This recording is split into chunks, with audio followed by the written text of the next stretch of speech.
I'm Darren Kagan, live from Kuwait City. Let's take a look at what is happening at this hour. There is a dramatic nighttime firefight at the Baghdad airport. That is where Iraqi troops tried desperately to stop U.S. forces in a battle to seize this key site. It's unclear if the U.S. has full control of the airport, just 12 miles from Baghdad. Not far from that airport, the 3-7 Cavalry engaged in a tank battle, which proved costly for Iraqi troops. 400 of them were killed. It's now about 10 a.m. in Baghdad, but earlier this morning, the loudspeakers for the Muslim call to prayers were silenced by a power outage. Not clear if the electricity was knocked out by U.S. bombs or if it was turned off by the Iraqi regime.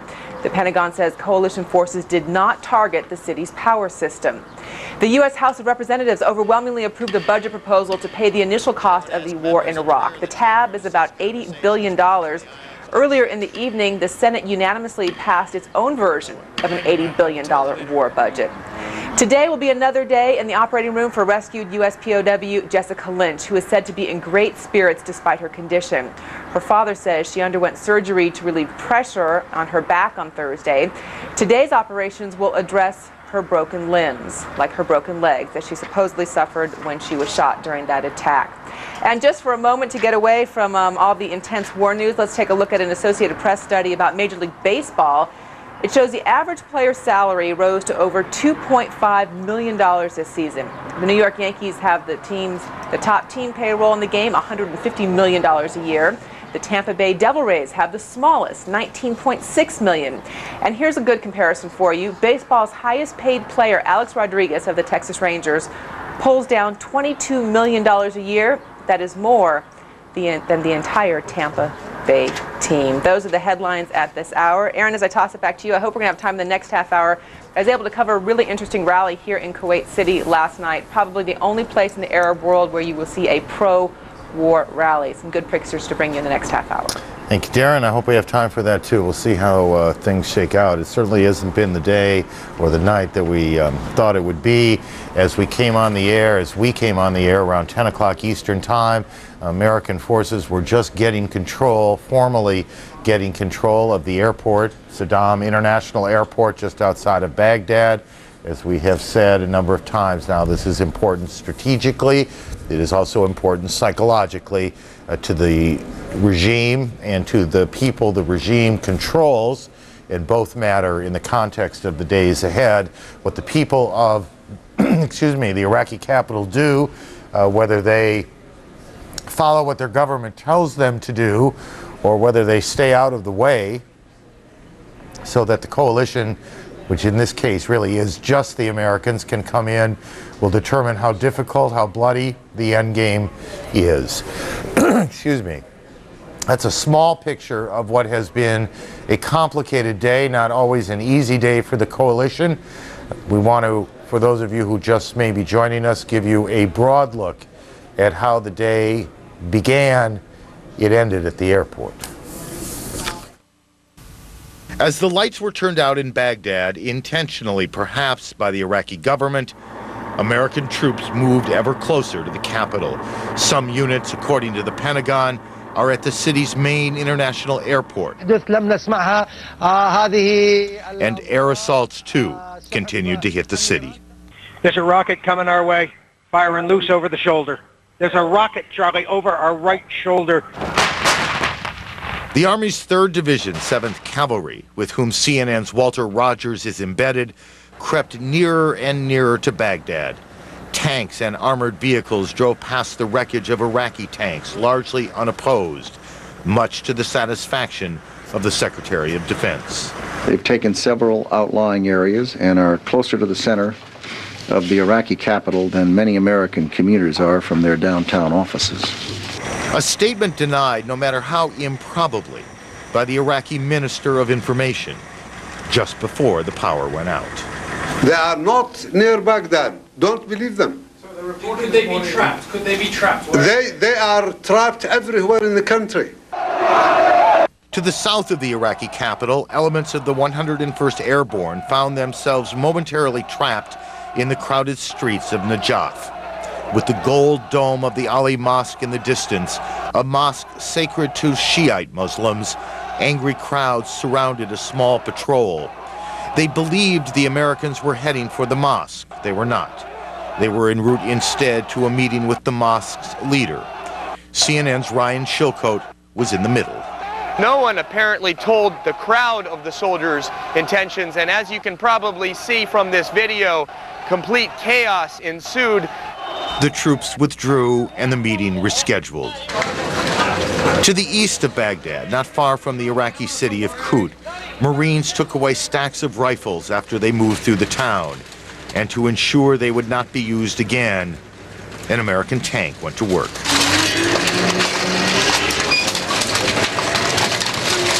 From U.S. Central Command, some new and intriguing pictures. Here, American Special Forces raid one of Sadaam Hussein's many palaces about 50 miles north of Baghdad. Nobody home. But commanders say some documents were seized, and American troops also seized an important dam before it could be destroyed by Iraqi troops. New video, too, of that rescue of Private First Class Jessica Lynch. You can see her being carried down the stairs of that hospital where she was found, then loaded into the waiting helicopter. Her family says she is doing as well as can be expected. I actually assisted in that particular operation. The mother was also operated on for a significant abdominal injury. And a side story of the war. In a field hospital in central Iraq, CNN's Dr. Sanjay Gupta, who is a neurosurgeon, was called in to help when an Iraqi infant was wounded during an incident at an American checkpoint. Tragically, the child later died. Northern Iraq saw more fighting. Here, a Kurdish patrol accompanied by a small group of U.S. Special Forces found themselves in a firefight with Iraqi soldiers. American planes were called in on the Iraqi positions. And at the opposite end of the country, in Basra, the British were probing Iraqi defenses inside the city, but as of yet have not entered. And about those 2 American aircraft lost yesterday, there is a suggestion now that the F-18 off the carrier Kitty Hawk may have been downed by friendly fire, a Patriot missile. And the cause of that Black Hawk helicopter crash continues to be investigated. That's a broad look at the day. This came across our desk a little while ago. I haven't been able to get it in. We've got a moment here. We've hardly talked much about the story of Private First Class Jessica Lynch, who continues to recover at a hospital in Germany. And there's been more reporting, and the reporting here is actually being done by an Army sergeant who's, I gather, with Armed Forces newspaper. It turns out in his reporting, and there's some support in this, that this never would have happened, this rescue never would have happened were it not for an Iraqi lawyer in Nasiriyah who had gone to the hospital to visit his wife, who was in the hospital, and he became aware that there were more soldiers, more security there than normal, and he asked why, and was told because there was an American female prisoner being held there. And the man then walked 10 miles down the road to where the American troops were and told them of this, and the Americans asked him, American Marines asked him to go back and be with her and gather more information. At one point he describes being in a room with Private Lynch and some of her people who had taken her captive, and they're talking about amputating her leg, and he leans over to her and says in English, "Don't worry, it won't happen," and she smiles, according to this account. But apparently none of this would have happened, this dramatic rescue, were it not for an Iraqi citizen who made it possible. To the south we go, to Baghdad. Marines of the 1st Battalion, the 7th Marines, have crossed the Tigris River and turned toward Baghdad. CNN's Martin Savage was with them as they fought their way through the city of Al-Kut. As the unit moves in, they find an old city teeming with life, and all seems calm. But that will change. On the outskirts of the city, as they close on a Republican Guard position, the men of Charlie Company come under attack. Small arms fire and rocket-propelled grenades. The Marines return fire with their M16s and the heavier guns on the APCs. A blazing gun battle erupts. And get fire capped right now. Somebody give me a grid on those fucking. Let's go. At first, there is chaos and shouting. But soon, training kicks in as the source of the gunfire is located and support fire is called in. Rockets, artillery, and air power strike. Charlie Company rolls through a now deserted Republican Guard base. The troops behind them will search it more carefully, but Charlie can't wait. The second objective, an Iraqi airbase, lies just ahead. On the outskirts, Iraqi bunkers, already hit by artillery, boil like volcanoes, self-destructing as the ammunition inside them explodes. The men waste no time watching. They move on, pausing only to open fire on Iraqi radar arrays. Eventually, the Marines push out on foot, and this is the most dangerous part of any mission. Moving in teams, the squads probe Iraqi bunkers on the airbase's perimeter. Check for traps. Once on the base itself, they make forced entries into the complex's many buildings. Doors that can't be kicked open are shot until their locks give way. The first weapons are found. We have a AK-47, not loaded. Where did you find them? I found these right underneath these trees. We've been finding a lot of these weapons abandoned. Offices are searched, offering a wealth of documents. The base is empty, but the troops discover an armory stacked floor to ceiling with weapons. They carry them out by the armload like bundles of wood. So many guns, the challenge becomes how to destroy them all. But soon the might of Saddam Hussein's military is ground beneath the weight of tank treads. The job becomes an assembly line of destruction. What cannot be crushed is simply doused with gasoline and set on fire. Then the Marines leave. Martin Savage, CNN, with the 1st Battalion, 7th Marines, Al Qut, Iraq. Traveling farther south now, where British forces continue moving closer and closer, though patiently, to Basra, the country's second largest city, trying to convince the citizens that they come offering security and friendship and food and water. The story from British Pool reporter Tim Ewart. There was more gunfire around Basra today as British troops moved inexorably towards the city centre. Snipers claimed 3 kills, hitting Iraqi artillery controllers 700 metres away. And Royal Engineers worked under fire to douse oil pipelines set ablaze by retreating Iraqi troops. This is your country, and we don't want to take it, we want to give it back to you. In nearby Azabaya, the commander of British forces was on a personal mission to win hearts and minds. The reception we got here was a hail of bullet and rocket attacks. We can now come here on our feet. We talk to the people. The reception has been excellent everywhere I've been. But at Azabaya Hospital, the prevailing mood remains one of fear and uncertainty. A mood captured by the hospital's director. Sadaam Hussein is my president, he told me. For how long do you think? I don't know. But until then, you will keep his photograph? Unless it is drawn by force. Whereupon a British officer promptly removed the presidential portrait that adorned the director's office. British troops control the streets of Azabaya, but not yet the hearts and minds of the people. Iraqis are living with an invading army, but Saddam Hussein is still their president. For the moment, they don't know what the future will hold. As Basra burned, these fighters opted for surrender. The fall of their city seems inevitable. The timing is in British hands. Tim Ewart, ITV News, Southern Iraq. From the south to the north, we'll be joined by CNN's Brent Sadler. A break first. Our coverage continues in a moment.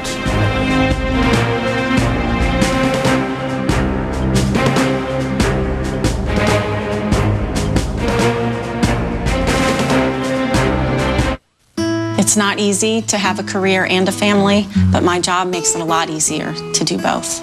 I think my company takes family very seriously, and they'll help you achieve anything you want. And it doesn't matter what you want to do or where you want to go, the possibilities are absolutely endless at Walmart. I hope to set a good example for my boys that they can go out and achieve absolutely anything. My name is Margaret. I'm a district manager in charge of 7 stores, and I've been with Walmart for 11 years.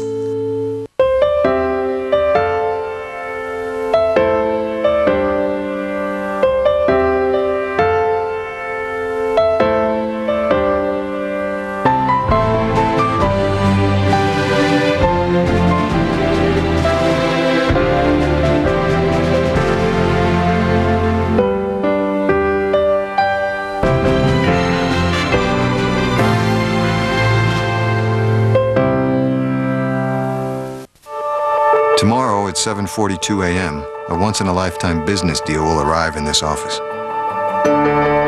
At 2:06 p.m., a letter of credit worth 3 million euros will move across these lines. And at 3 p.m., 24,000 computer chips will leave this distribution center. Only one company in the world is synchronized enough to make all these things happen. UPS.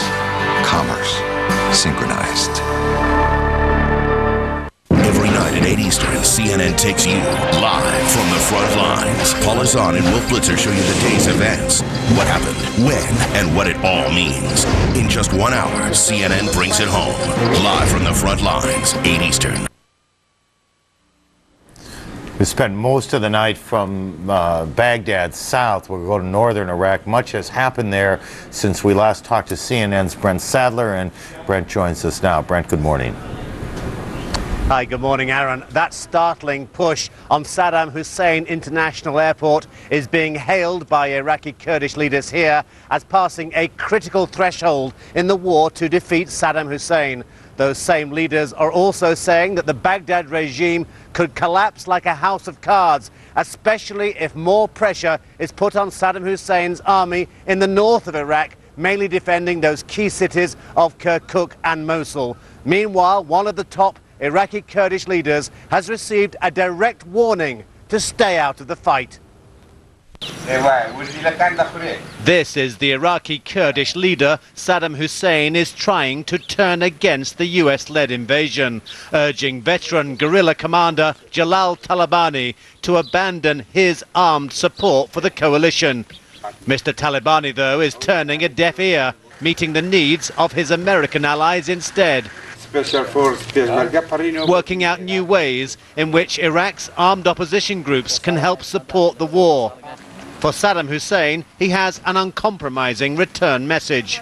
He wants to persuade me not to join actively with the American forces. Second, a threat, a kind, if you do it, you'll hold responsibilities and consequences will be very bad. Something like this. Are you listening? I'm listening to his word, but I'm replying him very well that please resign and escape and rescue Iraqi people by your resignation. No one here expects the Iraqi leader to surrender power that easily, so Iraq's opposition holds a council of war, mapping out detailed proposals to push for a second front to smash Saddam Hussein's army in the north, already on the run from many frontline positions. We, the Iraqi people, together with the American liberators and the British liberators, we can achieve the task of getting rid of Saddam Hussein and his terrorist allies. It's a strategy that's already worked on a smaller scale last week, when US Special Forces and Peshmerga Kurdish fighters wiped out Islamic extremists in a joint offensive.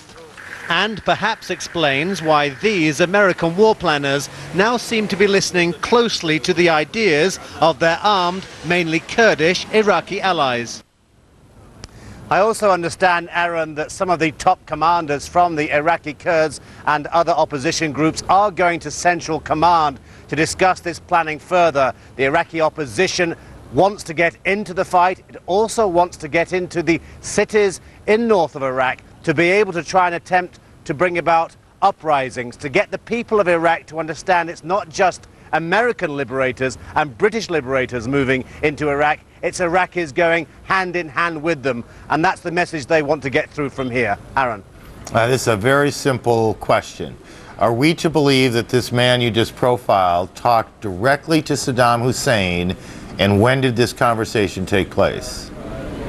Just backtrack a little bit, Aaron. 48 hours ago, Mohammed Saeed al-Sahaf, the Iraqi information minister, in one of his live press conferences, read out a message from Saddam Hussein directing those warnings, that attempt to turn Talabani through that press conference. It wasn't direct ear to ear, it was through the information minister. Talabani responded, and you know the rest. I got it. Brent, thank you very much. Brent Sadler, who is dealing with the northern part of Iraq.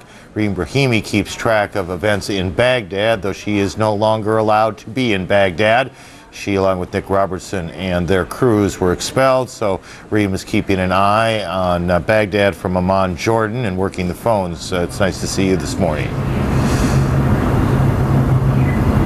Same here, Aaron. Well, as you can tell by the pictures we're going to show you, a lot of explosions over the Iraqi capital at night, just as US forces were making their approach to Sadaam International Airport on the outskirts of Baghdad. It's about 10 kilometers west of Baghdad. It's just a 25-minute drive. On your way from the city to the airport, you pass a huge presidential palace belonging to President Sadaam Hussein.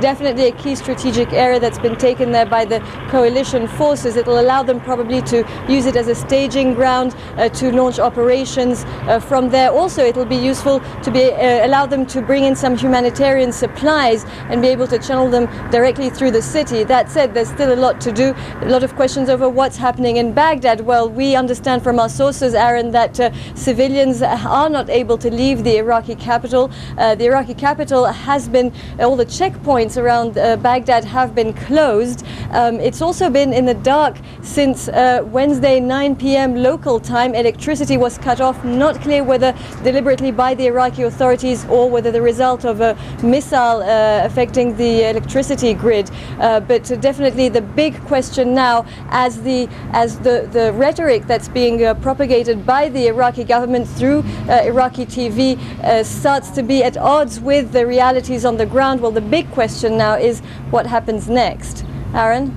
Looking, I'm not sure if you can see these pictures or not. We're looking at Baghdad now.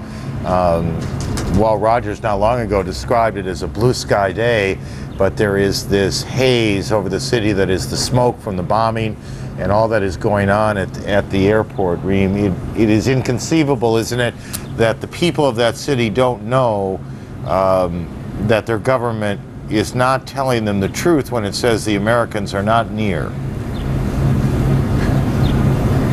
Well, very possible indeed, Aaron. People in Baghdad do not have access to satellite dishes or to international news, except some of them through international radio stations, and they would be spreading the word probably.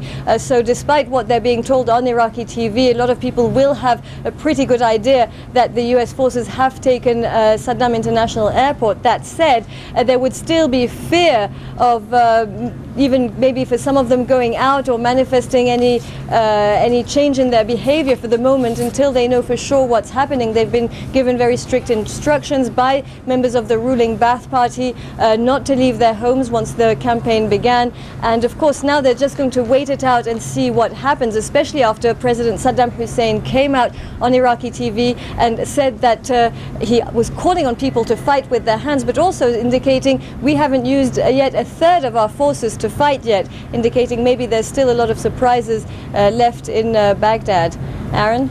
Reem, thank you. Reem Rahimi in Amman, Jordan, keeping track of the events in Baghdad. You can see the Iraqi capital on this Friday morning. You can only imagine, can't you? There were 5 million or so residents of that city. What they must be thinking on this Friday. They must know, they must hear the sounds coming from locations like that, only 12 or 14 miles away from them, that the American-led army, the American coalition, and these are all American troops now, the British are far to the south, are knocking at the door. We'll take a break. Our coverage continues in a moment.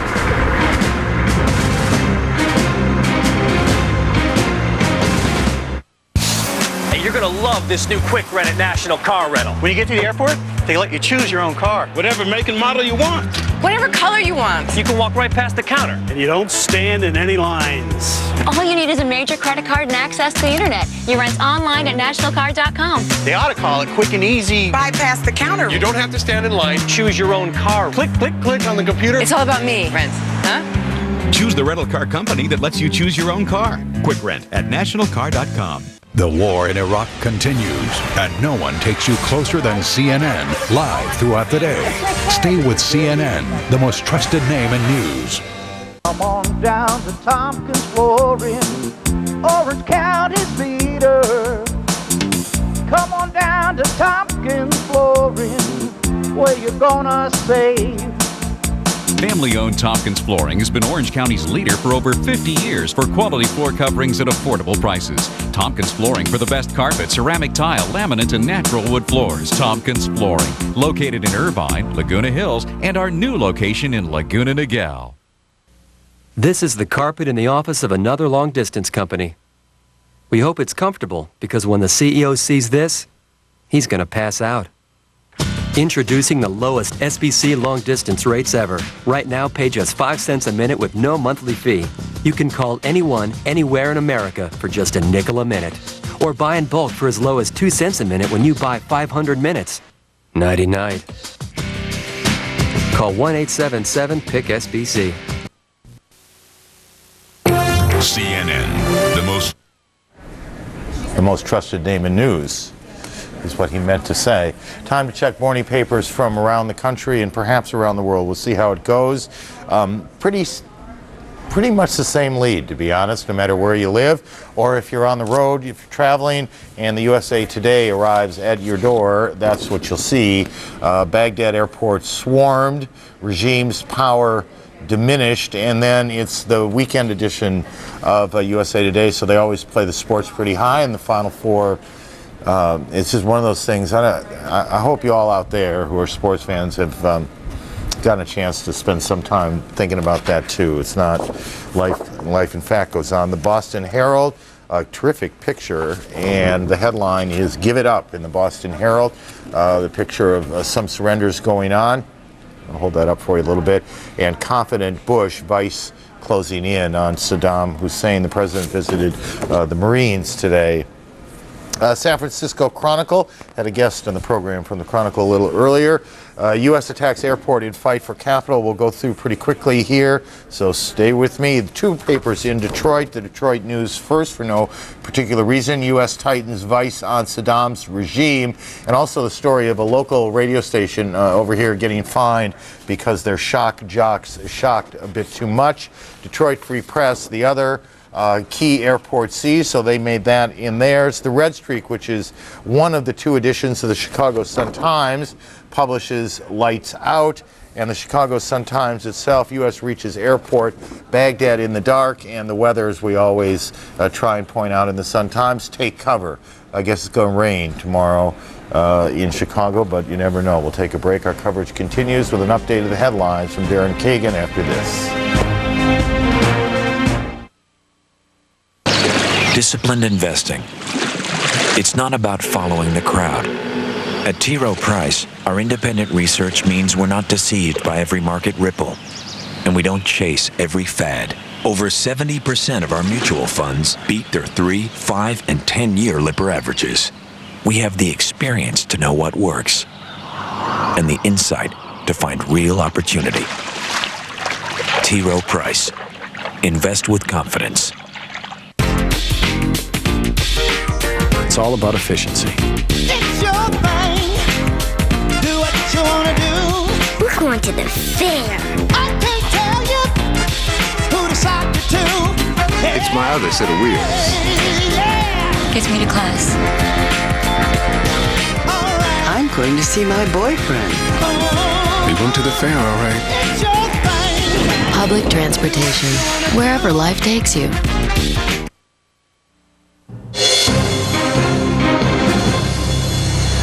I'm Darren Kagan, live in Kuwait City. Let's take a look at the latest headlines from this hour, including some extraordinary images from a site very close to the Iraqi capital. Right now, they are battling Iraqis from Baghdad Sadaam Hussein Airport, just a dozen miles from the heart of the city. Reuters quotes one top U.S. commander as saying, quote, "We control the airport." Iraqis have been trying to stop the American tanks by attacking with dump trucks, pickups, and so-called suicide buses loaded with Iraqi soldiers. Embedded CNN correspondent Walter Rogers says that commanders have told him there have been no U.S. casualties since the push toward the airport began.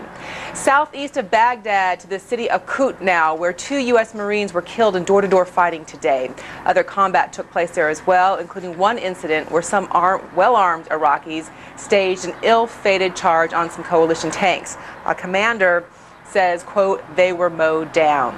Experts trying to figure out whether recent footage of Sadaam Hussein was shot before or after the war started are said to be focusing on details in the background. Specifically, they're trying to decipher some grainy images being broadcast on a television screen in the room.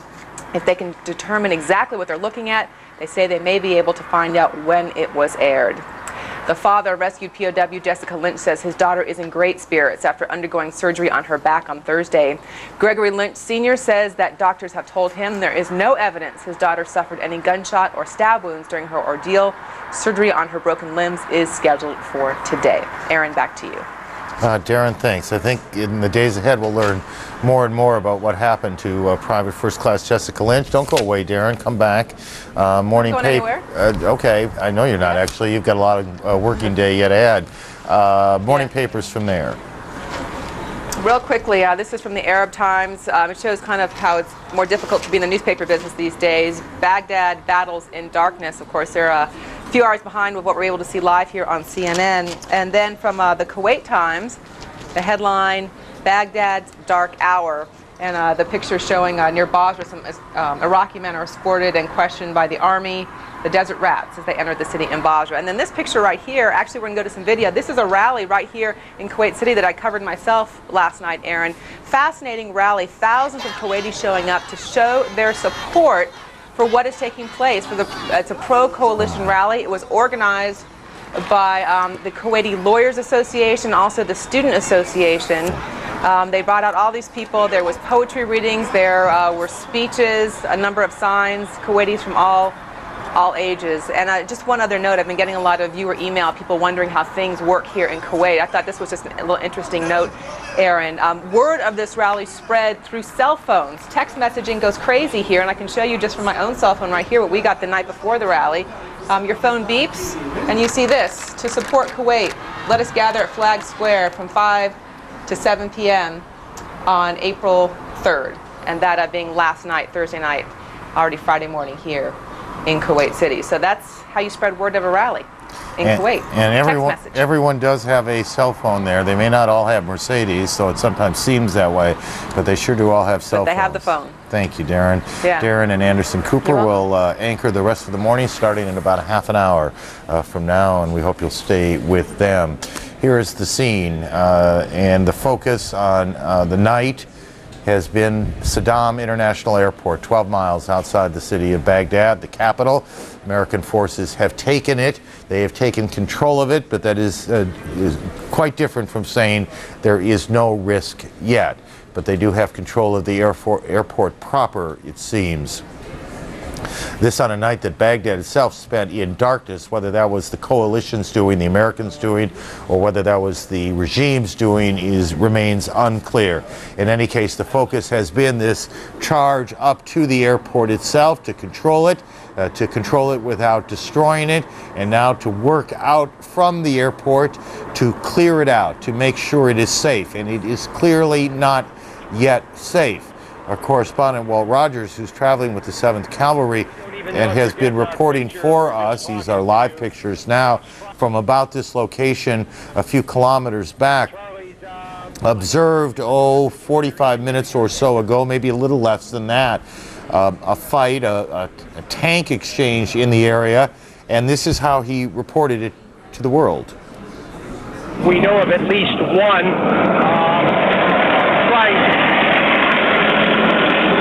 trying to punch its way through the U.S. 7th Cavalry's lines. Again, the tanks are rushing forward again to engage the Iraqi tanks. The U.S. tanks generally have longer range on their guns, so before the Iraqis get within threatening distance, what we're seeing, of course, is them being taken out like the hulk of the burned-out tank and the armored personnel carrier we have been showing you. Michael?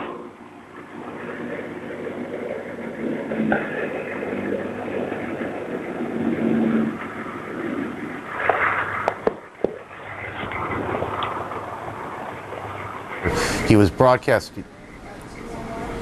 The Michael he referred to as the CNN International anchor he's conversing with when he reported this a few minutes back.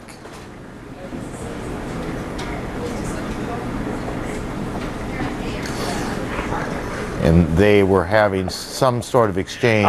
There's well, Walter again. I hate to contradict my dear colleague Nick Robertson, but we have seen civilians as we've traveled north of the Euphrates and throughout much of the day and evening last night. The Iraqis are staying fairly close to their homes, even though the Iraqi soldiers are using those homes as screens.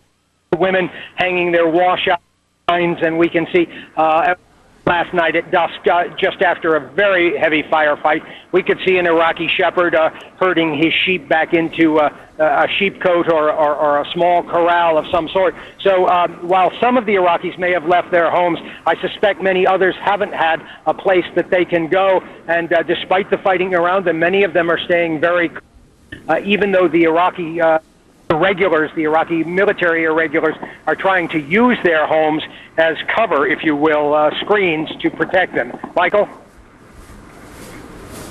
Again, this was how Walt Rogers reported it on CNN International.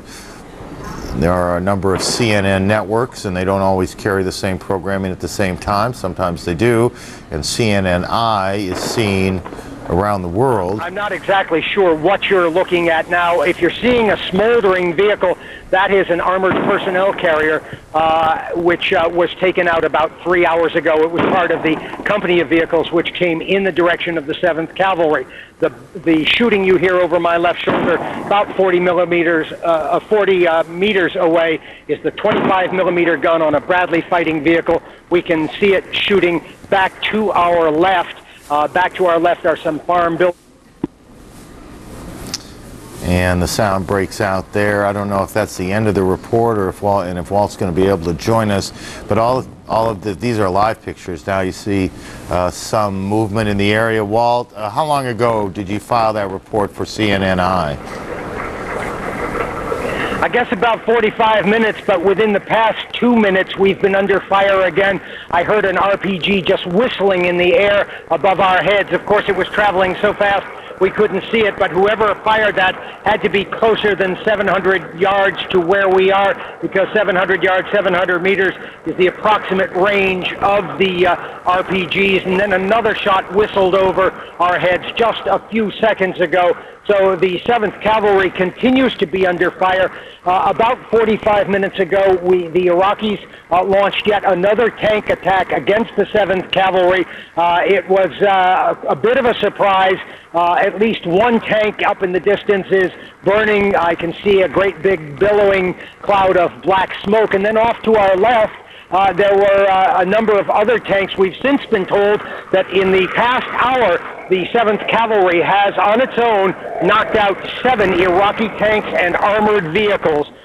This in a rather serious fight. You could hear some of the shooting in that previous report I filed with CNN-I. The Bradley fighting vehicles using their tow wire-guided missiles against the Iraqi tanks, and of course then the main battle tanks that the 7th Cavalry has shooting away at them. But again, in the last half hour, 6 Iraqi tanks knocked out. The Iraqis are not out of business, however. Again, within the past 2 minutes, we have heard RPGs firing right over our heads. You can hear them just going right over the heads. We don't know how high up they are, but it's a fairly low trajectory.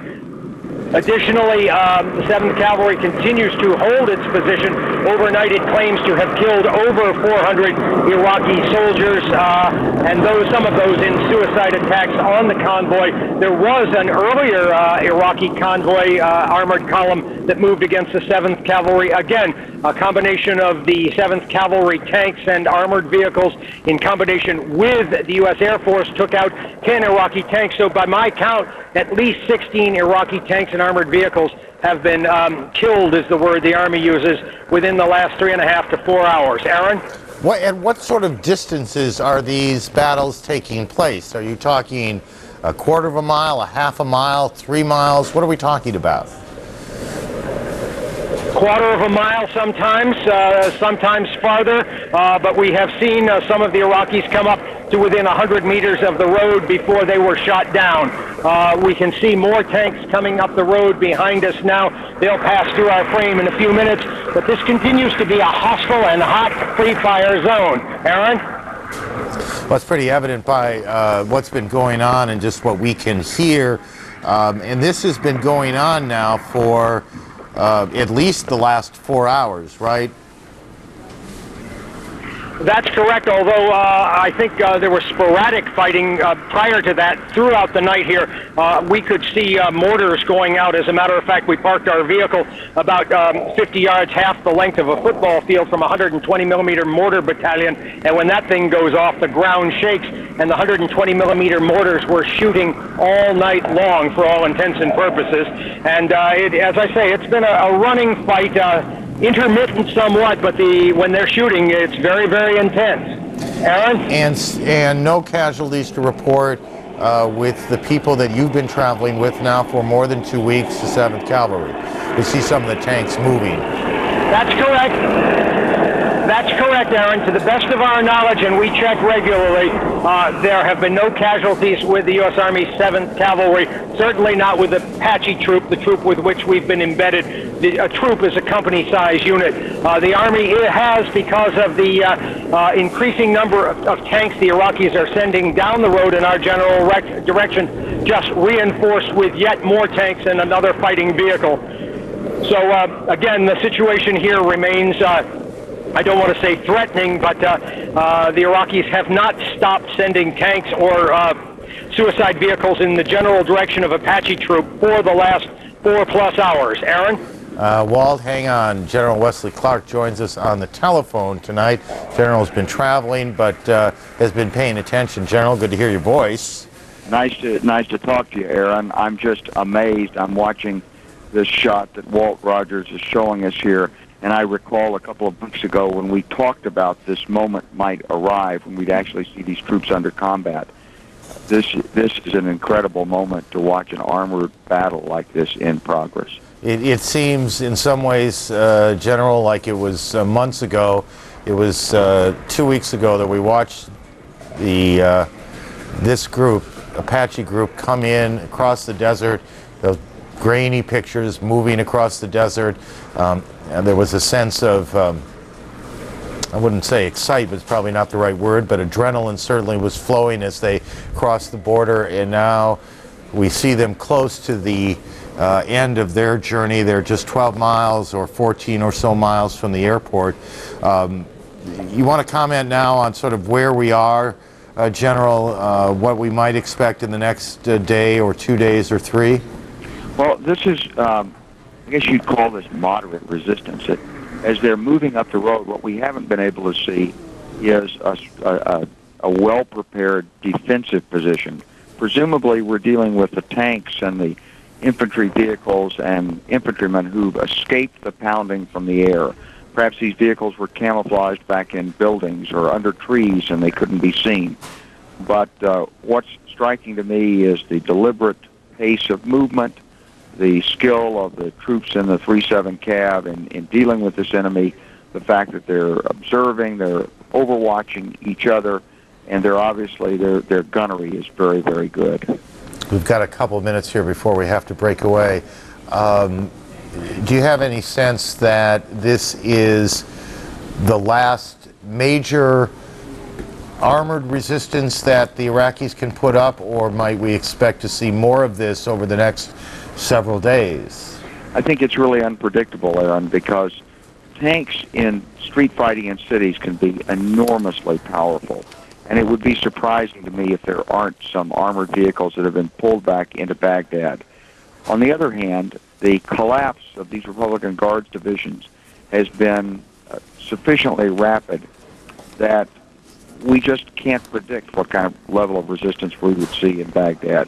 Maybe it'll be prepared, maybe it'll be really tough, but maybe it won't be. And so I think this is a case where, as this squadron is doing, our troops have to advance, prepared to fight. They're doing reconnaissance in force. If they get through without a fight, then they get through. If they have to fight, they've got all the wherewithal to do it. And we probe, we exploit, and we push until we finish this conflict.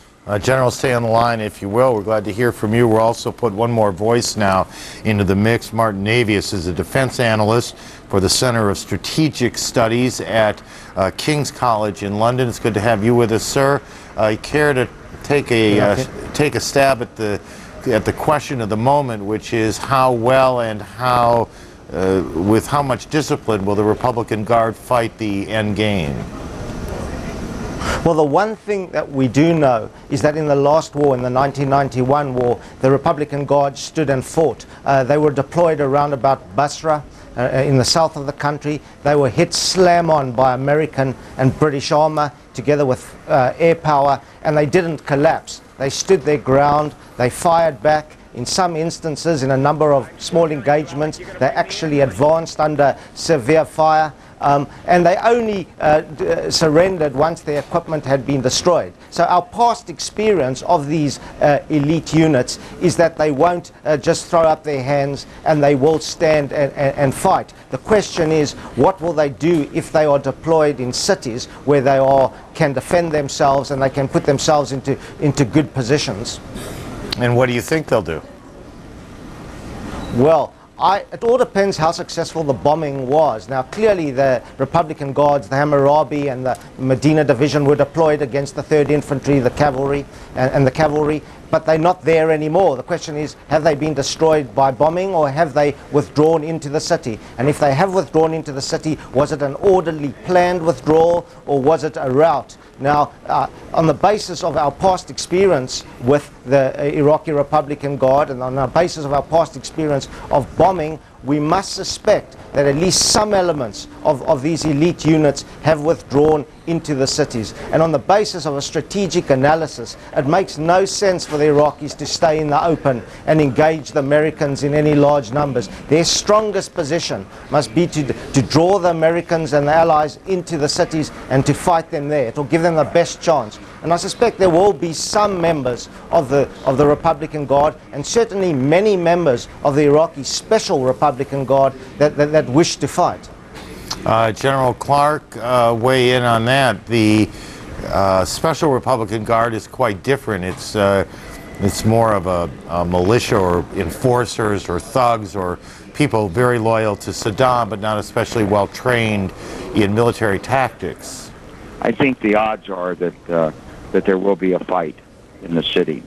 It's been surprising to me that there was as much equipment left in the open by the Republican Guards and vulnerable to our air power as actually happened. But apparently some is left, and it would be surprising if there weren't a fight in Baghdad. If Saddam really is missing in action, if he really is not there, if the bombing campaign worked well, if we continue to grind away at their command and control and disrupt them, maybe we can undercut the resistance. But some of these guys really are hardcore. They've committed a lot to the regime. And even though the Iraqi military is not in the kind of pristine condition it was in 1990-91, a lot of the leadership is no doubt the same. And so I think we have to be prepared for a tough fight. Mr. Navius, it strikes me, with what little I've learned, I suppose, or as much as I've learned over the last couple of weeks about military strategy, the Americans have a couple of choices to make, and the one they seem to be wanting to make is a slow, methodical taking of the city rather than a kind of headlong, blow-it-away Dresden taking of the city. Is that your view, or do you see it differently?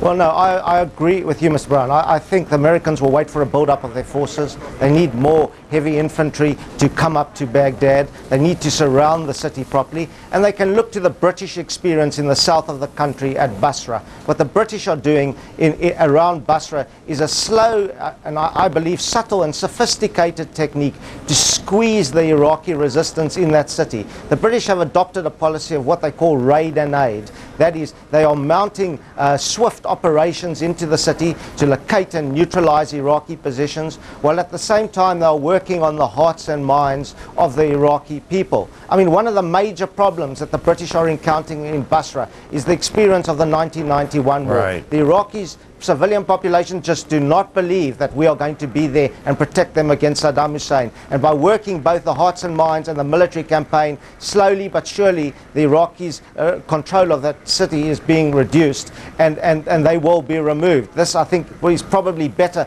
than, as you say, a headlong rush with all that would involve for civilian and American casualties in Baghdad. General, Walt Rogers can hear you. You always see the picture somewhat differently than we do with your experienced eye. Anything you want to ask, Walt? Well, Walt, we're looking in only a single direction here, and I would assume, of course, that there's a battle that's going on a broader than a one-tank front. And so there must be some mutual support between these vehicles.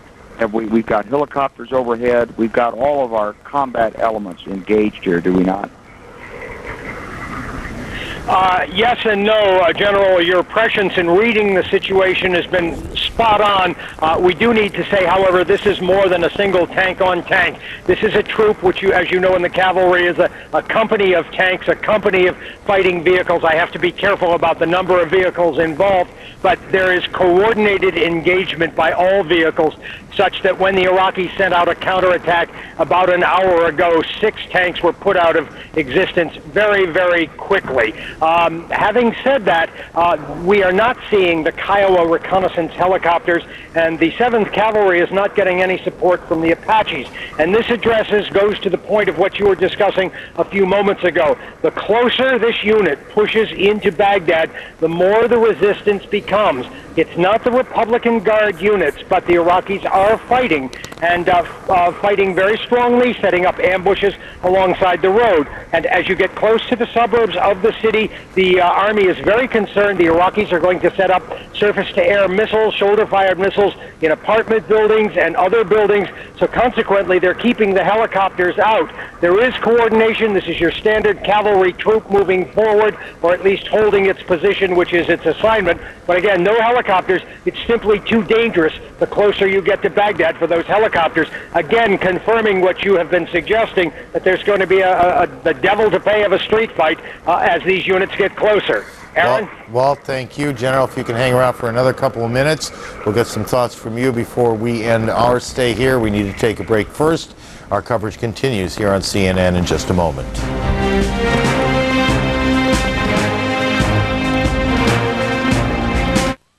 CNN tomorrow, the coalition closes on Baghdad. Will Iraq launch chemical or biological weapons or even attack its own people? We'll measure the real threat. American Morning with Paul Azan. CNN tomorrow, 7 Eastern.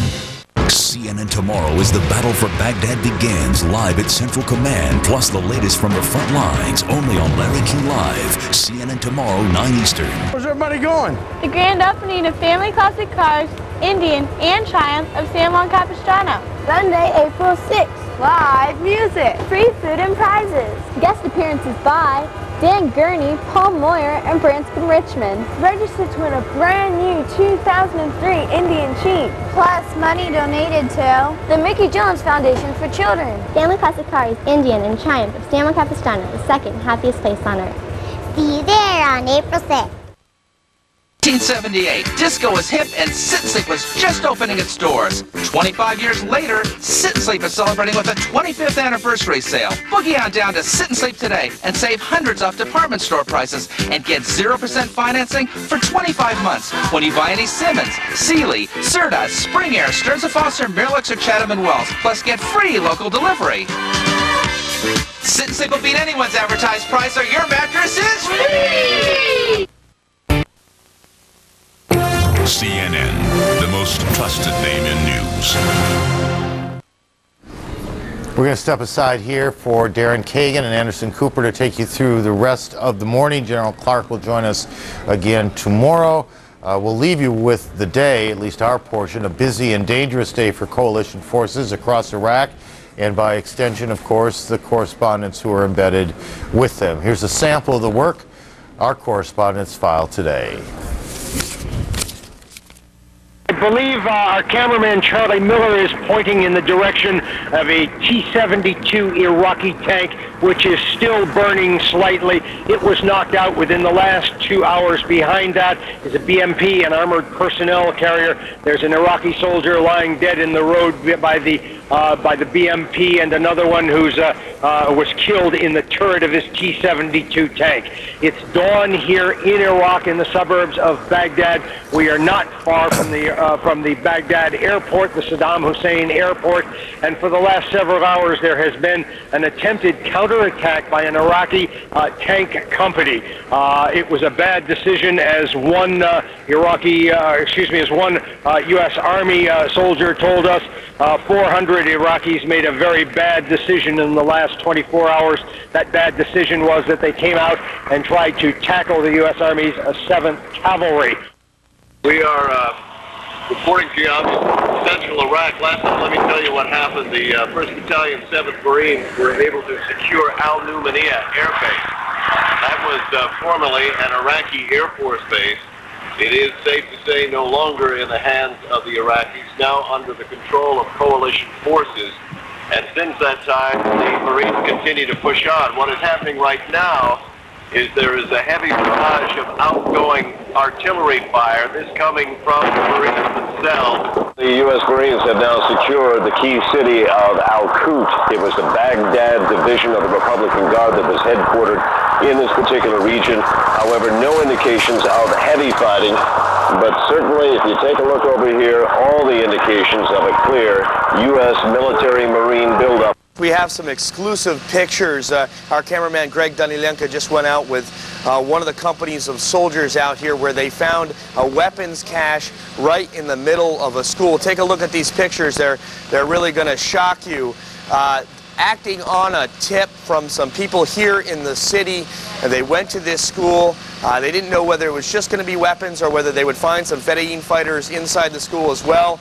Well, they didn't find any Fedayeen fighters, but they certainly did find a lot of weapons, a lot of RPG rounds, a lot of mortar rounds, just a lot of weapons in general. These are the bombs that are used on F-16 aircraft. These are called ABU-10s. They are made in Oklahoma, but they come to the Persian Gulf disassembled, and this is where they have to do the assembling at this bomb dump at this base near the border of Iraq. And this is Airman First Class Whitney Howery, actually sitting on the bomb, assembling it. Thanks for joining us. What are you doing right now? I'm installing the fuse initiator. Okay, now that's fuse initiators right there, you're saying. And what does that do? It initiates the fuse that we've installed in the rear of the bomb.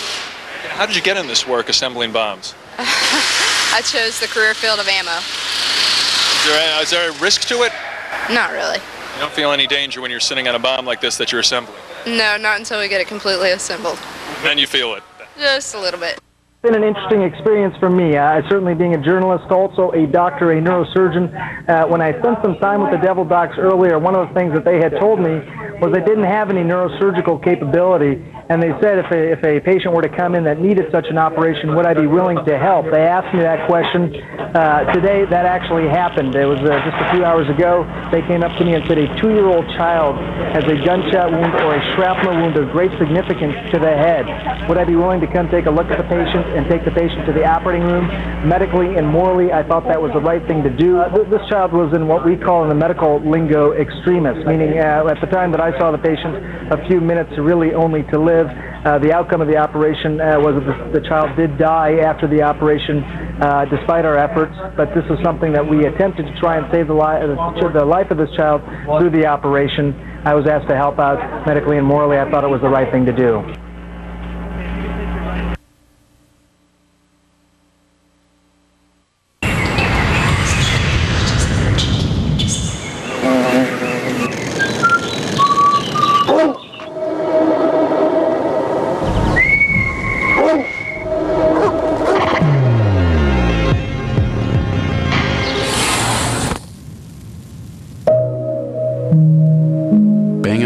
Relies on HP technology to produce and distribute products that bring the world perfect sound. In a sea of sameness, how do you pick a financial advisor who's right for you? Do you want one who works for the biggest company or the smallest? Do you want one with the most impressive office or the most elaborate website? Or do you simply want one who listens to you, like you are the only investor in the world? Raymond James, you first.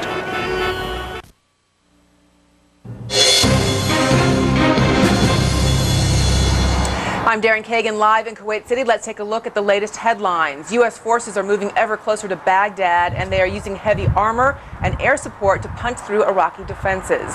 American tanks are moving through the suburbs of Baghdad. Our Walter Rogers is embedded with the 7th Cavalry. He reports that Iraqis attempted an ambush, but it did little to slow down coalition forces. Reuters quotes an U.S. Army officer as saying Sadaam International Airport is under coalition control. That is 12 miles from Baghdad. The Pentagon says there has been no damage to any of the runways. U.S. intelligence analysts believe that appearances on Iraqi TV by Sadaam Hussein were likely taped before the war, but a CIA spokesman told CNN that a definitive conclusion had not been reached. Intelligence officials also cautioned that even if the tapes are old, it does not mean Sadaam is dead. Congress has approved a package of nearly $80 billion to finance the initial cost of the war, bolster anti-terrorism efforts, and help the airline industry. More than $60 billion of the packages is earmarked for the Pentagon. Funding bills passed unanimously in the Senate and a large margin in the House.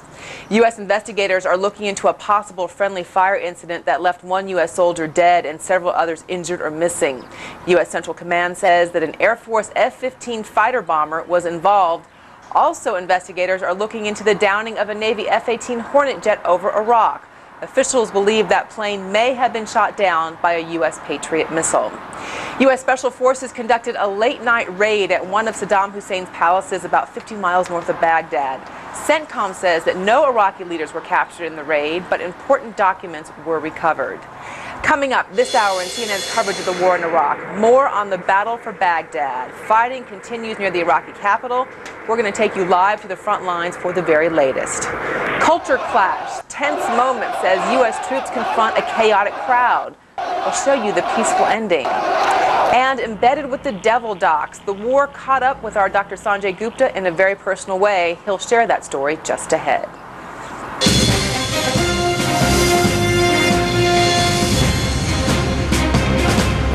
You are looking at a live picture just outside Baghdad. Burned out Iraqi tanks litter the road as U.S. forces reach the outskirts of the city, taking Sadaam International Airport, and President Bush says, quote, tightening the vice on the Iraqi regime. Good morning. It is Friday, April 4th. From CNN's global headquarters in Atlanta, I'm Anderson Cooper along with Darren Kagan in Kuwait. Good morning, Darren. Good morning to you, Anderson. It is 2 a.m. on the East Coast where you are, 10 a.m. here in Kuwait, 11 a.m. in Baghdad. That is where Operation Iraqi Freedom is now in day 16. We have a lot of news this hour, but Anderson's going to get us started with the latest on coalition forces moving into Baghdad at this hour. It is, Anderson. Darren, it's going to be a very busy hour indeed. Coalition troops have moved into the suburbs of Baghdad where the streets are littered with burning Iraqi military armor. American troops have been battling Iraqi forces for control of Sadaam International Airport. There you see a graphic. And Reuters quotes a U.S. Army officer as saying the airport is under coalition control. It is just 12 miles from Baghdad. U.S. forces are closing in from both sides. The Marines are covering the east while the Army is coming from the south and west. Now, the push began with U.S. forces breaking through southern Iraq, working their way north to the rivers. The 1st Marine Expeditionary Unit led the charge across the Tigris to the east. Meanwhile, the 3rd Infantry with the 7th Cavalry moved along the Euphrates and through Karbala. The 101st Airborne took control of Najaf and has supported the Western Run. Coalition forces also control 2 air bases in the west, and Special Forces troops are assisting the push from Kurdish-controlled territory in the north. A lot happening on the ground for us to cover. We want to go now to Walter Rogers, embedded with the Army 7th Cavalry. Walter, what's the latest? Hello, Anderson. We're showing you now live pictures of the overnight carnage, the toll taken by the U.S. 7th Cavalry of an Iraqi armor column as it tried to overrun the 7th Cavalry. Obviously, it met with no success. The vehicle in the foreground is a Soviet vintage Iraqi T-72 tank. It was knocked out with relative ease by nothing heavier than a Bradley fighting vehicle. Behind that, still smoldering, an armored personnel carrier. In the far distance, we can see the lines, perhaps half a kilometer up the road, less than half a mile up the road.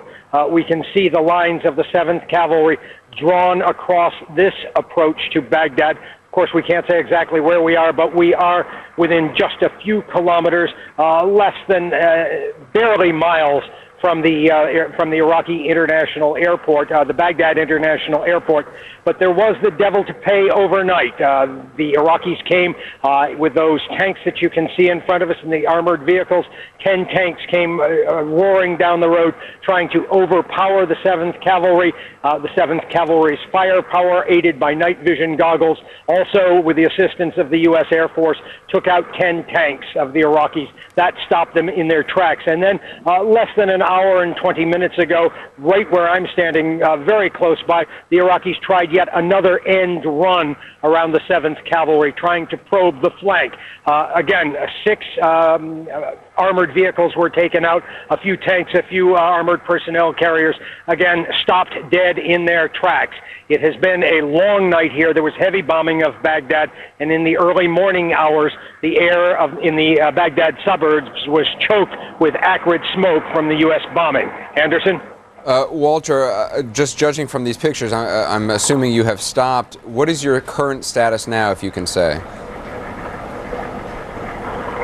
Well, it was not the function of the 7th Cavalry to go charging up to the airport or to go charging into the city. It was given an assigned position on a map to hold, and that is its position. It is protecting the flank of the other units, the larger units of the 3rd Infantry Division, which are somewhat to the east of us. And again, the 7th Cavalry is holding a checkpoint along a road.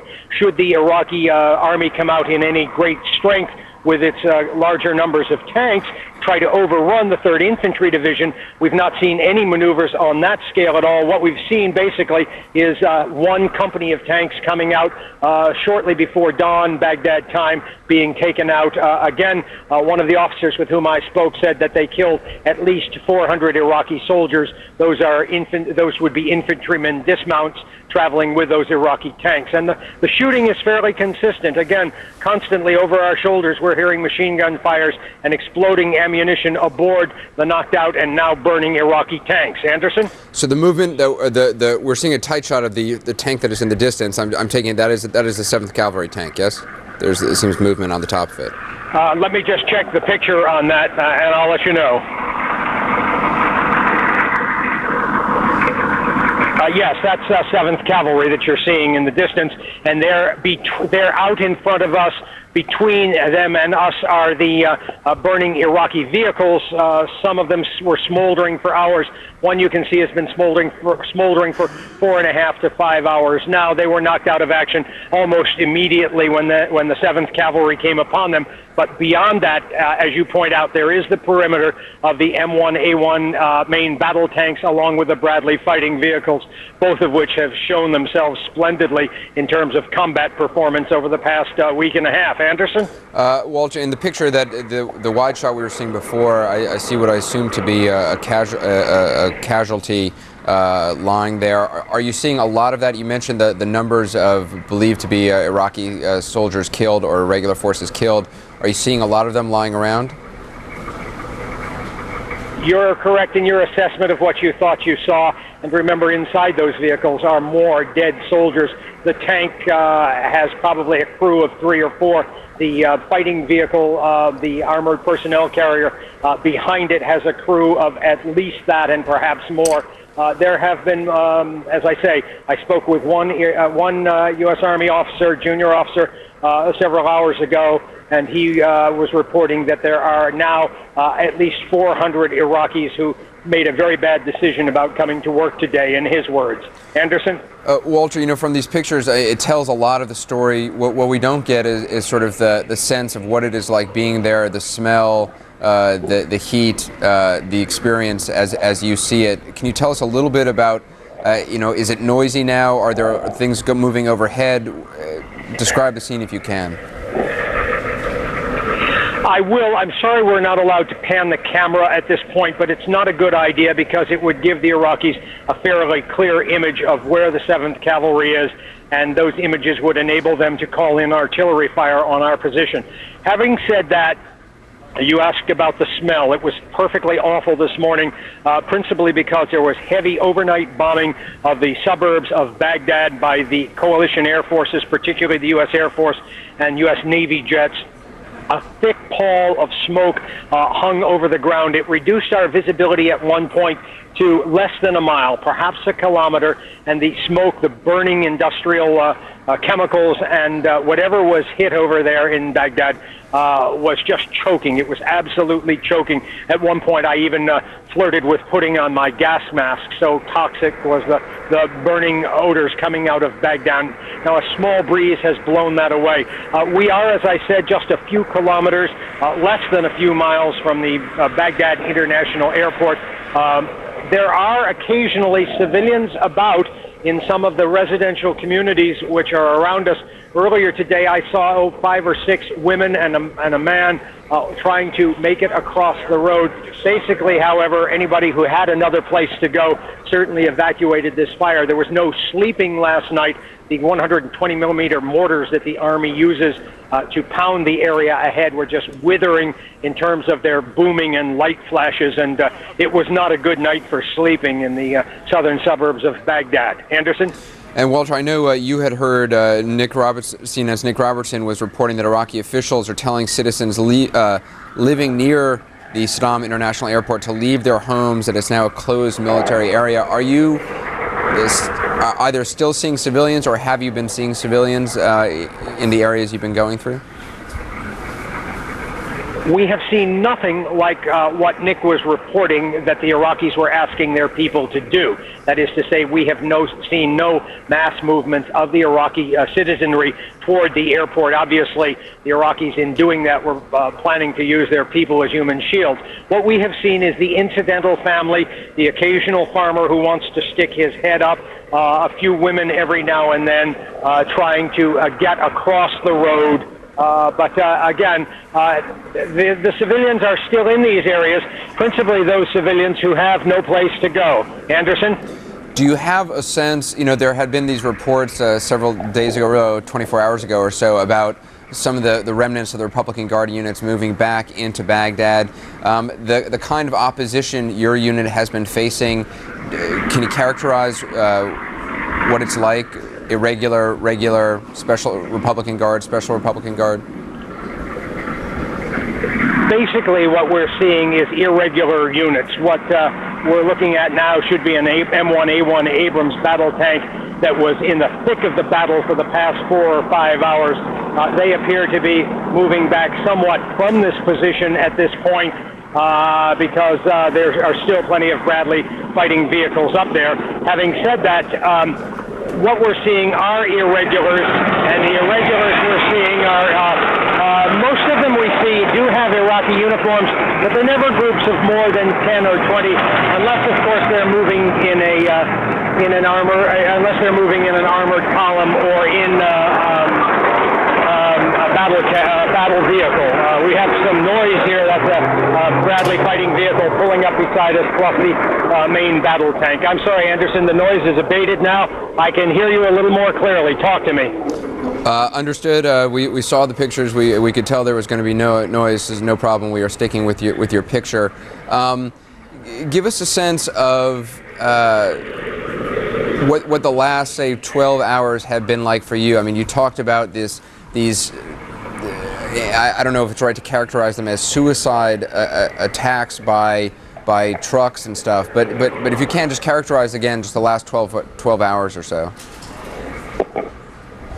Well, if you roll the clock back about 12 hours, the 7th Cavalry and the CNN vehicle with the 7th Cavalry began rolling along roads on the approaches to Baghdad. Those roads had ambushes set up on either side, fairly light weaponry, but again, the closer the 7th Cavalry got to Baghdad, the greater the firepower. There would be foxholes on either side of the road. The Iraqis would set up anti-aircraft weapons, 20-millimeter anti-aircraft weapons, except they would aim them horizontally, trying to knock out a tank, which is next to impossible, or perhaps a Bradley fighting vehicle. Those positions were overrun rather quickly, and the Army fought well into darkness and then took a standoff position less than a few miles from the Baghdad International Airport.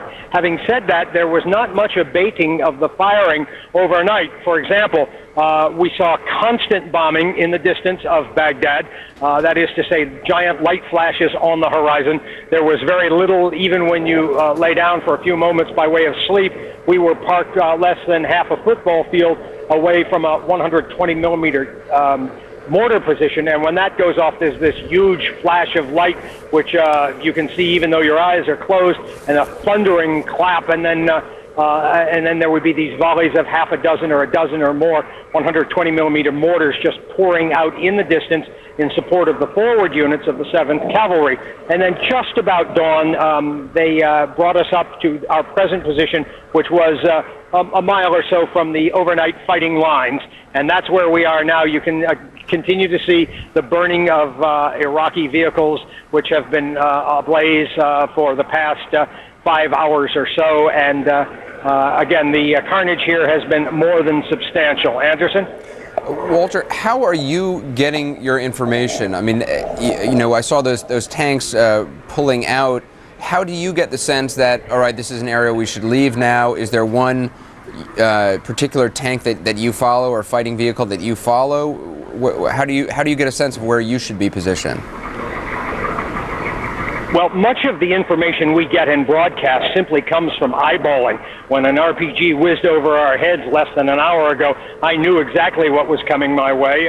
When they were firing AK-47 rifles along the side of our vehicle yesterday, I could tell what was hitting the dirt. Now, we do not have radio coordination with the Army. However, they have been superb in terms of shepherding us and making sure that we don't fall behind, or for that matter, that we don't get too far out in front. And we will talk to the occasional Bradley commander, who's usually a staff sergeant or an NCO of some sort, or perhaps a junior officer like a lieutenant, or we'll talk to the captain of the Apache troop of the 7th Cavalry, and they report to us on what they have taken out by way of shooting. We're witnessing the shooting, but of course we're not behind the gun sight, so when they give us a count of over 400 dead Iraqis in the overnight engagements along this particular approach to Baghdad, we're reporting what the Army tells us, and in most cases, these are the guys who shot them. Anderson?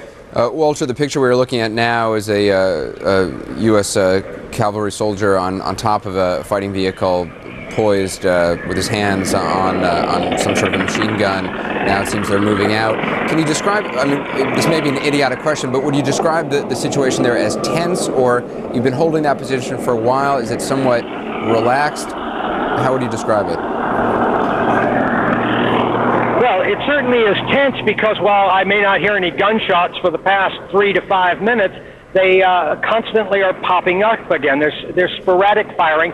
About 75 yards ahead of me, there's a tank which has been firing every hour with its 50 caliber machine gun or its smaller 7.62 millimeter. Every one of these vehicles is firing off and on intermittently as it picks up an Iraqi target in the fields and some of the housing development south of Baghdad. Whenever an Iraqi is seen moving up, or whenever they see armored vehicles trying to move up infantry for an assault on the 7th Cavalry, at that point, then the firing begins again. So there's never any point of relaxation, especially last night. Even if you could lie down for 20 minutes and try and close your eyes, the mortars would be constantly waking you up because they were outgoing and thunderously loud. I don't know if you've ever heard the sound of a 120 millimeter mortar being launched. You'll never forget it. And of course, there were half a dozen of those mortars launching multiple shells fairly constantly through the night. Again, our information is coming from the unit with which we're traveling. By the way, I can see more civilians walking out on a field in the far distance. So perhaps the situation has been intermittently tense or constantly tense, however you wish to describe it. But when the firing stops for a while, the civilians in these areas do poke their heads up and start walking around a little. I'm not sure where they're going. I'm not sure what's open by way of these suburban markets. But in any event, the Iraqi civilians feel comfortable with firing at least in the far distance to come out of their homes. Anderson? Walter, we were going to leave you. We're going to stay with your pictures as we continue to watch the smoldering Iraqi tank or armored personnel carrier, as Walter pointing out. No telling what is still inside there. Iraqi dead, Iraqi munitions, perhaps the fear that they might have a secondary explosion of some sort. So we continue to watch these pictures. Walter, we'll check in with you in a little bit, and we're going to go to Darren Kagan in Kuwait City. Darren? Yes, Anderson, meanwhile, we will check back with Walter, but we want to check out some of the scenes from the latest fighting in Iraq. We're going to begin with American forces moving through roads near Sadaam International Airport. In the distance, plumes of smoke over Baghdad.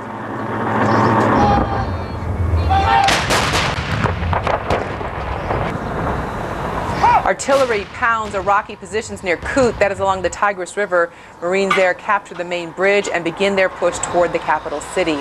Along the way, the remains of Iraqi armor litter the highway. Artillery and airstrikes pounded Republican Guard forces in the area.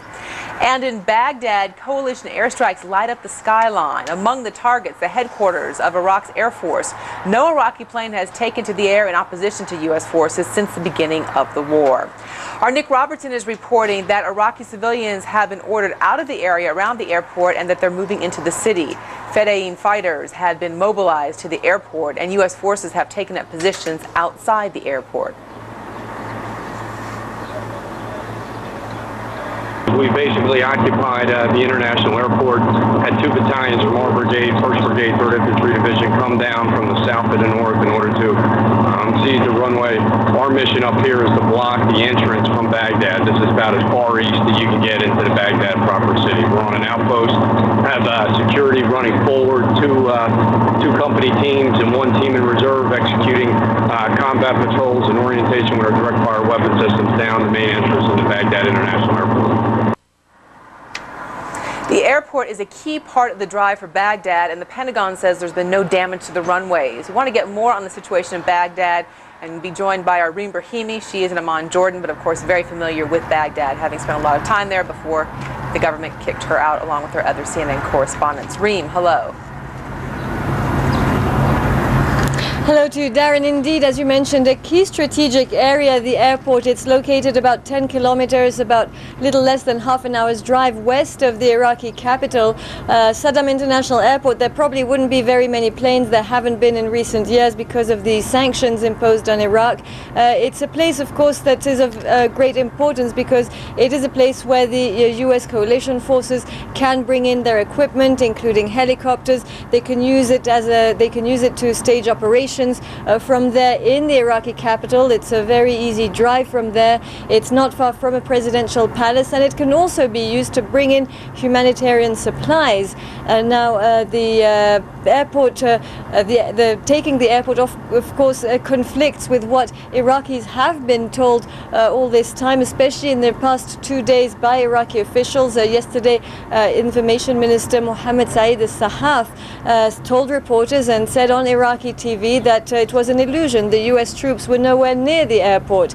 So now, as the U.S. troops do approach the city of Baghdad, well, it will become increasingly clear how much at odds the information Iraqis have been receiving is from the realities on the ground. Meanwhile, Darren, as you know, as the U.S. and coalition forces were taking the airport, a lot of bombing in the Iraqi capital. That's been dark since 9 p.m. on Thursday. Power's been cut off, not clear for what reason, but huge explosions, waves of bombings all night through. Darren? Reem, I have a lot of questions for you, but I'm hearing that we have Art Harris ready to go, so we'll go back to you. We'll have you stand by. I want to bring Art Harris in. He is traveling with the Marines, and he is south of Baghdad right now. Art, tell me what you see from your position, please. Darren, we are, I don't want to say on what highway, but a major highway about 50 miles south.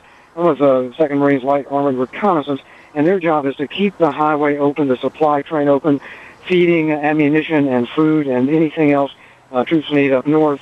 It is calm here. They are now detaining a number of POWs, some believed to be Fedayeen. 31 they counted yesterday late. And the way they found them in a house off the highway on the way up here, they found them clustered together, and they looked at their arms, Darren, and 6 had these very, what they call weird tattoos, an F with wings coming out, which indicates Sadaam Fedayeen, a paramilitary group. Some have also a heart with a dagger. They're described as very crude tattoos, prison-like tattoos that are sort of homemade, and that's what they do now. They not only check their feet to see if they're wearing good shoes, possibly military type shoes or cast-offs, but also their arms to see if they have an ID. Right now, they are lining up along the highway, their armored vehicles, and going inland, several kilometers to check. They've gotten one tip today, Darren. There are Ba'ath Party officials still occupying the interior of this country and in control of these small towns and hamlets south of Baghdad. Those are the people that the little people say they're afraid of, according to translators I've talked to, and those are the people the Marines are trying to round up. Darren? All right, I appreciate you can't tell specifically which highway you're on, but if you could better describe what the situation looks like on that highway. Is it completely cut off from any other kind of civilian traffic? Well, civilian traffic actually has been the most frequent. I've counted this morning actually about a dozen cars, vans, people in traditional robes, headdresses, and the Marines here are very interested in the kinds of designs of the headdresses to see what kind of perhaps tribal leaders may be in the area. They don't want to alienate these people, but they don't want to let any Saddam loyalists go either. So they have been polite, but trying to stop the cars and trucks away from the overpasses in case there are any suicide bombers, and trying to be very careful who and what they let through without being impolite. Darren? Art Harris traveling with the U.S. 3rd Battalion, 2nd Marine Division, south somewhere of Baghdad. Thank you. Anderson, we'll toss it back to you. All right, Darren, thanks very much. We're going to get a quick check from the Pentagon right now with our Chris Plant, with a sense of trying to get a sense from the Pentagon, at least, of what is going on in the battle for Baghdad. Chris? Hi, Anderson. Well, clearly one of the keys to the city is the airport. At least the U.S. military has decided that, and the push is on to take the airport to the south and west of the city, as we've been hearing from a variety of people, not the least of which Walt Rogers. The 3rd Infantry Division is moving in on that position, and airport is, of course, a classic military objective. It's a large area. It has obviously runways, which the U.S. and Brits have not bombed during the course of this military action, knowing that they would want to use it. Knowing that they would want to use it at some point. It has lots of indoor space. It obviously has the hangars. It has fuel facilities. It's an ideal location to run a military operation from. I think you can probably expect to see forces flowing in there as soon as they secure the location. Helicopters followed by airplanes. Probably see special operations running out of there. From there, obviously, excuse me, they can move downtown with relative ease, hop by helicopter with special operations forces, or drive with armor. But first things first, they're going to have to secure the perimeter and make sure that they're taking care of artillery and other threats to that piece of real estate there. But classic military objective: you take the airport, gives you a launch pad into town. You can flow further troops in and equipment in. You take over the communications from there, which pardon me, which they're in the process of doing, and it's turning into sort of a textbook military operation here. Just a few days ago, everybody was wondering what was taking so long, and now it seems that the worm is turning pretty quickly as the forces close in on Baghdad. Anderson? The worm certainly does seem to be turning, Chris. All right, we're going to check in with you in a little bit from now for some more updates. We're going to go to a short break, and we'll be right back.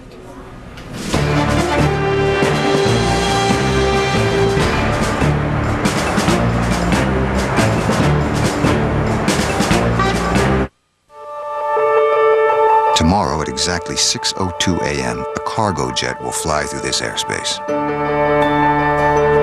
At 11 a.m., a shipment of soccer cleats will immediately clear customs. And at 1:32 a.m., a critical part will be delivered to this refinery to keep it running. Only one company in the world is synchronized enough to make all these things happen. UPS. Commerce. Synchronized.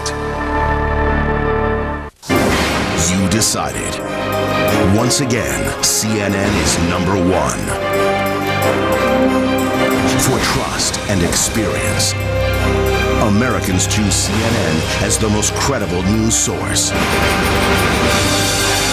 More than MSNBC or Fox News. More than any network, newspaper, or magazine. CNN is the most trusted name in news. CNN tomorrow, the coalition closes on Baghdad. Will Iraq launch chemical or biological weapons or even attack its own people? We'll measure the real threat. American Morning with Paula Zahn. CNN tomorrow, 7 Eastern. Quick update on what's going on at this hour. U.S. forces are moving ever closer to Baghdad and are using heavy armor and air support to punch through Iraqi defenses. American tanks are moving through the suburbs of Baghdad. Our Walter Rogers, embedded with the 7th Cavalry, reports that in the past hour, at least 6 Iraqi tanks have been destroyed. Iraqi opposition is increasing as the U.S. troops get closer into Baghdad. U.S. forces occupied and have been fighting for control of Sadaam International Airport, that is 12 miles from Baghdad. The Pentagon says there has been no damage to any of the runways. The U.S. may begin its attempt to install Saddam's successor even before the war is over. Our senior Pentagon correspondent Jamie McIntyre reports a senior defense official says the organization of a post-Saddam government could start in the next week. Sadaam Hussein has, of course, been Iraq's president since 1979. Secretary of State Colin Powell met with NATO representatives to talk about post-war Iraq. Powell told NATO that coalition members should have a leading role. It was also agreed that the United Nations would be involved. But Powell says the nature of its role remains to be seen. Powell said military commanders would stabilize Iraq before giving way to an interim authority. U.S. State Department is allowing the departure of non-essential personnel from China for fear of the spread of SARS. SARS, of course, was first identified in China's Guangdong province. More than 2,000 cases have now been identified in 15 countries. 79 people have died. CNN affiliate KSL reports that investigators near Salt Lake City are combing through an underground campsite used by the man accused of kidnapping Elizabeth Smart. It is believed Brian Mitchell hid Smart underground when search helicopters were overhead. The case against Mitchell is expected to go to court later this month.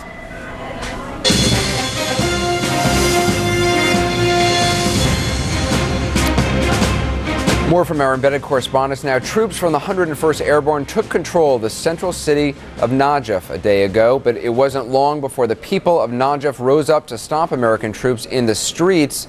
But it was all part of a cultural misunderstanding. A fascinating report by our Ryan Chilcote. I'm Ryan Chilcote with the 101st Airborne in the city of Najaf in central Iraq. Well, the day began with what was supposed to be a routine patrol for the troops. The goal of that patrol for the soldiers' commander to meet with the Grand Ayatollah Sistani here in the city. He is the chief leader of Shia Muslims in this city and throughout the world. Now, on the way there, the Ayatollah via radio asked the soldiers' commander to first secure his compound, which is located about half the way down the road from where the troops were at the time to the Imam Ali Mosque, which you see over my shoulder right now. The troops agreed, and that was their intention, was to simply go to his house and secure it. Well, no one told the crowd that had up to that point been very peaceful and very pleased with the Americans' presence of what the Americans' intentions were. Chaos ensued, the crowd apparently assuming that the soldiers planned to go all the way up to the Imam Ali Mosque, which, as you know, was not the case. Now, both the Ayatollah's representatives and the soldiers' commander took very commendable immediate steps to try and defuse the situation. The soldiers' commander telling his troops to take a knee, to point their weapons down at the ground, and to appear as little hostile as a soldier possibly can. That is what happened. But the situation had just gotten so chaotic at that point that eventually the commander decided that he ought to pull the troops back, send them back to their compound until cooler heads prevail. Back to you. Ryan Chilcote embedded with 101st, and should just update. The New York Times today is reporting that one of the most prominent Shiite clerics, Grand Ayatollah Ali al-Sistani in Iraq, has issued a fatwa or an edict instructing Muslims to remain calm, not to interfere with allied forces seeking to defeat irregular troops loyal to Baghdad. This is a report in today's New York Times. And what is interesting about that is that this seems to be a reversal of tone, and the Times says that on March 27th, the Grand Ayatollah, who may have been under pressure from Baghdad, issued a fatwa forbidding any cooperation with invading forces. So a slight change there. Let's go back to Darren Kagan now in Kuwait City. Darren? Interesting nuance there, Anderson. So we've checked in from the south. We want to check in from the advance on the northern front. It continues.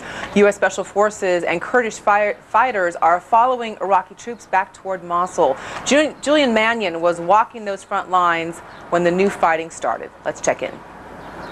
U.S. jets are pounding Iraqi troops on the road to Mosul.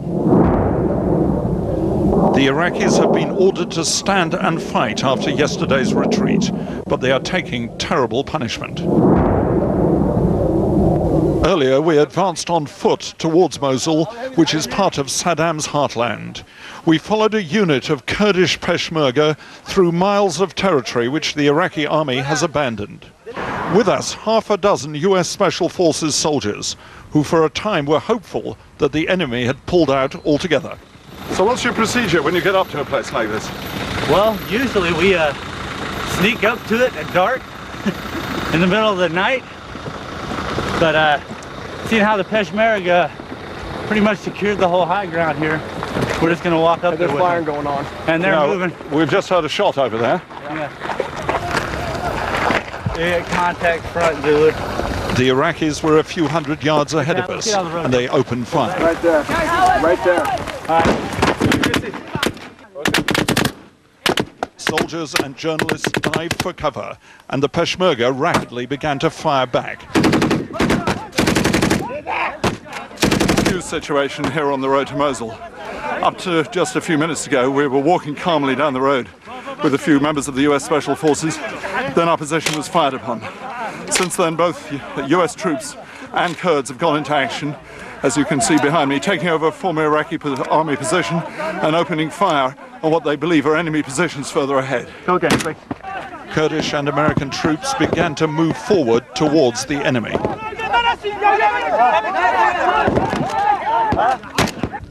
The Kurds fired rocket-propelled grenades towards their enemy. Iraqi troops fired back from behind a low hill, and their mortar rounds began to land nearby. We took cover. Roger, grid 7-0. The Americans called in airstrikes, and the jets screamed in. But tonight, the Iraqis are still holding out on the road to Mosul. Julian Mannion, ITV News, on the Northern Front. I want to go ahead right now and take a look at some of the scenes from the latest fighting in Iraq. Marines making their way through Kut, that is along the Tigris River. There they searched bunkers, buildings, and hideouts. They found no enemy, only weapons. In the north, Kurdish fighters team with U.S. Special Forces to strike at Iraqi positions on the road to Mosul. And when the going got tough, coalition aircraft were called in to deal an even stronger blow. Back in Basra, British Marines brought food and water to the civilians. Fedayeen fighters are still holed up in parts of Iraq's second largest city, but aid has started to make its way into Basra. Well, for nearly 2 weeks now, British forces have been pushing steadily into Basra, while Iraq's stubborn paramilitary groups keep putting up a fight. Juliet Bremer has more. We're going to check in on that in a minute. First, though, I'm told we're going to take a quick break from here in Kuwait City. Much more with me and Anderson Cooper just ahead.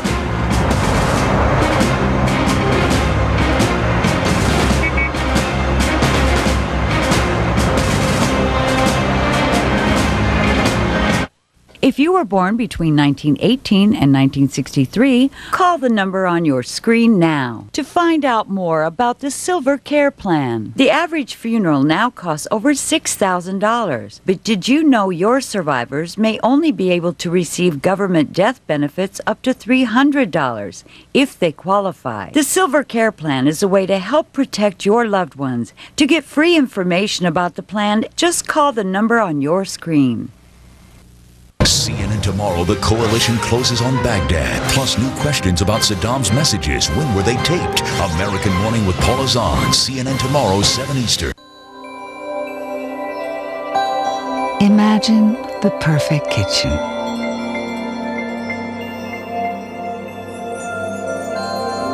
Dream the perfect kitchen.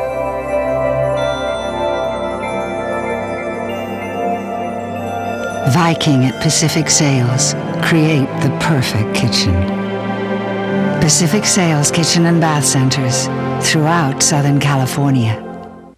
Where's everybody going? The grand opening of Family Classic Cars, Indian and Triumph of San Juan Capistrano. Sunday, April 6th. Live music. Free food and prizes. Guest appearances by Dan Gurney, Paul Moyer, and Branscombe Richmond. Register to win a brand new 2003 Indian Chief. Plus money donated to the Mickey Jones Foundation for Children. Family Classic Cars, Indian and Triumph of San Juan Capistrano, the second happiest place on earth. See you there on April 6th.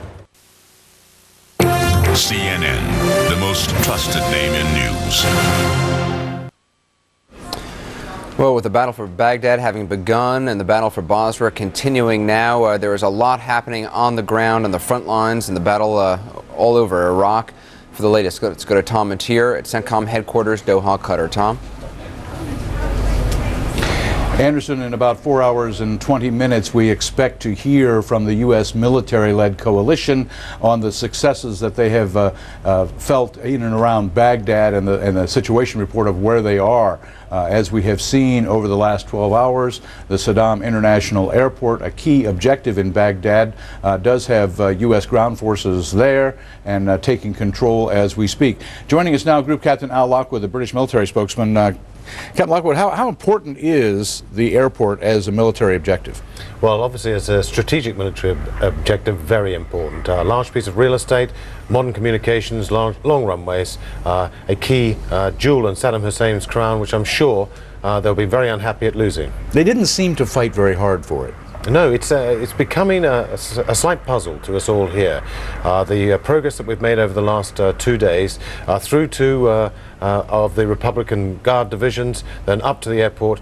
Yes, there has been resistance, but not the level that we thought we would encounter. Obviously a sign that probably a good air campaign, or maybe the Republican Guard has possibly retreated into the city. That is a concern, not something to rejoice about. If the Republican Guard pull back into the city and fortify their positions there, it becomes this urban guerrilla campaign that most military planners fear.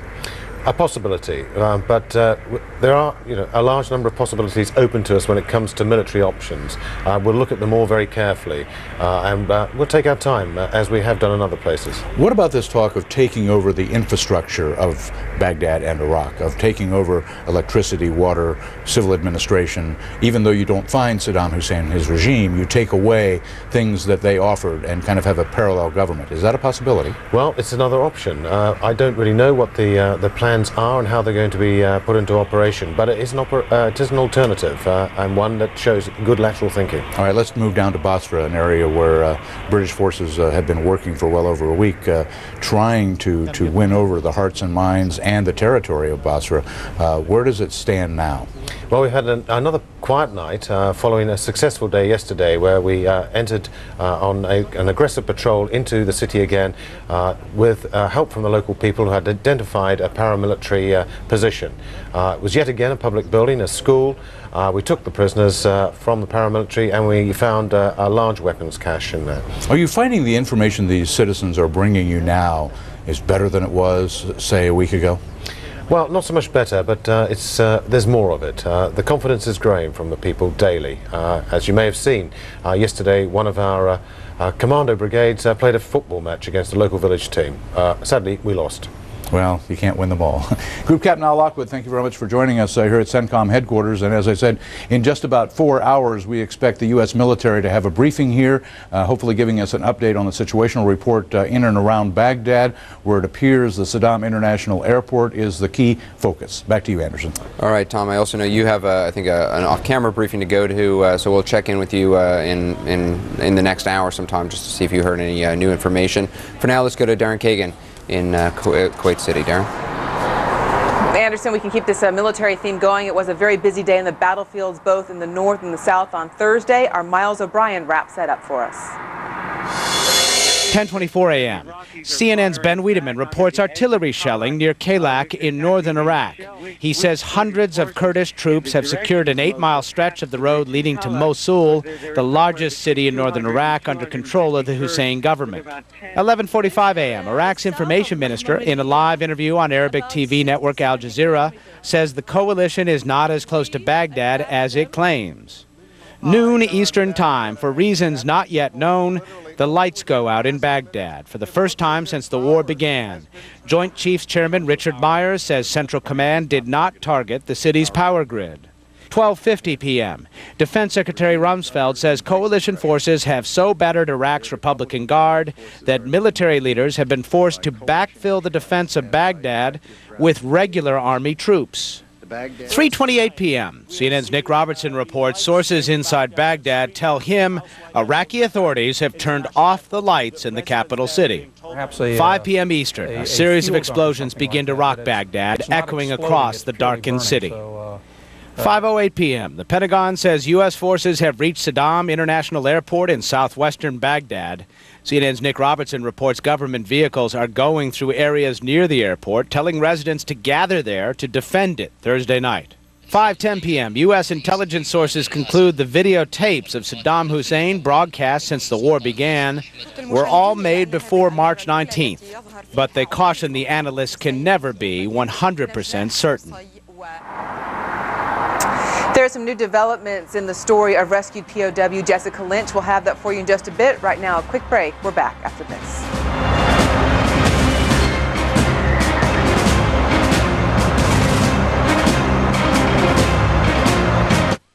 Where do you get your pet's flea, tick, and heartworm medications? Oh, what a hassle.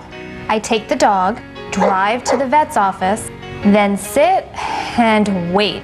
I just call 1-800-PET-MEDS, and my pet's medications are delivered right to my door. Wow, I paid a lot at the vet's office. And I paid a lot less. 1-800-PET-MEDS guarantees the lowest price on all your pet's medications. Order now and receive free shipping. You decided. Once again, CNN is #1. For trust and experience, Americans choose CNN as the most credible news source. More than MSNBC or Fox News. More than any network, newspaper, or magazine. CNN is the most trusted name in news. Every day and every night as the war in Iraq continues, CNN is there every morning at 7 Eastern. Get your first look at what happened overnight on American Morning with Paula Zahn. Breaking news out of Iraq. Then, every night at 10 Eastern, Aaron Brown takes you from the home front to the front lines on Newsnight. The maneuvering is now intense. American Morning with Paula Zahn and Newsnight with Aaron Brown. For your first and final word on the war in Iraq, stay with CNN, the most trusted name in news. And now for the latest on President Bush. He was upbeat as he visited Camp Lejeune in North Carolina today. The president addressed more than 17,000 Marines from the base who have been deployed to the Gulf. The president praised those troops and talked about U.S. forces going the final 200 yards to Baghdad.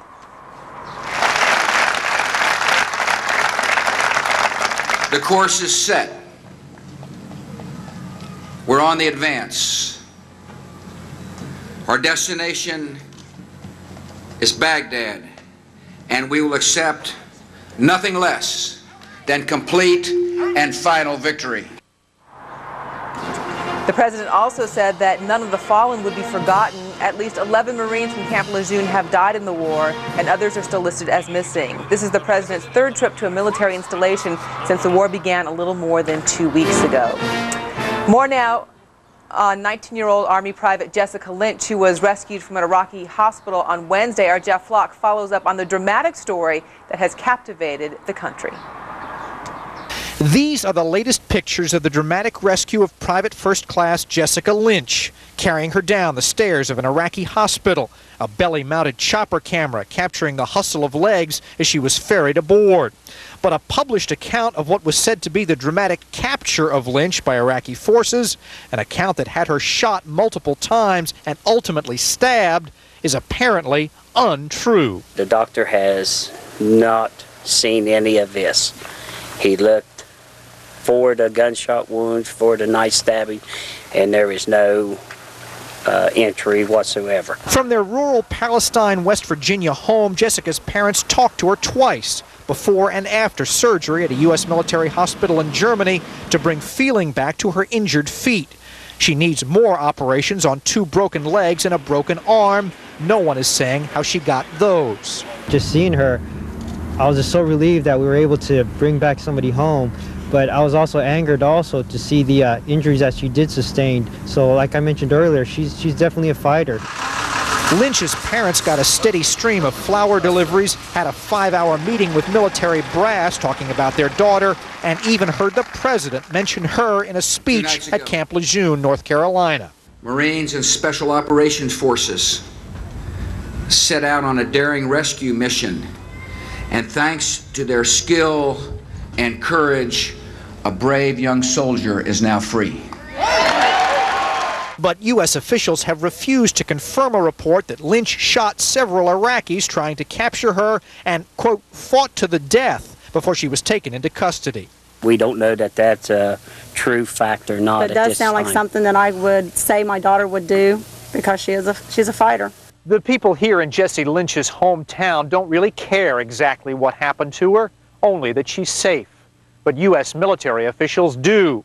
What, they want to know, became of the other members of her maintenance unit ambushed after taking a wrong turn in Iraq. With the rest either killed, captured, or missing, Jessie Lynch may be the only one who is able to tell them. I'm Jeff Flock, CNN, in Elizabeth, West Virginia. And we should learn more about Jessica Lynch's medical condition. Just a few hours from now, there will be a news conference at Landstuhl Regional Medical Center in Germany. That's where Jessica is being treated.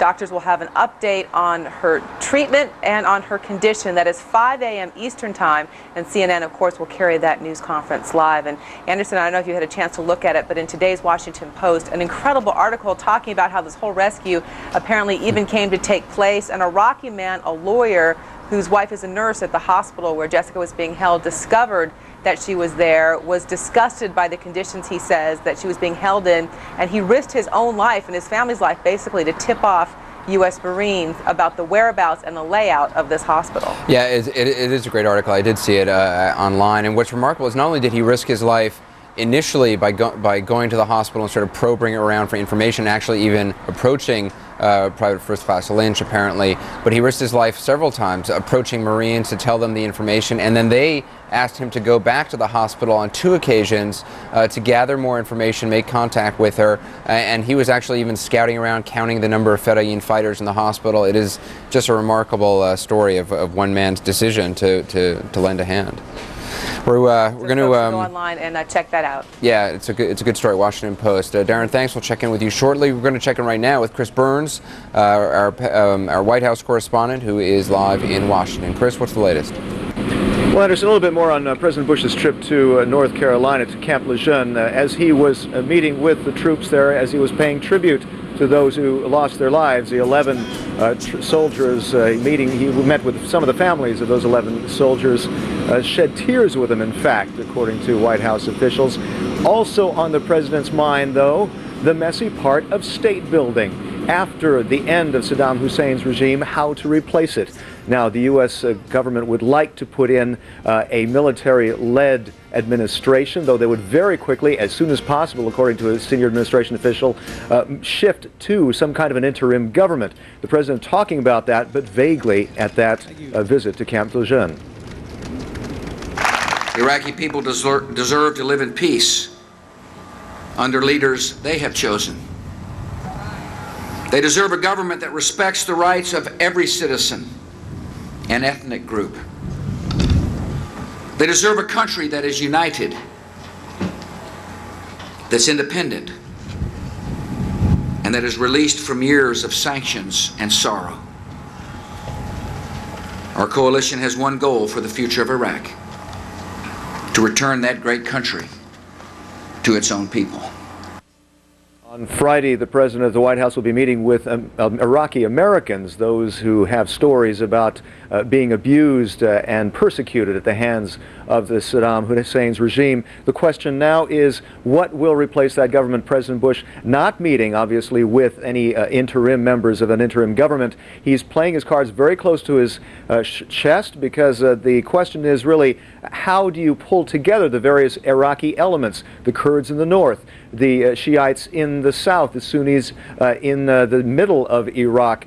And you have also Iraqi exiled leaders who would like to be a part of a government. You have Iraqis within the government itself who may want to be accommodated into the government. A very, very big question. Now, at least what officials here will say is that the government would like, the U.S. government would like to name some interim members of an interim government sometime as early as next week, to get Iraqis talking to Iraqis on television, talking to them about how they can get humanitarian aid, for instance. Very important to shift away from some image of an occupying force to some kind of an interim government, Anderson. And as far as we know, there are a fairly large number of U.S. officials already in Kuwait who are preparing for that eventuality, is there not? That's right. In fact, there's a retired General Jay Garner who's going to be heading this sort of reconstruction authority. He's going to be the civil administrator once it gets set up in Iraq. He's now, yes, putting that together in Kuwait, though there aren't a whole lot of Iraqis that are part of that. That is one criticism that we've seen in the media.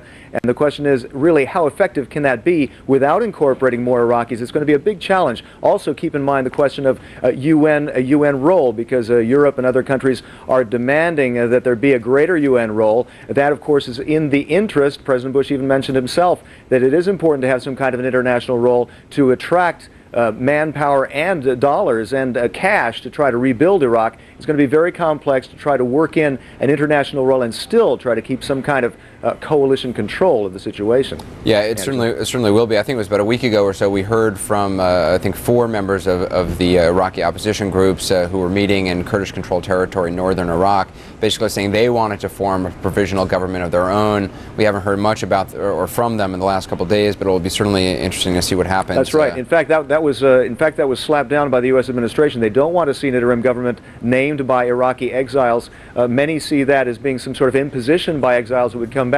Ahmed Shalabi, who heads the Iraqi National Congress, some people criticize him as being just a banker who has been out of touch, living in the countryside in England for so long, that how much respect, how much command can he have over Iraqis living inside Iraq? Big question of how to incorporate the exiles as well as Iraqis who have lived and suffered under the regime as well. Yeah, a question U.S. officials, I guess, will try to be answering in the coming weeks and months. Chris Burns, thanks very much. We'll check in with you in the next hour.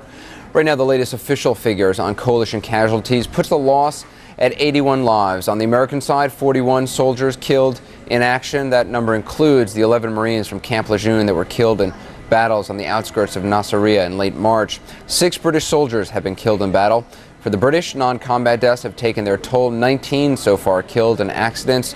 For the Americans, 13 have been listed as non-combat deaths. Not yet included in those figures, a U.S. soldier killed by what is believed to be friendly fire as he investigated an Iraqi tank in central Iraq. We're going to take a short break. We'll be right back. Our coverage continues. A lot more coming up.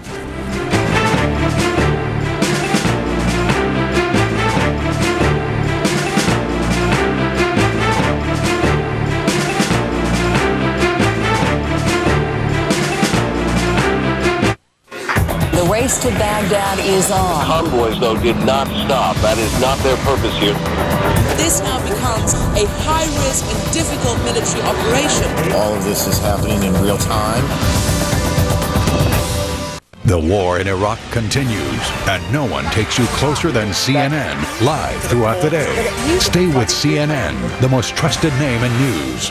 Where's everybody going? The grand opening of Family Classic Cars, Indian, and Triumph of San Juan Capistrano. Sunday, April 6th. Live music. Free food and prizes. Guest appearances by Dan Gurney, Paul Moyer, and Branscombe Richmond. Register to win a brand new 2003 Indian Chief. Plus money donated to the Mickey Jones Foundation for Children. Family Classic Cars, Indian, and Triumph of San Juan Capistrano, the second happiest place on earth. See you there on April 6th.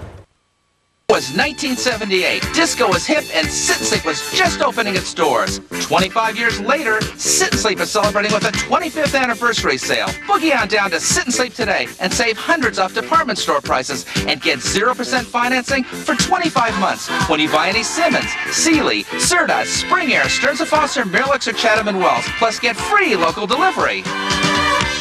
Sit and Sleep will beat anyone's advertised price or your mattress is free! CNN, the most trusted name in news.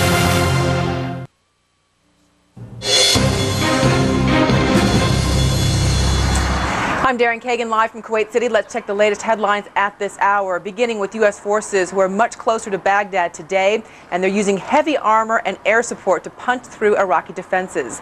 American tanks are fighting Republican Guard forces around Baghdad's airport. Our Walter Rogers is embedded with the 7th Cavalry. He reports that Republican Guard armor is fighting back but taking heavy losses. Sadaam International Airport is now partially under coalition control. That is 12 miles from Baghdad. The Pentagon says there's been no damage to any of the runways. The U.S. may begin to attempt to install Saddam's successor even before the war is over. Our senior Pentagon correspondent, Jamie McIntyre, reports a senior defense official says the organization of a post-Saddam government could start in the next week. Sadaam Hussein has been Iraq's president since 1979. U.S. intelligence analysts believe that Saddam Hussein's recent appearances on Iraqi television were likely taped before the war. The CIA spokesman told CNN that a definitive conclusion has not been reached. Intelligence officials also cautioned that even if the tapes are old, it does not mean Saddam is dead.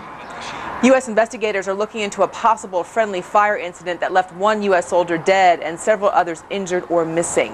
U.S. Central Command says that an Air Force F-15 fighter bomber was involved. Investigators are also looking into the downing of a Navy F-18 Hornet over Iraq. Officials believe the plane may have been shot down by a U.S. Patriot missile. U.S. Special Forces conducted a late-night raid at one of Saddam Hussein's palaces about 50 miles from Baghdad. CENTCOM says that no Iraqi leaders were captured in the raid, but important documents were recovered. Coming up this hour in CNN's coverage of the war on Iraq. Live from the front lines, coalition troops take a giant step toward Baghdad and put the squeeze on Saddam Hussein. Our reporters will bring you the very latest. Also, is this live or is it pre-taped? We'll tell you what the Pentagon says about Saddam Hussein's recent TV appearances. And later, is this the start of World War IV? Not 3, but 4. A former CIA chief has a chilling prediction.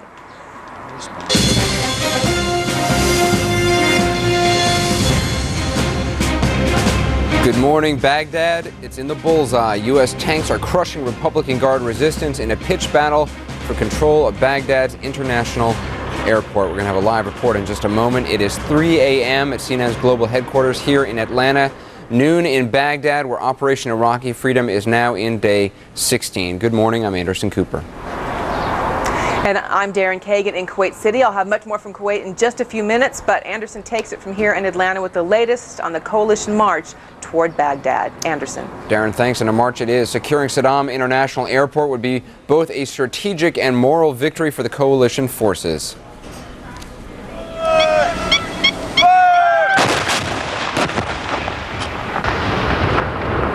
This video came into us a short time ago from the airport, where there has been heavy fighting that has left U.S. forces partially in control of the sprawling facility. This video from earlier shows an Iraqi surrendering to U.S. forces at the airport. By the way, I think I misspoke. I should have said a morale victory at the airport. I want to talk to Walt Rogers, who is with the 7th Cavalry. We've been talking to him a lot over the last couple hours. Let's get an update right now. Walter, what's your status? Hello, Anderson. The picture we're showing you now is the forwardmost unit of the U.S. Army's 3rd Squadron, 7th Cavalry. You're looking at 2 M1A1 main battle tanks on a road on one of the main approaches to Baghdad. If you can see those tanks, you can see the positions that the Iraqis have tried to overrun for at least the past 6 hours. The Iraqis sent out a convoy of 10 tanks shortly before dawn. Again, the tanks you see all in alliance with Bradley fighting vehicles also took out a number of Iraqi tanks, we believe 7 tanks, and then the Air Force took out 3 more. And then a few hours after dawn, even in broad daylight, the Iraqis sent even more armored units forward, both ahead of those tanks, which you see in front of you now, and off to the left and rear of them. There were a number of Iraqi units which tried to flank the 7th Cavalry, again unsuccessfully. At night, of course, the U.S. has the advantage of night vision goggles, so the Army can see the vehicles they're trying to attack. They were taken out pretty quickly. The area you're looking at has, for the past 6 hours or so, been a free fire zone. There is a considerable carnage about. Behind us are a number of dead Iraqi soldiers in the road ahead of us. You can see a burned out bus. Now, the Army says that that burned out bus up there, which our cameraman's about to pan over to, was indeed a suicide vehicle. It was coming down the road at the head of the U.S. Cavalry's armored column at night with its lights ablaze, and it was signaled to stop. It did not stop, so of course the Army opened up. The vehicle caught fire, and then it exploded. Not the diesel fuel which you would expect from a bus, but explosives which were packed aboard that vehicle. The combination of suicide attacks plus armored convoy thrusts at the 7th Cavalry has resulted in at least 400 Iraqi soldiers being killed. So far today, 16 armored vehicles put out of action. These figures, of course, are coming from the U.S. Army 7th Cavalry. Anderson? Walter, we know Baghdad was hit throughout the evening. Is there much activity going on in the skies above you at this point? There is almost constantly the roar of jet planes overhead. As you ask that question, I can see one. There's a thin overcast, so I can't tell you exactly what kind of aircraft it is. Of course, it would be almost certainly U.S. Air Force or U.S. Navy carrier jets. That being the case, throughout the night, we saw very heavy, constant bombardment of Baghdad. We sat on our vehicle along a dark country lane and just watched the sky light up as bomb after bomb fell. It was quite a show. There was a residual effect, however, which was not very pleasant. That residual effect was that a very heavy, thick hail of dark smoke floated over Baghdad and the area around it, and we're, of course, in the suburbs, and it was very choking, acrid smoke. At times you couldn't even see the sun rising until the sun got high overhead now. There's a thin layer of cloud up there now, but all along the horizon in either direction, there's a ribbon of black smoke. Again, the consequence of last night's bombing by the coalition forces. Anderson? Walter, in the position you're in, 7th Cavalry just sort of maintaining that position, and of course we're not saying exactly where it is. You mentioned it is a free fire zone. When was the last time fire was brought forth by U.S. forces there? Oh, well, we've had intermittent fire for the past 12 hours, and the Army has held this position for some 12 hours. Having said that, well, there you go. There's the answer to your question. They're shooting rocket-propelled grenades over our heads. We can hear them whistling, literally whistling over our heads. This is not the first time that's happened today. And we can see other firing out in fields. There's firing all about us now. We're not sure exactly where it's coming from. But in answer to your question, they're still shooting as they have been for over 12 hours now. Anderson? Those RPGs, the rocket-propelled grenades that we just have been hearing, and we can't hear them, by the way, Walter, they're Iraqi, I take it?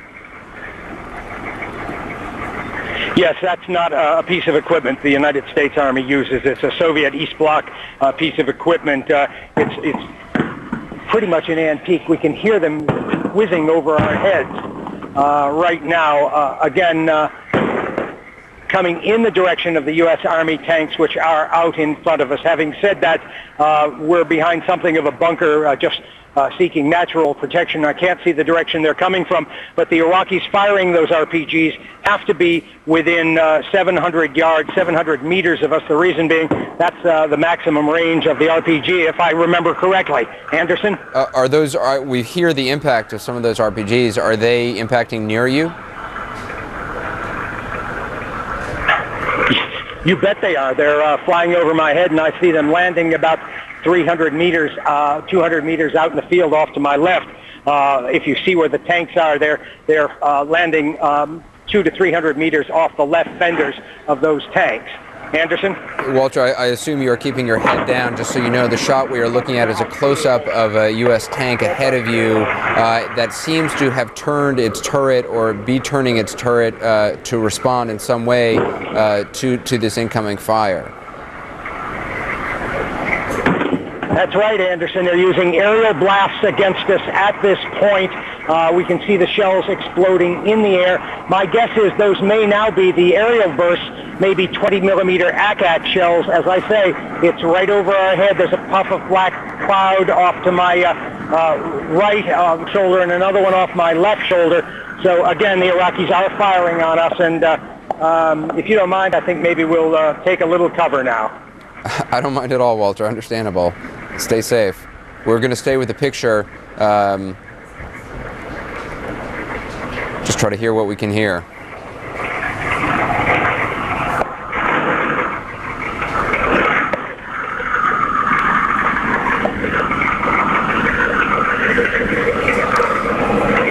If you are just joining us, we are and have been talking to CNN's Walter Rogers, who is embedded with the 7th Cavalry.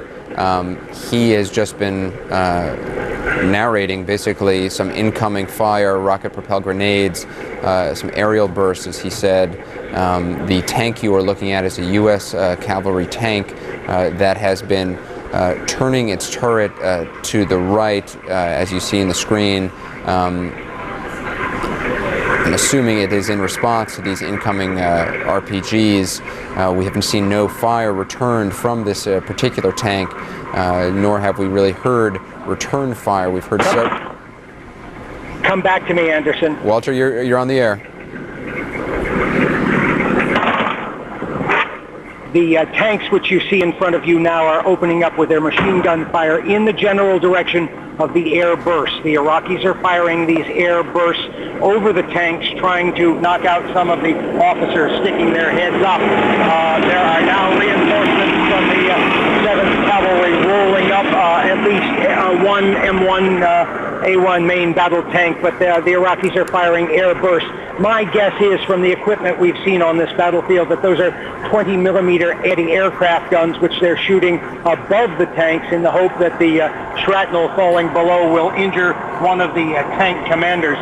We should tell you, Anderson, that we can't really turn the camera at this point, but all morning long we have been showing our viewers pictures of a burned out Iraqi tank, as well as a burned out Iraqi armored fighting vehicle. Having said that, we now discover our crew was walking back there, and at least one individual, one Iraqi soldier, is still alive out there, and our crew is trying to give them aid while I'm on the air trying to narrate this sequence to you. What we're showing you, of course, is the main turret on a M1A1 main battle tank. See if I can open this up just a little. That's the wrong way. Trying to get a focus for you. You can see that tank's barrel getting ready to fire. Block your ears. The Iraqis have a position out in that field, a strong anti-aircraft position, and that's where they're firing those M1A1 Abrams tanks. Again, we're in a rather hostile situation, but that's what they set us out here for. Anderson? Walter, you mentioned those aerial bursts. Are you still receiving those aerial bursts, and are they near where you are? Have you actually seen shrapnel falling from the sky? Sure. I mean, it's right over my head. Yes, we've seen it. It's been about a minute and a half or 2 minutes before that's happened. Since then, reinforcements have come up. One main battle tank, also one Bradley fighting vehicle has come up to try to target the position of that anti-aircraft unit. Again, the Iraqis are turning anti-aircraft guns into horizontal artillery pieces to fire at the tanks, so far ineffectually, but it is not a threat to be minimized when anti-aircraft fire is aimed across the terrain at the Army's vehicles. Again, some of the noise you're hearing in the background is the diesel engine of our vehicle plus the diesel engine of the Bradley fighting vehicle. We can hear outgoing shells fired by some of the other tanks and some of the Bradley fighting vehicles. So apparently they think they've pinpointed that anti-aircraft position. But what we were seeing, as I say, 2 to 3 minutes ago, was incoming anti-aircraft fire that was just exploding over our heads and over the heads of the tanks. Now, again, as I say, we think the Army has relocated that position out there and is returning machine gun fire or pouring machine gun fire into it. Anderson? So far, based on the U.S. vehicles that we have been seeing, we've been hearing machine gun fire being returned. We have not seen any heavy artillery being returned. Is that fair to say? Well, that's because we're focused on 2 tanks, but I thought I heard 25 millimeter shells from the Bradley fighting vehicles, which are behind me, going out over my right shoulder in the direction from which the anti-aircraft fire was coming. But, you know, this unit's been under almost constant fire for some time. Again, let me repeat that we have been showing you pictures earlier in the morning of burned out armored personnel carrier and a burned out Soviet T-72, Soviet vintage T-72 tank.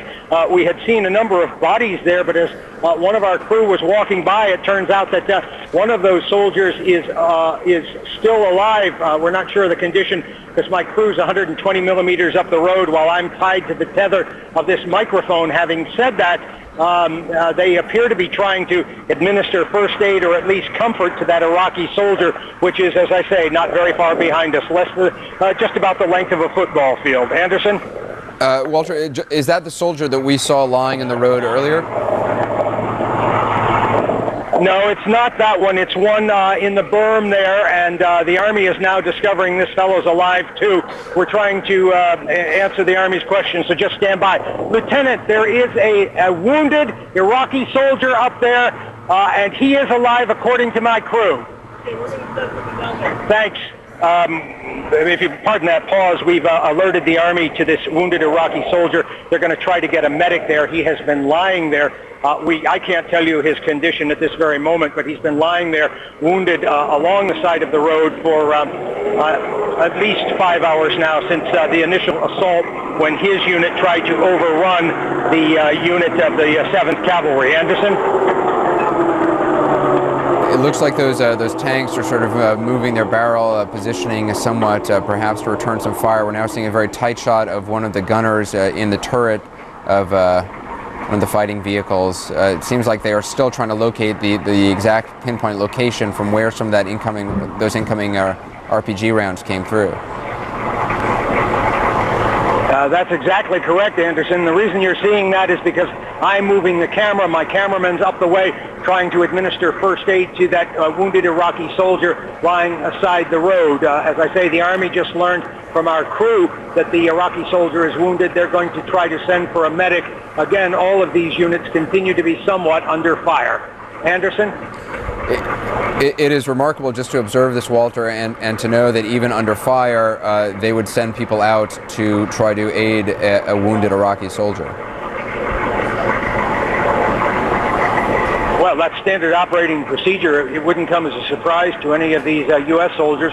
This is what the U.S. military has been noted for doing. Anderson?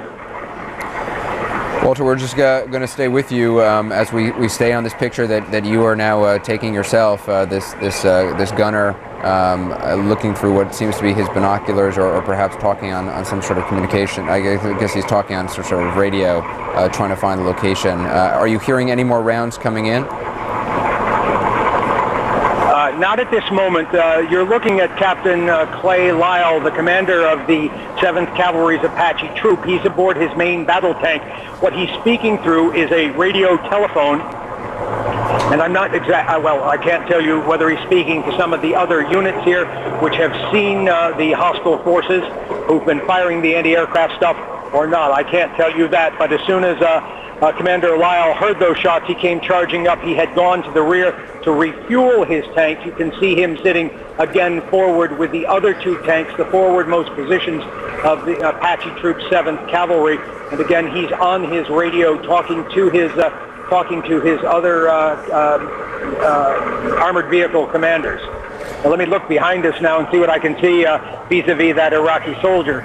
Our crew is working on him. One of our crew members, Paul Jordan, an Australian former SAS soldier, is very good with first aid, and he appears to be administering first aid. I can't leave the tether of the microphone to find out how badly injured that soldier is, but he has been lying beside the road, wounded for some 5 hours. As we passed by most of those soldiers, we could see a number of them dead, lying beside the road, maimed and disfigured. But apparently one of the Iraqis was able to get out of the burning armored personnel carrier and crawl into a low depression off on a side road and seek shelter there. And he's been alive. We've got incoming fire. We've got to get down. Anderson, I'm going to have to shut down for a while. Bye. Okay, Walter. What? You want to get behind me? We have been following some remarkable footage, both narrated and shot by CNN's Walter Rogers in his position near Sadaam International Airport. We were very limited in what we could show you for security reasons. Walter didn't want to move the camera around because he didn't want to give away any sense of his actual location, which is certainly very understandable. You've seen in the last several minutes Walter Rogers reporting incoming RPG fire, rocket-propelled grenades, also some aerial burst. Walter believed those aerial bursts came from anti-aircraft guns, which the Iraqis are essentially no longer pointing them up at the sky, pointing them down at ground level, shooting above the positions of the tanks. The idea there being that there would be an aerial burst of the shell. The shrapnel from the shell would then rain down on U.S. forces manning those M1A1 Abrams tanks, as well as armored personnel carriers and Bradley fighting vehicles. You have been watching for the last several minutes just some extraordinary real-time moments in a combat zone, moments from the battle in Baghdad. We're going to continue with Walter Rogers. We're going to continue with Walter Rogers' pictures. We are putting these pictures on a slight delay in order to bring them to you. But this is the picture we have right now. The last we heard from Walter Rogers about 40 seconds or a minute ago, he had to take cover. We saw Commander Clay Lyle, a man we have, I think many Americans who have been watching CNN's coverage since the beginning of this may, and in particular watching Walter Rogers' coverage with the 7th Cavalry, may feel they know Commander Lyle, who we first heard about as Walter Rogers was with the 7th, charging across the deserts in the early days of the war in Iraq. Moments ago, we saw Commander Lyle actually manning the turret of a gun, talking on a radio, and then motioning to both Walter and we imagine the other forces around to get down.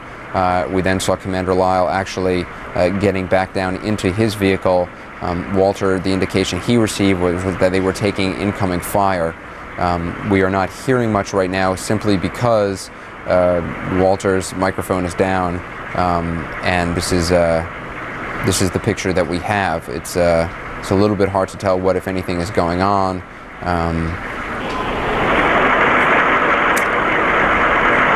Well, that wasn't too hard to tell what's going on there. M1A1 Abrams firing. If you are just joining us and you're wondering what they are firing at, as far as we can tell, they have been trying to locate the position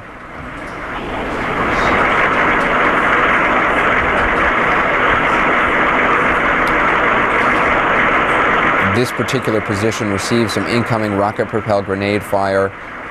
They have been spending the last several minutes trying to pinpoint the exact location of that incoming fire.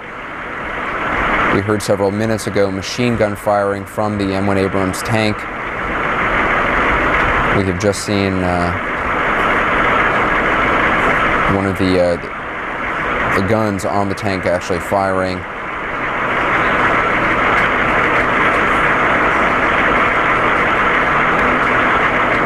Again, we bring you these pictures on a slight delay. Walter Rogers also reporting, again, if you are just joining us,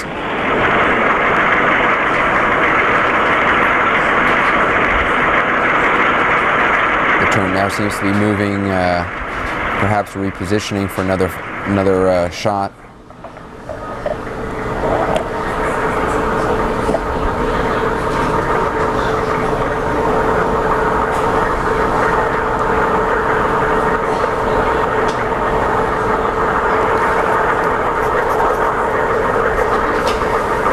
Now, if my military knowledge is correct, that is the M1A1 Abrams tank firing its main gun, the 120mm cannon, quite a significant part of its arsenal.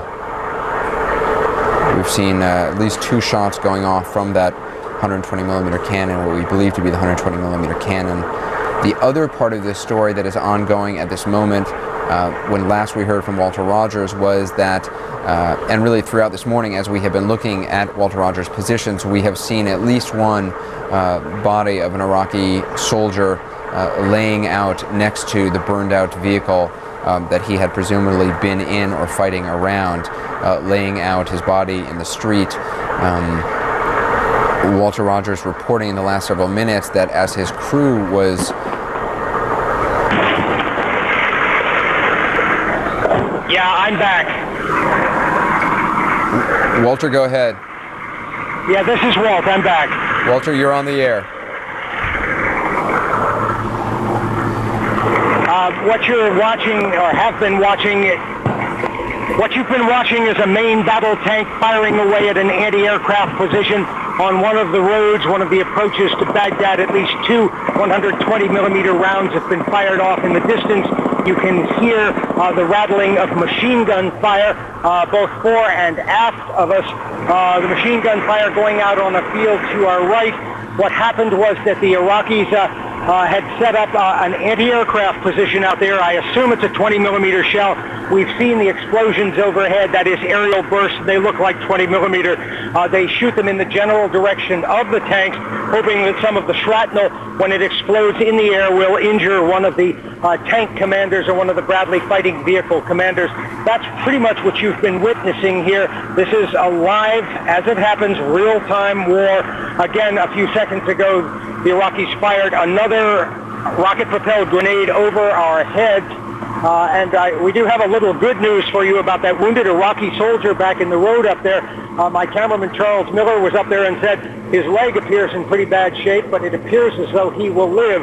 That Iraqi soldier's been lying in a ditch for some 5 hours unnoticed, wounded, and it appears as though his injuries are not that serious, although there are a number of his dead colleagues around that vehicle. Nonetheless, that Iraqi soldier will probably be able to survive.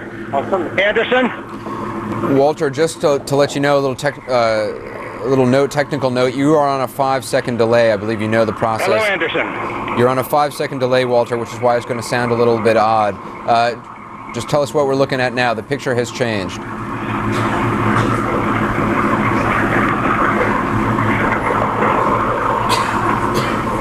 What you're looking at is a private waterman, Jeff Barwise, our satellite engineer, and Paul Jordan, our AKE security officer. They discovered a live Iraqi in the ditch about 110, 120 yards from where I'm hunkering down in the road. And what they discovered is after all morning long we've been viewing these pictures of burned out Iraqi armored vehicles. They tried to push through and override the 7th Cavalry's lines last night. There were Iraqis in the burned out vehicles and hanging around, but apparently one Iraqi soldier managed to pull his way out of the burning wreckage and into a ditch, a berm on the side of the road. You can see our units giving him water at this point, even as we remain under fire from other Iraqis. But that Iraqi soldier, according to the CNN people who are now ministering first aid to him, appears to have a badly injured leg, but otherwise will probably survive. We need to tell you, the Army has radioed for a medic to come up and take care, an Army medic to come up and take care of the Iraqi soldier. The problem, of course, is that the Iraqis are pinning down everyone in the rear, so the medic's armored personnel carrier cannot come forward at this time. The medics are under fire. The Iraqis are shooting on every one of the rear contingents, both ahead of us and behind us. Anderson? Walter, just while you were talking, we heard some more, which sounded like machine gun blasts. I take it that was from either the Bradley or the Abrams. Are you still receiving incoming fire? Still receiving these aerial bursts?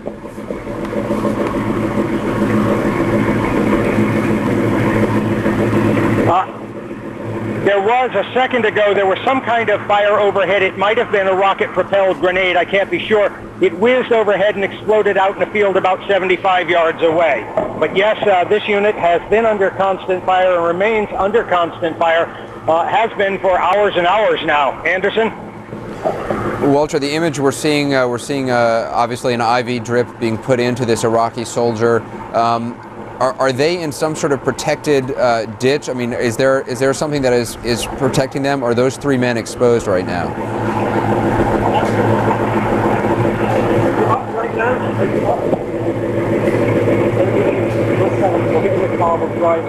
All right, Anderson, in answer to your question, do it, Charlie. In answer to your question, yes, that's Paul Jordan, an AKE officer traveling with us. He's more or less our security guy. And what we're going to try to do is move this vehicle forward under fire to give you a picture of what's going on with that soldier. We're going to try and do it with the camera rolling. So you just, I'm going to put everything in the car, pick up all the and we will try to move live up to that position. So just hold on, Anderson. Just put in the car.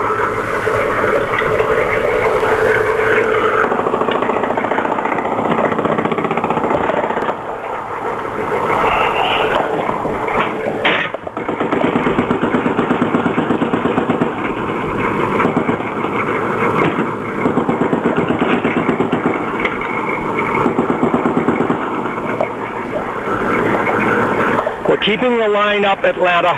We are with you, Walter. We are staying with you.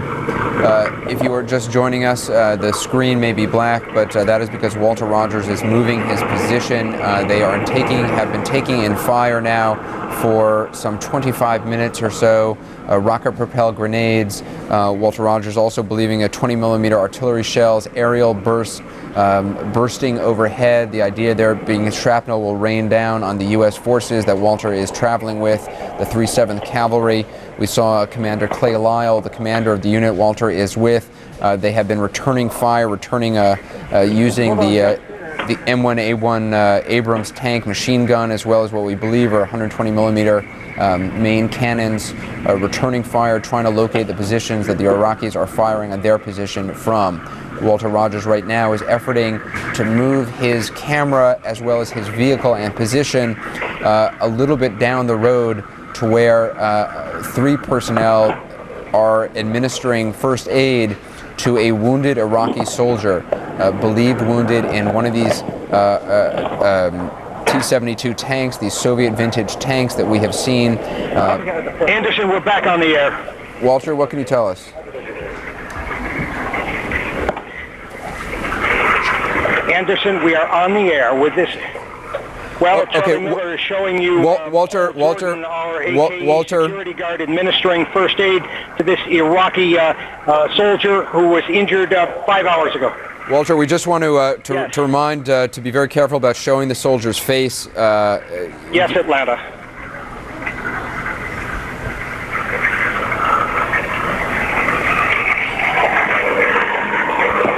No face.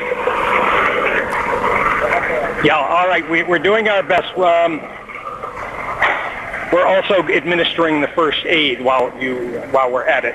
This is an Iraqi soldier injured about 6 hours ago. He was fired upon by an M25, or rather a Bradley's 25 millimeter gun. Paul Anderson, our security guard, is administering first aid because the U.S. Army medics cannot come forward to our position. They're taking fire in the rear. This Iraqi soldier that you're looking at has been lying between these two metal bars for more than a few hours now. We think about 5 hours. We say that because that was when the armored convoy of 10 vehicles tried to overrun the U.S. Army positions. They were unsuccessful at it. Most of the soldiers' colleagues were killed. As a matter of fact, all of them were. They are littered about us elsewhere. But Walter, if you can pull, I'm sorry, Walter, to interrupt. If you can pull your shot back. Iraqi vehicle, and in the process, and go ahead, Walter. This is Private Woodward with the 7th Cavalry. Private Woodward with the 7th Cavalry. He's holding the IV bottle up, assisting the CNN security guard. And what you're watching is the CNN crew actually administering first aid and assistance to an Iraqi soldier who had lain unnoticed in a ditch for over 5 hours last night. Paul Jordan, a former Australian SAS soldier, I think, was the first to discover that this Iraqi soldier was indeed in a ditch and injured. But in point of fact, when everyone else thought he was alive, we noticed there was movement. He has an injured leg, but otherwise he appears okay, and he's flashing a good smile. He's actually waving at the camera. I'm not sure how much of this we can show you, but it appears as though he's going to be all right from what we can see from a cursory check of him. Again, that is the Private Woodward of the U.S. Army 7th Cavalry holding the IV bag. Paul Jordan, the AKE security officer who discovered this Iraqi in a ditch just about 30 yards away from his vehicle. He apparently was able to crawl out of the burning vehicle and seek shelter in the space, the gap between the two roads. That being the case, he is breathing, and a couple seconds ago even started smiling and waving at the camera. I know your restrictions against showing his face on camera, but that was a pretty nice smile that he put forward just a few seconds ago. Paul, do you need me to hold that? Yeah. Okay, I'm holding the bag. The Iraqi soldier is pointing at his leg now.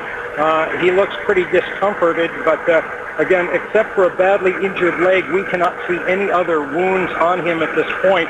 And he looks like he is going to be the only survivor of a very serious skirmish 5 or 6 hours ago. Anderson? Walter, we just want to remind our viewers the reason we are resisting showing his face is because essentially this Iraqi soldier is... Anderson.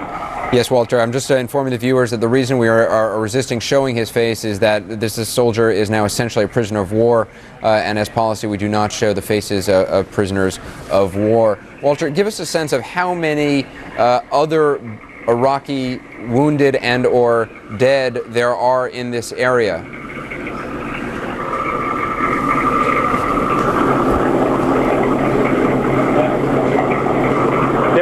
Other Iraqi wounded in this area. I can see and have seen 4 or 5 other dead Iraqis around the T-72 tank, and I can't tell you how many there might be inside the burning vehicles. It would be more than a little risky to put your head inside an Iraqi vehicle which is on fire because there has been ammunition exploding. This particular soldier is being assisted by Private Waterman, United States Army 7th Cavalry. He's holding the IV drip bag, and Paul Jordan of AKE is giving the first aid assistance at this point. He's put an IV drip on the soldier. Again, the most serious injuries to this soldier appear to be the leg, but the remarkable thing is that the Army has rolled back up and down this road and just assumed that the soldier was dead, when in point of fact, he was lying there perhaps in shock. You can hear the firing about us, but at this point, this soldier appears more than redeemable. Again, there's an IV drip bag now being held by Jeff Barwise, the CNN satellite engineer. And we have a wounded Iraqi soldier by the road given him water, but this entire area is coming under very heavy fire from other Iraqis. Heavy fire because the Iraqis have begun firing their 20-millimeter anti-aircraft guns in our direction. Now, it appears as though I can see over my right shoulder that the Army medic has been able to get through. The medics were under fire in the rear a mile or so back down the road. We're not able to make it up as soon as we passed on word that we had a live Iraqi, albeit a wounded Iraqi prisoner up here. But right now the medic is coming over and we have a captain who probably holds the rank of doctor, and I recognize one of the other medics on board. He's been there about 6 hours, and Paul Jordan set up the IV. Missing his leg? No, that's not him. He's otherwise okay. We have an Iraqi soldier, now appears to be, yeah, I could tell.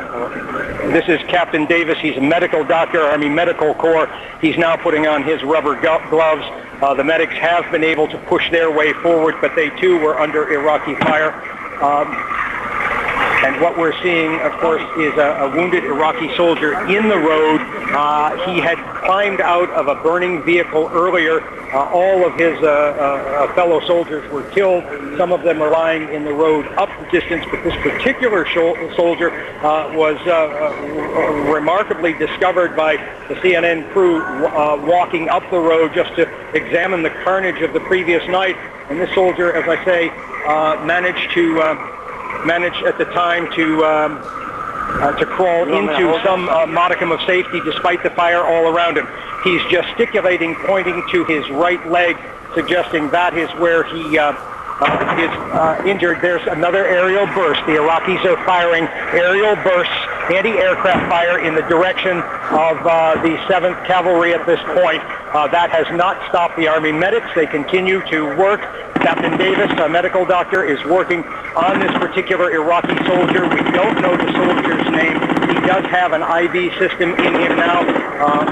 Paul Jordan, the CNN AKE security officer, rigged a system very, very fast for him, so he's receiving intravenous fluids at this point.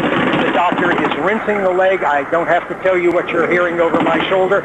It's a 7.62 millimeter machine gun off of Bradley. No, excuse me, that's a main battle tank. Again, this has been the scene of quite a shootout in the past 6 or 7 hours, and despite the Army's best efforts, they have not been able to knock out that anti-aircraft unit, which is firing horizontally at soldiers in an armored column. Anderson? Walter, I mean, it is extraordinary to listen to the sounds of this as we watch American medics trying to, and CNN personnel trying to save the life of this Iraqi wounded soldier, at the same time coming under fire from this wounded soldier's colleagues. I'll stay down until y'all get ready to cover it. Describe the firing that is going on, the firing that we are hearing. What is going on? Are you still taking in fire from the Iraqi position? How you doing? I'm good, sir.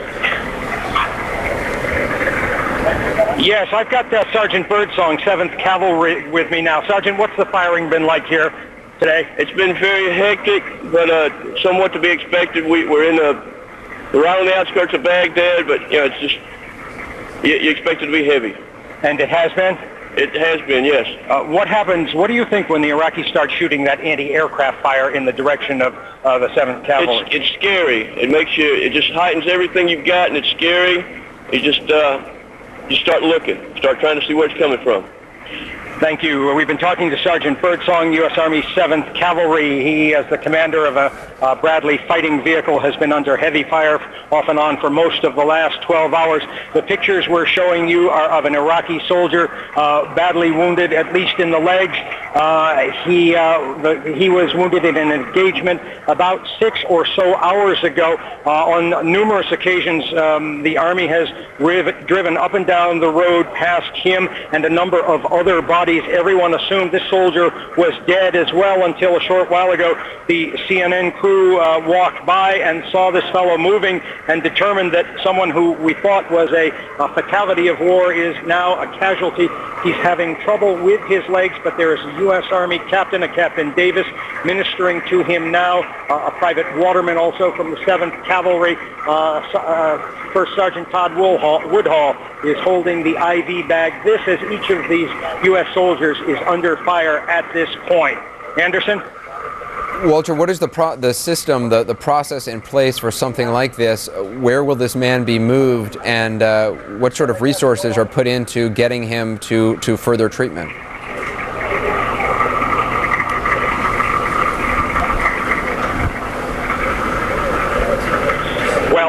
You can see that the Army doctors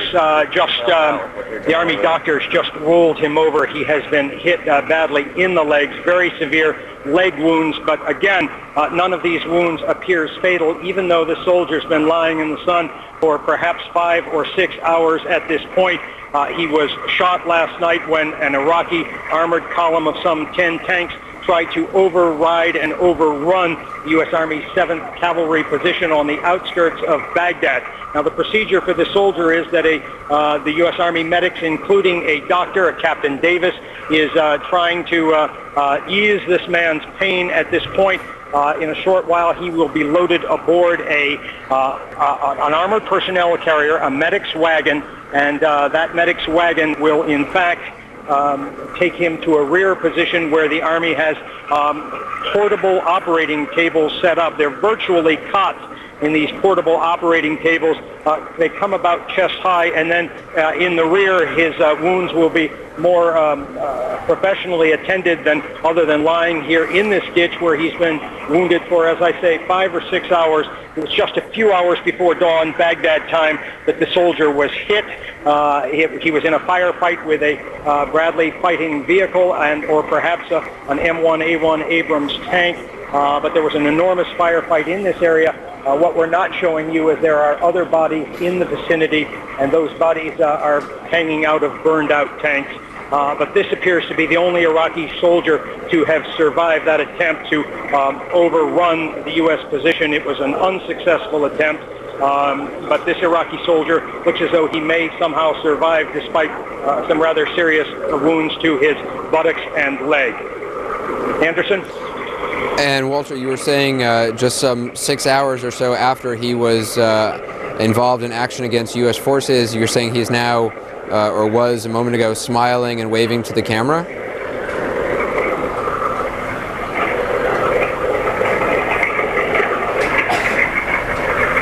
Well, I don't see how that could be the case, but I swear I saw it with my own eyes. He did indeed smile at one point and wave to the medics, not so much the camera. He was very grateful to see the medical relief on the way. As I say, he's been lying in a ditch seeking cover for about 6 hours.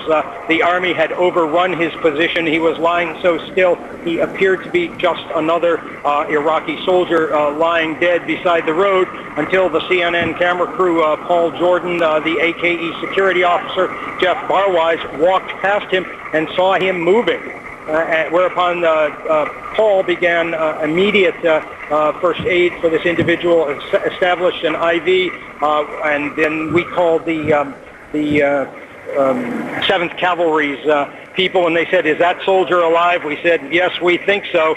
So the 7th Cavalry then called up its medics immediately. It took them a few minutes to get here because they were under a rather serious fire in the rear several miles back. The medics don't travel at the tip of the spear like most of the tanks and fighting vehicles. That being the case, this soldier received fairly quick medical aid once the Army established that there was a live Iraqi soldier here. My guess is that it was probably no more than 10 minutes before the Iraqi medics, before the U.S. Army medics came up and began ministering to this Iraqi soldier. You can see him lying on his side now.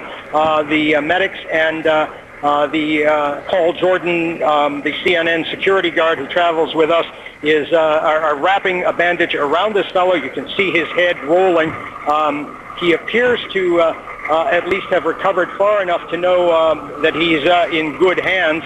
They're trying to staunch what appear to be bullet wounds in the fleshy part of his hip and in the fleshy part of his thigh. That being the case, he's well enough to brace his right arm up against the road berm, and he's holding himself in that sideways position to assist the medics who are now working on him. Anderson? Walter, tell us a little bit about the scene away, that while we stay on these pictures, the scene that is going on around you. What is the status of the firefight that has been going on now for close to an hour, at least this immediate firefight that we have been watching and witnessing through your reporting? What's the status?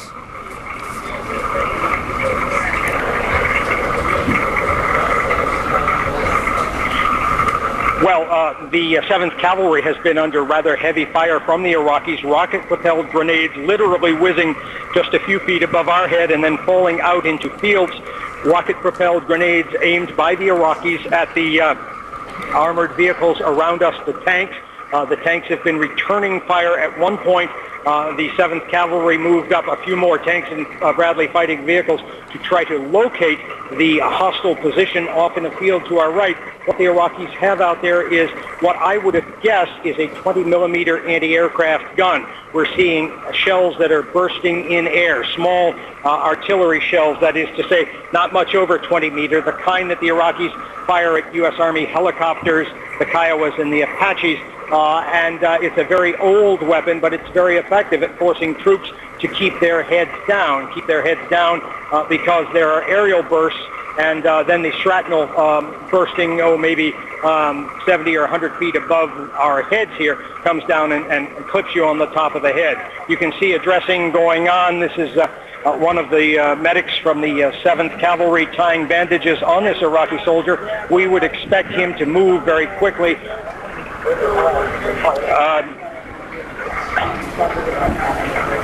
There, you're looking at Paul Jordan again trying to tie bandages on that fellow.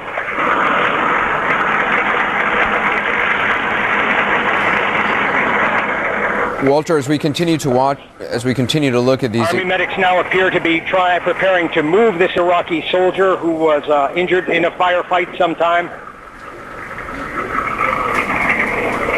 Yes, it would appear as if the Army medics are getting ready to move this Iraqi soldier. A short distance away from us is the Army medic M113 wagon. There are, of course, stretchers on there. When the bandages are finished on this soldier's wounds, his buttock and his leg, which received what appears to be direct fire, it appears then this soldier will be transferred to the rear. As we say, we're watching the medical treatment of an Iraqi soldier who had been thought dead for 5 or 6 hours. Now we're seeing the stretcher coming over at this point. It would appear the soldier is soon to be loaded on this stretcher and then taken to the rear for more serious medical treatment. You can see that he's now sitting up and appears more than coherent, which is kind of remarkable given what happened. He's actually smiling at Paul Jordan, the medical officer who helped him and first discovered he was alive. This Iraqi soldier, by the way, has a gold star on his epaulette. Now, I'm not sure what rank that indicates, but he may be a senior officer. As I say, he appears quite happy now. Again, we're not allowed to show his face, but he is smiling. We can see Captain Davis, Paul Jordan, and one of the Army medics lifting this fellow up. He's in great pain, going over a berm, but now he's on the stretcher, and in the not too distant future, perhaps less than 20 or 30 minutes, he'll be in a rear echelon unit where his wounds will receive immediate attention, and he'll be treated like any other combat soldier here. Again, his wounds appear all on his buttocks and hip. He was fired upon last night when his unit tried to overrun the 7th Cavalry. I can't tell you of the nature of what Iraqi unit he's from, but we can see that he appears more than a little happy to have that IV bottle going in him and to have been given water, and now he's being covered more or less from the sun. The soldiers you're seeing now in the Army medics. First Sergeant Todd Woodhull is holding the IV bag. Captain Davis, Army Medical Corps, is the one who took over after Paul Jordan took over. Paul is holding. They count 1, 2, 3, and they're moving the Iraqi soldier to the back of an M113, which is the Army medical wagon. That medical wagon was called up from the rear. It came up a brave Iraqi fire. The Iraqi soldier, again, with a single gold star on his shoulder, that suggests he was an officer, is now being loaded safely aboard this Army medical wagon, and he's going to be taken to a rear echelon unit. Anderson? Walter, as we continue with your extraordinary pictures, tell us a little bit about I have not heard too much shooting the last several minutes, so there has been much throughout this last hour, and as you have been reporting really for the last 12 hours or so that the unit you are with has been in this position. What is the status of both the incoming fire and the return fire that you have been witnessing?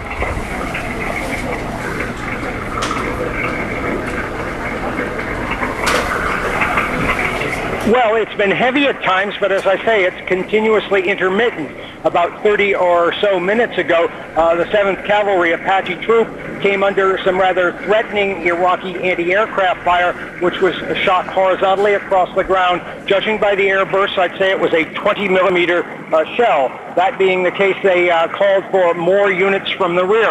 As this was happening, CNN's Jeff Barwise, our satellite engineer, and Paul Jordan, the AKE security guard who's been driving us through this war, discovered that one of the soldiers who was lying, what we thought, dead by the road, and the Army had driven past more than a few times, it was discovered that he was still alive, and in fact, his wounds were basically salvageable. That is to say, they were shots to the hip and to the legs. And then, as you can see, Paul Jordan, our AKE security driver, who's a professional Australian SAS soldier, or was before he retired, began giving this Iraqi an IV treatment until the Army medics could come up from the rear. They had difficulty making it up because the Iraqis are firing on the rear echelon units of the 7th Cavalry. That being the case, there seems a pause in the shooting, but it comes and goes, as I say, fairly intermittently, and we could have a burst overhead at any point.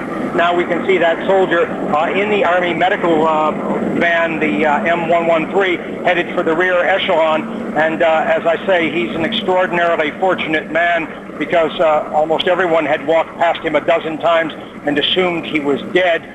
He was not dead. He's also fortunate because he's the only survivor of the armored column which tried to attack and overrun the 7th Cavalry last night. But he now appears as if he will survive, and he is headed for an Army operating table in the rear. He was an officer. We could see a gold star on his shoulder. No idea of what his rank was, but increasingly as he was given water and after the IV went in his arm, it was as if he suddenly realized he wasn't going to die in a dirty ditch, and in point of fact began smiling and trying as best he could to thank the CNN crew as well as the Army medics who came along and treated his wounds until he could be evacuated. Anderson? Walter, I don't know if you can say or not, but was there any procedure for when whoever first approached this soldier? I don't know if it was Paul Jordan, the AKE security specialist, or not, but was there any attempt to establish whether or not he was armed or potentially of some threat?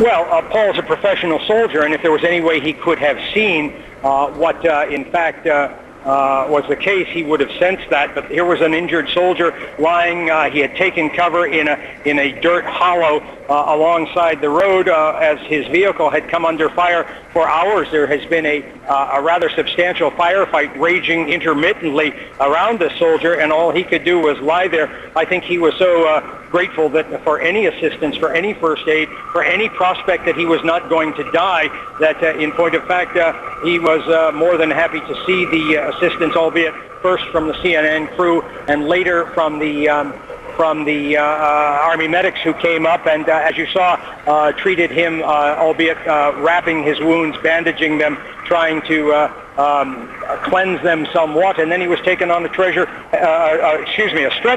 and taken to a rear echelon position for operations. Again, this soldier was extraordinarily fortunate, the reason being that about us in the road, both to my left and to my right, there are dead Iraqis lying there. And as I say, the 7th Cavalry as well as CNN had gone by this soldier several times and assumed he was dead. In point of fact, he was wounded, but perhaps more in shock than a life-threatening wound. Anderson? Walter, you had talked about, and we had heard, what you believed were 20mm anti-aircraft aerial bursts from what is presumed to be an Iraqi position, firing upon the position that you and the 7th Cavalry unit you are with have been maintaining for the last several hours. Are those the same kind of you mentioned that those are the kind of anti-aircraft weaponry used against the helicopters, the Kiowa helicopters and the like. Are they also used against airplanes? And if so, are those the kind of anti-aircraft batteries that we have heard are throughout the city of Baghdad in many locations?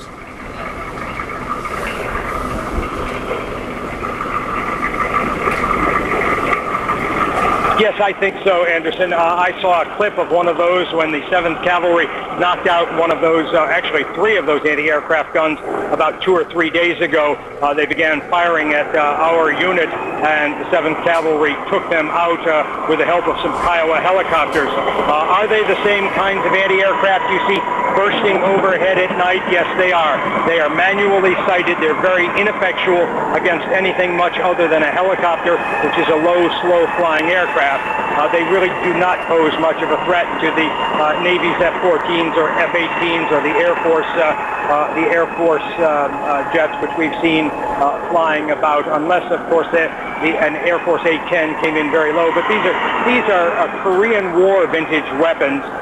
They do have tracer shells every 4th or 5th shell. But other than that, except for being a threat to helicopters, they're not much use as an anti-aircraft gun anymore, because a good anti-aircraft gun, if it's any good, is A, missile, or B, if it's a 20mm shell like that, it tends to be manually sighted, or a good one is radar sighted. And of course, these are just like freelance soldiers driving around shooting at any target that pops its head up on the horizon. And what they've tried to do is override the 7th Cavalry. They were totally ineffectual in that. They got themselves badly mauled and killed. We have seen one surviving Iraqi soldier, but the American officers with whom we've been traveling have been telling us that they killed over 400 Iraqis in the same killing field on either side of me now. Anderson? Walter, I just want to remind our viewers it is 4 a.m. here on the east coast of the United States, and we are watching an extraordinary, what has been an extraordinary hour of coverage, live coverage by CNN's Walter Rogers, who is in a position somewhere in the vicinity of the airport near Baghdad, and we have seen not only a firefight, incoming rocket-propelled grenades, but also a wounded Iraqi soldier, perhaps an officer, discovered initially by CNN personnel, then by U.S. military personnel. We have witnessed over the last hour or so that soldier being taken care of, the wounds being dressed, being loaded into a stretcher, and driven away for further treatment. And we continue with Walter Rogers now, as what we understand from Walter has been some 8 to 12 hours of sporadic shooting at the 7th Cavalry position. This position, Commander Clay Lyle, who we saw earlier aboard his vehicle on the radio, calling out, attempting to respond to these incoming rocket-propelled grenades, these aerial bursts of what Walter Rogers is reporting believes to be 20mm anti-aircraft bursts. Let's listen in now.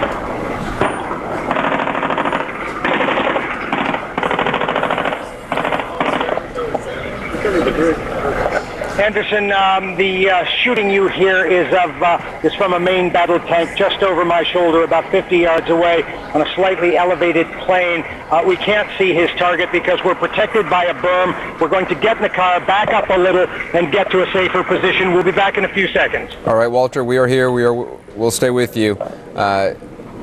Walter will be attempting to reestablish both his own safety and the safety of his crew, as well as the video image that we have been bringing to you non-stop really now for over an hour, or just about an hour. Walter reporting, as he said just a few minutes ago, return fire by U.S. forces, by 7th Cavalry forces, machine gun returning fire. We saw earlier, about 30 minutes ago or so, 2 shots from what we believe to be the 120mm cannon aboard the M1A1 Abrams tank, that being their main cannon, firing 2 rounds at the positioning from, as best as they could tell, where some of this incoming fire was coming from. It all started about an hour ago with some quite vivid, to say the least, sounds of rocket-propelled grenades coming in on Walter Rogers and the 7th Cavalry's position. We then heard what Walter Rogers believed were aerial bursts of this 20mm anti-aircraft weapon, I should say. And what is significant about that is that this 20mm gun, which is, as Walter Rogers pointed out, a Korean War era weapon, not the latest weaponry at all, as we are finding out much of the Iraqi military hardware, for instance, this T-72 Soviet era tank that we have been seeing. But this 20mm anti-aircraft artillery, not positioned, normally it would be positioned up toward the sky, or up toward trying to bring down any U.S. military helicopters. They are actually now just positioning it at ground level, shooting directly at U.S. forces, trying to have these aerial bursts hit above the forces, and the idea being that, though not a direct hit, the shrapnel from the burst would rain down on any military personnel on the ground. We're going to take a short break, try to reestablish connection with Walter Rogers as he seeks safety. We'll be right back.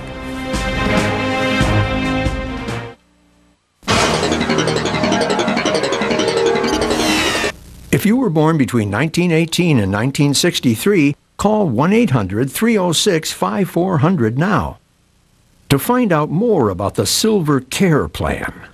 The average funeral now costs over $6,000. But did you know your survivors may only be able to receive government death benefits up to $300 if they qualify, leaving your loved ones to pay the balance? You must be age 40 to 85 to qualify. No physical examination is necessary, and coverage starts as soon as you're accepted. The Silver Care Plan is a way for you to help protect your loved ones at a time they'll need it most. To get free information about the Silver Care Plan and its benefits, call 1-800-306-5400. You have no obligation, so call now. CNN puts you alongside the troops with soldiers. Bang, boom, boom, and then there came small arms fire. With sailors. 6 U.S. Navy warships were involved in the Tomahawk strikes. With airmen. There goes a plane taking off now. With Marines. What they want to do is try to take this facility intact. Plus, CNN joins forces with top news organizations and our network of affiliates to put more reporters in the region to keep you informed. No one gets you closer than CNN, the most trusted name in news. CNN Today, the coalition closes on Baghdad. Will Iraq launch chemical or biological weapons, or even attack its own people? We'll measure the real threat. American Morning with Paul Azan, CNN Today, 7 Eastern.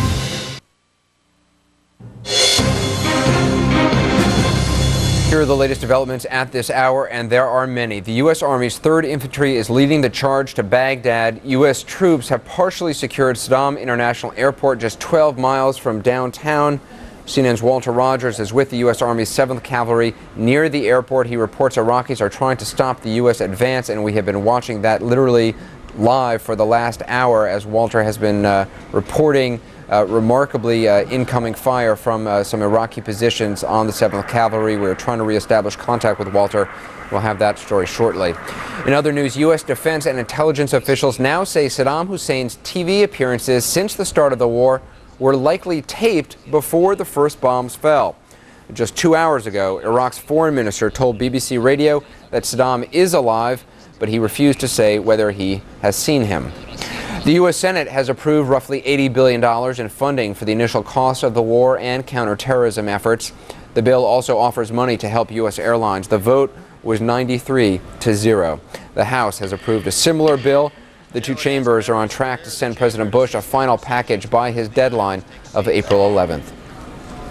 Not a chance, says Defense Secretary Donald Rumsfeld. He flatly rejected the idea of any nation brokering a deal with Sadaam Hussein to end the war. Sources told CNN the initiatives have come from Russia and France. Both nations opposed military action against the Iraqi regime. And the family of rescued POW Jessica Lynch says contrary to earlier reports of multiple gunshot wounds, doctors tell them she was not, and we repeat, not shot. Lynch underwent back surgery at a military hospital in Germany yesterday. More surgery is planned today on her broken arm and broken legs. Hospital officials hold a news conference at 5 a.m. Eastern, and we will, of course, bring that to you live. In honor of U.S. troops fighting in Iraq, the San Diego Padres sported camouflage jerseys in yesterday's game against the L.A. Dodgers. It just may have helped. They won 6-1. San Diego is, of course, home to a very large military community.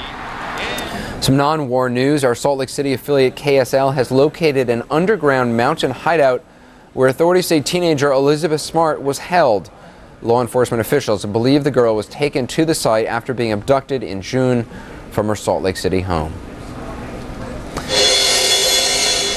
And we are taking you right up to the action in Iraq. Coming up this hour, the battle for Sadaam Hussein International Airport rages on. We will take you to the front lines as we have for this last hour. Plus, dangerous misunderstanding. An angry crowd rises up against U.S. troops. We'll take you to the center of it and show you how the problem was solved. And warriors remembered. Some of the first U.S. troops killed in Iraq are laid to rest.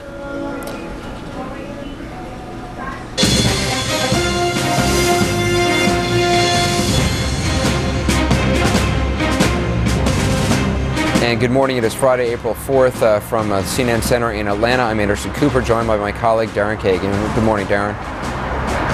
Good morning to you, Anderson, from Kuwait City. I want to show you some live pictures from the area around Sadaam Hussein's International Airport. U.S. troops have been fighting for hours for control of that airport, and CNN has been bringing that to you live with Walter Rogers' crew on the ground. And Darren, I know I want to show you how the advance. Go ahead. Go ahead, Anderson. Okay, sorry. Yeah, just saying. I know you can't see the picture, but it's actually a picture of Baghdad that we're showing. I think we lost the picture from Walter Rogers that we've been following, so we're going to try to get that up shortly. Because Darren, I know you can't get a return feed, so go ahead, Darren. Right.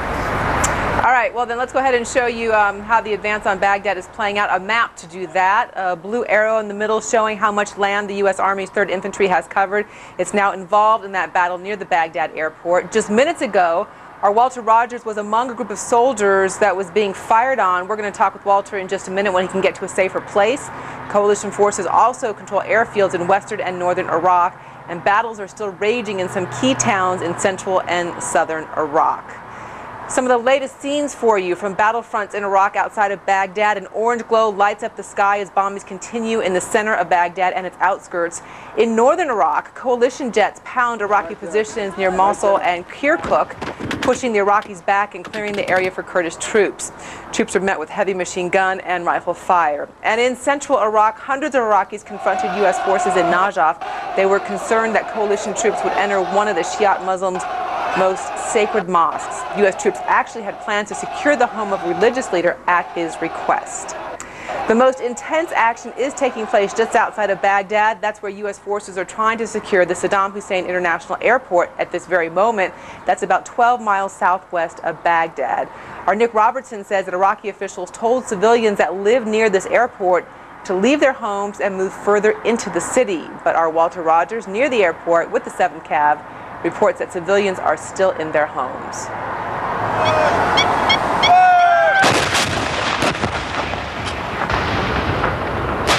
And this video coming to us a short time ago from the airport. Hours of heavy fighting there have left the area littered with the bodies of Iraqi fighters and burning Iraqi military armor. Other video from earlier showing an Iraqi surrendering to U.S. forces at the airport. The U.S. is also providing first aid to at least one wounded Iraqi soldier. You saw that unfold right here on CNN. Anderson, back to you. Darren, thank you very much. We have now reestablished connection with Walter Rogers, who, if you're just joining us, has for the last hour just provided an extraordinary up-close live look at what combat is like. Let's go back to Walter Rogers with the 7th Cavalry. Walter, what's the situation where you are now? Anderson, we're showing you live pictures from the northernmost penetration of the U.S. Army's 3rd Squadron, 7th Cavalry. For about 6 hours now, it has been under constant fire from Iraqi forces, Iraqi irregulars, but at several times there were some Iraqi tank units, a company of tanks, approximately 10 tanks in mixture with some fighting vehicles, armored personnel carriers. They were taken out, as you pointed out a short while ago. An Iraqi soldier beside the road that the Army and we had assumed to be dead, and suddenly upon closer examination we discovered this particular Iraqi soldier had managed to crawl out of a burning armored personnel carrier, seek refuge in a ditch. He had some severe wounds to his buttocks and to his leg, but Army medics came up and pulled him out, and he is in the rear, and he should be receiving the best the Army can give him by way of medical treatment in the very near future. But it has been a very combative past 6-7 hours. You lose all track of time when you're under fire. At one point, the Iraqis were actually using anti-aircraft bursts, firing over the heads of the tanks. It appears that they could retreat back into a warehouse not very far from where I'm standing. But before the fighting was over, we believe the Iraqis lost at least 16 tanks, at least that many armored personnel carriers, and some 30 trucks as they tried to overrun U.S. Army 7th Cavalry. They have not been successful at that, and they have paid a dear price for it. The estimates are there are over 400 Iraqi soldiers lying about on either side of the road in the killing fields. Anderson? And Walter, we have some of those pictures just from moments ago, from about half an hour or so ago, of the treatment that the Iraqi soldier was receiving. We're probably going to play. We're playing some of those now. Just tell us a little bit about the process of how this came to pass, how the soldier was discovered, and what has ultimately happened to him, as far as you know.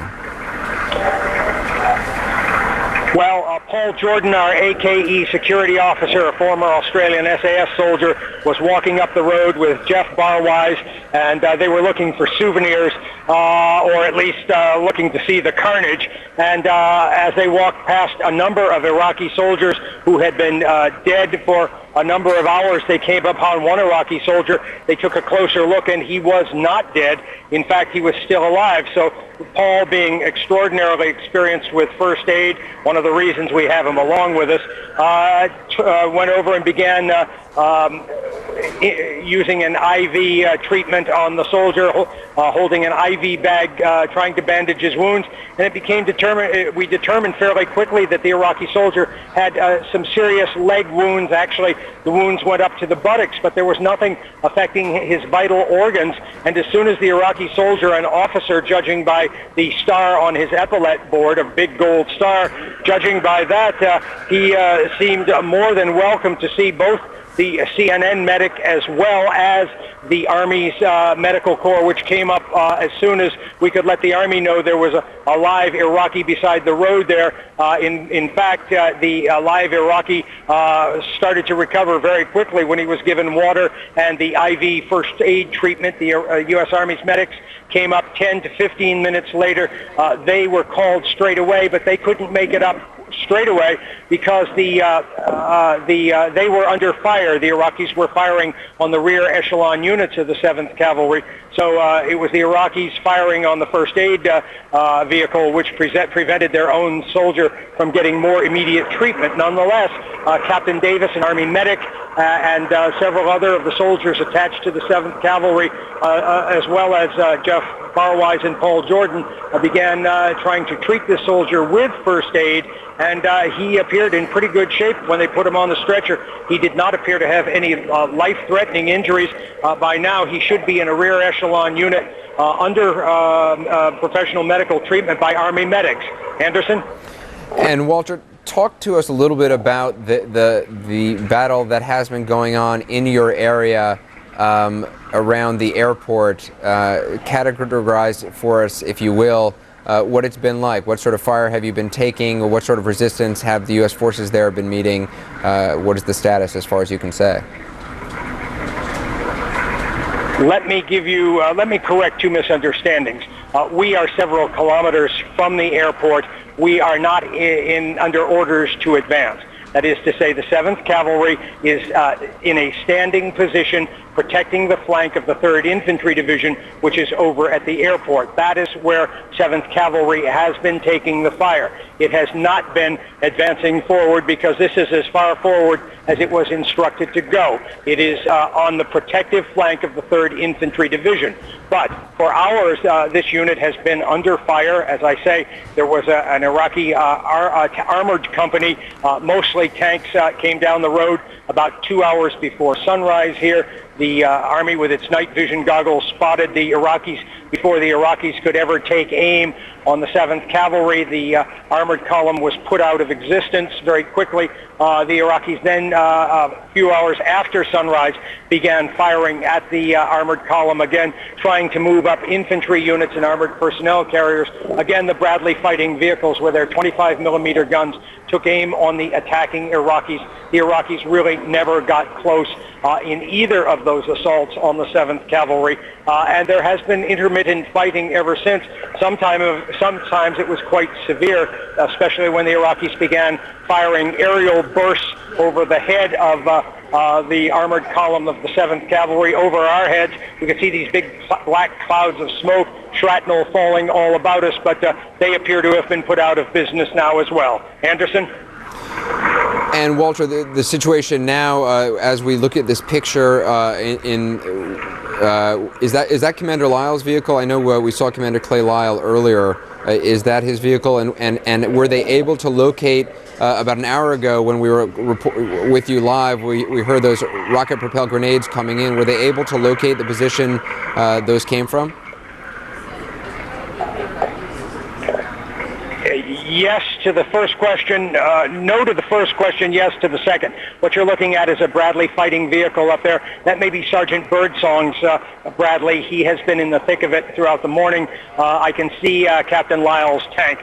What happened was it was very difficult to take out the Iraqi position because they were off to the left. There are some pretty heavily forested areas there, that is palm groves, date palm groves, and it turns out that what the Iraqis had was a large warehouse over there with weapons, so that as soon as one weapon was taken out, one anti-aircraft gun or one rocket-propelled grenade was fired, they could dash back in, grab more, and keep attacking as soon as they fired. Now, the RPG is just a fire and release weapon, but they were able to go back and resupply themselves constantly, which is why the 7th Cav has been under a pretty heavy sporadic fire for the past several hours. Anderson? Well, Walter, for the last hour or so, we have just been transfixed listening to you, your reporting, and the work of your crew, and obviously the men of the 7th Cavalry. We're going to cut away from you, let you take a breath, and come back to you as soon as we can. Walter Rogers, thanks very much. We will talk to you soon. Simply extraordinary hour and 20 minutes or so. Let's go to Darren Kagan in Kuwait City. I will second that, Anderson. We've been able to watch a lot of Walter's pictures and his coverage here on CNN International as our viewers back home have been watching it. We want to check in now on a different front in northern Iraq. David Turnley is in the northern Iraqi town of Kifri, and we're getting word there that Iraqis are retreating from there as well. Let's go ahead and check in with David. Good morning, Darren. Yes, in the town of Kifri, the Kurdish people here, in their minds, this place has been liberated this week, but not without hardship. On Tuesday, special forces some distance behind this town to the north called in American aerial bombing of the frontline positions just in front of this town. They hit a castle and an old police station, which had been the outpost of the Iraqi military in front of this town. And the Iraqi army then retaliated by lobbing mortar attacks onto the town. At least 3 people were killed and several were injured. We are told that the Iraqi forces on 3 occasions tried to retreat, and the Sadaam Hussein execution committees forced them to go back to the front until finally they did retreat some 10 kilometers from here to the south. In the last 2 days, the Kurdish people from this town have now taken over these outposts, both the castle and the old police station. They are scavenging through the spoils of war that they find here. Old posters of Sadaam Hussein that have been torn apart. They picked up an Iraqi flag and burned it. There are helmets that are on the ground all over. There are many remnants of other kinds of military weaponry. Tragically, just in front of this castle, which is 200 meters to the south of the town, one of my colleagues, a BBC cameraman, had driven unknowingly through a minefield that separated the town from the Iraqi positions, got out of his car, and was killed as he stepped on a landmine. The cost of the liberation of this town this week has been very heavy.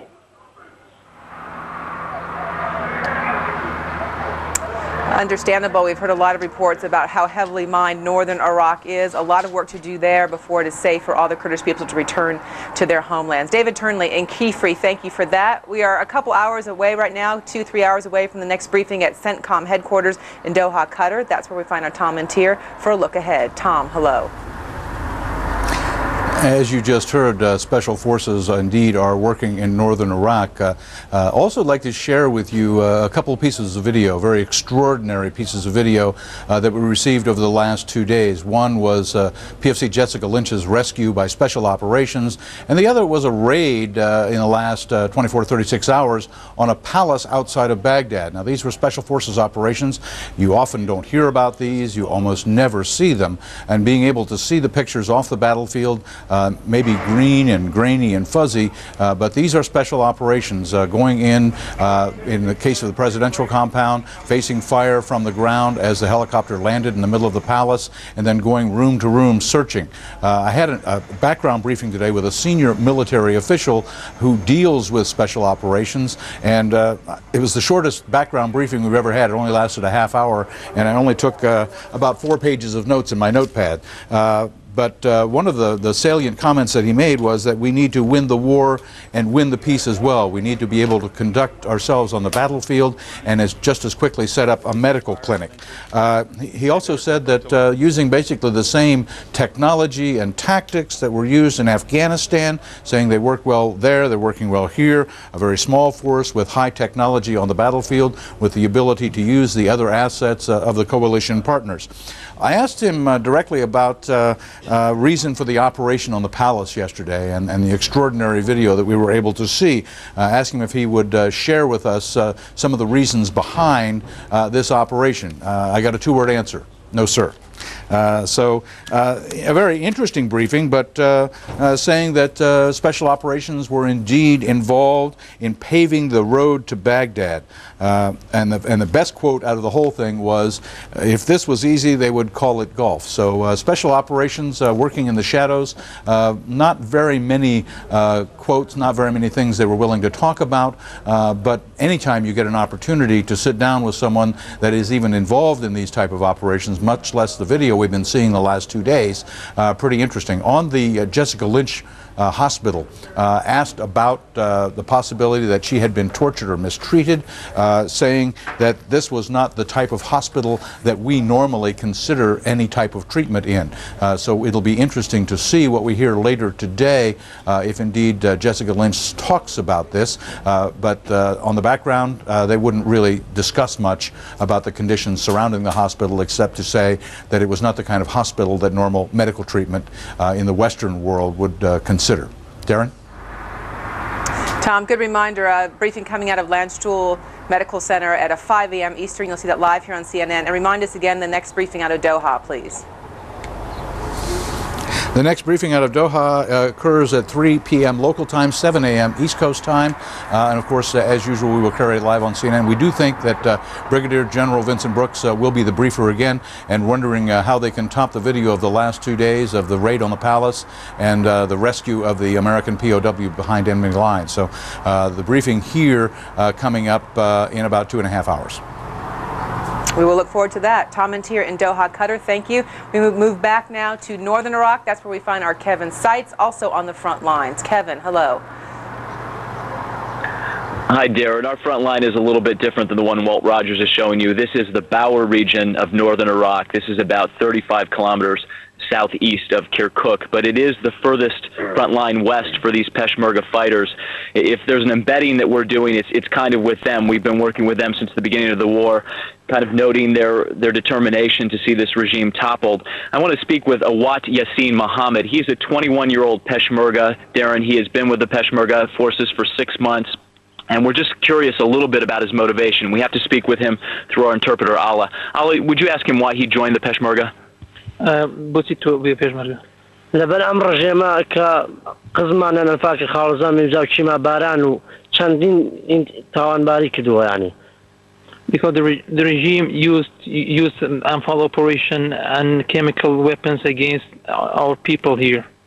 They're talking about the Anfal operations, Darren, which is the alleged genocide that Sadaam Hussein used against the Kurdish people, where 180,000 of them were allegedly killed in 1988 by the regime, who had used some excuse out of one of the verses of the Quran that unbelievers had to be put to the blade, and that's what he did to many Kurdish people, according to them. We spoke to many of the Peshmergas who have lost family members. We talked to one gentleman yesterday, an older gentleman who had lost 5 of his children and his wife in the Anfal operations, he says, and that's why he joined the Peshmerga as well. Now, these guys have also witnessed the bombing that has been going on in Kirkuk. They have been here and said that the heaviest bombing has occurred over yesterday morning and the night prior to yesterday, and they can describe that to us a little bit. What did you hear and what did you see from this position?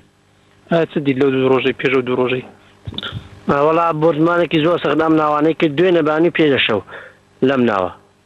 We have taken heavy bombing just since 2 days before. It seems that the bombing has been very determined these last few days. From our position in Chamchamal, we've seen a lot of B-52s flying overhead, as well as hearing fighter jets, and it has been heavier than it has been in the past. There's been a lot of talk about a coalition ground force advancing from this area. We can only say that we have not seen many troops. There are reports, however, supplies are moving down from Turkey at this point into northern Iraq. It can only be assumed that they may be used for that coalition advance if it does take shape, but at this point it seems to be in the very early stages. Darren? Kevin Seitz reporting to us from northern Iraq on the Kurdish people, who have seen more than their share of pain and suffering. Kevin, thank you. From here, we go back to Atlanta and Anderson. Anderson? Darren, thanks very much. There's a lot still to cover in our remaining half hour or so together. We're going to check in right now with Reem Brahimi, who is in Amman, Jordan, as she has been. Reem, what's the latest information you have on this fighting in and around the Baghdad airport? Anderson, definitely this is a very key strategic stronghold for the US-led forces if they can secure the airport. It's a huge airport with a very big runway. From there they could really stage a lot of operations, including humanitarian relief operations, and place a lot of equipment there. And it's only about a half-hour drive west from the center of the Iraqi capital. Now, I've just been able to get through to Baghdad, and sources I spoke to there said that very many people there were extremely surprised to hear that the US-led forces were so close to Baghdad and so close to the airport. Indeed, there's still fighting going on, but people in Baghdad apparently say they won't believe that until they actually see that it's true. Now, they haven't been able to follow much television. At any rate, they don't have satellite dishes, but the electricity is cut off. They've been listening to radio, and of course the same messages on Iraqi state radio have been going through resistance messages to all. Also, Naji Sabri, Iraq's foreign minister, told the BBC that President Sadaam Hussein was still alive, but generally speaking, people won't be going out to greet any soldiers. That said, they are running errands. Despite the uncertainty, people are going out. Mainly they're going to buy generators and water tanks because the electricity there has been cut off since 9 p.m. on Thursday, as you well know. Anderson? Reem, it's fascinating to me that the people you talked to didn't believe that the troops were at the airport or in the vicinity of the airport. Did they hear it from you that was the case, or had they heard previously? Because I know the information minister the day before was saying it's not happening, they're nowhere near the airport. Exactly. The information minister was saying this is a total illusion. They're nowhere near the airport. They're not even close to getting there. Well, people may have heard it. My understanding is the people that heard about it on international radio stations, and when they were asked about it by other people, the exchanges they had, well, a lot of the Iraqis, residents of Baghdad, said they wouldn't believe it until they actually saw that this had happened with their own eyes. They weren't prepared to believe that. And of course, you probably have to take into consideration the fact that they have been asked to stay away from these things, to just stay at home. From the minute the campaign was launched, they were told by the members of the Ba'ath Party not to get involved into anything. So they're pretty much doing that, except again for running errands. A lot of the shops are closed, but there are still marketplaces where they are selling the utilities that people will need now for water and electricity. Anderson? It's fascinating. And there was some pretty heavy bombardment over the evening, over the night, wasn't there? Absolutely, Anderson. Waves of heavy bombing. I understand it was very, very heavy. Apparently, one of the explosions there totally lit up the skies of Baghdad overnight, and you could tell the difference, obviously, because Baghdad has been in total darkness for the past 24 hours. It's not clear whether the electricity was cut off by Iraqi authorities or whether it was hit by whether the electricity grid was hit by a missile, but definitely very powerful explosions. That said, again, people still trying to go about their business and waiting to hear what's next. A lot of uncertainty right now in the Iraqi capital. And I know we are awaiting some sort of statement from Iraqi television that we have been told will be coming on soon. So we'll let you go because I know you'll want to watch it or hear it on the radio at least. We'll check in with you afterward. Reem Brahimi reporting live from Amman, Jordan. We're going to take a short break. Our coverage continues. There is a lot happening on the ground right now, and we will bring it to you live.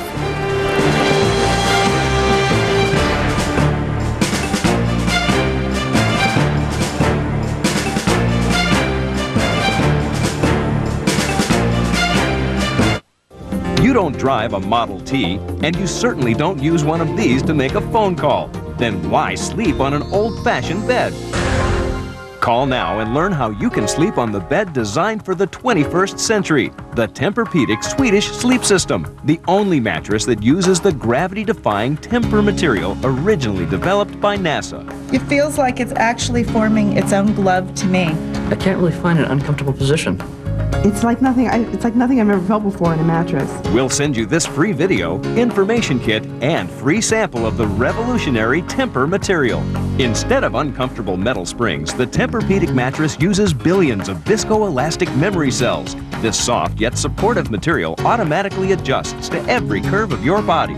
Don't be fooled by imitators. Only the Tempur-Pedic mattress uses the revolutionary Tempur material originally developed by NASA. Call now and we'll rush you this video and information kit. Because things are changing so fast, trust CNN. With more frontline reporters, experts who have been there, and the most experienced journalists. Because you need all the facts. Stay with CNN, the most trusted name in news.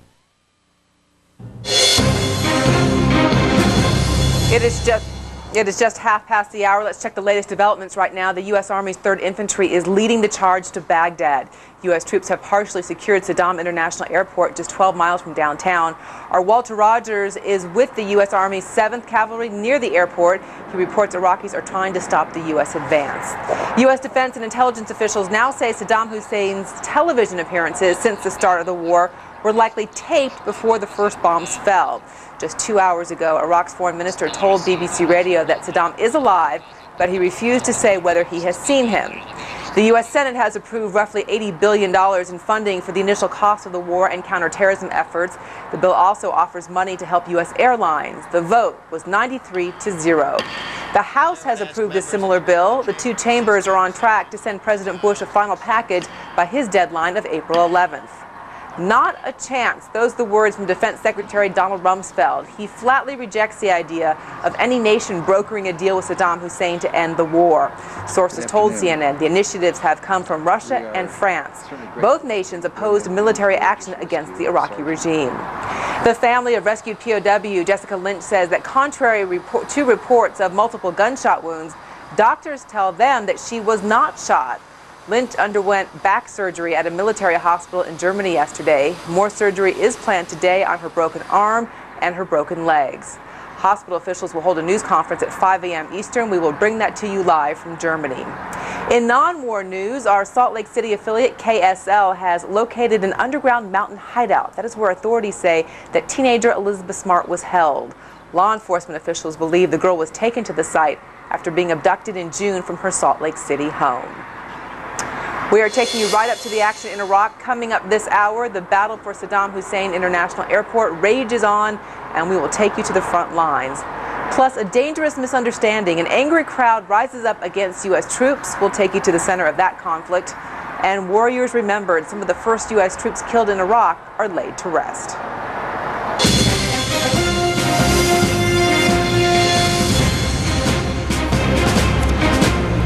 Good morning. It is Friday, April 4th. I'm Darren Kagan in Kuwait City.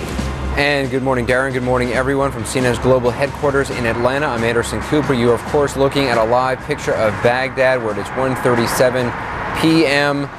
And there is a lot happening very close to where that picture is, on the outskirts of Baghdad, near Sadaam Hussein International Airport. We will bring you as close as we can to the action. We want to show you how the advance on Baghdad is playing out. We have a map to do that. The blue arrow in the middle shows how much land the U.S. Army's 3rd Infantry has covered.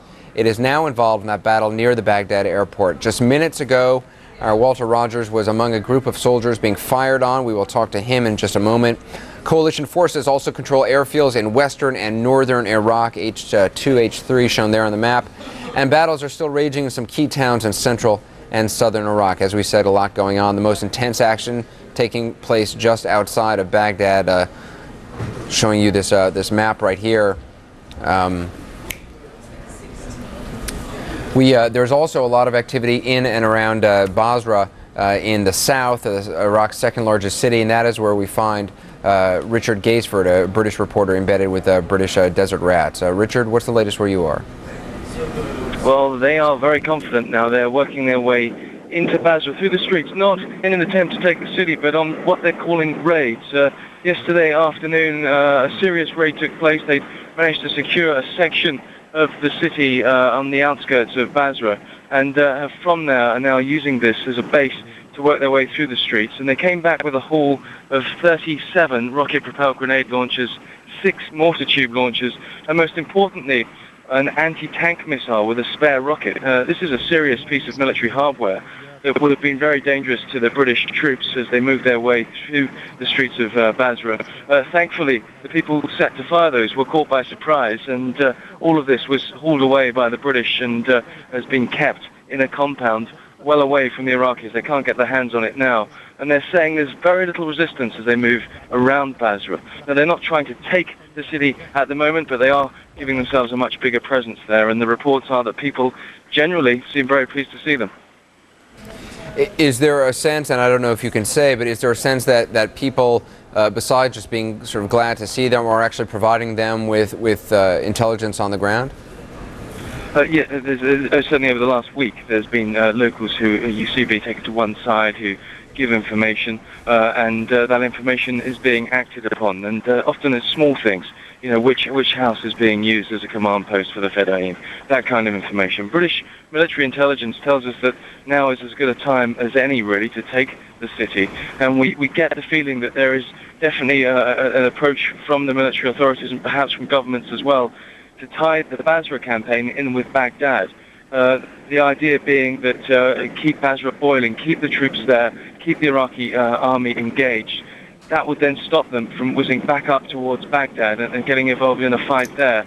I think the real idea is to divide the Iraqi force in two, divide and conquer effectively, and that's why we haven't seen them move into Basra in the last week. The fear was that if you moved into Basra, took the city, fleeing Iraqi forces and the Fedayeen would then move straight back up to Baghdad and effectively attack the American forces from behind. What's happened here is that they've contained those forces within the city. They're keeping them there. I would expect in the next few days, maybe within the next week at the latest, we'll see a move to try and take the city finally. All right, a move many people have been waiting for and watching for quite some time now. Richard Gaisford, appreciate you joining us in Basra, Iraq's 2nd largest city. Let's go to Darren Kagan in Kuwait. Darren? Anderson, as you know, we've seen a lot of action moving up into Baghdad today. Want to get the latest from the Pentagon and bring in our Chris Plant. Chris, hello. Hi, Darren. Yeah, lots going on, that's for sure. The Army's 3rd Infantry Division is taking over Sadaam International Airport to the south and west of the city of Baghdad, about 12 miles from the city center. Serious combat still going on. There was a report some time ago from an embedded Reuters reporter that the airport had been secured, but U.S. officials at the Pentagon and officials at the Central Command are not going that far. They are saying that they're moving to take over the airport, and it is still ongoing. Clearly, from what we're hearing from Walt Rogers, there is combat going on in the area. There were artillery shells being fired, mortars, small arms combat. There's a lot of activity there. Walt has really been in the thick of it, as we can see here. But the expectation is that the airfield will be taken over, that it will be used as a base of operations for the U.S., both to flow in air power, pardon me, to move in additional troops and equipment, and also presumably to operate special operations forces out of there. And I'm not sure, based on what we're hearing from officials, whether we're going to see an actual invasion, a traditional sort of Hollywood-style attack on the city of Baghdad, or whether we're more likely to see small probing movements, kind of like what the British are doing in Basra. The objective, they keep saying, is to topple the regime of Sadaam Hussein and to disarm him of his weapons of mass destruction, of which we have seen no proof so far. But the fear is that as troops grow closer to the city of Baghdad, that the threat of the use of chemical weapons grows more serious. U.S. forces certainly on guard for that as they move in to take over this critical piece of infrastructure. Darren? Chris, let me just jump in here and ask you a question kind of about the next step, and that are the reports that the U.S. government is getting ready to already install a new government in Iraq even before Saddam Hussein perhaps has given up power. That causing some kind of controversial coverage around the world. At least that's what we see here in the international press. What more can you tell me about that? Well, Jamie McIntyre, the senior Pentagon correspondent for CNN, did speak to a very senior Pentagon official earlier tonight who said that they are looking at the possibility of finding Iraqis from Iraqi opposition groups outside of Iraq and inside of Iraq. There are exiles who have formed coalitions and movements to oppose Saddam Hussein. There are also groups inside of Iraq from the various religious and ethnic sects that are eager to take part in a follow-on government. So there is discussion taking place at this point between the various U.S. government agencies as to how they would construct this, whether it would be a committee or an individual or some variation thereof, to come in sooner rather than later and lay claim to future leadership of Iraq and plan for elections. Darren? Chris Plant at the Pentagon. Chris, thank you so much. If our viewers have been with us at all through these morning hours, you've seen incredible pictures coming from near Sadaam Airport, closing in on Baghdad. We're going to have more on that just ahead. Right now, a quick break.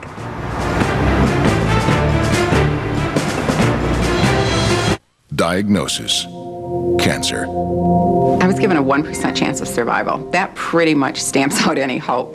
Pack it up, write your will, take your last vacation. I broke down for about 15 minutes. I just couldn't stop crying. And then I would find a commercial for Cancer Treatment Centers of America, and my life changed. There's always hope, that there's no cancer that hasn't been survived by someone. It is never too late. As long as we're breathing, it's not too late to seek another opinion. I cannot imagine raising my son without him.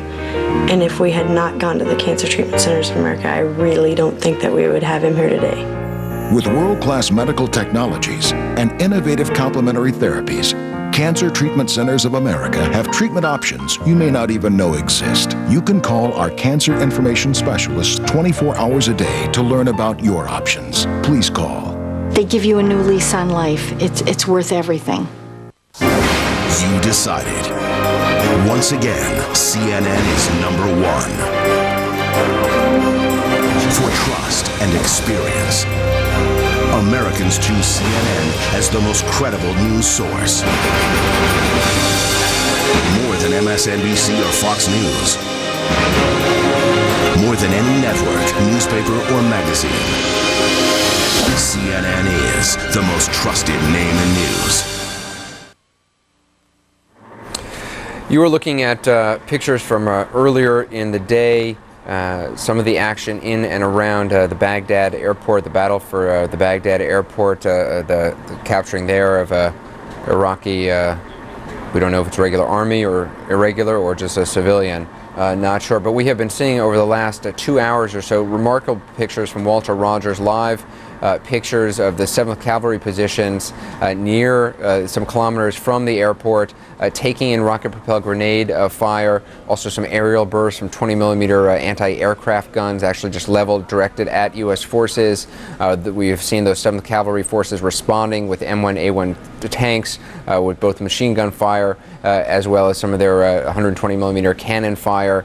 We have also seen a Iraqi officer being rescued in a sense by both CNN personnel and U.S. military forces. This Iraqi officer wounded, crawling, according to Walter Rogers, out of a ditch, being noticed by CNN personnel who began administering first aid, then joined by U.S. military personnel, 7th Cavalry medics who took care of him, took him away in a stretcher to seek further treatment. We are also anticipating a press conference in 13 minutes or so from Landstuhl Regional Medical Center.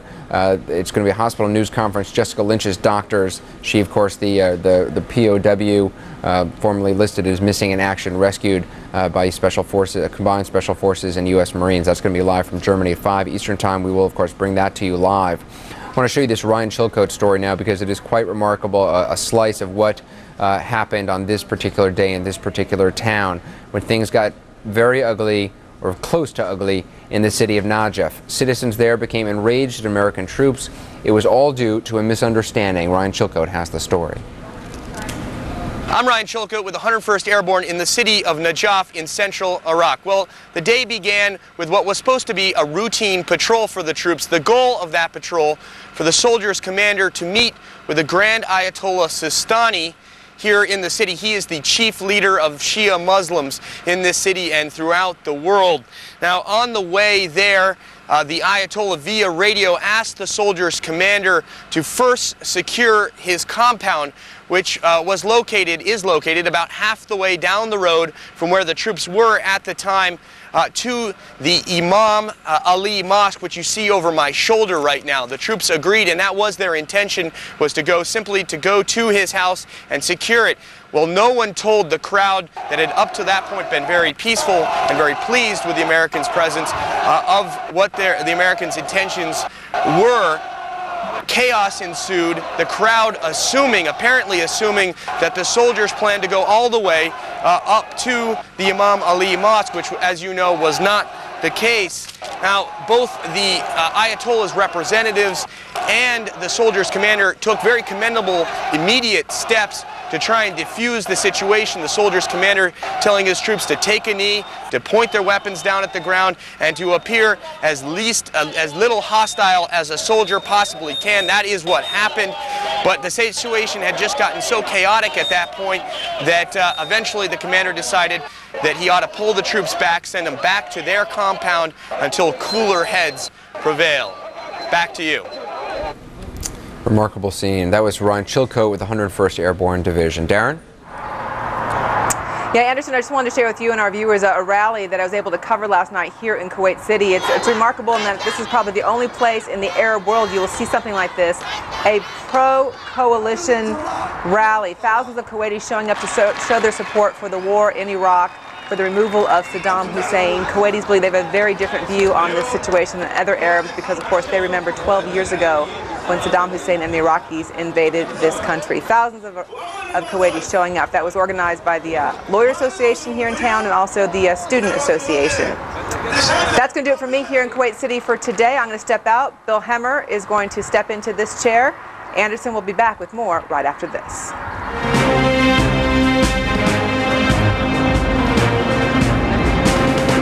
Every day and every night as the war in Iraq continues, CNN is there every morning at 7 Eastern. Get your first look at what happened overnight on American Morning with Paul Azan.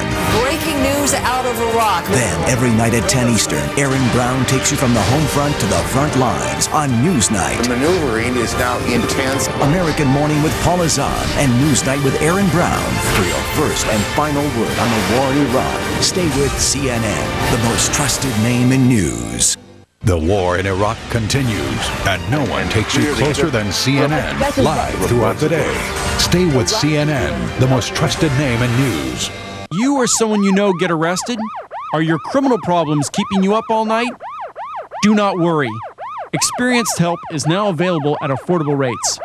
Call attorney Richard P. Herman at 866-4HERMAN. Our attorneys, investigators, and bail bondsmen are available 24 hours a day, 7 days a week to help you. Call attorney Richard P. Herman at 866-4HERMAN. I'm back and I love my customers. Drive a little 7-0. Why pay more? Call Crazy Gear before. Corner Starable answer machine started $9.95. Home theater started $79.95. 36-inch TV started $4.99. Car CD FM started $49.95. If you don't buy for me, you're losing money. I'm crazy. We may be crazy, but we're not stupid. At Crazy Gideon. CNN, the most trusted name in news. Welcome back to our continuing coverage. CNN correspondent Dr. Sanjay Gupta, who's a medical doctor, is embedded with a group of Navy doctors known as the Devil Docs. As in any war, the doctors are seeing a wide variety of wounds and have worked hard under very tough conditions to treat Iraqi civilians who have been hurt in the war. We just witnessed this in the last hour or two, our own Walter Rogers coverage.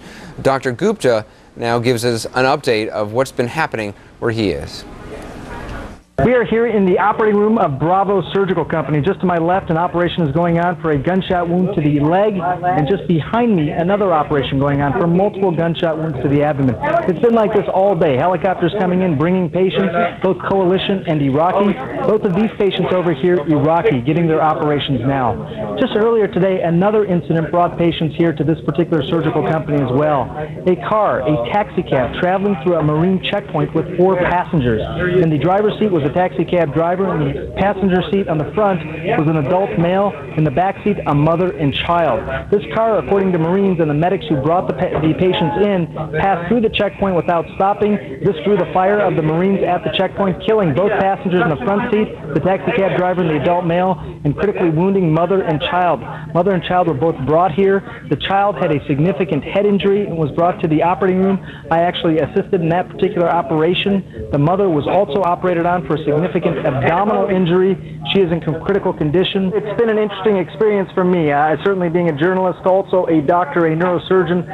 When I spent some time with the Devil Docs earlier, one of the things that they had told me was they didn't have any neurosurgical capability, and they said if a patient were to come in that needed such an operation, would I be willing to help? They asked me that question. Today, that actually happened. It was just a few hours ago. They came up to me and said a 2-year-old child has a gunshot wound or a shrapnel wound of great significance to the head. Would I be willing to come take a look at the patient and take the patient to the operating room? Medically and morally, I thought that was the right thing to do. The operation was a brain operation, basically to decompress the pressure on that child's brain. This child was in what we call in the medical lingo extremis, meaning at the time that I saw the patient, a few minutes really only to live.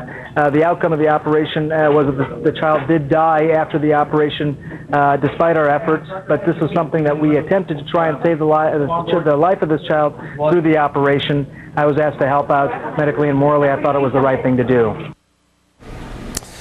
When we come back in about 5 minutes or so, we are anticipating a press conference from Landstuhl Regional Medical Center. There you see a live shot of where the press conference will take place. The doctors, Private First Class Jessica Lynch, the formerly missing in action, then found out to be a POW, rescued by Combined Special Forces and Marines. She is now in Landstuhl receiving treatment. We are going to hear from her doctors in about 5 minutes or so. We, of course, will bring that to you live. We'll be right back after a short break.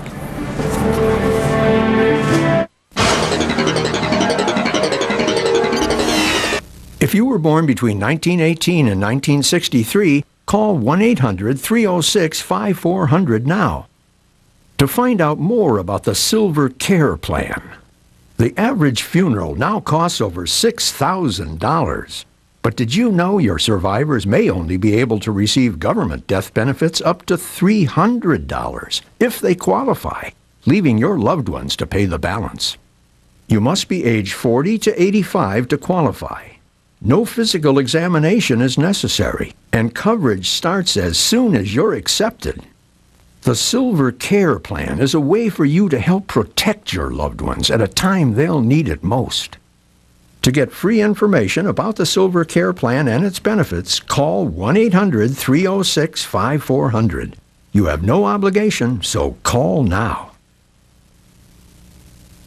You decided.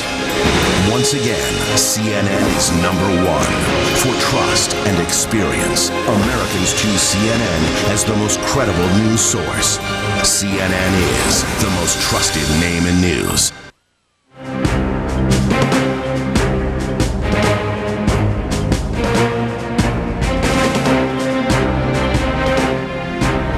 The detritus of war. The war, of course, is being fought far from America's heartland, but the human impact is being felt in cities and towns across this country. Our Wolf Blitzer gives us a glimpse of what America is seeing. Far away from the battlefield, perhaps in your hometown, there are families grieving. At a high school gym in Mobile, Alabama, a memorial service for Private First Class Howard Johnson Jr., just 21 years old. He died in what the Pentagon called an ambush, along with that now famous Army maintenance unit. Howard Johnson Jr., now remembered from more innocent days. In Enfield, Connecticut, a Marine Honor Guard, a somber procession, the funeral of Gunnery Sergeant Philip Jordan, killed in what the U.S. says was a fake surrender at Nasiriyah. When Jordan's 6-year-old son Tyler found out his father had been killed, Tyler refused to eat. About half the town of Powell, Wyoming, came out for the funeral of Marine Lieutenant Shane Childers. Childers had a military career in his sights, leaving this tiny village to attend the Citadel. Now he's home. 2 other Marines had almost no fanfare and were not even American citizens when they died in combat. Corporal Jose Garibay and Lance Corporal Jose Gutierrez spent their last hours alive as immigrant foreign nationals. They're Americans now. The country they fought for granted them citizenship after they died. Wolf Blitzer, CNN.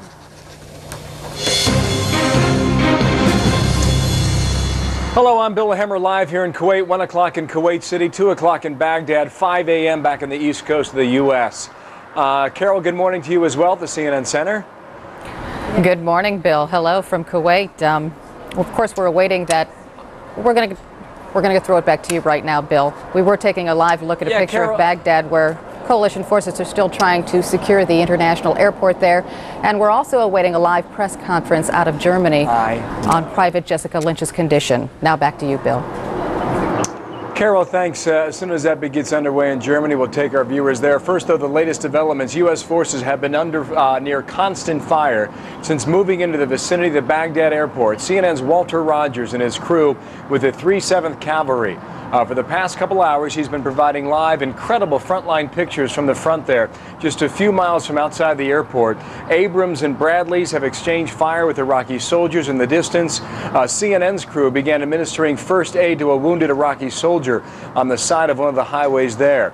They cannot be 100% certain, but U.S. experts say it is likely that pictures of Sadaam Hussein seen recently on Iraqi TV were videotaped before the war.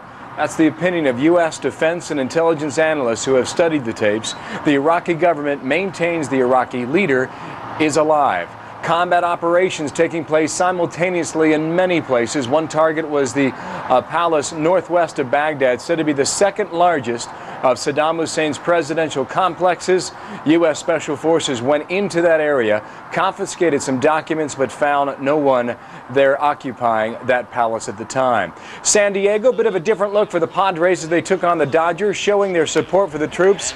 Apparently paid off for San Diego. Its first win of the very young season right now. 6-1 the final over L.A. in Southern California. Non-war news quickly. Our affiliate KSL reporting that investigators near Salt Lake City are combing through an underground campsite used by the man accused of kidnapping Elizabeth Smart. It is believed that David Brian Mitchell hid Smart underground when search helicopters were overhead. The case against Mitchell expected to go to court a bit later this month. Back to the war front now. We're watching the battle on continuous fronts in Baghdad. In a moment, get an update from Walt Rogers, now middle of the action yet again for Walt and his crew. Also, we'll take you to the front lines and other locations throughout the war zone throughout southern Iraq, including an update on the Najaf confrontation. The U.S. Army's 101st Airborne Division now controls that key city, we are told.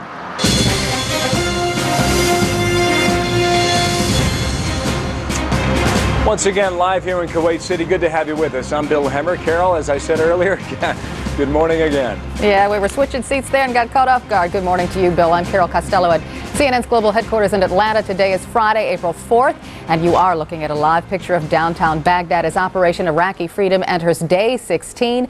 This is U.S. tanks are rolling towards Sadaam International Airport, where coalition forces are fiercely battling to secure that airport.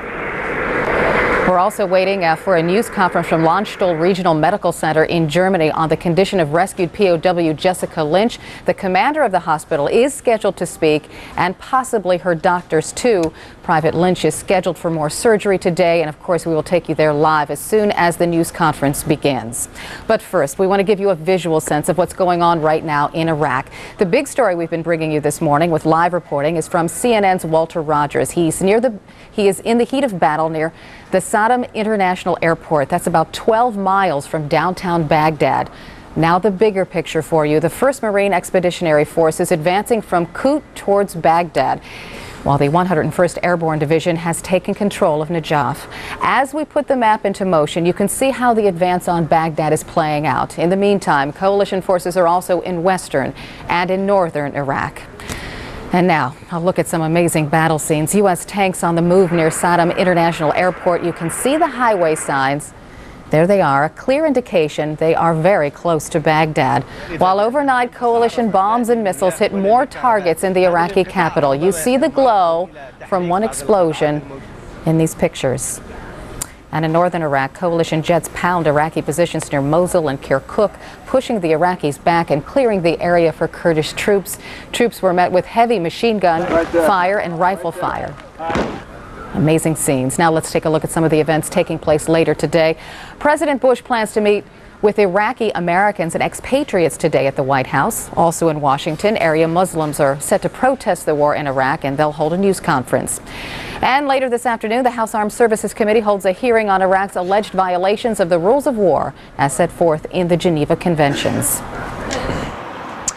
I want to get back to the war front right now. U.S. troops are trying to secure Sadaam Hussein International Airport. Fighting there has been going on for hours.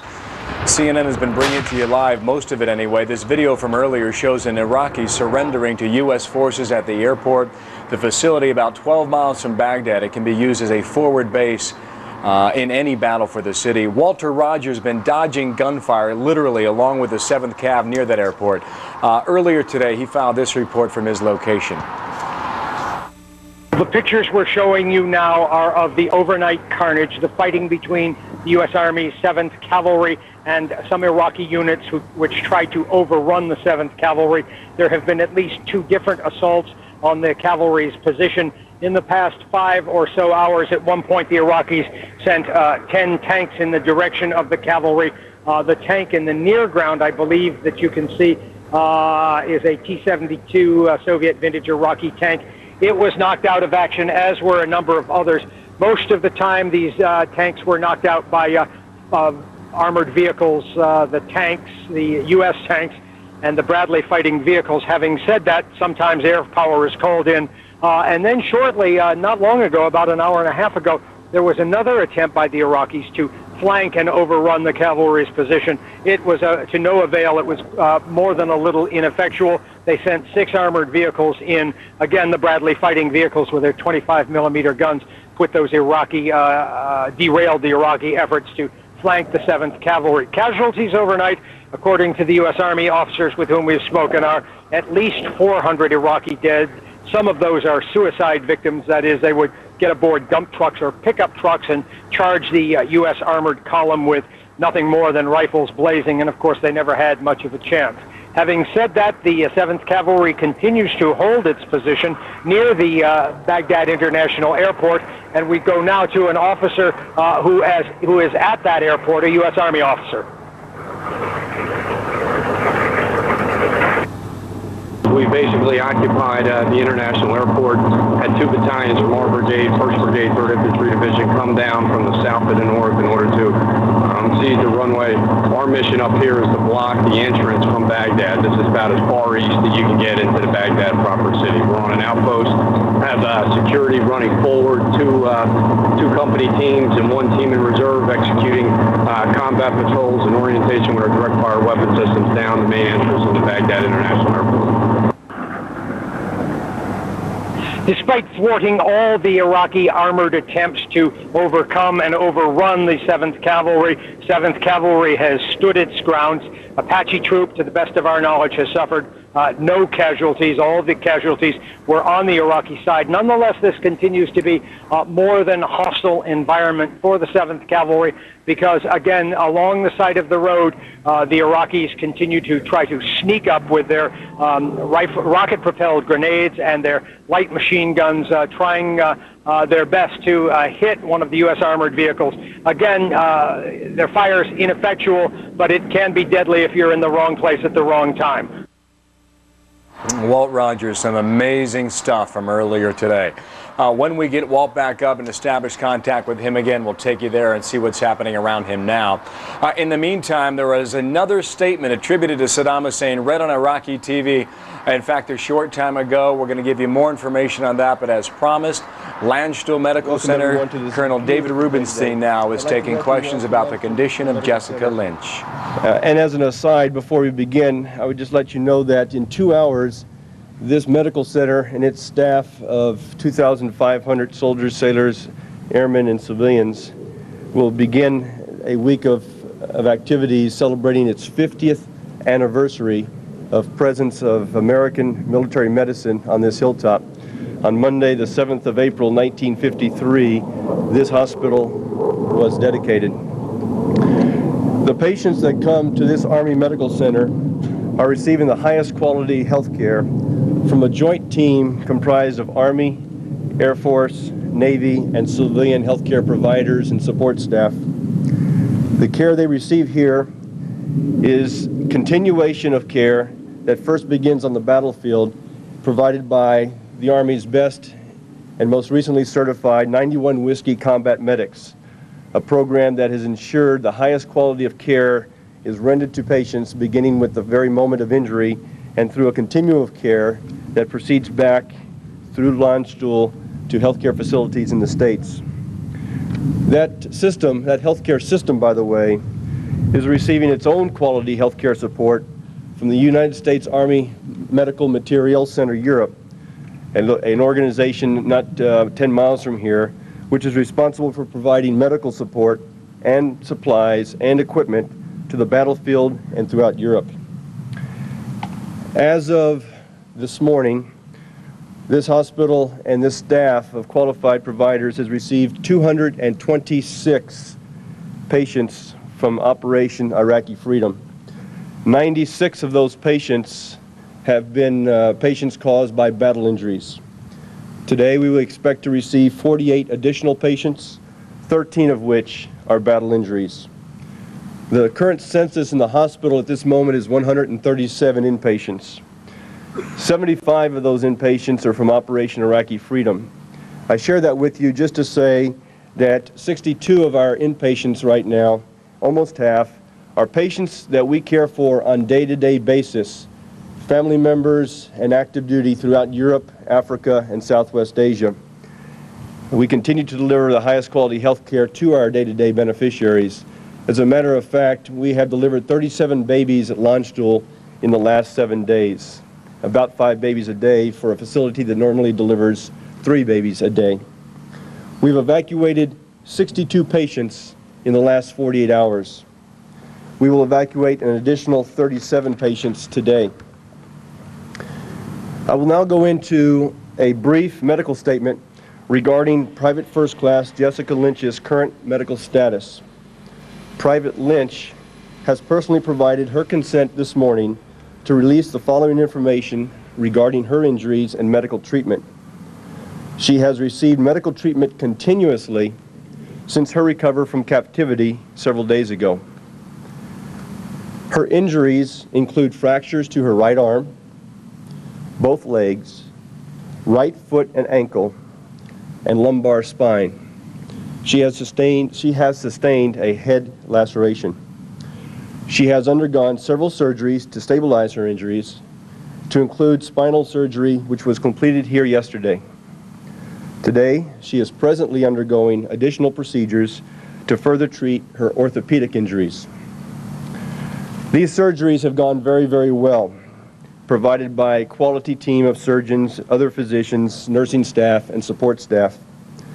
Her physicians, her doctors anticipate that Private Lynch will continue to improve with time, although she will require extensive rehabilitative services.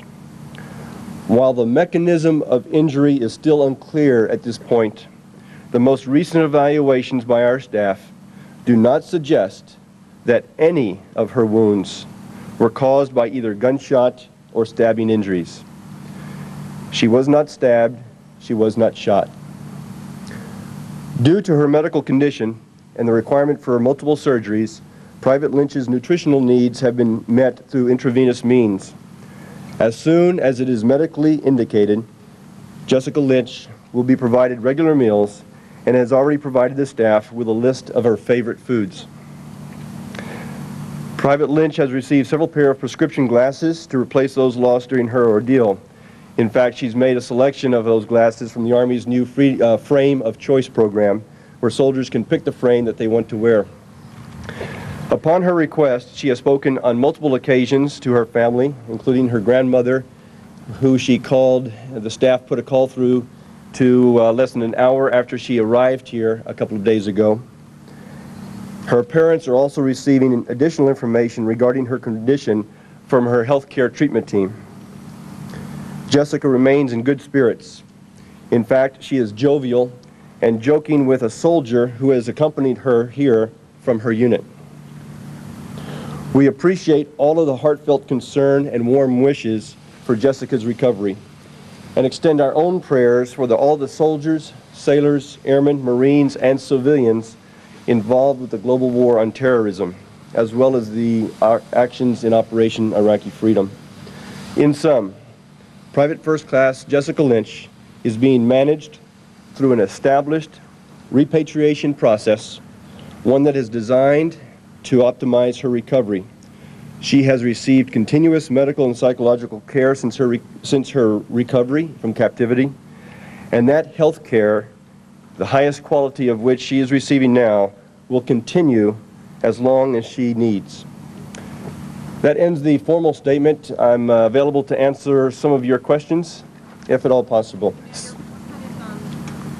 I'm sorry. What procedures is she undergoing right now? You guys have mentioned she's undergoing something. Private Lynch is undergoing orthopedic surgery right now. Yes. Sal? USA Today. Colonel, part of the repatriation process here involves a series of debriefings by series teams. Now, she has already undergone some of those because some of that information was leaked a few days ago concerning her condition. Is that considered to be an aberration in the system to have a leak at that point? Because isn't series team information only to be shared with the medical team? I can't speak to any interviews that were not done under my command or from one of my, any person from my command. And so I really am not able to speak to that. I will tell you that our SEER team here has sent me out to speak to you. Jim. Jim. You mentioned the injuries that are being treated. You also talked about she's getting psychological care as well. Can you talk about her emotional state right now, how her psychological condition is? Her emotional state is extremely good. She is jovial. She is talking with staff. She has a friend here, a close friend of hers from her unit that has accompanied her. And when she's awake, she is in good spirits. As I mentioned, we've given her glasses so she can now see. We have arranged when it's time in her medical treatment for her to receive regular meals that she's asking for, and we'll take care of that as well. Right over here. She's a woman, her psychological question asked about her psychological treatment because she's a woman. I'm not qualified to go into that aspect of her care as I'm not a member of a repatriation team. I can tell you that the process that's in place right now is a proven process that has improved steadily over time. Stefan? Any guess when she might be flown back to the States for further treatment? We don't have a date in mind at this point on when she'll be flown back to the United States. It will depend entirely on the conduct of her debriefings and on her medical and surgical progress.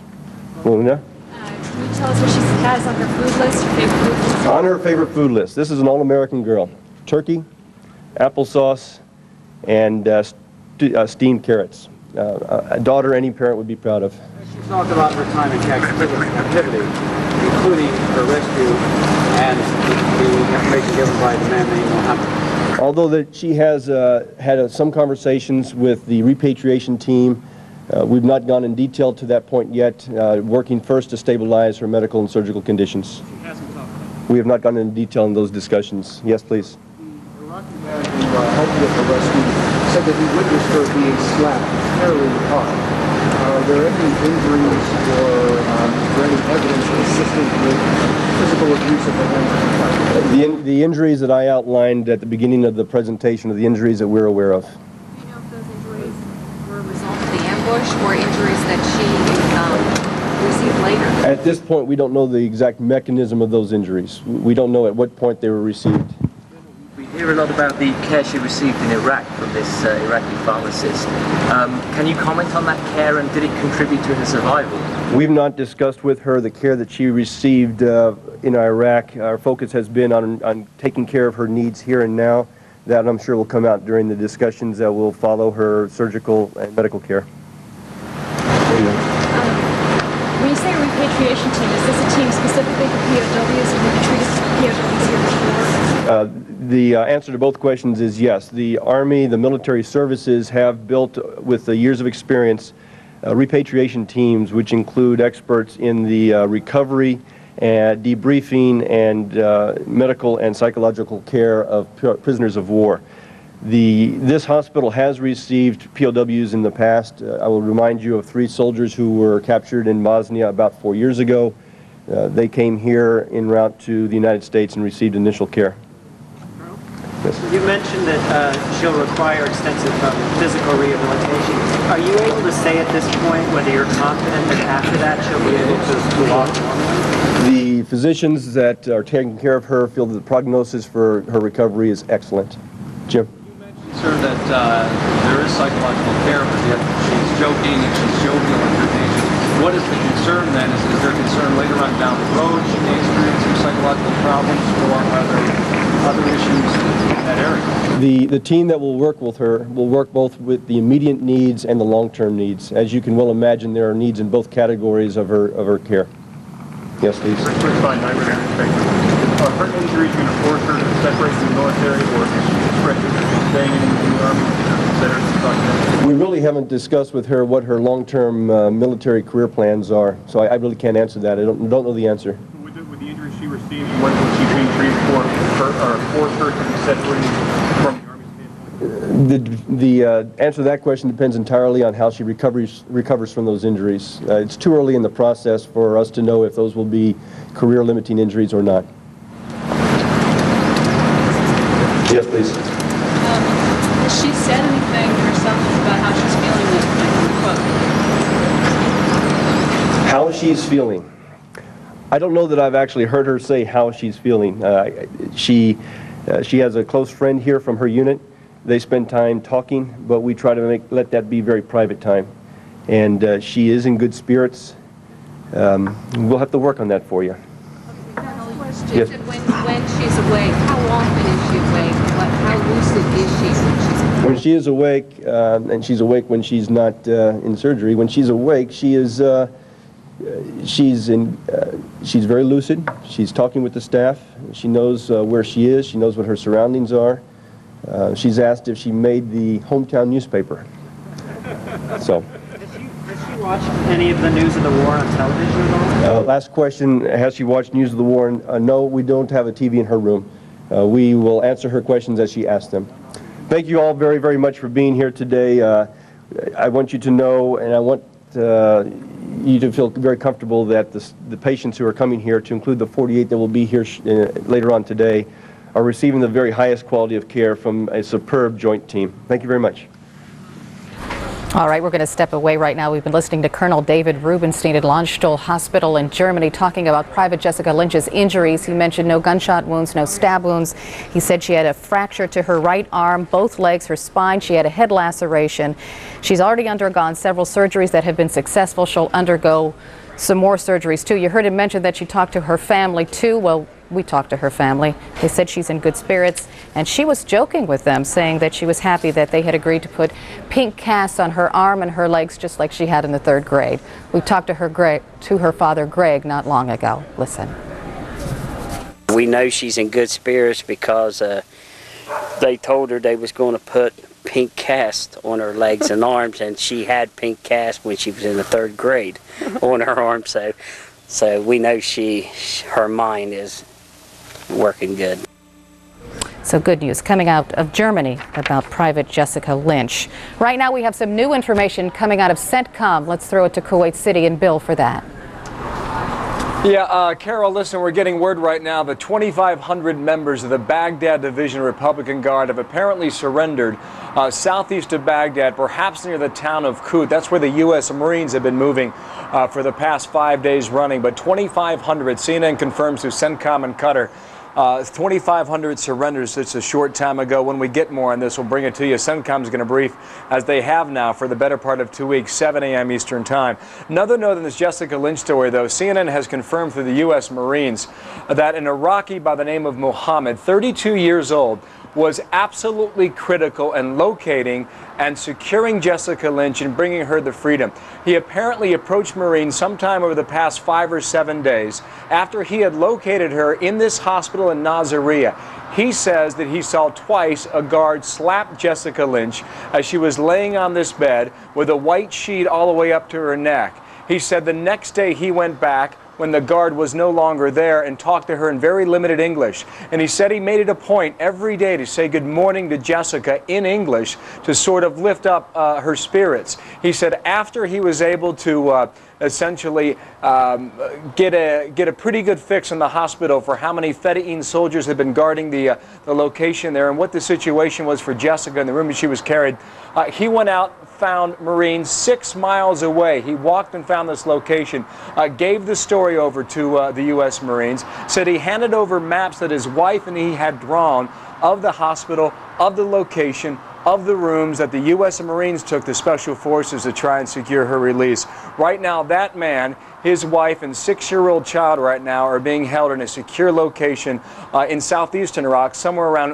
Qasr, but he is critical right now. The Marines say he is the hero that was able to locate Jessica Lynch and ultimately gain her safe passage back to Germany and eventually back to Palestine, West Virginia, her hometown. You're going to hear a lot more about this story as we go throughout the day. Earlier, we were going to talk with Reem Brahimi about what's happening in Baghdad. She's been talking with some people inside the Iraqi capital. She's in Jordan. We'll talk to Reem when our coverage continues right after this.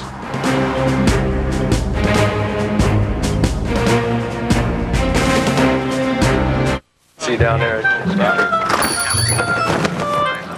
Excuse me, is there a Bank of America ATM around here? Oh yeah, there's a bunch of them. Just around the corner at Field and Griffin. There's another one at the theater. Down there by the post office. 9th and Main. Right by the deli. Rivers, there's one on Crescent. Another one right across the courtyard. You know what? Right across the More ATMs where you need them. There's one more, right? From Bank of America. Higher standards. You don't drive a Model T, and you certainly don't use one of these to make a phone call. Then why sleep on an old-fashioned bed? Call now and learn how you can sleep on the bed designed for the 21st century. The Tempur-Pedic Swedish Sleep System, the only mattress that uses the gravity-defying Tempur material originally developed by NASA. It feels like it's actually forming its own glove to me. I can't really find an uncomfortable position. It's like nothing I've ever felt before in a mattress. We'll send you this free video, information kit, and free sample of the revolutionary Tempur material. Instead of uncomfortable metal springs, the Tempur-Pedic mattress uses billions of viscoelastic memory cells This soft yet supportive material automatically adjusts to every curve of your body. Don't be fooled by imitators. Only the Tempur-Pedic mattress uses the revolutionary Tempur material originally developed by NASA. Call now and we'll rush you this video and information kit. Because things are changing so fast, trust CNN. With more frontline reporters, experts who have been there, and the most experienced journalists. Because you need all the facts. Stay with CNN, the most trusted name in news. Back west of Baghdad again, elements of the Army's 3rd Infantry Division now have control of most of that international airport, Sadaam International Airport. We are told that there are still some pockets of resistance and a number of buildings over a large area right now that still have to be cleared. Not far away, the 307th Cavalry has been fending off Iraqi fighters attempting to outflank the U.S. forces. Just before dawn today, a column of tanks and civilian vehicles charged the U.S. position. They were promptly destroyed. U.S. battlefield commanders estimate about 400 Iraqis were killed by the 307th Cav over the past 12 hours. What's happening inside Baghdad, and how do the Iraqi people now respond with the U.S. forces right now, at least on the western edge of the city, and possibly getting very close on the east and southeast side as well? Reem Brahimi is live in Amman, gauging reaction from her location there. Reem, good afternoon. Good afternoon to you, Bill. Well, I was able to get through to Baghdad and speak to a few people. Apparently, when people were told how close the US-led forces were to the airport, and indeed that they were taking over the airport, very few people were prepared to believe it. Some of them had heard such reports on international radio stations, but many people said that they didn't want to believe that until they actually saw it themselves. Now, Naji Sabri, Iraq's foreign minister, has spoken to the BBC in an interview. He said that President Sadaam Hussein was still alive. And just a few moments ago, the information minister, Mohammed Saeed al-Sahaf, came up live on Abu Dhabi TV saying that he was reading a message from President Sadaam Hussein, a message to the Iraqi people, calling on them to stand firm and also to, quote, turn the land beneath the invaders' feet into hell. He also called on the members of the ruling Ba'ath Party to remain loyal to their oath. Now, obviously, there's no electricity right now in Baghdad, so very few people would have seen that on television, on Iraqi television. They may have heard the radio. That would probably mean people will not be going out to meet any soldiers from any coalition for the time being, but they have been going out, I'm told, to run errands, particularly to buy generators. Back to you, Bill. Reem, you have spent some time in and out of that airport. Can you give us a better idea about how large it is, perhaps runway length, and going forward right now, if it becomes secure at some point over the next couple of days, what the U.S. will now do with that? Well, Bill, I'm not sure about specific lengths, but it is a huge airport, a very, very long runway, bigger than what I've seen in most countries in the world, including in the United States. A very, very large space there. There are various buildings. There were also rumors, I remember when I was there, the people used to say that not right next to that airport, there was also a small airport that the president and his family used, but of course that was never something we could verify easily at the time. Not far from the airport, there's also a presidential palace, and when you fly out, in and out of Baghdad, you can actually have a pretty good view of a sprawling compound that's one of President Sadaam Hussein's presidential palaces. And so it is a very key strategic stronghold if the US-led forces are able to capture it or to secure it, because it's a place from which they will be able to launch operations, not only into Baghdad, military operations, but also operations maybe at a later stage to bring in humanitarian relief. Bill? Reem, I'm almost out of time too, but I understand there's a main highway that goes from the airport right to the city center of Baghdad. Is that your understanding as well as you remember it? Yes, absolutely. Main highway, it's almost a straight line really towards the city center, and it just takes 25 minutes if there's traffic. You can even do that in 20 minutes actually. It's not very long to get between the center of town and the airport, and it's west of the airport is located west from the center of the capital, so it's a very convenient location. Of course, it's very key, but the next question now, of course, if they do secure that area, Bill, is what's the next step, and where would they go into Baghdad from? Bill? All right, Reem, thanks. Reem Brahimi and Jordan watching things from Amman, and we should point out that with that airport secured right now, there's a high probability that the U.S. will now use this location for helicopter transport, certainly cargo transport. They can move supplies that way. They can move troops in there as well. And at some point, once it gets more than secure, that humanitarian aid is expected to follow as well. Let's get a break right here. Carol's back in a moment. I'll be here in Kuwait. We'll bring you up to date right now on this Friday morning. 5:30 a.m. back on the East Coast of the U.S. The latest developments and more when we come back.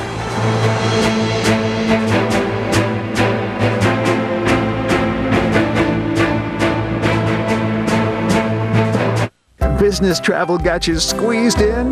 Don't downsize, Amerisize. Get more workspace in a spacious suite for the price of just a hotel room, plus our free bountiful breakfast buffet. AmeriSuites. Don't downsize, Amerisize. What about Paris? Why not the Caribbean? How can planning your next trip be even better? Mexico? Knowing your trip could be free. Hawaii! Yes! Call now to request the City Advantage World MasterCard, and you can earn free award travel plus get 8,000 bonus miles. And you can use your miles to fly on over 25 top airlines. You'll earn 1 mile for every dollar you spend on everyday purchases and on special purchases too. Call to request your card and 8,000 bonus miles. Plus, now your miles never expire as long as you make a purchase with your card at least once every 3 years. Soon, you'll be on the trip you planned. Use your miles to fly on over 25 top airlines, stay at the finest hotels worldwide, and drive with any major car rental company free. Call now to request your City Advantage World MasterCard and 8,000 bonus miles, and your next trip to almost anywhere could be free. Business travel cramping your style? Don't downsize, Amerisize. Get a spacious suite for the price of just a hotel room, plus our free bountiful breakfast buffet. AmeriSuites. Don't downsize, Amerisize. Get triple miles and triple points, only with Prime Rewards.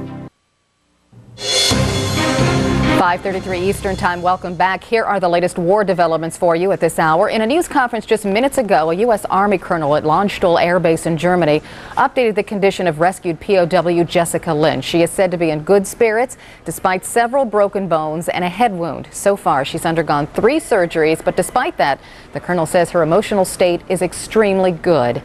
Back in Iraq, U.S. forces are slugging it out for control of Iraq's main airport. Our Walter Rogers is ducking bullets and shrapnel along with the 307th Cavalry.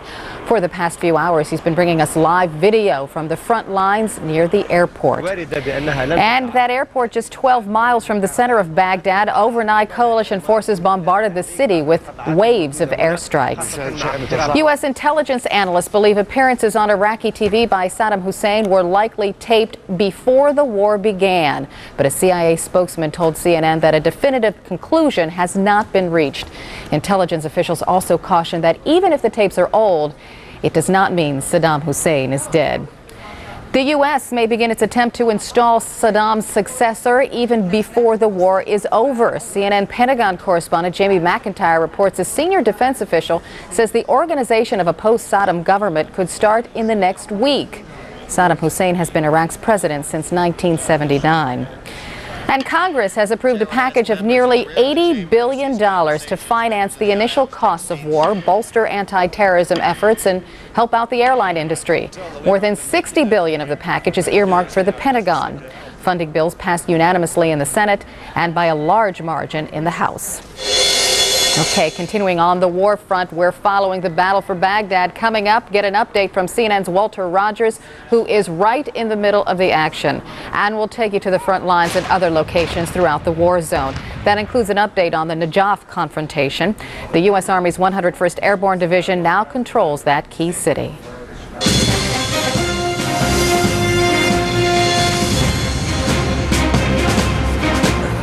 Hello and welcome back. I'm Carol Costello at CNN's global headquarters in Atlanta. Good morning, Bill. Hello, Carol. Good afternoon from Kuwait City. I'm Bill Hemmer. Today is Friday, April 4th. I want to show you a live picture right now. Downtown Baghdad as Operation Iraqi Freedom now enters its 16th day. Also want to give you a visual sense of what's happening on the ground right now in Iraq. The compelling story we've been watching today So far, with a live report from CNN's Walter Rogers again today, and that intense battle near Sadaam Hussein International Airport, 12 miles west of the city center. Now the bigger picture, the 1st Marine Expeditionary Force advancing from Kut toward Baghdad, while the 101st Airborne Division has taken control of the south-central town of Najaf. As we put the map into motion, you see how the advance on Baghdad is playing out. Coalition forces also in western and in northern Iraq. An amazing look, too, at some of the battle scenes we've been tracking. U.S. tanks on the move near that airport. You can see clearly some highway signs and an indication they are very close to the city. Overnight, last night, coalition bombs and missiles hit more targets in the Iraqi capital. There was a glow at times from one explosion in one part of the videotape. Northern Iraq, coalition jets pounded Iraqi positions near Mosul and Kirkuk again, pushing the Iraqis back, clearing the area for Kurdish troops to come in and fill that vacuum.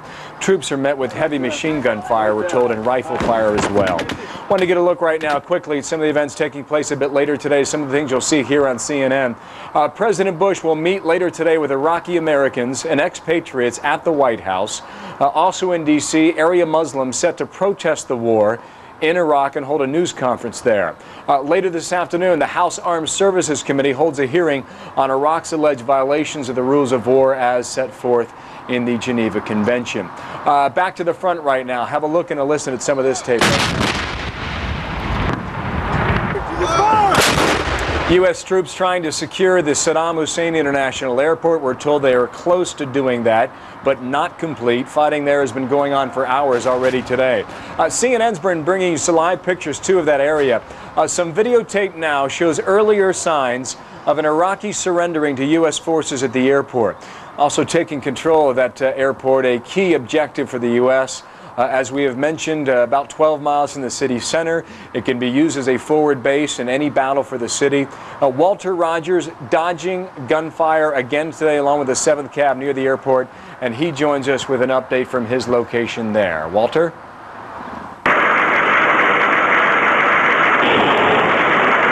This is a live, as it happens, real-time war. Again, a few seconds ago, the Iraqis fired another rocket-propelled grenade over our heads. This unit's been under almost constant fire for some time. Again, let me repeat that we have been showing you pictures earlier in the morning of burned-out armored personnel carrier and a burned-out Soviet T-72, Soviet vintage T-72 tank. We had seen a number of bodies there, but as one of our crew was walking by, it turns out that one of those soldiers is still alive. We're not sure of the condition. We do have a little good news for you about that wounded Iraqi soldier back in the road up there. My cameraman Charles Miller was up there and said his leg appears in pretty bad shape, but it appears as though he will live. That Iraqi soldier's been lying in a ditch for some 5 hours unnoticed, wounded, and it appears as though his injuries are not that serious, although there are a number of his dead colleagues around that vehicle. Nonetheless, that Iraqi soldier will probably be able to survive. Charlie Miller is showing you Paul Jordan, our AKE security guard, administering first aid to this Iraqi soldier who was injured 5 hours ago. Paul Anderson, our security guard, is administering first aid because the U.S. Army medics cannot come forward to our position. They're taking fire in the rear. This Iraqi soldier that you're looking at has been lying between these two metal bars for more than a few hours now. We think about 5 hours. We say that because that was when the armored convoy of 10 vehicles tried to overrun the U.S. Army positions. They were unsuccessful at it. Most of the soldiers' colleagues were killed. As a matter of fact, all of them were. They are littered about us elsewhere. He has an injured leg, but otherwise he appears okay, and he's flashing a good smile. He's actually waving at the camera. I'm not sure how much of this we can show you, but it appears as though he's going to be all right from what we can see from a cursory check of him. This soldier received fairly quick medical aid once the Army established that there was a live Iraqi soldier here. My guess is that it was probably no more than 10 minutes before the Iraqi medics, before the U.S. Army medics came up and began ministering to this Iraqi soldier. You can see him lying on his side now. The medics and Paul Jordan, the CNN security guard who travels with us, are wrapping a bandage around this fellow. You can see his head rolling. He appears to at least have recovered far enough to know that he's in good hands. They're trying to staunch what appear to be bullet wounds in the fleshy part of his hip and in the fleshy part of his thigh. That being the case, he's well enough to brace his right arm up against the road berm, and he's holding himself in that sideways position to assist the medics who are now working on him. As I say, he appears quite happy now. Again, we're not allowed to show his face, but he is smiling. We can see Captain Davis, Paul Jordan, and one of the Army medics lifting this fellow up. He's in great pain, going over a berm, but now he's on the stretcher, and in the not-too-distant future, perhaps less than 20 or 30 minutes, he'll be in a rear echelon unit where his wounds will receive immediate attention, and he'll be treated like any other combat soldier here. Increasingly, as he was given water and after the IV went in his arm, it was as if he suddenly realized he wasn't going to die in a dirty ditch, and in point of fact, began smiling and trying as best he could to thank the CNN crew as well as the Army medics who came along and treated his wounds until he could be evacuated. Amazing pictures from Walter Rogers. Of course, that Iraqi soldier now becomes a POW, and as Walter said, he's now being treated by U.S. medical personnel. Want to head to the Pentagon now to check on the battle plan, check in with our friend, our colleague, Chris Plant. And there was early word yesterday that the military strategy might be to isolate Baghdad, not exactly occupy it. Can you get into more of that for us this morning? Right. Well, that's what we're hearing, is that the plan for the airport is to make that into a base of operations where they can flow troops in there. They can move helicopters in there, attack helicopters and special operations helicopters, about 12 miles from the city center. City center in Baghdad. And the expectation, based on conversations I've been having with people, is that they will run an operation out of there. They will make that their sort of home base. It's a lot of acres. It gives them a lot of flexibility. A lot of different capabilities come into play there. But they will, I am told, you shouldn't expect to see a sort of a George Patton tank assault on the city of Baghdad. There is no intention to go in and fight house to house and street to street to ferret out the Sadaam Hussein loyalists at this point. What we've seen the British doing in Basra, for example, where they've set up a camp outside of the city and made forays into the city on small scale to look for the Fedayeen people pardon me, the Fedayeen people, and deal with the situation that way rather than with a full-on military assault of the city.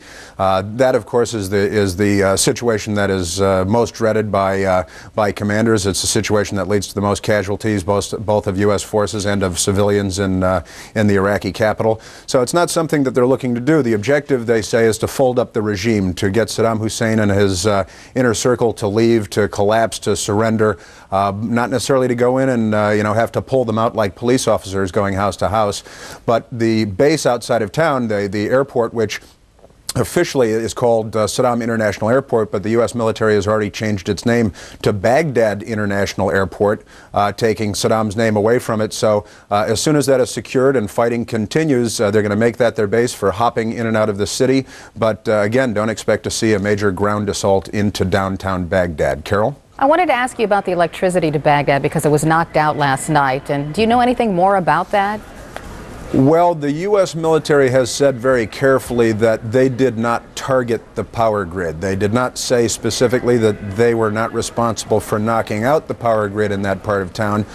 They just said that they had not targeted it. They certainly have the capability to do that. There are cruise missiles, for example, that drop carbon fiber strips onto power lines, and it can short out an electrical grid on part of a city or all of a city if, as they choose to do, basically. But there are indications also that the Baghdad government may have shut down the electricity in part of the city for reasons of propaganda, perhaps, or if they feel that resistance might rise up in that area. It's not exactly clear. It's one of those murky situations, and there are many of those. Carol? Certainly so. Chris Plant, live from the Pentagon. Thanks. Now back to Bill in Kuwait City. All right, Carol, oftentimes we learn about the very latest when CENTCOM does its briefing an hour and 15 minutes away. We'll get you there when it happens. In the meantime, though, Tom and Tier has a gauge down in Qatar at Central Command to let us know what's happening and what's on their radar so far today. Tom, good afternoon.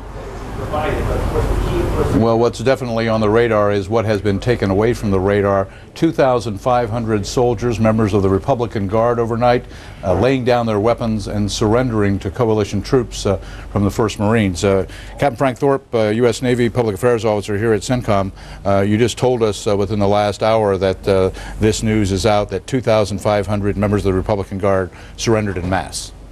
We have reports from the 1st Marine Expeditionary Force of up to 2,500 members of the Baghdad Division of the Republican Guard laid down their arms in one way or another.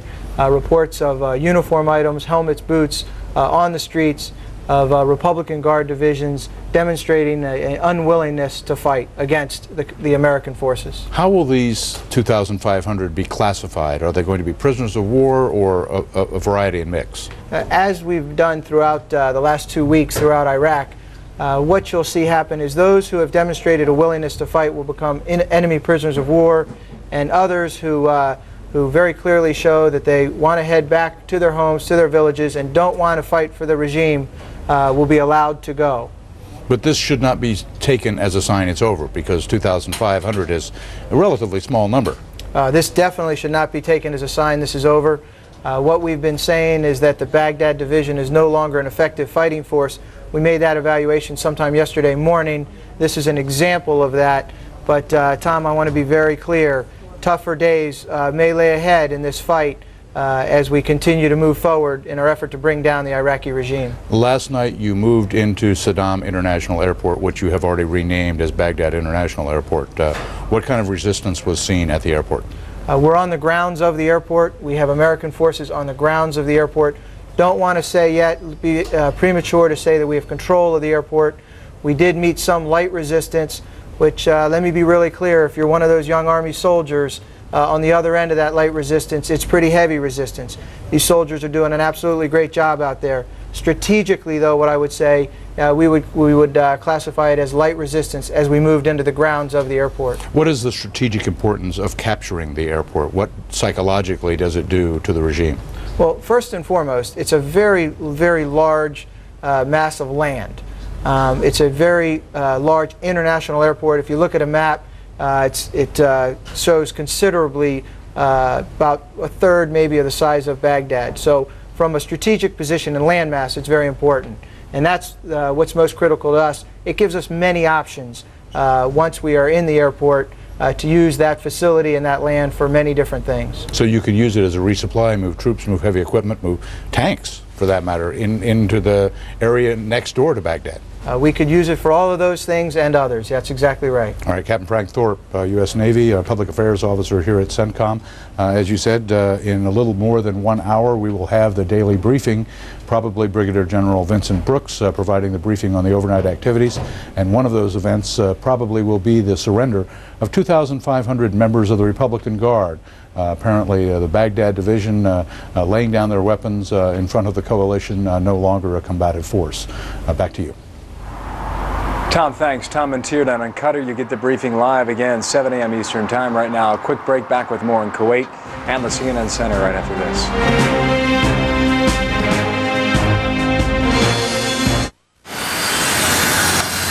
My job is to predict the future. Every year, over 500,000 construction workers are injured in the U.S.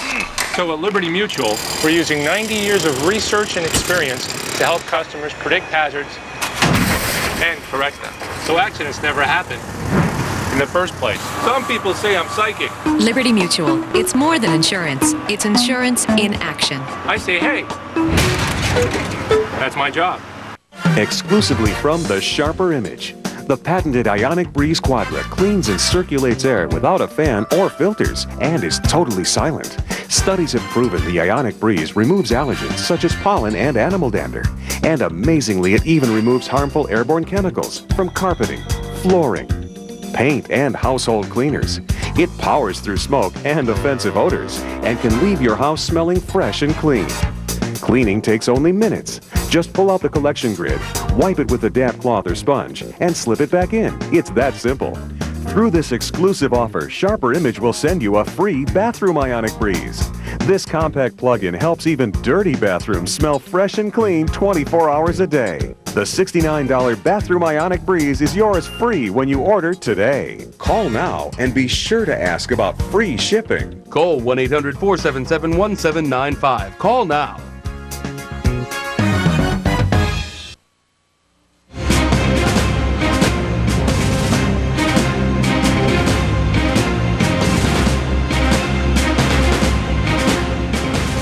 .51 Eastern Time. Welcome back. Right now, Iraqi soldiers are battling U.S. forces outside Baghdad's Sadaam International Airport. But let's take a step back now.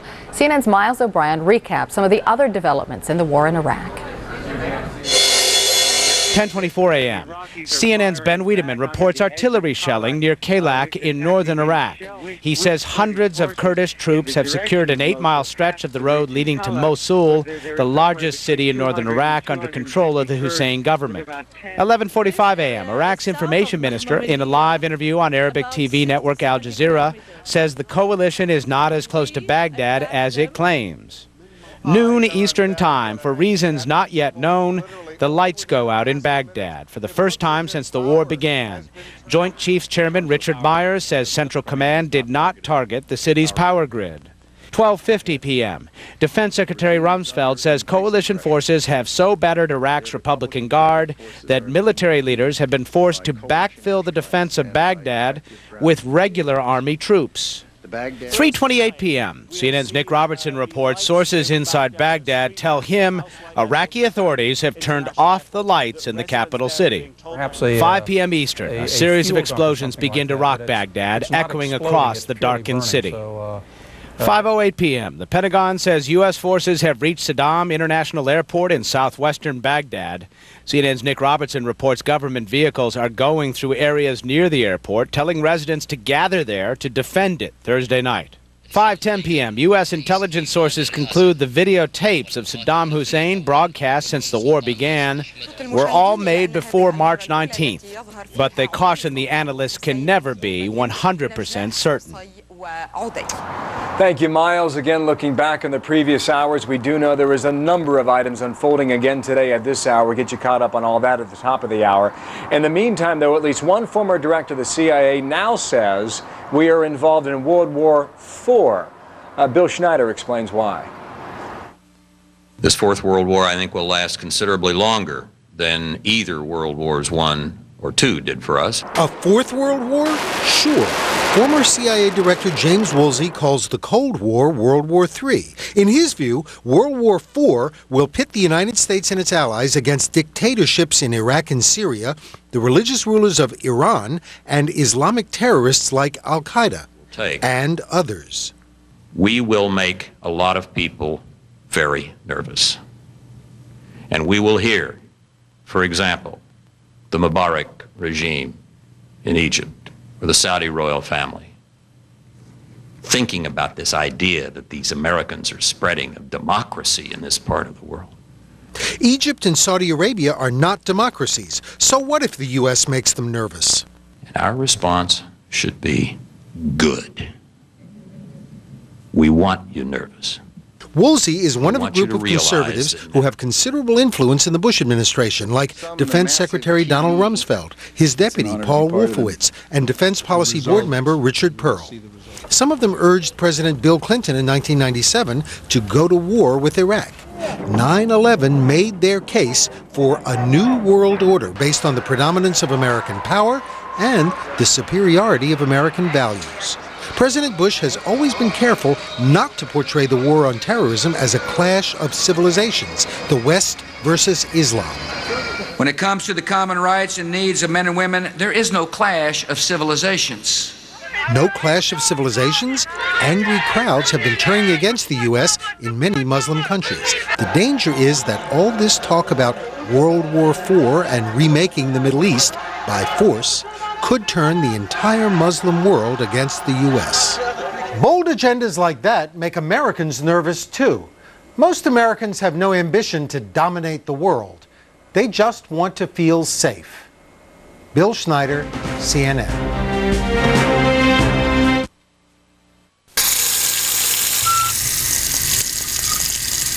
If you've been investing in money funds, you've probably noticed your yields have slowed to a trickle.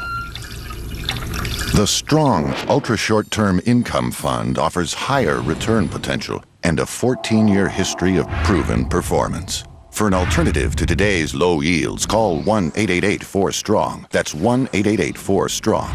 We'll help you build a strong portfolio. CNN Tonight as the battle for Baghdad begins live at Central Command, plus the latest from the front lines, only on Larry King Live, CNN Tonight, 9 Eastern. Are you ready for your study session? Then come down to the Library Gentlemen's Club in Lake Forest. Experience Orange County's hottest showgirls as they show you just how fun studying can be. Hit the books at our full bar, join some classmates for a game of pool, or just relax after taking that hard test. And oh yeah, did we mention the best showgirls in Orange County? Come see what all of Orange County is talking about. The Library Gentlemen's Club, off the 5 freeway and El Toro Road in Lake Forest. Do something. Go somewhere. Get away. Enjoy a night out. Take a vacation and do it worry-free with 1-800-4MY-TAXI. For business, travel, or pleasure, 1-800-4MY-TAXI will take you there with flat rates to all airports. Sit back, relax, and let 1-800-4MY-TAXI do the professional driving for you. Old-fashioned service with the latest technology and GPS satellite dispatching to be on time. Thank you for calling 1-800-4MY-TAXI. CNN, the most trusted name in news. 5:57 Eastern Time. In Northern California, CNN's Rusty Dornan found some people already at work on rebuilding the future of Iraq. Iraqi-American John Kano keeps the turbines up and running at this agricultural facility in Stockton, California. Expertise the U.S. government wants to put to use in post-war Iraq. Kano and some 180 other so-called free Iraqis worldwide have been asked by the U.S. State Department to help rebuild Iraq.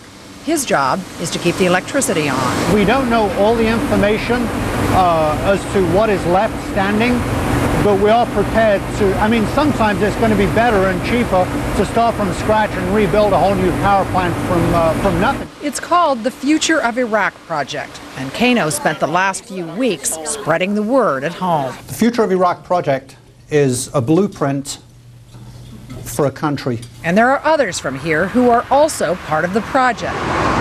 In the nearby town of Ceres, against the California sky, looms what looks like an exotic fortress, the Assyrian Cultural Center, dedicated to the indigenous people of Iraq. Inside, an all-American pastime. Bingo. For the last decade, the bucks from the bingo operation have in part been used to stir up anti-Saddam feelings inside Iraq. That's Sargon Dadesho's idea. Dadesho and his family fled Iraqi oppression in 1965. Now he's using the bingo money to fund a satellite TV channel that has been beaming anti-Hussein programs into Iraq. Are people seeing this in Iraq? All the time. All the time we get calls from Iraq, different parts of Iraq. But this story isn't over yet. His programming angered the Iraqi regime so much that this man, posing as an Iraqi singer, was sent to assassinate Dadesho 12 years ago. The FBI uncovered the plot, the would-be assassin went to jail, and a federal court awarded Dadesho $1.5 million from the Iraqi government, so far uncollected. So for Dadesho, revenge could be really sweet after the dictator is toppled. Are you going to Iraq? I'll go to Iraq. To do what? To my homeland. Whatever is asked of me, I'll do. Two men in the Future of Iraq project waiting to serve two countries they both call home. Rusty Dornan, CNN, Ceres, California. Here's what's happening at this hour at 6 o'clock Eastern Time. CNN's Walter Rogers right now is hunkered down with the Army's 37th Cavalry near the Baghdad airport. For the past 12-plus hours, that unit has been running firefights with Iraqi units. The 37th is protecting the flank of the 3rd Infantry, which is in the process of seizing control of that sprawling airport. CNN's Chris Plant at the Pentagon tells us that U.S. forces have already stripped the name Sadaam Hussein from the airport. And just minutes ago, our Tom Mintier at Central Command in Qatar got confirmation that 2,500 Iraqi troops have surrendered near the town of Al-Qut. That's where U.S. Marines crossed the Tigris River a few days ago. Those Iraqi forces are said to be members of the Republican Guard. Iraqi President Sadaam Hussein is again vowing to destroy the enemy, but again he is not making that pledge in person. Iraqi Information Minister Mohammed Saeed al-Sahaf read the speech today on Iraqi TV. In it, Sadaam Hussein purportedly vows to defend Baghdad. The U.S. may begin its attempt to install Saddam's successor even before the war is over, though. CNN Pentagon correspondent Jamie McIntyre reports a senior defense official says the organization of a post-Saddam government could start in the next week. Saddam Hussein has been Iraq's president since 1979. Rescued POW Jessica Lynch will undergo more surgery today at Landstuhl Regional Medical Center in Germany. In a news conference about 30 minutes ago, a U.S. Army colonel said Lynch is in good spirits. He also said she was not shot or stabbed, but she does have several broken bones, plus head and spinal injuries. The U.S. State Department is allowing the departure of non-essential personnel from China for fear of the spread of SARS. More than 2,000 of the respiratory infection cases have now been identified in 15 countries. 79 people have died. The Centers for Disease Control and Prevention will have the latest SARS update at 2 p.m. Eastern. Also in non-war news, CNN affiliate KSL reports that investigators near Salt Lake City are combing through an underground campsite alleged to have been used by the man accused of kidnapping Elizabeth Smart. It's believed David Brian Mitchell hid Smart underground when search helicopters were overhead. Now to Bill in Kuwait City. All right, Carol, thanks. Ministry of Defense in London now holding a briefing. Let's listen there. Beside me is Air Chief Marshal Sir Peter Squire, the Chief of the Air Staff, who will shortly brief you on the operations that have been conducted to date. But first I would like to say a few words to put that in context.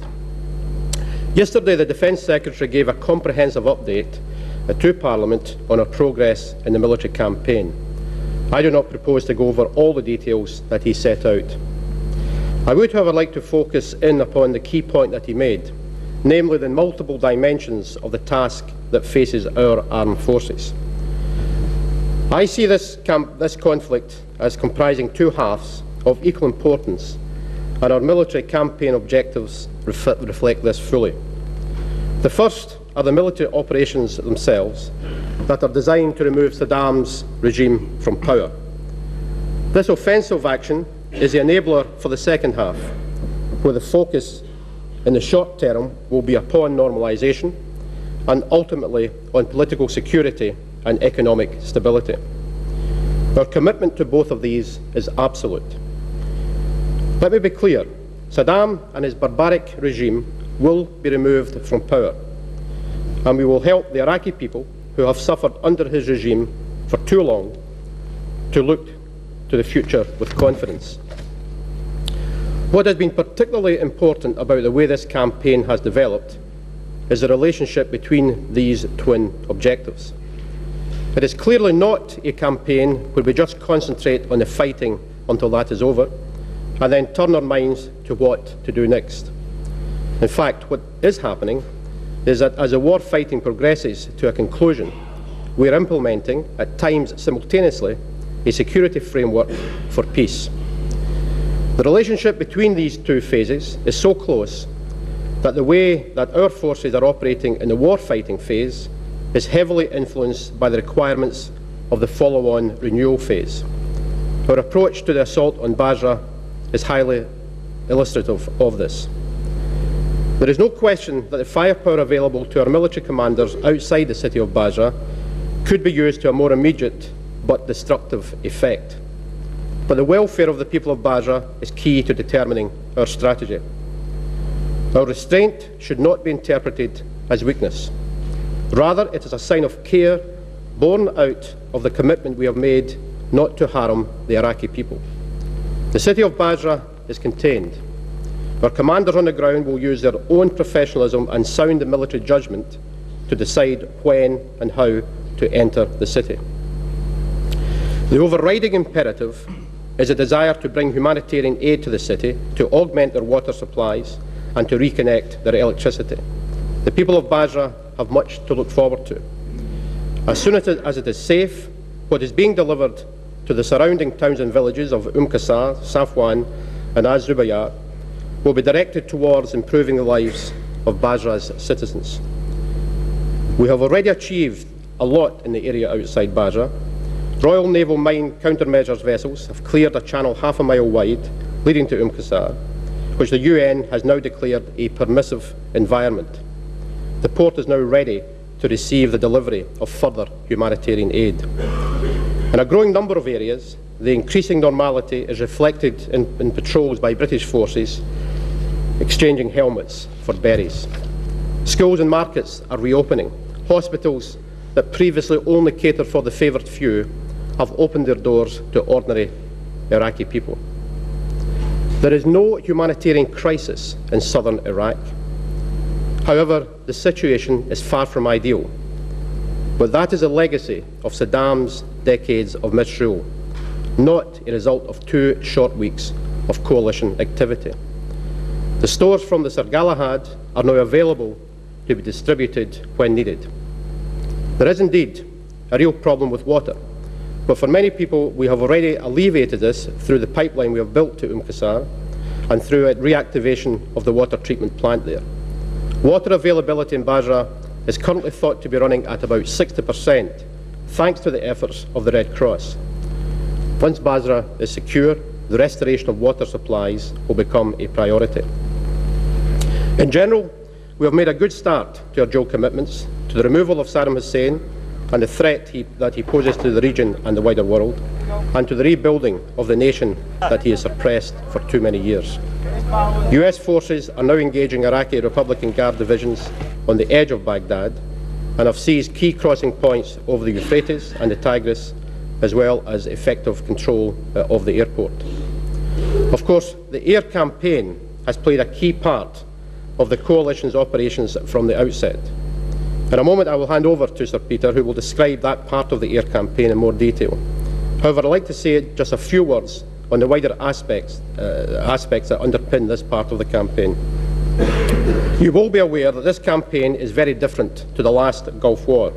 In 1991, our liberation of Kuwait was preceded by weeks of intensive bombing. In this campaign, the ground war had started before even the air campaign was fully underway. The other major difference is a greater focus and precision we can apply. There has been a huge amount of media interest in the bombing campaign that we have conducted against Baghdad. By and large, the reporting has been sensible and measured. Although we have packed a huge punch, our overriding concern has been to minimise both civilian casualties and unnecessary casualties on our own side. Our precision technology has contributed greatly to our ability to achieve this. Clearly, in the pursuit of our valid military objectives, there have been, and will no doubt continue to be, some civilian casualties. All civilian casualties are deeply regretted by the coalition. But I would ask you not to let the Iraqis be your source for such information. It is a regime built on lies and callous disregard for their own people. Let me close on this point. Our targeting policy has been guided by a number of considerations. There is a clear moral imperative to minimise civilian casualties. There is, of course, a legal obligation to do the same. Finally, there is a practical argument derived from our post-conflict ambitions for Iraq. We want to see Iraq restored to its rightful place within the region and the international community. Once again, our actions are visible proof of our long-term commitment to Iraq's future. I will now hand over to your Chief Marshal, Sir Peter Squire, to brief you further on the air campaign. Thank you very much indeed. Ladies and gentlemen, good afternoon. I want to follow on from the Minister's introduction by saying a few words about the air campaign, and in particular about the Royal Air Force's contribution to it. But the first point that I would like to make is more about, if you like, doctrine and concept, inasmuch of the transformation that the Royal Air Force has gone through over the last 10 years. In that time, we have really changed our structure and our training mechanism quite substantially away from the posture that we adopted during the Cold War, which was very much one of a citadel operation from our main operating bases in this country and in Germany. And now we are a fully expeditionary force in accordance with the conclusions of the Defence Review of 1998 and indeed the new chapter work which was done in the aftermath of the September the 11th, 2001 incidents. In the Gulf, we now have an air component, a Royal Air Force air component, deployed at large scale with a full range of capabilities. And the deployment itself was actually quite a remarkable success. You will recall that really the decision was taken only in the first week of February to swing the deployment of that air component from the north, from Turkey, down to the south, into the Middle East specifically. I went out to visit our deployments at the end of February, and we had a full operating capability by the end of the first week of March. Well, all very well and good, but how have we used that capability? Well, the Daily Air Task Order calls for about 1,200 fixed-wing sorties each day. That does not include the rotary wing support, which is also extensive and which I'll come back to in due course. But again, it is not sorties that are important, it is the effect that they create. For the record, the Royal Air Force is contributing about 10% to the overall 1,200 sorties a day, and that matches, if you like, the scale of our deployment. But our contribution in terms of effect is certainly 10% and probably greater, not least because the balance of our combat air power deployed is largely offensive rather than defensive. The Minister has already said that unlike the Gulf War in '91, where the offensive air campaign started some 6 weeks before the ground campaign, on this occasion they have been pretty much coincident. Now, there are several strands to any air campaign, and certainly to this one. There is, on the one hand, the strategic side of it, where we are seeking to gain air superiority. We're looking to take down the command and control and communication centers of the regime, and we are looking for mobile Scud-type weapons which carry a WMD capability. There is also then the support for the land component in terms of close air support and battlefield air interdiction. There is the whole gamut of reconnaissance from strategic right down to tactical, and then there is the combat support sorties, whether they're airborne early warning and control or whether they're air-to-air refueling. Now, as a fully integrated component of the offensive air campaign, the Royal Air Force has brought into operational service in the last 2 weeks 2 new weapon systems. The first, specifically designed to take out strategic targets like air defense operation centers, like C3 nodes, is the conventionally armed standoff missile known as Storm Shadow, which you see here loaded on this Tornado. The program was sufficiently advanced prior to the conflict for us to declare an initial operating capability with this weapon. The testing that we had done had given us very high levels of confidence on its reliability, its accuracy, and certainly on its penetration. And indeed, the deployment of this system and the employment of it on operations has been extremely successful. And what I'd now like to do is to talk you through a sequence which will give you a little bit more to see. Here is one of the weapons being wheeled into a shelter in the Middle East, where it will be loaded onto this aircraft, loaded and inspected by the aircrew who will fly the aircraft, just to make sure that all the loading has been done correctly. This is a trials drop. I couldn't get an operational. This is a trials drop done in the United States before the war, and here's the weapon completing its final maneuvering before it actually takes out the target against which it has been designed. And that was actually an inert weapon, not an explosive weapon. Now, clearly, for the full battle damage assessment, we will have to wait until we get inside many of the targets that is being tasked against. But I'm going to show you a photograph now of one of the sector air defense headquarters in Iraq. On the left-hand side, you can see the 2 desired mean points of impact targeted against the building. Take my word, that's exactly where we were aiming for. And if you compare with the right-hand side, that's exactly where the weapons went, and that is absolutely typical. I want to get away from this briefing in London, the Defense Ministry of Britain. Before we got the show and tell with the slides and the pictures, still a chief concern is what's happening in Basra. The British military essentially surrounding that town. Earlier in the week, they had said they had secured parts of the western part of Basra. Bottom line, though, is that area still remains rather insecure right now, not in control by the British in any way at this point, so far as we understand it. Experts in the region tell us that if Basra is secured, if Basra falls, they believe Baghdad will go the same way. Down to Qatar, Central Command, Colonel Steve Pennington's back with us here on CNN. Appreciate your time as we wait the briefing in about 45 minutes from now. How secure is the airport west of Baghdad right now? Sadaam International, which I understand now has had a bit of a name change to Baghdad International Airport. Well, two things. First, I'd like to make all of your viewers aware that Sadaam International, or now as we call it Baghdad International, is about 15 miles to the southwest of the city. So if you kind of put yourself in Washington, D.C., it's about as far out as Dulles is. And there's quite a number of U.S. and coalition troops that are there. We like to use the term that we're securing it, which means there may be still some folks firing, but I would assure you that fairly certainly here within the next 12, 36 hours, there'll actually be flights in and out of there by U.S. and coalition forces. You think within a half day there could be flights into that airport? I think that it all depends upon what we discover as we're securing.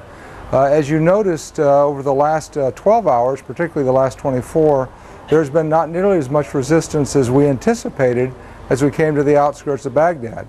Were that to continue, there may be able to have helicopter flights or maybe some fixed wing, but most likely helicopter flights in and out of that area within the next day or two. Colonel, what does that say about how comfortable you are with the Iraqi ground defense pointed toward your airplanes, your helicopters, your fighter jets and bombers? What does it say about the amount of confidence you have right now in the air around that airport and how secure you believe it will be? Well, I think that what it means is we're very comfortable with the air if you're flying at medium altitude. What I think you're really asking me is, what does it mean if you fly in at lower altitudes? And we're going to have to clear away corridors where we're able to do that. But again, that is going at a remarkably quick pace, not just because we have great soldiers on the ground and airmen in the air, but secondly, because the resistance has been so light. We like to attribute that to many of the soldiers have simply melted away. They've left their weapons and they've gone back into the city or back to their homes. Don't know that for certain. We won't know that until the conflict is over, but it appears that way. All right, Colonel, listen, if that's the situation on the west side of Baghdad, what's happening on the east? How close are the Marines there? Well, the Marines continue to move between Al-Qut and Baghdad. They're moving now. I would hopefully suggest that within the next 24, 48 hours, at most 72, hopefully we'll also have the east side of the city sealed from folks leaving it, and secondly from folks coming into it, particularly the forces that are to the southeast of the city. What explains, you touched on the amount of resistance and how light it is, what explains right now where the Special Republican Guard, said to be a force between 15,000 and 20,000 strong, charged with the responsibility of protecting the interior of Baghdad, where are these troops right now, Colonel? I don't know that I could tell you where they are, but I'd like to talk about three things that might explain why it's this way. Imagine if you were in your home and people were constantly banging on the front door, holes were being bored through the roof, and thirdly, occasionally someone came in and stuck a gun through the window. And this had been going on for 12 days, which is in essence what the bombing campaign's been like over the last 12 days, with special operations forces operating, and finally with tanks rolling up on your front yard. Many of those folks, it appears, simply are worn out, have given up on Sadaam Hussein. Secondly, if you hadn't heard from your leader in 12 or 14 days, you might not believe that you really had someone that cared for you. And then, of course, the final thing is you have an M1A1 that rolls up on the front yard and says, "I'm here," and that announces that American and coalition forces are no longer in the far south, but they're really on the footsteps of Baghdad. Colonel, I believe that this question will come as no surprise to you, but it appears right now The key to this entire campaign will be how the Iraqi people respond and react, not with the Americans and the Brits coming into their country, but now that they are there, now that they are here, not only in Najaf and Nasiriyah and around Basra, but in Baghdad, or at least on the outskirts of it. What is your best read right now on how you believe the people of Baghdad are responding to your presence, your show of force, essentially on the outskirts of their city? I think there are two things that go with that. One is we spent a long time explaining to the people of Iraq, both in leaflets and in television and finally in radio, that we're not here to conquer their country. We're here to relieve them from under the thumb of a terrible oppressor who also put at risk not just this region but the entire world. We've done that for quite a while, and secondly, the folks that are there are bringing with them as soon as they can humanitarian relief, and finally a recognition that this is the Iraqi nation. It is an Iraqi nation that is going to have a new leader relatively soon and will move on to a great future. So we believe that this is going fairly well. And what is the evidence? The evidence is that we are not being sniped at by the Iraqi people in something that would look like a guerrilla war. There are paramilitaries or regime death squads, but that's significantly different than a guerrilla war where the people give aid and comfort to those forces. We do not see that aid and comfort being given to those regime death squads. Colonel Steve Pennington down there at Central Command in Qatar. Colonel, thanks again for your time today. And there is an awful lot to our viewers at home, an awful lot to cover again today.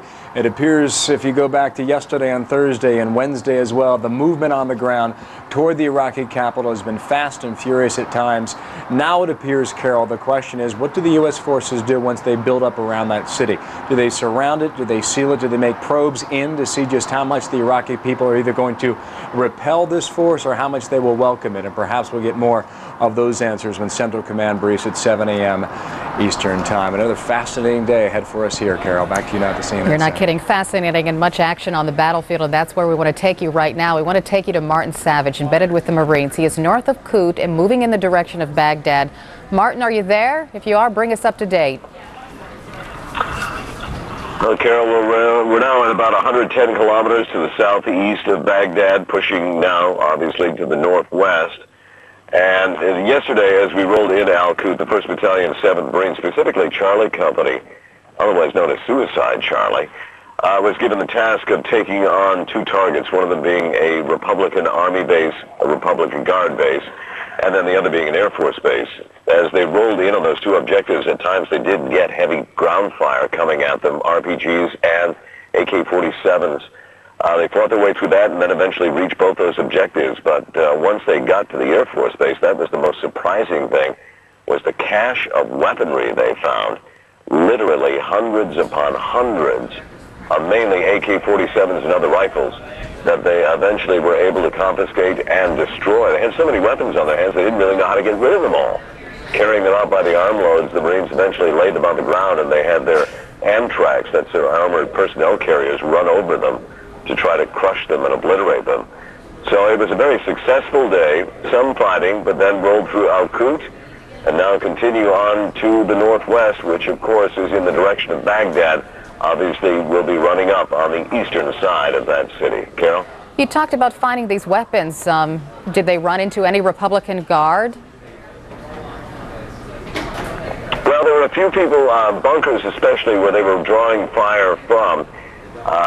They don't know exactly if these were Republican Guard members or whether they were just sort of paramilitary units. A lot of times what you find is that there will be men who will open fire on you and then drop their rifles and immediately raise their hands in surrender and start waving the white flag. That doesn't obviously go down too well with the Marines, and the Marines aren't going to fall for something like that. They immediately take those people into custody and treat them as prisoners of war. The other interesting thing you find, and I know we've heard this talk about the Republican Guard melting away and other units melting away, you notice as you drive through towns or even when you are stopped, you will see a lot of young men walking around the streets. I'm not saying that all of them are military, but they certainly are of military age, and they certainly seem to have a look of a clean cut and being presentable, but not in any uniforms. They're all dressed in civilian clothing. Obviously, if they haven't got a weapon in their hands, the Marines at this point aren't concerned with them, and they let them go. Carol? You know, I was just, Colonel Pennington just told Bill Hemmer that he was surprised at how little resistance is being met on the battlefield. Are the troops you're with, the Marines you're with, surprised by that too? They are surprised by that. Obviously, each morning when they go into their brief, planning what the next objective is going to be, they anticipate they're going to get a big fight, and usually we are told that. In fact, today, when we're on the move, we are told that they are anticipating fighting further up, that the objective is to close on any Iraqi units and engage them. It's not so easy to engage Iraqi units these days, not with any sort of heavy firing. Occasionally there is firing from the side of the road, but nothing that would approach a significant battle. So, yes, the Marines are surprised. Some of them even a little disappointed. Not those who are veterans, though. I wanted to ask you about the weather, too, because I know it's stiflingly hot there, and the use of chemical suits, and if the Marines you're with had to use them as of yet. Oh, yeah, we've been in chemical suits since the very first step of the ground war, so we're now talking about over 2 weeks, and we have worn them continuously. So the only thing we don't do is, that's called MOP 1, when you put the pants and the jacket on, which we have on now. If you were to put on the boots, that's MOP 2, then face mask would be MOP 3, and with everything, including gloves, that'd be MOP 4. We've only gone as far as MOP 2. Still, as you point out, it is hot. These past 2 days have been the hottest that we've had so far. On top of that, the Marines have to wear their body armor, plus all of their gear, their helmets. It is warm. It's certainly not the sort of heat that could be faced, but it is warm here. But they're holding up well. Here's some of the local people. I'm not sure exactly what he's saying, but you get a lot of people who wave, getting welcome there. Welcome. You get a lot of people wave, a lot of people give you thumbs up, and you get a lot of people who just watch you go by. Not quite sure how to take it all in, I think, Carol. Yeah, I could understand the confusion in that regard in light of what's happened in the past. Martin Savage, we're going to let you know, we're going to let you go right now. We know you're busy. Martin Savage reporting live from somewhere north of Al Qut. Now let's head back to Kuwait City and Bill.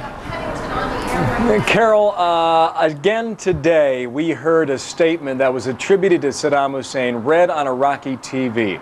Another tone of defiance, more denials about the U.S. presence on the outskirts of Baghdad. It's quite curious to note these statements that continue to come right now, because last night the power went out, the electricity went out in Baghdad. It's our understanding that it largely is still out today in the greater portion of Baghdad, which means essentially that the Iraqi people would not even be able to hear these addresses read by the information minister, Mohammed Saeed Sahaf. Want to talk more about that, want to talk about the airport situation. Reem Brahimi, stationed in Baghdad, I believe it felt like a year, I'm sure, Reem, but about 5 months going back to late fall of last year. What did you take away from this statement on Iraqi TV today, and what does it tell you about how the government, or what's left of it anyway right now, is trying to communicate with the Iraqi people? Well, Bill, first of all, I think one has to bear in mind, as you say, people don't have electricity, so they're not probably watching TV. That said, they could still be listening to Iraqi state-run radio. Now, that statement by the information minister, Mohammed Saeed Sahaf, was apparently instructions he was reading by President Sadaam Hussein to the Iraqi people, calling on them to fight, stating the government's determination, and also urging the Iraqi people to stand firm and, quote, to turn the land underneath the invaders' feet into hell. He also urged the Ba'ath Party members to remain loyal to their oath. Now, this came following a statement that Naji Sabri, the Iraqi foreign minister, made to the BBC, saying that President Sadaam Hussein was still alive. The statement of the information minister, reading a statement by President Sadaam Hussein, is probably the third by now, or that is done without the presence of the president. We don't see even a pre-recorded tape, only one that was shown last night, but there was no sound. You could just see him sitting there with a few top leaders of the ruling Ba'ath Party. But at the same time as the information minister was reading this earlier on, well, at the same time there was this battle going on at the airport, and essentially that's also key, because securing an airport, securing Sadaam International Airport, and with the current situation on the ground, this essentially means that Baghdad could very well be isolated, and that would prevent people inside the city from really knowing what's going on as well. I understand from speaking to some people there, Bill, that despite the uncertainty, they're still going out to run errands. It's Friday, the Muslim day of rest, but they were very, very surprised to hear that US troops would be so close to the airport and so close to Baghdad indeed, especially after yesterday the information minister said that those were all lies and illusions. So there's a lot of uncertainty there for the Iraqis, but they're just trying to go about their business, run errands, get back home as soon as they can to avoid the bombings. Bill? All right, Reem, thanks. Reem Brahimi and Jordan. Next time we talk to Reem, we'll give you more about the layout for that airport, Sadaam International, which the military, apparently the U.S., has now changed to Baghdad International Airport. Earlier at CENTCOM, we heard from Tom Antier, the spokesperson down there, that say that this airport is huge. He described it as an area about a third the size of the city of Baghdad, which we know is a large area as well. Population almost 5 million there. More from Kuwait in a moment. Here's Carol again at the CNN Center in Atlanta. Carol? Yeah, but we have hit the half hour. It is time to bring you up to date about what's happening at this hour. CNN's Walter Rogers right now is hunkered down with the Army's 307th Cavalry near the Baghdad airport. For the past 12 plus hours, that unit has been battling Iraqi units. The 307th is protecting the flank of the 3rd Infantry, which is in the process of seizing control of the airport. CNN's Chris Plant at the Pentagon tells us that U.S. forces have already stripped the name Sadaam Hussein from the airport. And a short time ago, our Tom Mintier at Central Command in Qatar got confirmation that 2,500 Iraqi troops have surrendered near the town of Kut. That's where U.S. Marines crossed the Tigris River a few days ago. Those Iraqi forces are said to be members of the Republican Guard. Iraqi President Sadaam Hussein is again vowing to destroy the enemy, but again he is not making that pledge in person. Iraqi Information Minister Mohammed Saeed al-Sahaf read the speech today on Iraqi television. In it, Sadaam Hussein purportedly vows to defend Baghdad. The U.S. may begin its attempt to install Saddam's successor even before the war is over. CNN Pentagon correspondent Jamie McIntyre reports a senior defense official says the organization of a post-Saddam government could start in the next week. Sadaam Hussein has been Iraq's president since 1979. And rescued POW Jessica Lynch will undergo more surgery today at Landstuhl Regional Medical Center in Germany. In a news conference about an hour ago, a U.S. Army colonel said Lynch is in good spirits. He also said she was not shot or stabbed, but she does have several broken bones, plus head and spinal injuries as well. The U.S. State Department is allowing the departure of non-essential personnel from China for fear of the spread of SARS. More than 2,000 of the respiratory infection cases have been identified in 15 countries. 79 people have died. The Centers for Disease Control and Prevention will have the latest SARS update at 2 p.m. Eastern Time. Back on a very active war front now. Here's a look at stories we're following this hour. Coming up, the battle for Baghdad's airport is underway, and CNN's Walter Rogers is watching the bullets fly, literally. Also ahead, U.S. Army medics and CNN's crew administer first aid to an injured Iraqi soldier who had crawled to the side of the road. And is the U.S. heading towards the 4th World War? That's right, the 4th. CNN's political analyst Bill Schneider will talk about that.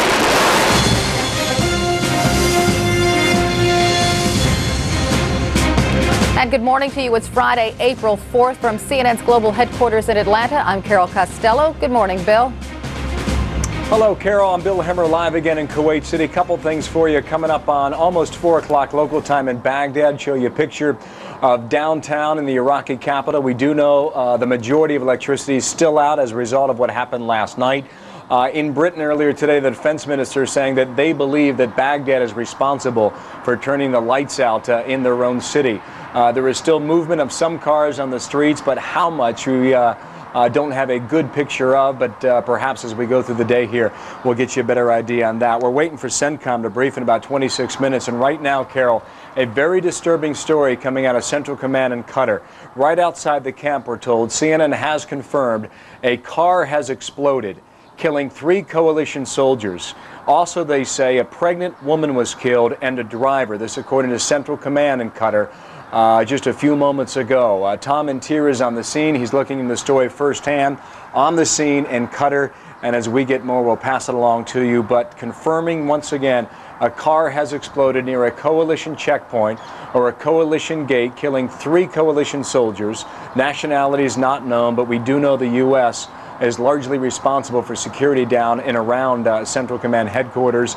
A driver was killed, we're told, and a pregnant woman as well inside of that car. We'll get you more when we get it, but that's our update now from Qatar. Northern Iraq quickly now. Jana Rafa by telephone is moving yet again toward the south, I believe. She was in Kalak, now moving toward Mosul, I believe. Give us the geography, Jana. What's happening?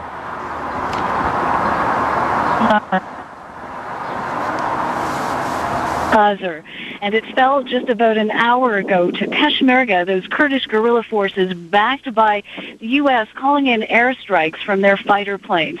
Now, this town we've seen some spectacular scenes. Peshmerga fighters ripping up posters of Sadaam Hussein from the local guardhouse, as well as just down the road from us, there's a burnt-out truck hit by several dead soldiers.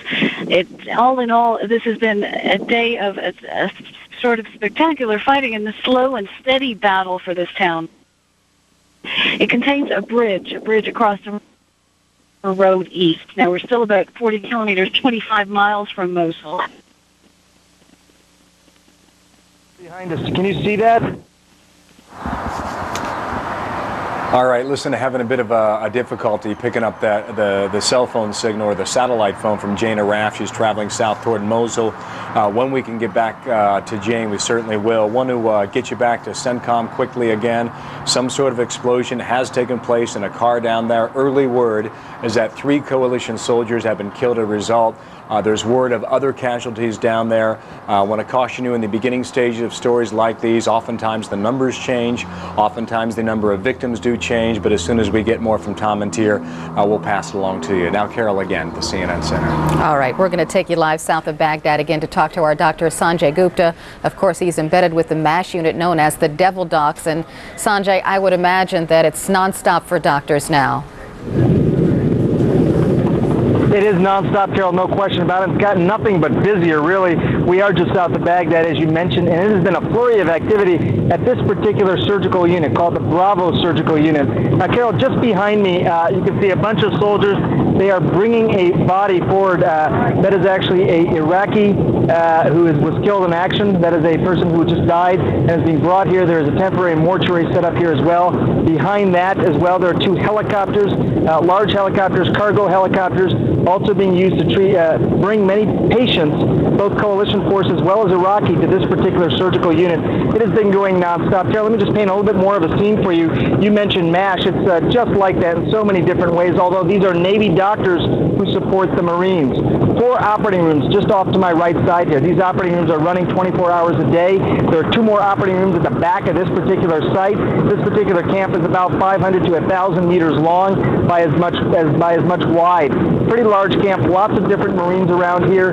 Just south of Baghdad, getting busier and busier. These Marines constantly getting a reflection of what's going on just north of here by the types of casualties that are coming in. Now, excellent triage. Black Hawk helicopters very quickly bringing these patients in. We have some video of that to actually bring these patients in quickly. A lot of these are Iraqi. Again, the Iraqis are oftentimes at the scene. They are stripped of their clothing. They're undergoing a complete search to make sure there are not any danger. Oftentimes they're concerned about such things as grenades actually being hidden in the clothing, things like that. After that, they are taken immediately to the triage tents and given the exact same medical care as the coalition forces. This is something that, as I mentioned, I can't reinforce enough, but it's just continuous here. And it is hot here as well, 100 degrees at least. All these Marines doing their medical care, wearing their mop suits, at times having to endure all of that in all of this heat as well. Carol?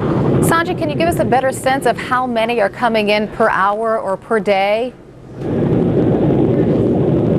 You know, it definitely has come in waves, and again, it's been very reflective of what people have been seeing further north. Walt Rogers and some of the other reporters, in terms of what they're reporting, this triage unit, this medical unit, which is the farthest forward triage unit, is seeing a lot of those. We're seeing maybe, 8 or 9 will come in a single burst, and it's really dependent on how quickly the medevac can occur from the front line and bring those patients back here. But it may be quiet for an hour, then 8 or 9 may come in. Last night they were operating continuously from about 3 o'clock in the afternoon to 3 o'clock in the morning, continuous operations at one of these 6 operating tables.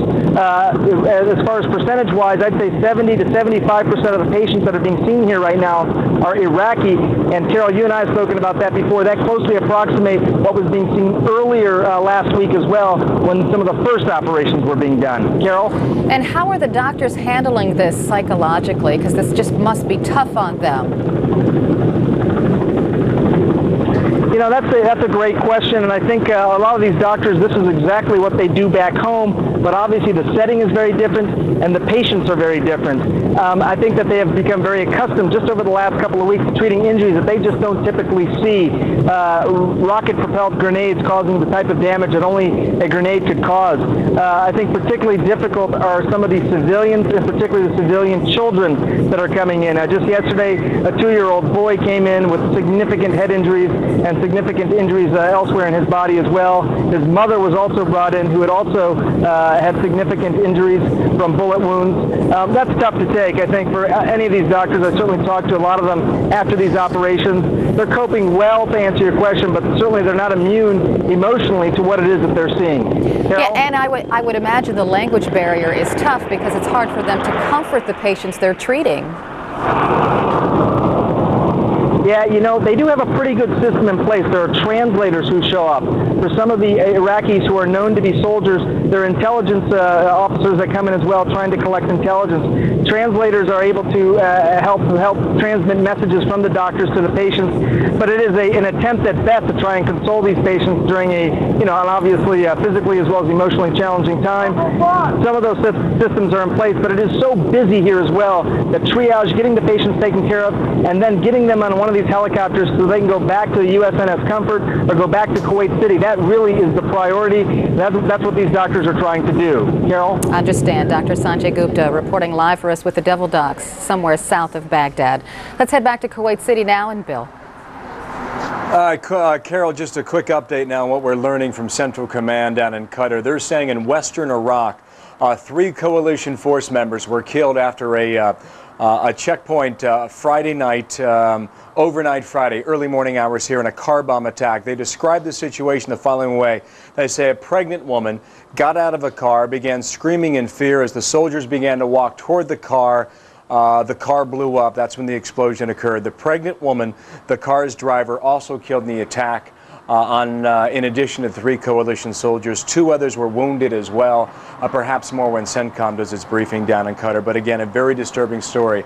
Don't know exactly where this happened. They're saying western Iraq, but where that is, don't know just yet. Back to Jane Raff quickly on the phone. Jane, we lost you last time. What's happening where you are?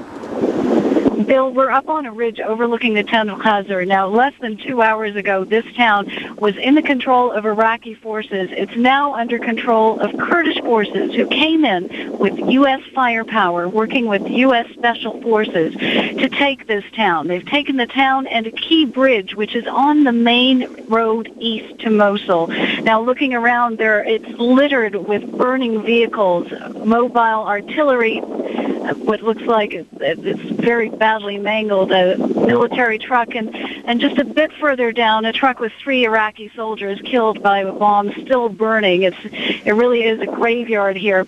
We also saw scenes that have become almost common around here. Kurdish soldiers going into the guardhouses and joyfully ripping up posters of the Iraqi president, Sadaam Hussein. They were in absolute joy over this. But again, the main news is this town on the main road east to Mosul, still about 25 miles from Mosul, but one of the towns with a main bridge over the river leading to it has fallen to Kurdish and U.S. forces. Bill? Jane, thanks. Jane Raff by telephone there in the northern part of the country, south of Baghdad. Art Harris is checking in on the telephone.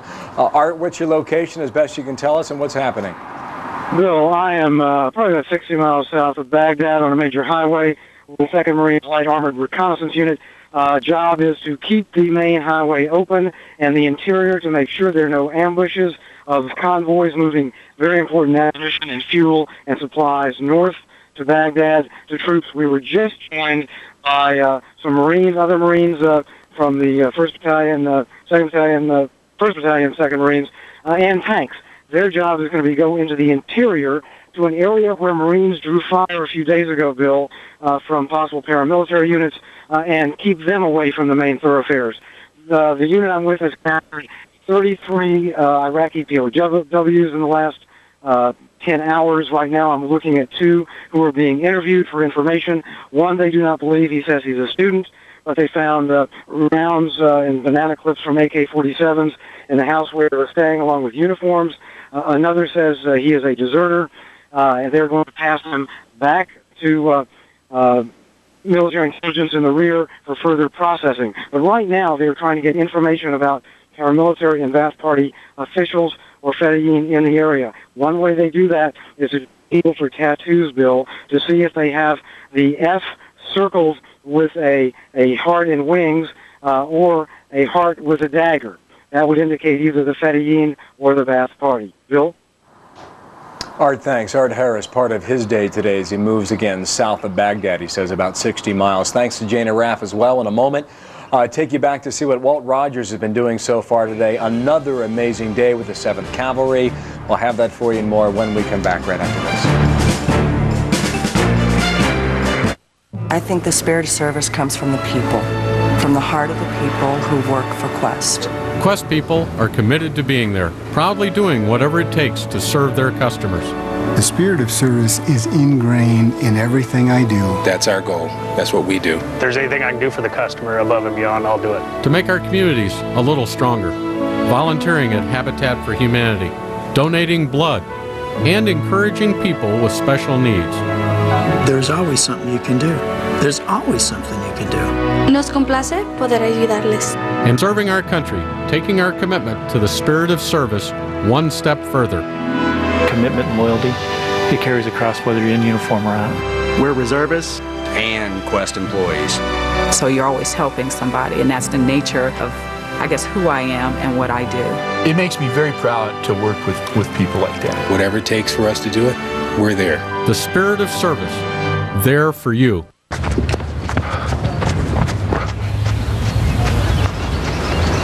Disciplined investing.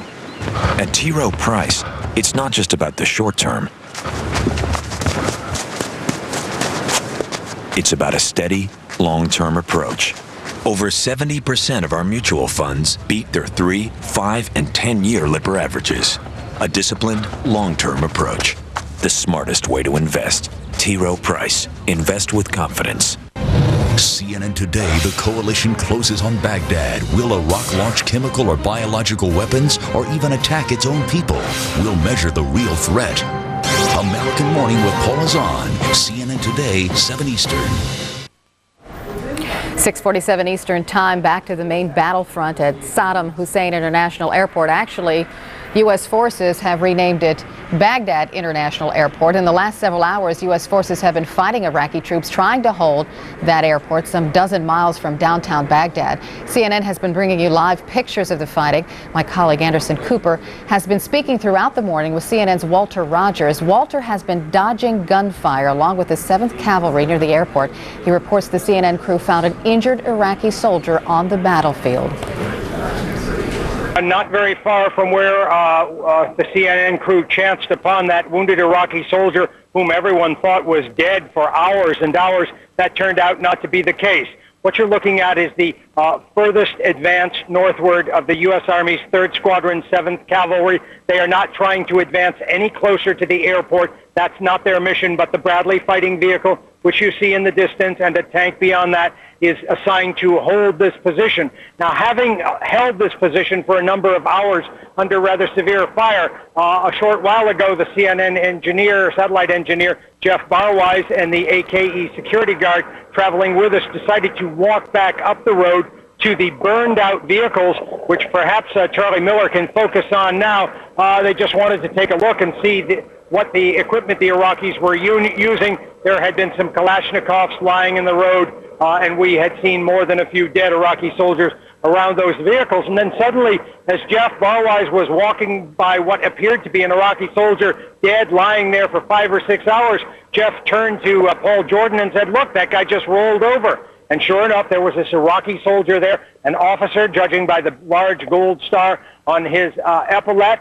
He had been wounded in a fight 5 or 6 hours earlier. He had managed to crawl out of a burning armored personnel carrier. Everyone in there with him had been killed by the U.S. forces' fire when these armored vehicles tried to overrun the 7th Cavalry last night. This particular Iraqi soldier, however, managed to crawl away from the vehicle and into a depression in the dirt. He was virtually unnoticed by both the 7th Cavalry as it rolled forward and back, also by the CNN crew as we moved forward and back of those burning vehicles, which we had been showing all morning. And then Jeff noticed that this Iraqi soldier tried to roll over. He had been lying in the sun for probably 6 hours now, and extraordinarily uncomfortable, probably in a state of shock.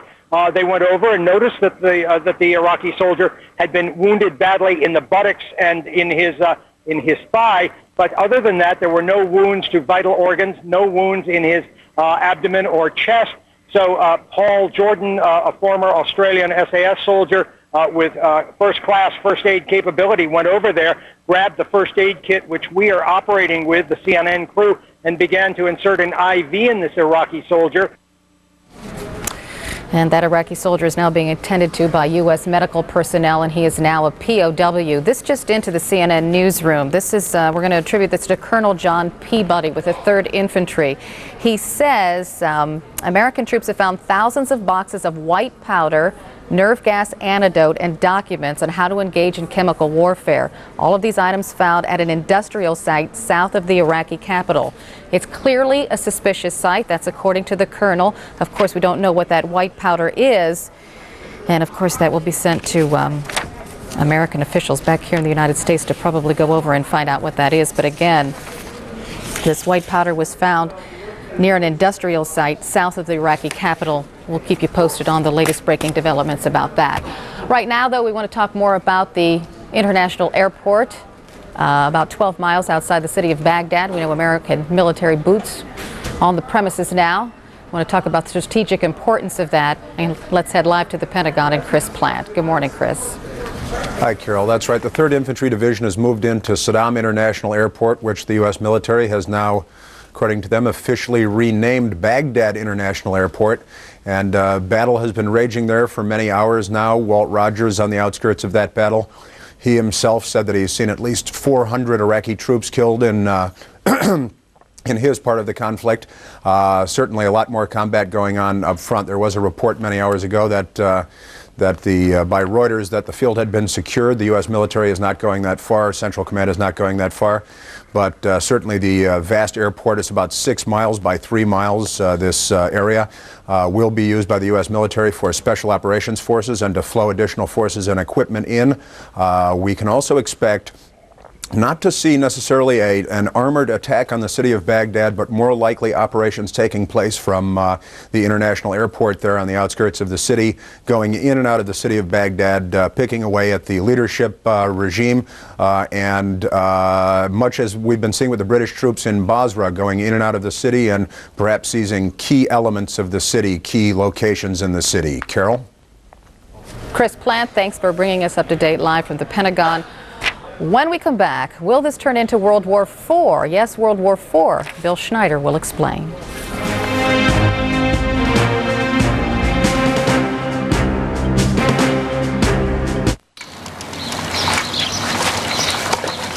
How'd you get the new bike? We have this rule. You have to put a quarter in the jar anytime you lose your temper. So, my dad has a crummy old computer. No, no, no, no!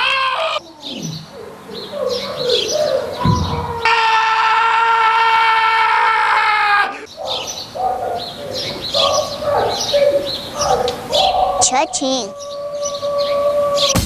Maybe it's time to upgrade your old computer. Step up with a compact Presario by HP, powered by the mobile Intel Pentium 4 Processor M, and get the performance you need, all for what you'd pay for a lesser computer. To buy, simply call, click, or visit your local retailer. Daddy, cash. When it really matters, choose compact and the mobile Intel Pentium 4 Processor M. For years, people have been telling us that a long-distance call is so different from a local call that it has to cost more money. They both look like apples to me. That's what's great about the neighborhood. You can get unlimited local and long distance for one low monthly price. So every call from home is the same. That's some fresh news. Get 50% off your first month in the neighborhood. Call 1-800-JOIN-MCI before May 1st.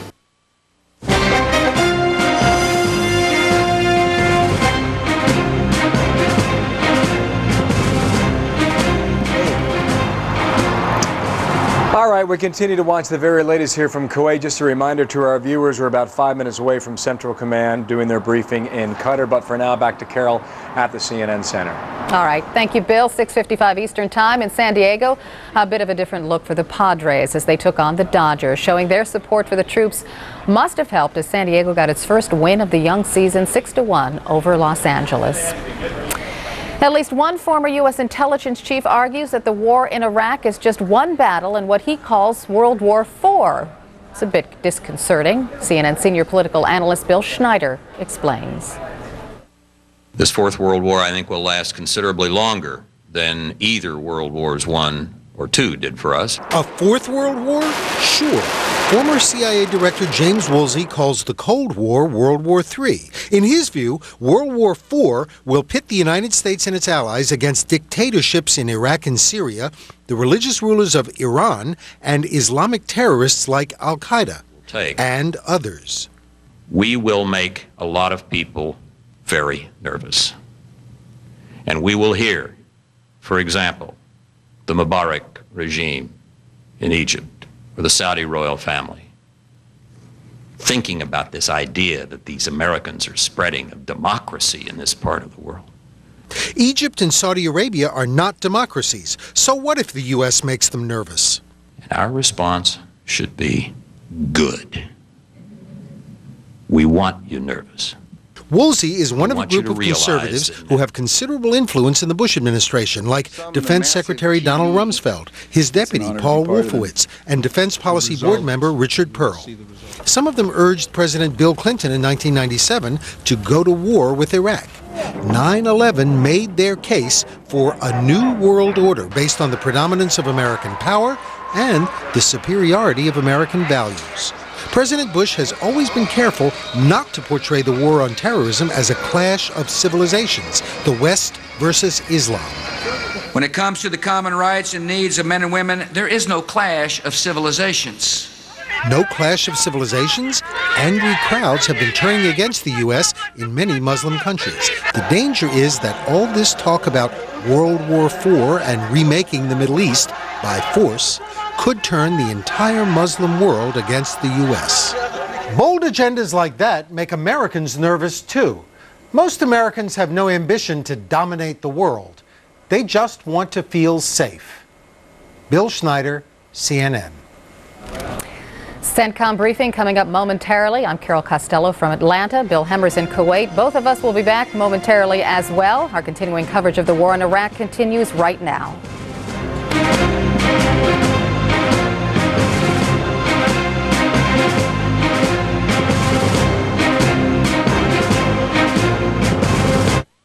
So, you want to open a checking account? Yes, but I don't want to pay for it.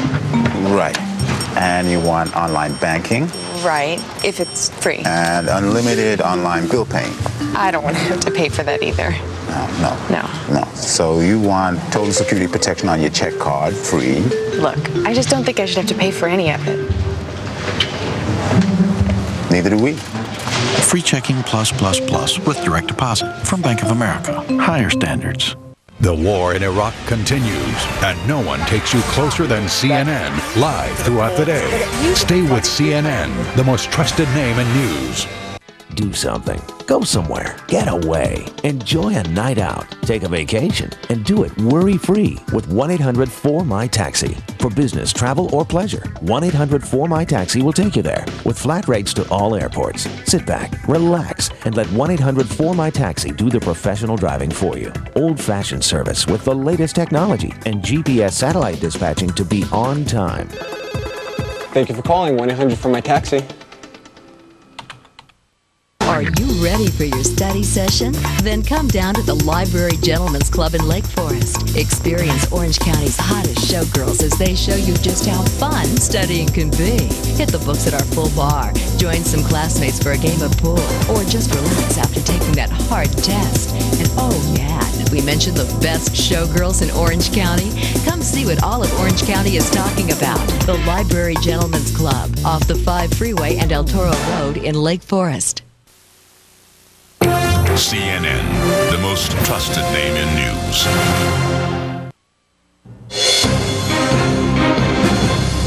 And good morning, I'm Carol Costello. CNN's coverage of the war in Iraq continues. First, a look at what's happening at this hour. A U.S. officer says American troops have found thousands of boxes of white powder, nerve gas antidotes, and documents on how to engage in chemical warfare. That is according to the Associated Press. Colonel John Peabody said the materials were found today at an industrial complex just south of Baghdad. We'll have much more on this story as we get more details. CNN has confirmed reports of another suicide bombing at a U.S. Army checkpoint. Central Command says a vehicle approached a checkpoint last night in western Iraq and exploded, killing 3 coalition soldiers. The driver and a pregnant woman who apparently got out of the car screaming were also killed. U.S. forces are coming under fire as they battle for full control of Baghdad's airport. Hundreds of Iraqi forces have been reportedly killed. Earlier, Walter Rogers was with the soldiers from the 307th Cavalry when they came to the aid of an injured Iraqi soldier outside of the airport. A significant development farther south. CENTCOM tells CNN that some 2,500 Iraqi Republican Guard forces have surrendered to U.S. Marines somewhere between Baghdad and Al-Qut. Sadaam Hussein's rule in Iraq could soon be over. A senior U.S. defense official says the coalition may begin taking steps to install a new government in Iraq as early as next week. Sadaam has been Iraq's president since 1979. Coming up, we'll have much more on the battle for Sadaam International Airport. Nearby, U.S. soldiers and the CNN crew come to the aid of an injured Iraqi soldier. And we're tracking troop movement as the push on Baghdad continues. We'll have the latest from our embedded reporters. Plus, the threat of chemical weapons as U.S. troops move closer to the Iraqi capital. All that and much more ahead. CNN's coverage of the war in Iraq continues right now.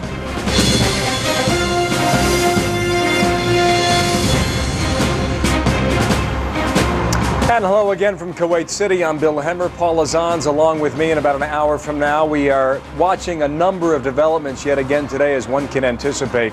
We do expect within about 30 seconds or so, Central Command to start their briefing down in Qatar. And there is a number of items again on the plate today that we'll be watching. The Associated Press is reporting American troops have found thousands of boxes of white powder, nerve gas, antidote, and documents on how to engage in chemical warfare. Colonel John Peabody says the items found in an industrial site south of the Iraqi capital city of Baghdad. Another car has exploded, as you heard Carol mention, at a U.S. military checkpoint, this time western Iraq, near a dam there. 3 coalition soldiers said to have been killed. According to CENTCOM, a pregnant woman got out of her car, started screaming in fear. Some soldiers approached the car when it exploded. The woman is dead. The car's driver is dead as well. The morning briefing from CENTCOM expected again, as I mentioned, to start any moment right now. Keeping a close eye on that. Probably hear a whole lot more about all these developments. Right now, though, I want to catch you up on what's been happening near the city of Baghdad.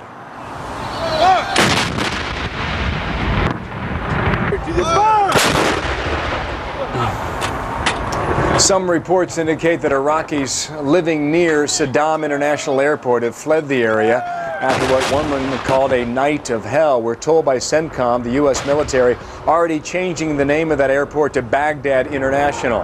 Hundreds of Iraqi soldiers said to have been killed in the fighting, perhaps as many as 400. Walt Rogers with CNN among the U.S. troops holding down a highway near the airport. Even though the 7th Cavalry has been taking constant fire, commanders say the Iraqi resistance has been lighter than first expected. For the most part, the airport is under U.S. control, and U.S. commanders told me a few minutes ago, in fact, they expect to start flying in and out of that airport perhaps within the next 12 to 36 hours, giving a large grade of confidence right now to how confident they feel with that airspace around the airport west of the city. Few more developments quickly now. Some amazing new details now about what has led now to the dramatic rescue of Private First Class Jessica Lynch, an Iraqi lawyer, 32 years old, named Mohammed, witnessed her mistreatment inside of a hospital in Nazaré and decided to get help. He risked his life, reaching U.S. Marines about 6 miles away, went back to get more information about where and how she was being held. He made maps with his wife, giving that information to the U.S. military and helping make that rescue possible. An amazing story we'll talk more about later today. British troops conducting operations inside of Basra. They captured a weapons cache yesterday, including an anti-tank missile. Richard Gaisford, embedded with the British military, says they are trying right now to keep Iraqi troops bottled up there. A coalition force is securing the long supply line from Kuwait to Baghdad. Carl Penhall of CNN says the 82nd Airborne Division has secured 2 major river crossings along the Euphrates River, and they've also put down paramilitary resistance in the central Iraqi town of Samawa. Much more on all these, and as we await CENTCOM, want to check into the Pentagon right now and see what's on Barbara Starr's radar as we await here. Barbara, good morning to you for the first time today on this Friday. Good morning to you, Bill. Well, officials here closely watching the airport situation. Some fighting still going on there, but the airport increasingly now coming under U.S. military control. Clearly, the plan is to use it as a launch pad for military operations into Baghdad. But yesterday, perhaps the most interesting thing was the unveiling of what appears to be the strategy now, which is not to lay siege to the city, but essentially isolate the regime of Sadaam Hussein, both militarily and politically, and basically make it irrelevant. There is every indication now that plans are underway to possibly install some sort of new provisional government, possibly moving in through the airport, bringing people in. And even if Sadaam Hussein is still somewhere in a bunker in Baghdad, he simply will be declared irrelevant to the process. So that push by the Third ID up through the airport area continues. We are told southeast of Baghdad, the 1st Marine Expeditionary Force is continuing to press ahead, encountering some elements of the Al-Nida Republican Guard Division, but they are pressing ahead as well. And Bill, there's also at this briefing, we do expect to hear about a number of friendly fire incidents, confirming now yesterday a U.S. F-15E accidentally struck a U.S. Army position on the ground, killing 3 soldiers, wounding 6. And there was another blue-on-blue incident. Apparently, a U.S. military person was looking at a T-72 tank, an Iraqi tank, at the side of the road. Another unit came alongside, believed that man was an Iraqi, and shot him accidentally. So we expect to hear more details about all of that at this briefing. Bill?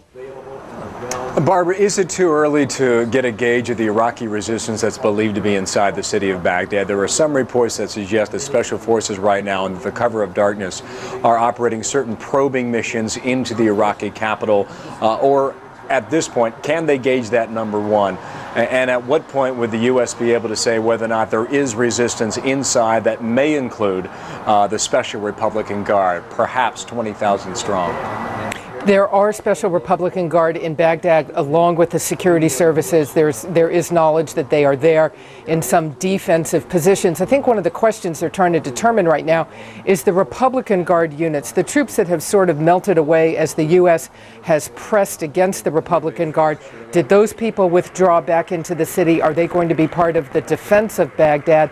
And how will the 5 million people of Baghdad react as U.S. forces begin to move in? So the strategy will be to move very soberly, very strategically, perhaps only go initially to key sites with U.S. military personnel, try and eliminate opposition in that fashion. No siege of the city, and we see the briefings about to begin. Good afternoon, ladies and gentlemen. 15 days since the coalition's entry into Iraq, our coalition forces have preserved key resources for the future of Iraq, have provided water, food, and medical support to liberated areas of Iraq, and have removed the influence of the regime throughout most of Iraq. We remain on our plan, and we recognize that the achievements to date have come with a cost in lives. We continue to remember those who have sacrificed all in doing their duty, and we remember their families. The coalition operations over the last 24 hours remained focused and effective. The coalition attacked regime command and control targets, surface-to-surface missiles, air defenses, and any identified military aircraft. I have two products to show you from a recent precision attack against regime targets. This image is a regime command and control facility in the vicinity of Tikrit. The target was struck on the 2nd of April. I'll show you on this image here. You can see there's only a minor amount of damage that's apparent. The part of the structure that was being attacked is actually under the ground. So let's go back to the split now. Again, it's this one. And post-strike here. Some of our weaponeering decisions will let us penetrate through concrete and cause a detonation beneath, and there are many of these facilities that are actually underground. The second image is a command and control facility in Baghdad, and this target was struck on the 1st of April. The post-strike, please.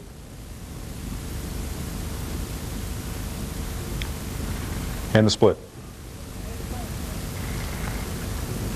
Our coalition special operations forces in northern Iraq continued concentrated air attacks against regime military forces in northern Iraq. They're maintaining effective control of roads leading into or out of Iraq and roads between Baghdad and Tikrit. Special operations forces in key locations throughout the country are positioned to locate regime facilities or strategic systems and to direct precision fires to destroy them. This next video shows a special operations air asset engaging regime command and control facilities in western Iraq. This is a military complex for command and control. A series of buildings were engaged in this case from an aerial platform.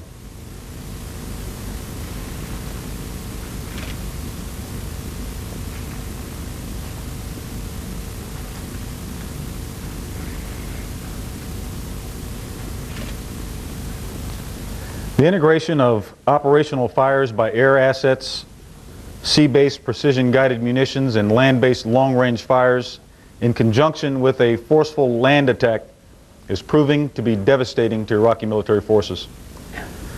That integration is a key component of General Franks' plan. It's working, and we remain on plan to accomplish our objectives. The land component attacked further into the defenses of Baghdad, seizing key objectives in the process. Concurrently, operations continue to eliminate paramilitaries and regime elements remaining in urban areas within the zone of attack. In the south, UK forces continued to expand the area influenced by the coalition.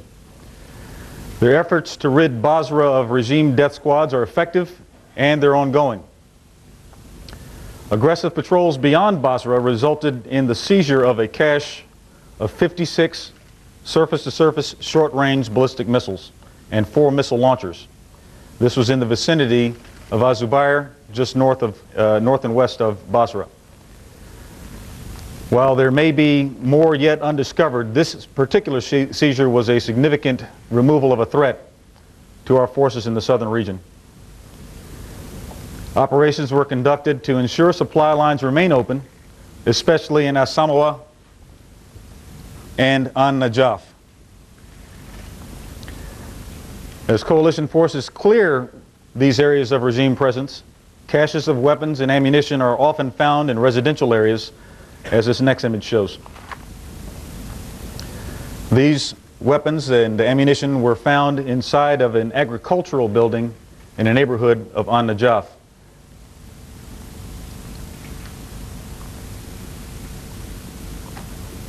The 1st Marine Expeditionary Force continued its attack toward Baghdad, destroying remnants of the Baghdad Republican Guard Division near Al-Qut and elements of the Al-Nida Republican Guard division between Al-Qut and Baghdad. The attack continues. 5th Corps attacked Iraqi forces on the approach to Baghdad and seized several key intersections on the south side of the city. The attack continued through the night, and by dawn this morning, the coalition had seized the international airport west of Baghdad, formerly known as Sadaam International Airport. The airport now has a new name, Baghdad International Airport, and it is the gateway to the future Iraq.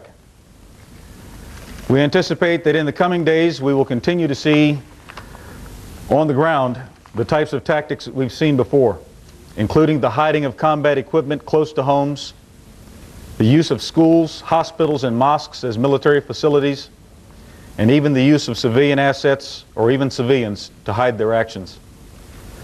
This short video shows an example of what I just described. In it you'll see an ambulance near the town of Al-Qut. After a firefight that occurred, you can see personnel right here in this area being extracted after a coalition attack. Let's go ahead and roll the tape.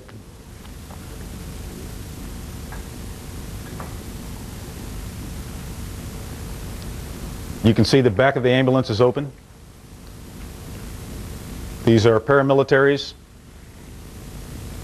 The destroyed vehicle there was a military truck that had an anti-aircraft artillery system on its back, and you can see the barrels of the anti-aircraft system right here. That had already been destroyed by coalition forces, and the element you saw was trying to extricate itself from the area. Yesterday I told you that our maritime component discovered a small boat beached along the Khor Abdullah. We've got an image of where that is located. It was on the north bank, and their work continues to make sure the area is cleared. This find was done by our deployed members of the U.S. Coast Guard that are part of the maritime force. We have some images of what was recovered from that particular search. Rocket-propelled grenades in this particular image. Anti-tank guided missile systems. And the third image is the rubber assault boat itself. As I mentioned, there were tunnels that were associated with this set of 7 caches that were found there, and these types of things were found within the cache. Our leaflet operations have now reached over 37 million leaflets dropped as we continue our efforts to communicate directly with the Iraqi population and with Iraqi military units. Even as the coalition works to preserve Iraq's resources on behalf of the Iraqi people, we continue to find evidence of the regime placing these resources in danger.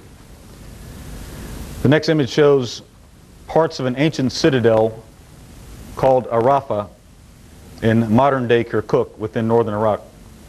This site is an archaeological remnant of the Assyrian Empire and is very important to the Assyrian people of northern Iraq since the ancient city of Arafah existed thousands of years ago. The regime has chosen, in this case, to use the ancient wall of the city to protect military equipment, and that's what you see where the arrows are located.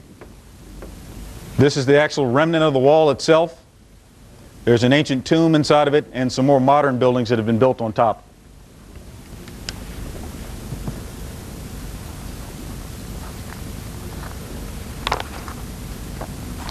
Day by day, the coalition is facilitating the distribution of humanitarian assistance and providing quality of life improvements for the Iraqis. We've learned that the most important need in areas liberated is water. I'd like to show you a video of some of the recent efforts in water distribution. In forward areas, water is provided by military water trailers, as you see here, providing immediate needs of water to the population. Bulk water, larger amounts of water, moved by water trucks from the southern region. These trucks are filled at one of the 11 water points at the end of the Kuwaiti water pipeline near Qasr. And with that, ladies and gentlemen, I'll take your questions. Please. Thanks, Neil Karlinski with ABC. We've heard shortly before coming in here about another checkpoint suicide attack near the Haditha Dam, a pregnant woman, possibly 3 coalition troops being killed in that. Can you tell us about that? And also a late report before coming in here of a suspicious site with thousands of boxes of white powder chemical warfare documents and nerve agent antidotes found south of Baghdad. And if you will, when answering that, an update perhaps on yesterday's remark about suspicious or bottles with suspicious markings being found. Thank you. Okay, Neil. The first part, we do have a report of a car bomb explosion at a military checkpoint southeast of the Haditha Dam area. And we talked about the Haditha Dam and its importance yesterday. It's still early in the process for us to have a very full story of exactly what happened at the site. Initial reports do indicate that a vehicle approached the checkpoint. A woman who appeared clearly to be pregnant exited the vehicle, screaming for assistance in some degree of distress. As coalition forces began to approach, she and the vehicle were detonated. So she was killed by the explosion from the vehicle. We do have some combat losses as a result of this, and we'll provide more information as time goes on. The report of the powder in boxes we've just recently heard about, and we just don't have any details that are factually based to provide to you at this point in time. Certainly it's an item of interest, and we'll get more information and report that as it goes. What we discovered in the west, near Mudesis, where a special operations raid was ongoing, was a building that we think now was probably an NBC training school. These bottles were samples. I think we have an image of that. Can we bring up the bottles? This is what we saw. One of them had been marked tabun, a chemical agent that was developed back in the 40s. Some of these were taken away and testing is ongoing. But we think that there may have been an explanation for this as an NBC training school, not an operational facility. These sorts of things happen. We get information. We proceed to find more detailed information about what it is that is in a particular location, and we make conclusions beyond that. And that's how we see it at this point. We don't have any further investigation we're going to do on that site. Please, Tom. Tom Interior with CNN. There are reports out near the airport, farther away from the city, that 2,500 members of the Republican Guard laid their weapons down and surrendered. What can you tell us of the status of the Republican Guard in and around Baghdad, and do you expect more resistance in the city? We have been in contact with a number of Republican Guard forces over the last several days, as you're all aware.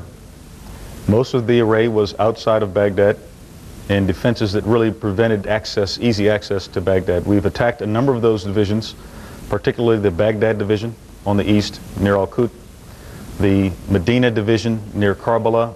We think there were mixtures, some portions of the Nebuchadnezzar division that had reinforced the Medina division. And today we believe we had contact with the Al-Nida division between those two locations. There may be other elements of Republican Guard Forces Command that have moved to reinforce or that have become intermingled. At this point, it's very difficult to separate one from another. We have had a tremendous effect on those organizations that we've encountered in the process. We still anticipate that Special Republican Guard Forces are operating from within Baghdad or on the outskirts of Baghdad. Some of those we may have encountered near the airport today with some very uncoordinated small unit attacks. I won't even call them counterattacks. They certainly came after we had possession of terrain, and they were soundly defeated in each case. Not well integrated, not coordinated, but nevertheless there's a presence of force that's out there still.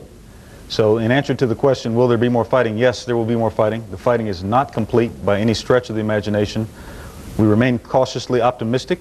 We have in fact seized a very important piece of terrain that has importance not only now but into the future of Iraq. But we don't have any doubts that there will be more fighting ahead. The nature of that fighting, we'll have to see how it unfolds. We're prepared to deal with a number of contingencies, but we're not finished with this operation at this point. The surrender number, I don't know. I've heard that report, and we have not gotten any confirmation of 2,500 or any other number like that surrendering. We have encountered forces that have surrendered along the way. They're usually parts of units, not whole units at this point. But we believe that as the situation continues to unfold, that may change. There may be larger sizes of units that we encounter, particularly in other parts of the country where there hasn't been as much combat, but we've had some attacks against those forces, and that will remain to be seen. And if we have more confirmation, we'll provide it to you. Please. It's Jeff Mead from Sky News. One would expect a capital city's airport, because of its psychological value, to be more fiercely defended than apparently was the case. I wonder if you have any view on that. Can you also tell us what the options now it gives you, possession of that airport, how you may exploit it? And thirdly, what are the next installations that you have listed to rename? We might rename this facility, name it right after you. But the nature of what we're seeing in and around Baghdad Airport is, first, there were some defensive forces there, and we had seen over the last weeks some reinforcement around it, positions ringing it, and we've also seen air defenses located there. We made efforts more than a week ago to ensure that that could not be used for the takeoff of any regime leaders that might want to escape the country. So we rendered the runway unusable for air operations. You saw some images a few days ago against regime command and control facilities that were associated with the area near the Baghdad airport to the south. Those have been attacked and we believe effectively impacted. And so the amount of force that we encountered there was not intense in terms of the nature of the fighting. The actions of the force that took that objective area were very effective on any forces that were present. We think perhaps we may have gotten inside of the enemy's decision-making cycle and arrived with a tempo that put us in place before they could respond to the impending threat that now is a matter of history. It now is it's in our possession. As to other facilities, I'm certainly not going to characterize what comes next in this operation or where we would go next to direct our energy. There are other facilities out there that are important, and as it becomes appropriate for us to attack those, we will. Yes, please. Let me go ahead and finish that. The airport gives us a number of things. First, it prevents the departure of regime leaders, with it being in our possession.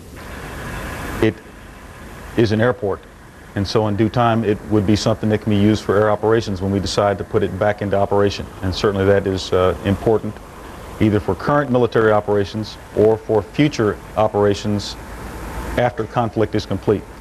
Most importantly, we preserved it for the future Iraq, and that's the most significant aspect of what we'll get out of having that terrain in our possession. Please. Jonathan Marcus, BBC.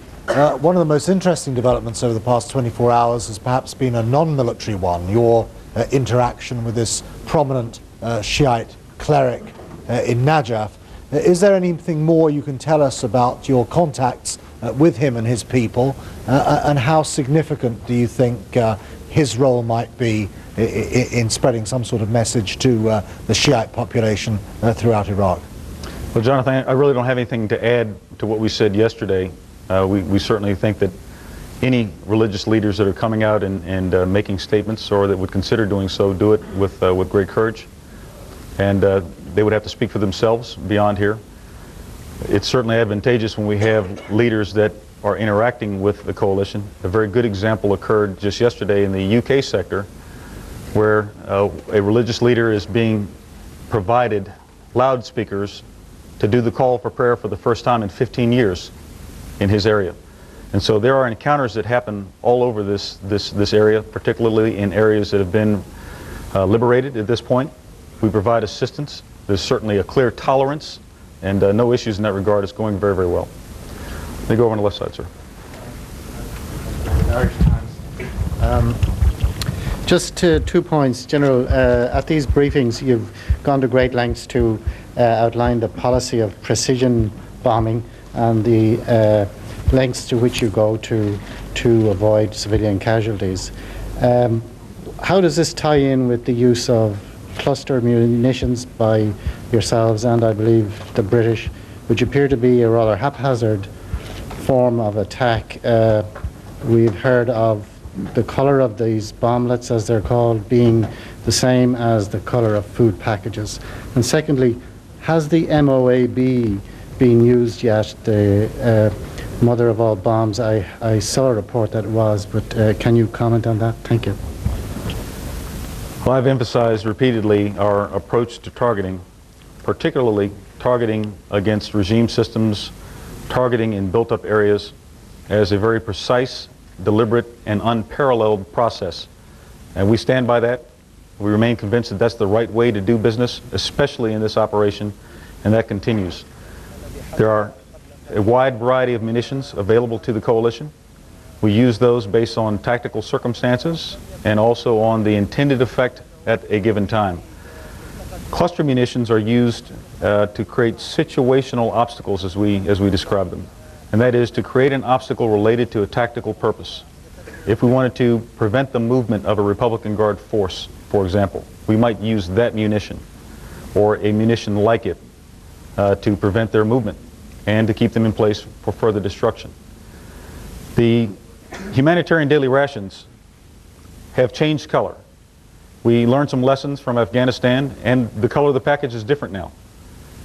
Previously they were bright yellow. There still are some that are out there in the possession of units that are trying to provide humanitarian assistance as they make contact, but the great majority of them in stockages that are being pushed forth in bulk are a different color to account for that. So we're sensitive to the concern about it, and we believe we're taking the right approach to that potential issue and problem.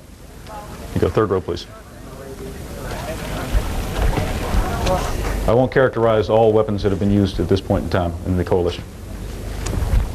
Clinton Rogers from the BBC. General, could I ask you, have you been impressed with the way the British have handled the situation in Basra, and can you envisage that when you get to the gates of Baghdad that your forces will employ a similar tactic? We remain very, very proud of the coalition that we have here. There are still 49 countries, some of whom are providing military capability like the UK forces clearly are. They've been highly effective in their operations. We remain very proud to be partners in this coalition with UK forces. There's expertise in every organization that comes into the coalition, and all of that gets blended in such a way that we can learn from one another on a continuous basis, not just from this operation, but from our experiences leading into this operation. We've certainly seen great effectiveness in the approach that's been taken in and around Basra, and those approaches are being similarly applied in other areas like As-Samawa, An-Najaf, Nasiriyah in the present time. So I think we're doing the right thing in that regard, and I think we are learning from ourselves within the coalition, all of our coalition partners, and frankly our units are learning organizations. Just as you see tactics change on the battlefield by the enemy, we learn from those tactics and we make adjustments to the way we engage in our own tactics, decisions we make on the ground, what assets we use, other things like that. So I think, yes, we are learning already from our British counterparts. We continue to learn from them, they learn from us, and it just improves the strength and quality of the coalition on a daily basis. And in Baghdad, you envisage doing the same there? Baghdad will be approached like many of our other objective areas. We'll be deliberate in our approach. We'll be thoughtful in how we address our operations inside of that area, both with regard to the protection of the force and the accomplishment of the mission. Yes, sir, please. Qatar News Agency. British press reports quoted sources here in Syria that the power station in Baghdad was hit deliberately to pave the way for deployment of special forces into the city. What's your comment, please? We saw that the power went off in Baghdad last night. We didn't do it. It's as simple as that. Next question. Yes, ma'am. Winfield from Associated Press.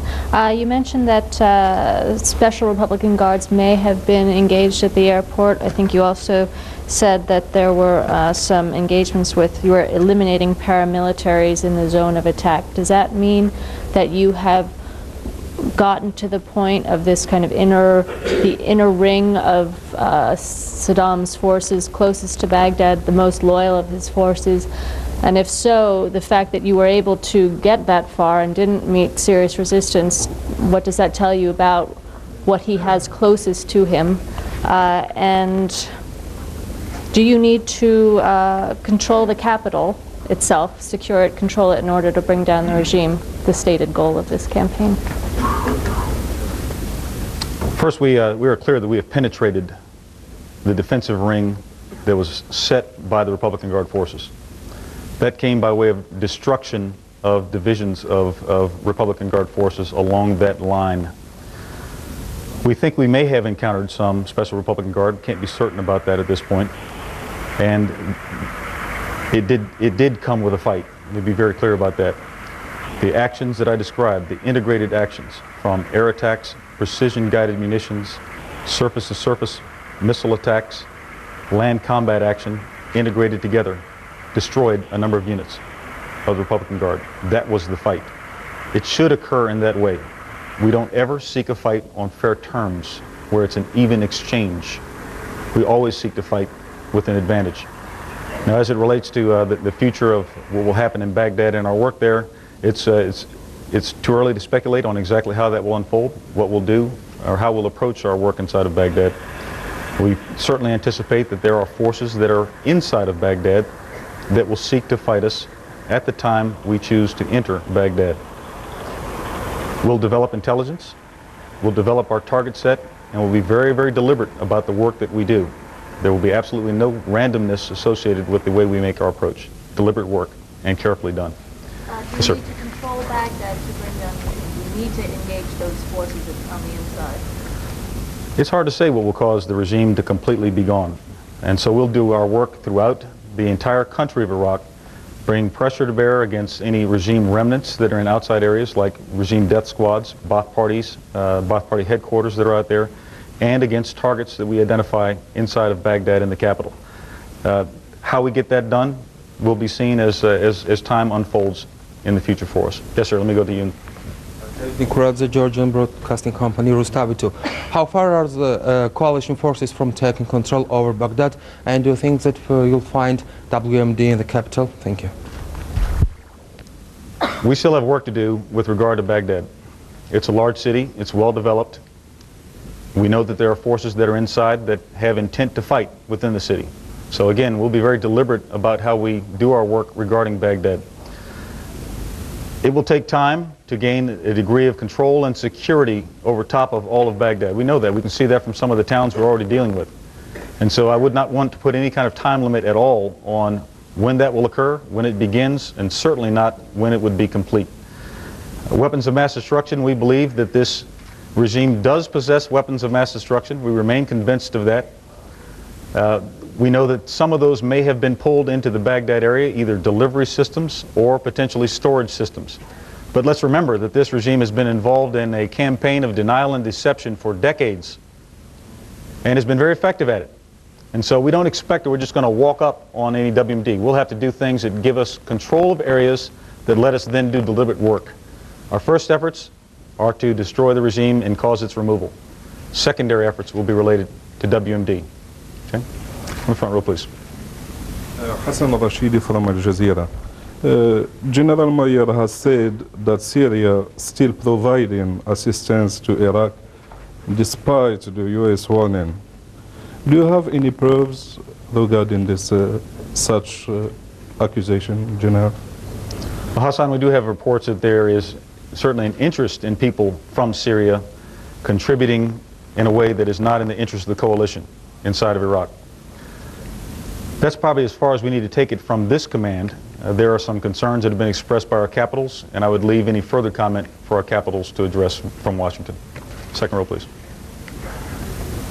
Craig Gordon from Newsday. I'd like to take you back to the NBC training facility, I think you described it as. Can you just elaborate a little bit on that? You seem to draw a distinction between the possibility that it was merely for training versus operational. And can you elaborate at all on the notion that you found a bottle that appeared to be labeled Tabun? Was it the only bottle that you found marked with something as a known nerve agent, or were there any other indicators there that told you there could be other chemical weapons or biological weapons there? At that particular site, we believe that that was the only sample, and it in fact was a sample. That's why we believe it was a training site. We know that the Iraqis have conducted chemical training. We've seen in a number of places we've gone throughout the country, you go in and you'll see charts on walls on how to take care of yourself under chemical conditions, how to wear your mask, a number of other things that indicate training. We do have indications that they had a chemical training program in place for the Iraqi forces throughout the country. And so our conclusion at this point is that was not a WMD site per se. In this case, it proves to be something far less than that. Doesn't mean they're not out there. As we gain additional pieces of information from captured leaders, from sites that we gain control over, from searches that are done that lead to other things, we'll continue to pursue it. But as I mentioned earlier, that's really a secondary effort that will come after we have further control and the regime is out of the way. And frankly, as the regime is gone, just as we've seen with humanitarian things, there's greater cooperation by the population. And we suspect that the population may have some information. And so as time goes on, we'll find more information that will lead us, we believe, to where the weapons of mass destruction are located. Okay. In the second row, please. BBC French Service. General, can you tell us, do you plan to use Qasr for military logistics? And the second question, about the cautious optimism and the takeover of the airport, how do you translate these things in the mood of the joke and the people you work with on site, on the military base? Well, Qasr is a very important port, we know. That's why we tried to gain control of it and secure it as quickly as we could, and why we've committed so much effort to transitioning it to the humanitarian role that is already beginning to play in a very important and significant way for Iraq. That's really what the focus will be. Now, military logistics can be brought in a number of ways.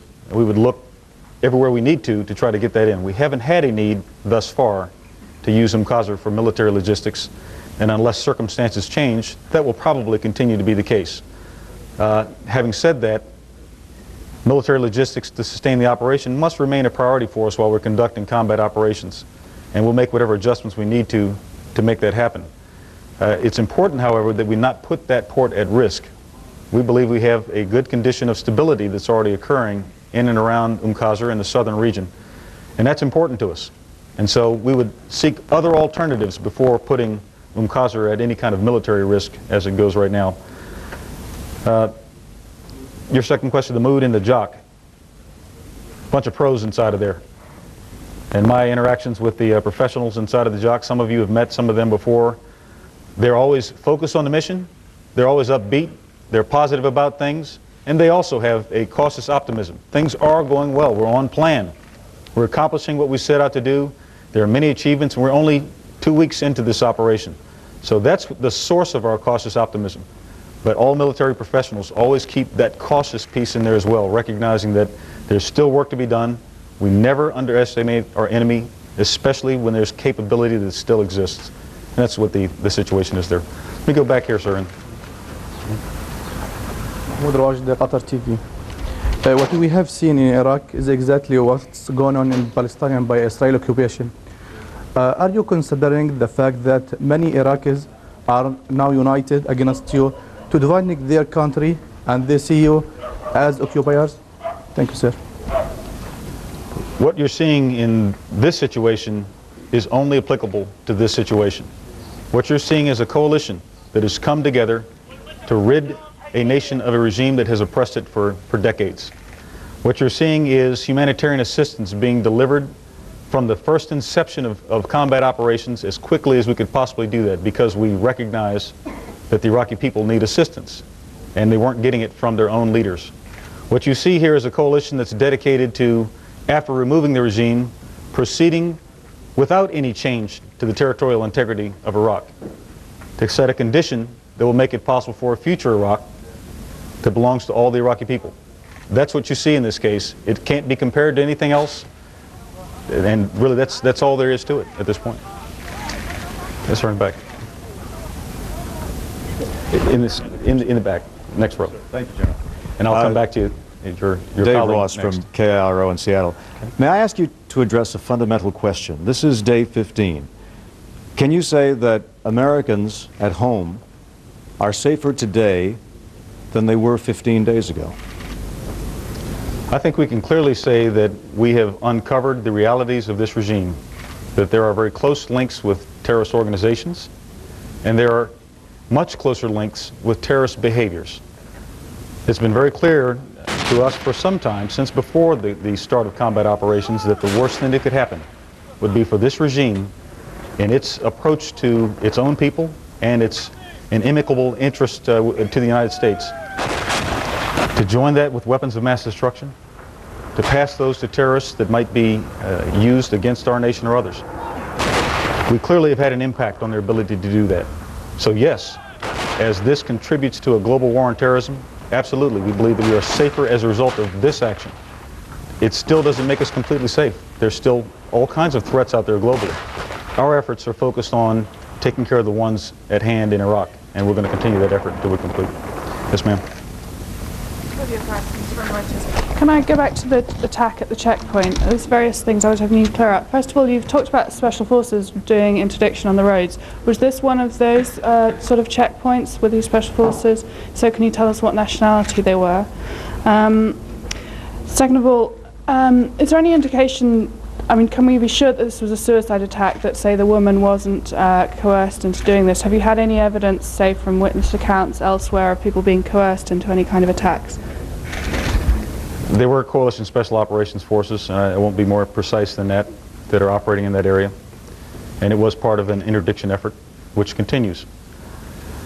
We have seen a number of examples that provide us clear evidence that this regime will take civilians, will take women, will take children, and use them to lead an attack. Whether this one was coerced or not, it's now impossible to say. She clearly exited the vehicle in distress, and she clearly showed signs of being pregnant. The circumstances surrounding that we have yet to completely discover, and some parts of it obviously never will be discovered. What we do know is we're not surprised that the regime would do this, whether it was voluntary or not. These kind of behaviors have been exhibited all over the battlefield. They're terroristic. That's the only way to characterize them. These are not military actions. These are terrorist actions. Let me go to second row, please. Good afternoon, General. Neil Tweedy from the Daily Telegraph in London. Again, being a bit cheeky and doing a two-parter. One is, do you think that Tikrit is being prepared as some kind of final rid-out for members of the regime? The other one is, we've heard very little about the future military administration of post-war Iraq. Who's going to be running this country, say, month one, month two, after the fall of the regime? Tikrit is an area that's very important to the regime and to certain regime leaders. We know that. We have interests regarding the regime in Tikrit. That's why you saw some targets that have addressed regime facilities in Tikrit. We certainly know that there is a link between Baghdad and Tikrit, and we have taken actions to influence that link in a variety of ways. And so I'll leave our interest in Tikrit at about that point. As to the future and the administration aspects of this, that really is a matter that ought to be better discussed in the Pentagon and also in Washington to determine who's going to do what. We still have combat action we're involved in. That remains the focus of our operations. And as we get closer to the conditions that you're describing, we'll have more to say about it. Okay. Up on the left, please.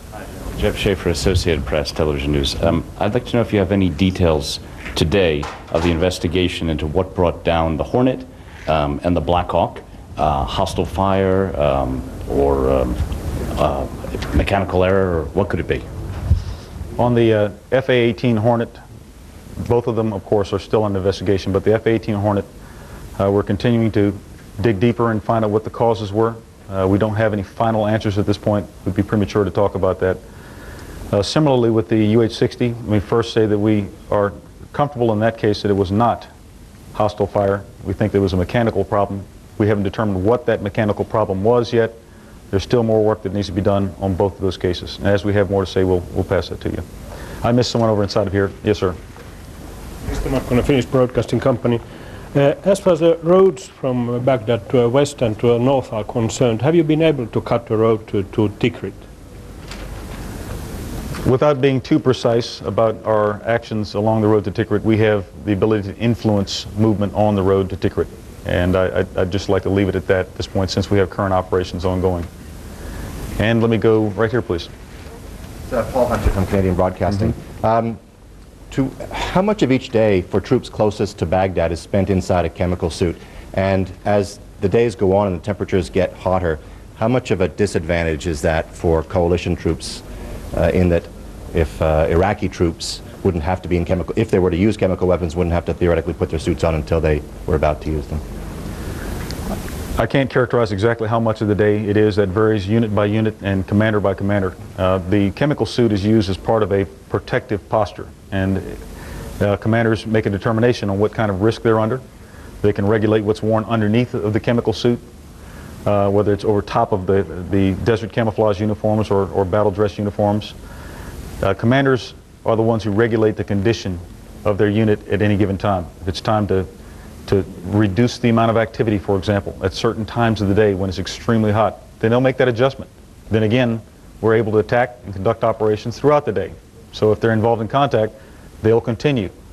This is something that's done down at the tactical level, not at the CENTCOM level, and so I don't really have much information about that. The one thing I would tell you is we train that way.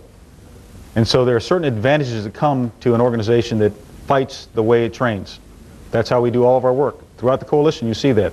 And so we don't have any concerns about our ability to fight even under a chemical environment after chemical weapons are used. We can do that. We train to do that. The key part is how commanders take care of their organizations. We're satisfied. We've got great commanders out there that are doing the right thing. They've shown their capability throughout the 15 days of combat operations. They're pretty savvy young folks. They make things happen the right way, and we're very proud of them. We go over in this area, please. Pietro Veronese, La Repubblica newspaper, Italy. Two questions, General, please. First of all, on the Haditha Dam. Could you tell us where the forces who are securing the dam come from? They seem to be far apart from other ground forces there, so are they part of the 5th Corps or whatever? Second question concerning the incidents of the past few days involving civilians. We had from this command the clear answer only on the first one in Baghdad, in one Baghdad market. Then there is the second incident in Baghdad, then Hilla a few days ago, and the last one, we hear from the regime in Baghdad that there have been dozens of civilian victims around the airport. Do you have any information on this one? Thank you. I mentioned yesterday that actually the last 2 days, the Haditha Dam had been seized by Coalition Special Operations Forces. And so I'll leave it at that, and our Special Operations Forces are able to conduct operations throughout all of Iraq. Civilian casualties are being reported on the battlefield through a number of sources, and we know that in warfare throughout history, civilians do get injured. Civilians are killed as a result of combat action. The numbers that are out there, and certainly the reports from the regime, we would put into great doubt. You've seen evidence of the regime killing their own civilians. So there's certainty in the regime's, on the regime's part that there are civilian deaths and what the cause would be.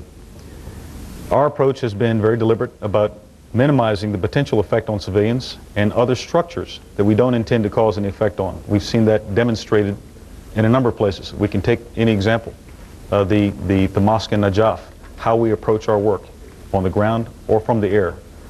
We take these things into consideration. I can't stand here and tell you that there have not been any civilian casualties caused by coalition action. I suspect that there are. But I can tell you with absolute certainty that we've done everything we possibly could to prevent that and to drive it down to an absolute minimum. And I'll stand on that. Yes, ma'am, and with the red shirt, please. From independent television in Finland. General, you said you want to prevent the members of the regime to escape. Does it mean your previous offer for President Sadaam Hussein to go in exile is not valid anymore? Well, this command never made such an offer. We were committed to action by our national leaders. We've got objectives that are clearly laid out for us. The offers that you described are matters for capitals to deal with, not for this command. We remain focused on our objectives, and that includes removing this regime. We cannot allow an escape to occur at this point. If we're ordered otherwise, then we'll do things otherwise. But at the current time, we want to prevent departure from Iraq until we've completed our operations. And there will be a time of accounting. We've said that before. And it's important that we complete our work before we make any more pronouncements in that regard. Yes, sir, in the back. Talk a little bit about, short of a surrender, what kind of things are you looking for when you will know you have control over the country, militarily at least? I think some of the things we're already seeing throughout much of the country tell us that we have established an environment of security where life can begin to proceed into the future. Control is probably not a very good word, and so that's not something that I would use to characterize it. Rather, it's a matter of establishing conditions that let life go on. Militarily, when we have removed military threats, that's the first and most important thing. Some of those things, some of those efforts to remove military threats will take time. For example, we know that in some of the towns through which we've passed, or towns that now fall into the area where we believe we have general security and have removed most of the regime's influence, there is still presence. It's not so much an effect anymore, but there's presence. And so as conditions continue to go favorably in the coalition's direction, as we have more and more impact on the regime's ability to issue instructions or to take actions in a coordinated way, then we'll find that we can do that. So that's what we see in terms of military conditions related to when we think that we've got the right security environment. If I could just follow up, in terms of regime change, how will you know when the regime is no longer has any ability to control the levers of power? And I think what are you looking for to establish we'll have a that? combination of things, and I don't want to give you the laundry list of what the indicators will be. Certainly throughout all of our processes that integrate intelligence that comes in, the conditions we're finding out on the ground, how much fighting are we experiencing, what is the population telling us. All these things get brought together in a way that tells us whether or not we still have work to do. Right now we know we have work to do, and so we're continuing with that work, and we'll be very deliberate about it as we get it done. Yes, please. ABC News. Over a week ago now, we had the incident involving the 2 M1 Abrams tanks. These were destroyed. The first time ever in combat that these tanks have been destroyed. There were indications, reports I should say, that possibly cornets were involved. Over a week later now, can you tell us what the status of your investigation is regarding what destroyed these 2 tanks? Was it the cornet, or was it another kind of device that destroyed these 2 tanks? And also, sir, UN violations, as you are going through and finding these weapons caches, the 56 surface-to-surface missiles, as you reported moments ago, how many of these missiles and other sorts of weapons violate the UN sanctions? Thank you, sir. Let me recharacterize what you said first about the M1 tanks. We have not had any M1 tanks destroyed by hostile fire. We've had a number hit by hostile fire, and we've had some that have been damaged by hostile fire. None have been destroyed at this point. As to UN violations, we've seen a number of things that indicate clear evidence that what was described as a campaign of denial and deception has true foundation. We've seen missiles that have gone beyond 150 kilometers. I mentioned one earlier that landed in the North Arabian Gulf, and it splashed at about 190 kilometers. We've seen atropine injectors that we believe were purchased under the Oil for Food program, requiring adjustments by the United Nations on the goods review list. We've seen heavy equipment transporters that are moving tanks. In some cases, they move explosives near mosques. There are all kinds of things that have shown up through our operations that indicate that the campaign of denial and deception was true. There was, in fact, a campaign ongoing to prevent global knowledge of what was really happening here. I think we're going to find even more of it as time goes on, and we won't be surprised with what we find. Yes, sir, please. We understand that General Franks was conducting battle damage assessments today. Is there any light you can shed on the effectiveness of what's been going on, this joint air, ground, sea-based attacks, and on the effectiveness of the Republican Guards? Let me first describe how we approach battle damage assessment. This is something that's an ongoing process after every action at every level. A rifle squad may be involved in an action, as many of your embedded media have seen. They make an assessment of what the damage is at that point in time. Have they eliminated the threat? Did it move? Should they pursue it? What's the condition? The same thing happens at every level up and down the line. After each one of these precision attacks, battle damage assessment is done. The images that I'm showing you are part of what is considered by our analysts. They take a close look. Did we achieve the desired effect? Did all of our weapons hit? Have we accounted for everything? Did we minimize the effect on civilians or other structures in the way we intended?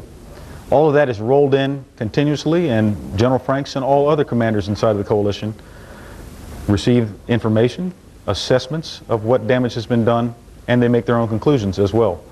We certainly have concluded over the last several days that several parts of the Republican Guard Forces Command have been destroyed. That destruction has come by way of focused coalition action, some decisions by Republican Guard Forces members to leave the battlefield, surrenders that have occurred, or just plain destruction. And that has occurred also. This is an ongoing process, and we continue to update it. It's not precise. It's done by analysis first, and then intuition and instinct finally. That's how we see things at this point. Let me go in the back, please. General Paul Adams, BBC.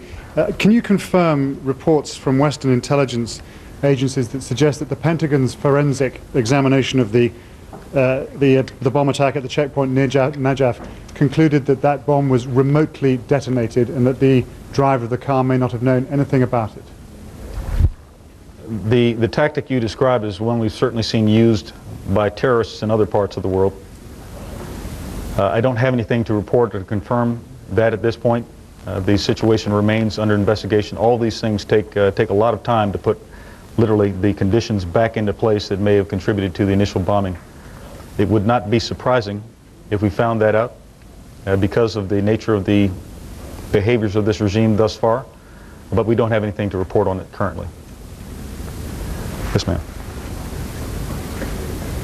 Thanks, General. Ann Bernard from the Boston Globe. I just wanted to clarify a couple things about the airport. Are you saying the runways are not operable and therefore the coalition forces can't use the airport, at least right now? And do you control the entire airport? Just a few hours ago we were hearing that there were still some people in the north end of the airport holding out. Do you control the entire territory? Thank you. We rendered the airport unusable for normal air operations. We have some capabilities that the regime does not have. And so I would not say whether or not it limits our ability to conduct operations. The amount of control that's exercised there, this is an ongoing process. We've found that there are underground facilities at this airport, for example. Those require clearance. It's an ongoing process. We don't know what we'll find there. There may in fact be someone to fight in those underground facilities. The work is ongoing.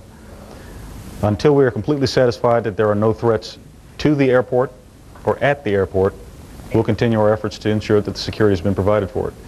In the meantime, the force that's present there remains alert to a variety of things that still remain possibilities for the regime, whether it's the use of weapons of mass destruction or attacking forces to try to retake it. And we've seen some of those this morning and have destroyed nearly all of them. Let me go to the second row, please. General, the failure of the power grid in Baghdad last night seemed fortuitously timed for the ground action that the coalition was taking. The coalition says that they didn't target the power grid. Could the lights have been turned off by some sort of fifth column working, whose goals were in alliance with the coalition, or do you believe that the regime turned off the lights? I wouldn't want to speculate on who actually turned them off. We know is we didn't direct it. We certainly have had some concerns about the power in Baghdad. We've tried to do a number of things to protect the people of Baghdad. Electrical power in Baghdad also relates to water in Baghdad. Electrical power in Baghdad also relates to power in hospitals in Baghdad. That's not part of the coalition design at this point, so I wouldn't characterize it the way you did as fortuitous. It's a matter of concern at this point in time for the population that's inside of Baghdad. I think we have time for one more. In the row behind. Yes, sir, with your hand up. Scott Rock, VOA. Regarding the weapons of mass destruction you believe to be in Baghdad, is there not a risk, given the number of airstrikes that you're engaged in, of accidentally setting off some of this, or what are you doing to perhaps minimize that? Thank you. There are places we think weapons may have been stored, and that goes into our process for targeting. So if we think they may be stored there, then we make decisions about how we should approach it. We don't want to create a weapons of mass destruction hazard, and so we will not create one by any of our designs. Having said that, the regime that we believe possesses weapons of mass destruction, having been engaged in a campaign of denial and deception, has hidden weapons of mass destruction. Only the regime knows where they are, for sure. And so it's possible that we could end up hitting something out there, and we have concerns about that as well. So the decisions we make try to take that into account as much as we possibly can. We think we've been very careful thus far to avoid such conditions, and our efforts will continue that way. Thank you very much, ladies and gentlemen. Almost an hour today at Central Command down in Qatar. Brigadier General Vincent Brooks going through a number of things today, and to our viewers, we want you to know yet again today there are a number of developments throughout the entire region in Iraq. You're going to hear a lot today about the airport and how the U.S. right now is still trying to secure that 100%. It's our understanding has not been gone through just yet. A huge area described as 1/3 the size of the city of Baghdad. A number of buildings on site there. Obviously some underground areas too that need sorting through. We were told earlier today from Central Command, another spokesperson saying anywhere between the next 12 to possibly 36 hours the coalition, the U.S. Air Force, could start flying into that airport, which now we know has has been renamed by the coalition the Baghdad International Airport as opposed to the Sadaam International Airport. Two other things we're going to sort through throughout the morning here. The suicide bomb attack that occurred in the western part of Iraq. Apparently a pregnant woman yesterday got out of a car screaming for help. 3 coalition soldiers approached that car.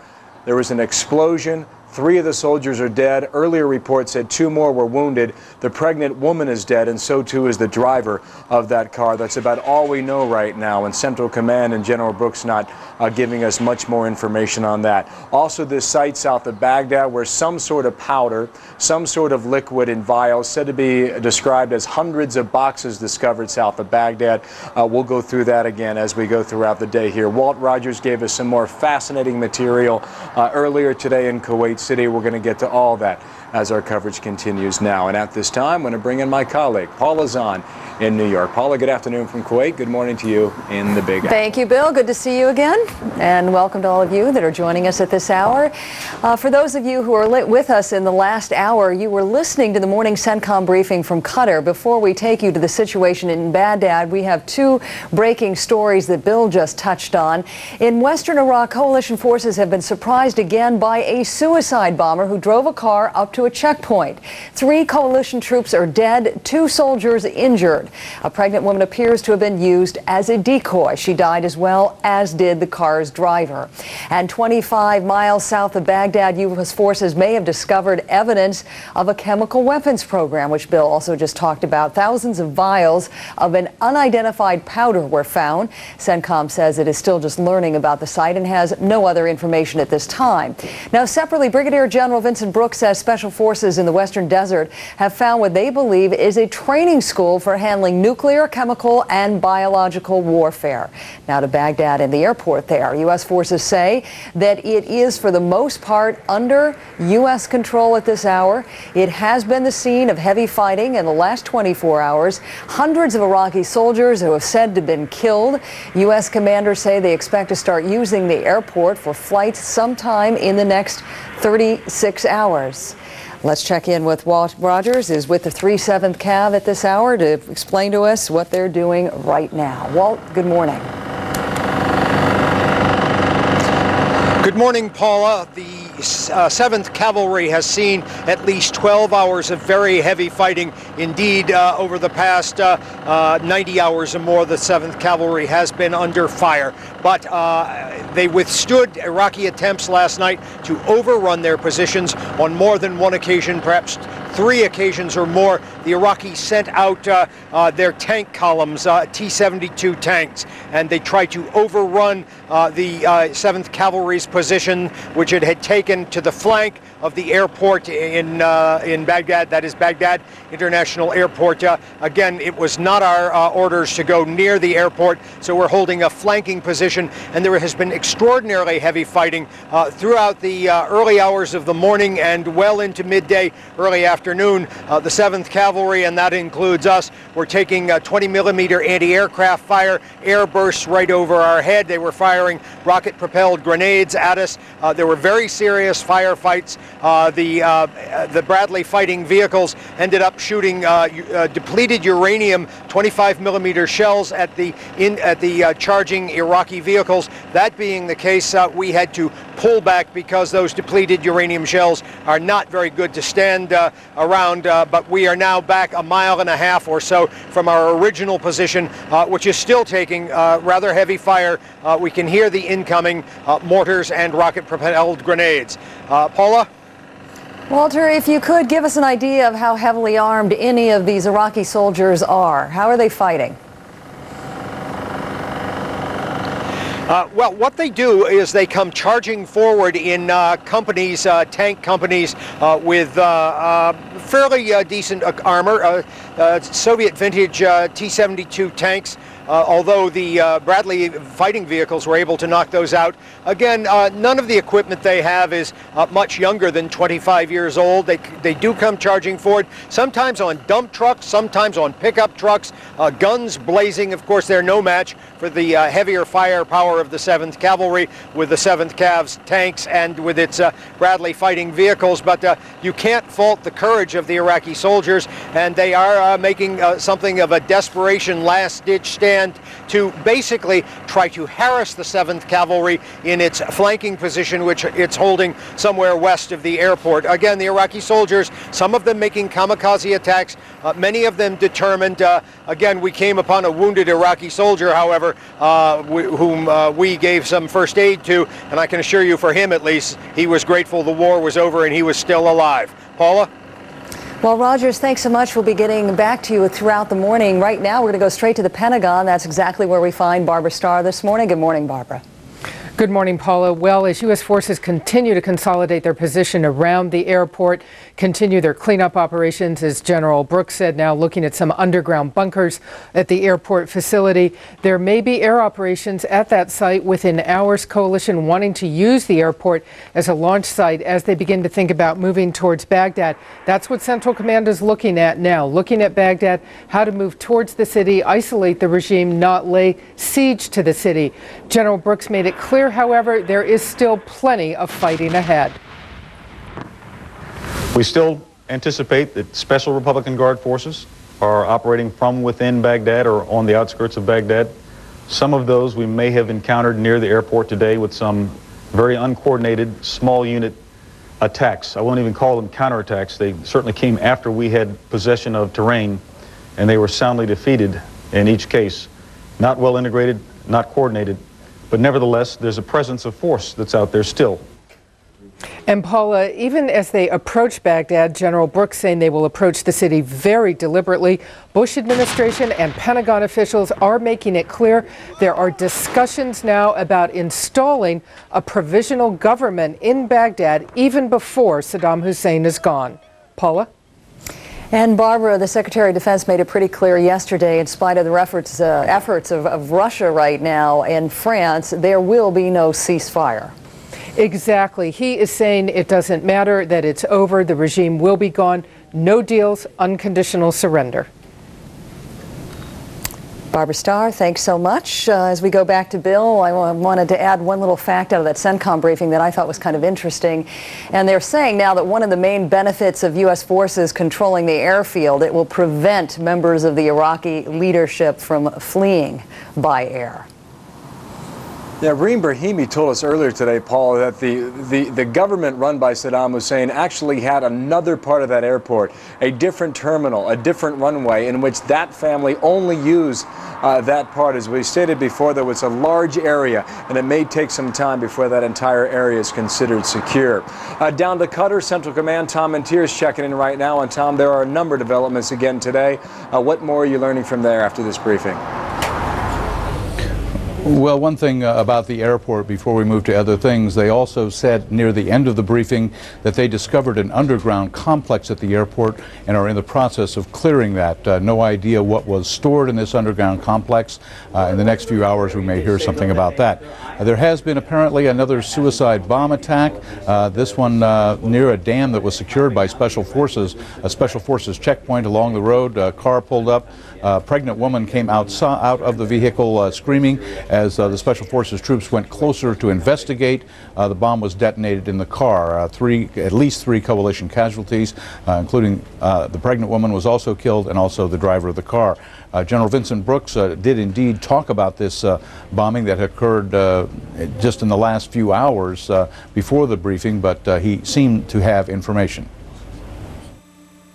Initial reports do indicate that a vehicle approached the checkpoint. A woman who appeared clearly to be pregnant exited the vehicle screaming for assistance in some degree of distress.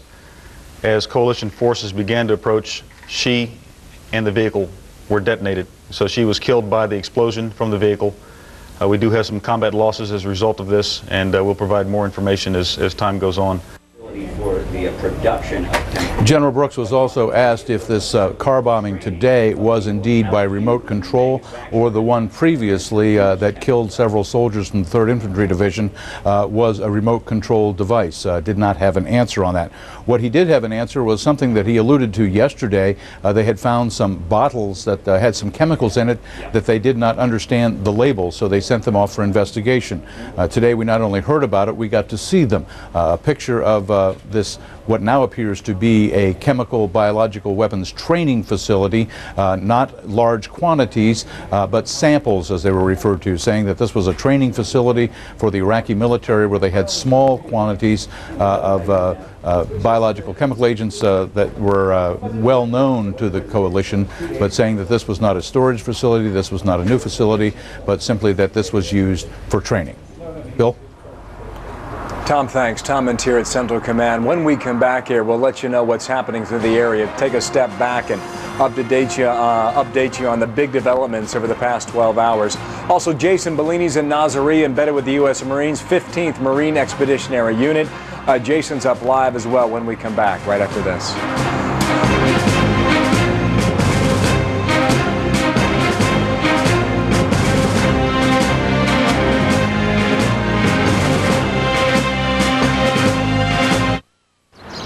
I wonder how our home equity loan's going. I'll check. Here you go, sir. Thank you. Lower, please.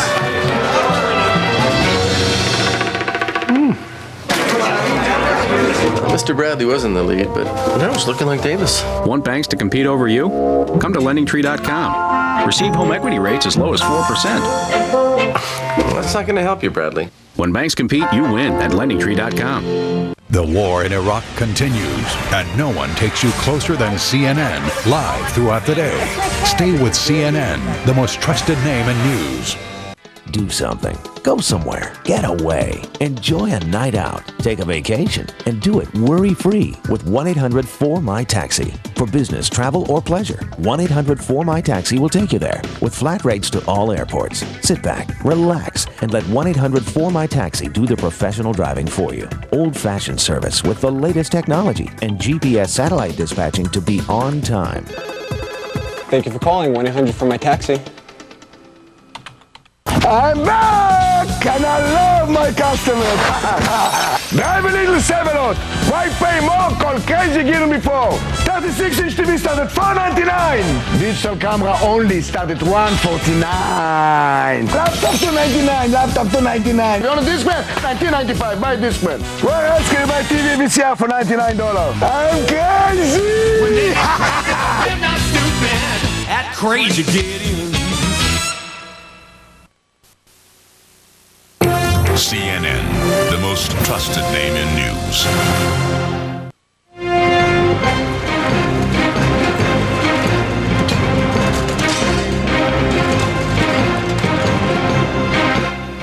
Welcome back on this Friday morning. Time to get a recap of the latest developments on the war. Here is Carol Costello. 11:33 p.m. Eastern Time, 8:33 a.m. in Iraq. CNN's Carl Penhall, embedded with the 82nd Airborne, reports that U.S. forces have secured two major Euphrates River crossings in central Iraq. 1:17 a.m.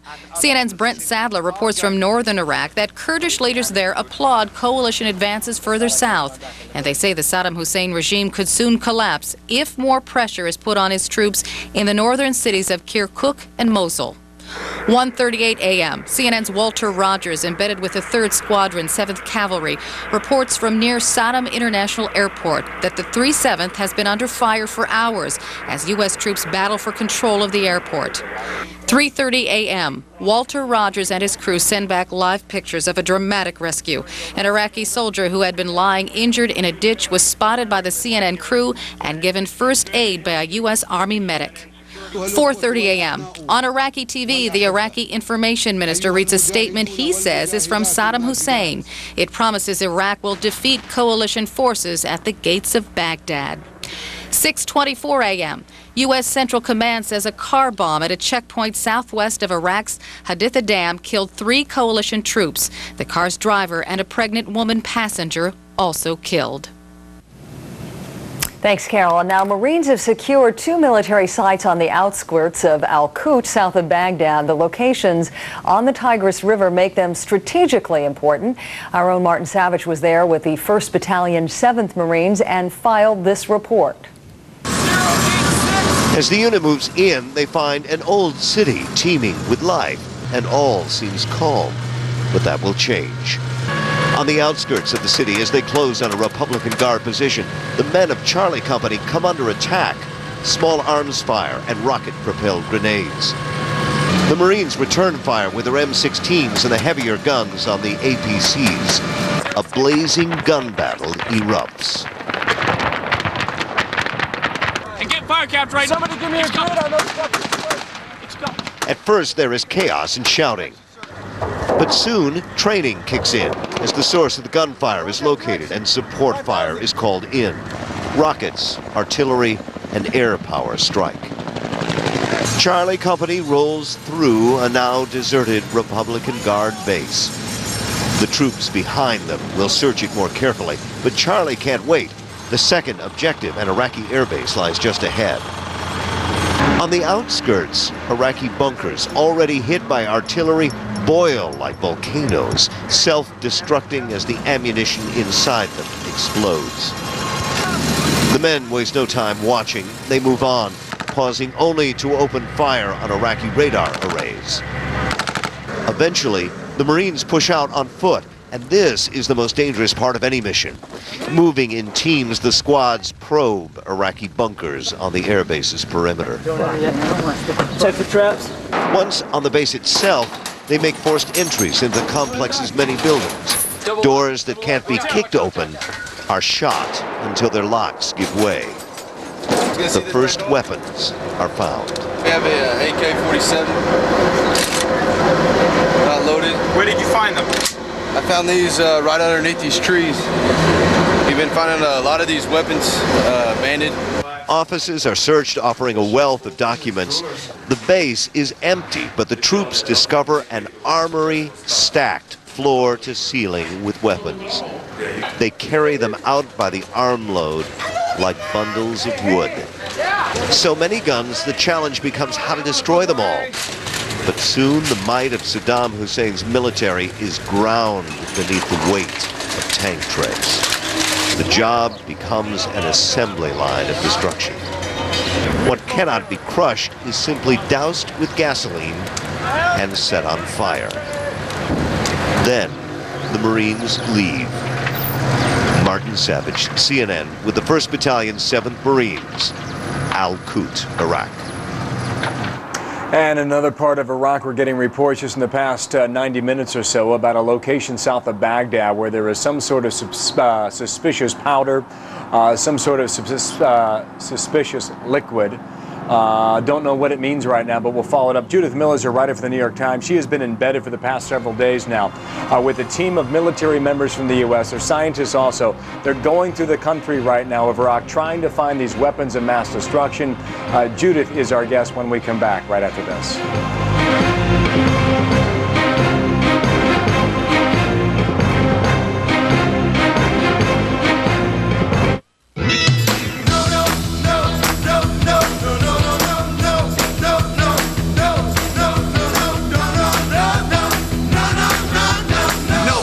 Participating Ford, Lincoln, or Mercury dealer's price on the name brand tires we sell. 4 select tires for only $99 or less and other great deals. Plus, enter to win trips to the Caribbean or to the world premiere of the hot new movie Pirates of the Caribbean, The Curse of the Black Pearl. Nobody can do auto service like we do. In a world of computer confusion, 3 young interns will soon learn there's one place with all the answers. A place where you can get a PC made just for you at a price that's right for you. A place where computer confusion has met its match. Thanks for calling Dell. What can I build for you today? Get ready. Dell presents The Interns. So, what do you think of my movie? Well, that's one way to make an intern training video. Now you can get a Dimension desktop with an Intel Pentium 4 processor for just $5.99 after mail-in rebate. And right now, for a limited time, you'll get free shipping. Visit our website for even more great offers. And check out our notebooks, too. You're not just getting a great deal, you're getting a Dell. Darren, about my close-ups, there could be more of them. Rated E for easy. Easy as Dell. Dell PCs use Intel Pentium 4 processors.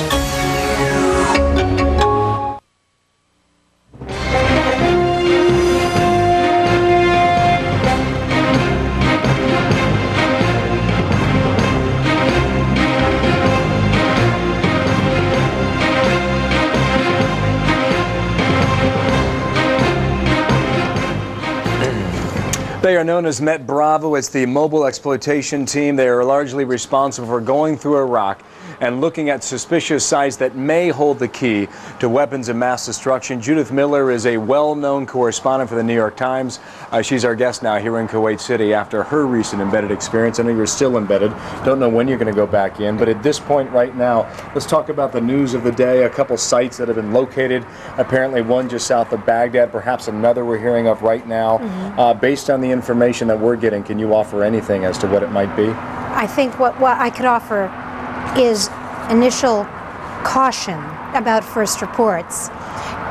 You know, right now we're getting into the zone, the red zone. That's the area, of course, where Saddam is most likely to use chemical or biological weapons. But in addition to that, that's the place where we're also most likely to find where he has hidden chemical or biological weapons.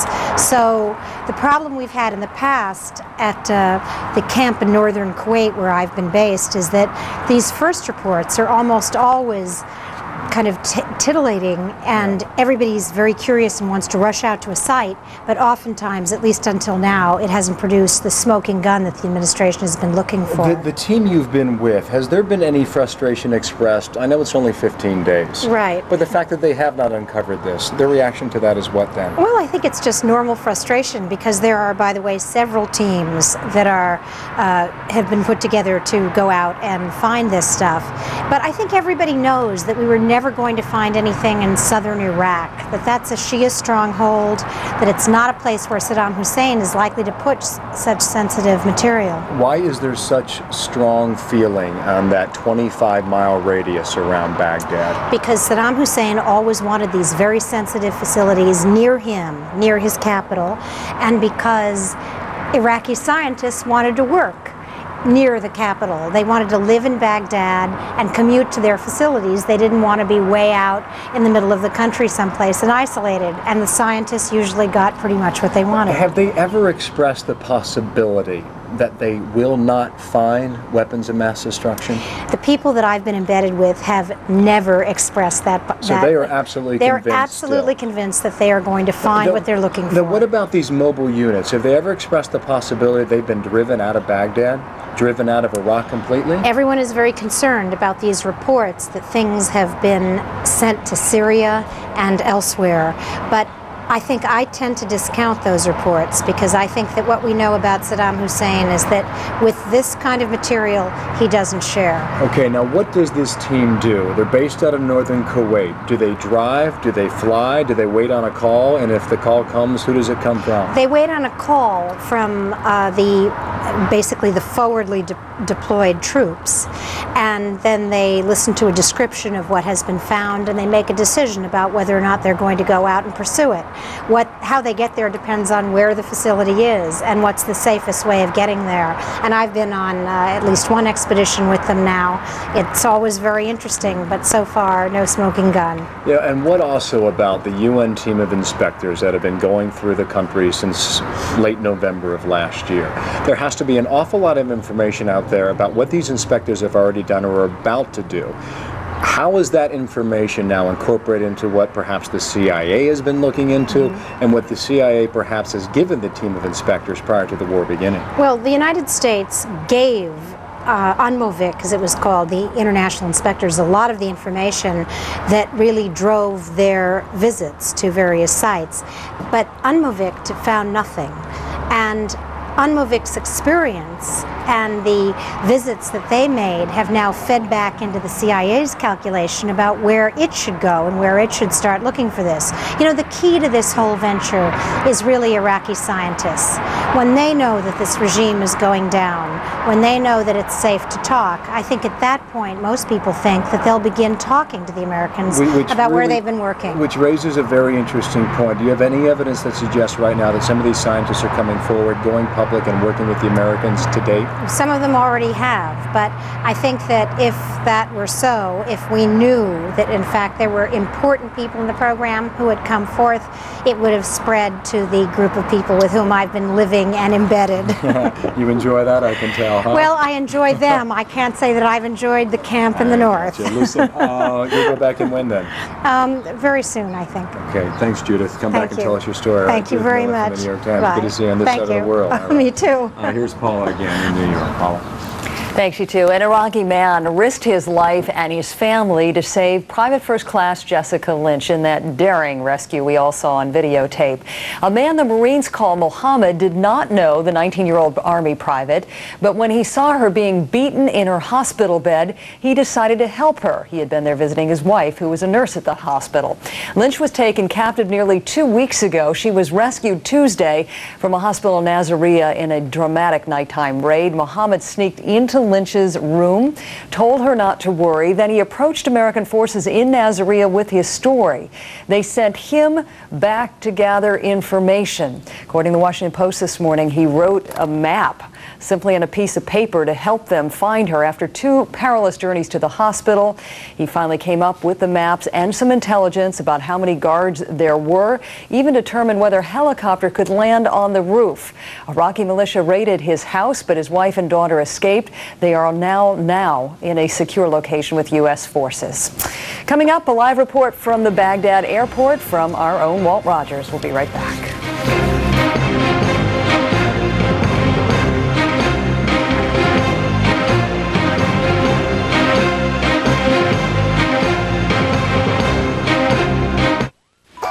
There's nothing like a great night's sleep. I can get an early start in the morning and go out and do something just for me. It's a really good feeling. If you sometimes have trouble sleeping but worry about taking something, try Tylenol PM. It stops your pain and eases you into a restful night's sleep so you can wake up refreshed. Come on, honey. It's time to get up. I love my Tylenol PM. I specialize in pain. Again? An office job can be torture. All that clicking, typing, and reaching can lead to serious injuries. Again? I'm Dr. Michelle Robertson, ergonomic research expert for Liberty Mutual Insurance. By studying the problems, we help design ergonomic work environments to keep your employees working comfortably. Liberty Mutual. It's more than insurance. It's insurance in action. Isn't science fun?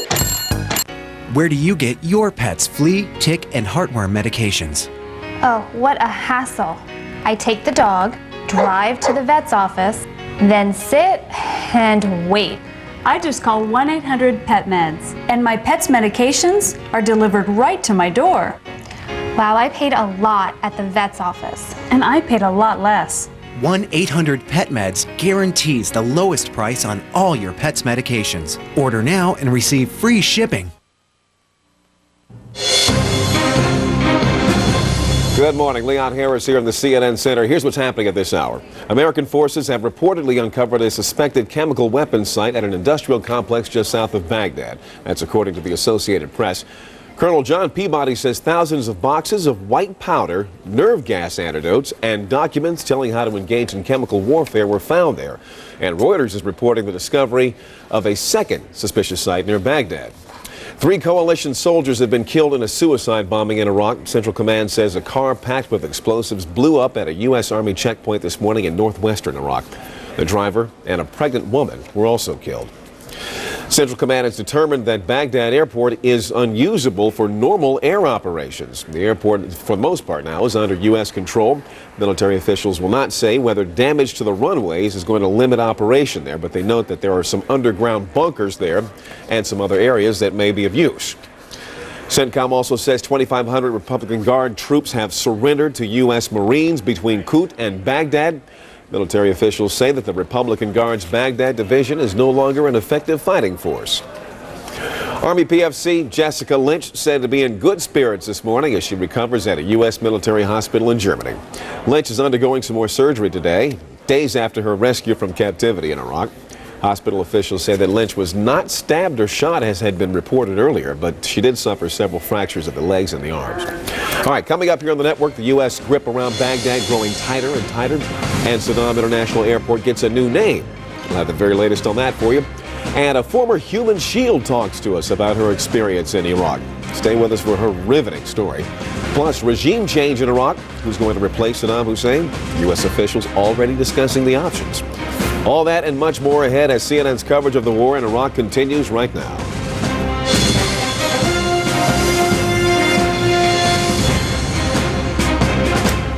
And welcome back. 33 minutes past the hour. We go straight to Baghdad, where CBS News correspondent Jim Axelrod is standing by to bring us up to date on how much in control coalition forces are at the moment. Jim, thanks for joining us. Good morning. Good morning, Paula. How are you? I'm fine, thanks. How about you? And what's going on there right now? Well, we are standing on the tarmac of Sadaam Hussein International Airport, or should I say Baghdad International Airport.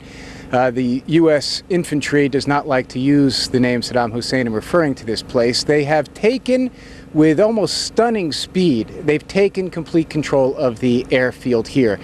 They're still securing some parts of it. It's a rather big space, 8 miles by 5 miles. So you're talking about 40 square miles of area. We're going to show you the plane we're standing in front of, an Iraqi airliner that apparently took some fire overnight. You can see the kind of damage that was done.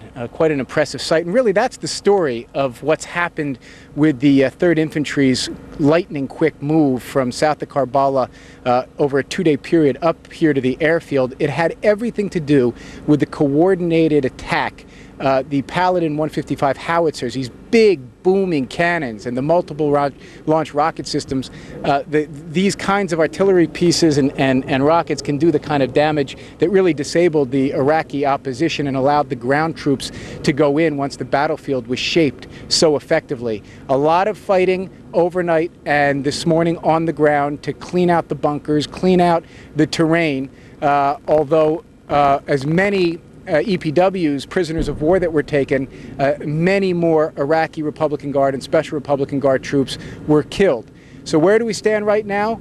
The 3rd Infantry is in control of the airport. Some units from the 101st Airborne will be moving up to also do some security work here. And obviously this can become a critically important place once you have an airfield, not only the symbolic value and what it does in terms of disrupting any kind of Iraqi operation, but more important, it gives the military a base to not only transport, but to have helicopters, that sort of thing. So a very important, critically important maneuver over the last couple of days, which gives the United States control of Baghdad International Airport. Paula? And Jim, while you were standing there on the tarmac, we learned at the briefing that they're saying one of the main benefits now of having control of this airport is to prevent any members of Saddam Hussein's leadership from fleeing the city. I want to come back to a point you just made about some of the fighting that you witnessed as your division was heading in towards Baghdad. Can you describe some of that for us this morning?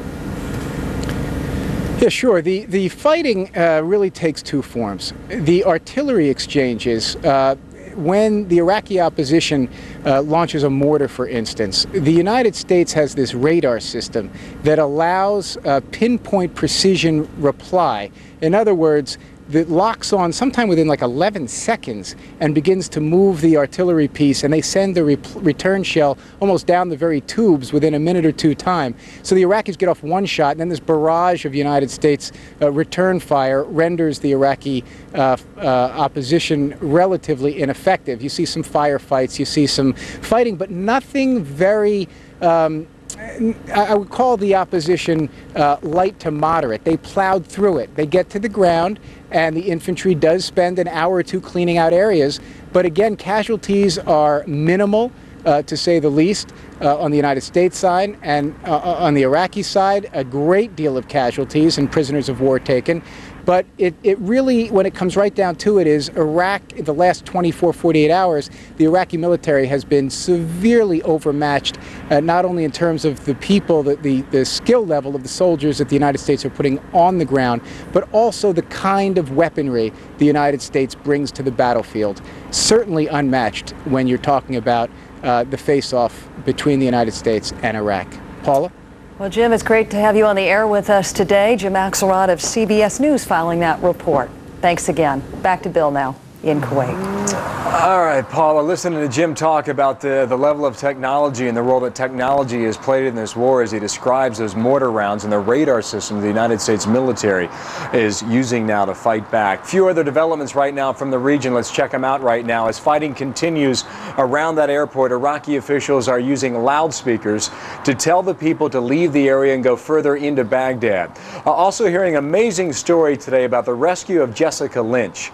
The Marines say an Iraqi lawyer, his name's Mohammed, 32 years old, said he saw her being mistreated in the hospital where she was being held, risking his own life. He walked 6 miles to find Marines, giving them details, including maps about where she was, how she was being held. Together, Mohammed, his wife, and young child of age 6 are now being protected by U.S. forces in southeastern Iraq. Also, CENTCOM says U.S. forces operating along a road connecting Baghdad and Tikrit to the north. And further north, CNN's Jana Raff reports that Kurdish forces have taken another town, the town of Khazar, about 25 miles from Mosul. That'll get you up to date for what's happening, what we're watching. Meanwhile, at the White House, Dana Bash is watching the movements of the president today, where he will meet, we understand, with members of the Iraqi-American community. Dana, good morning there.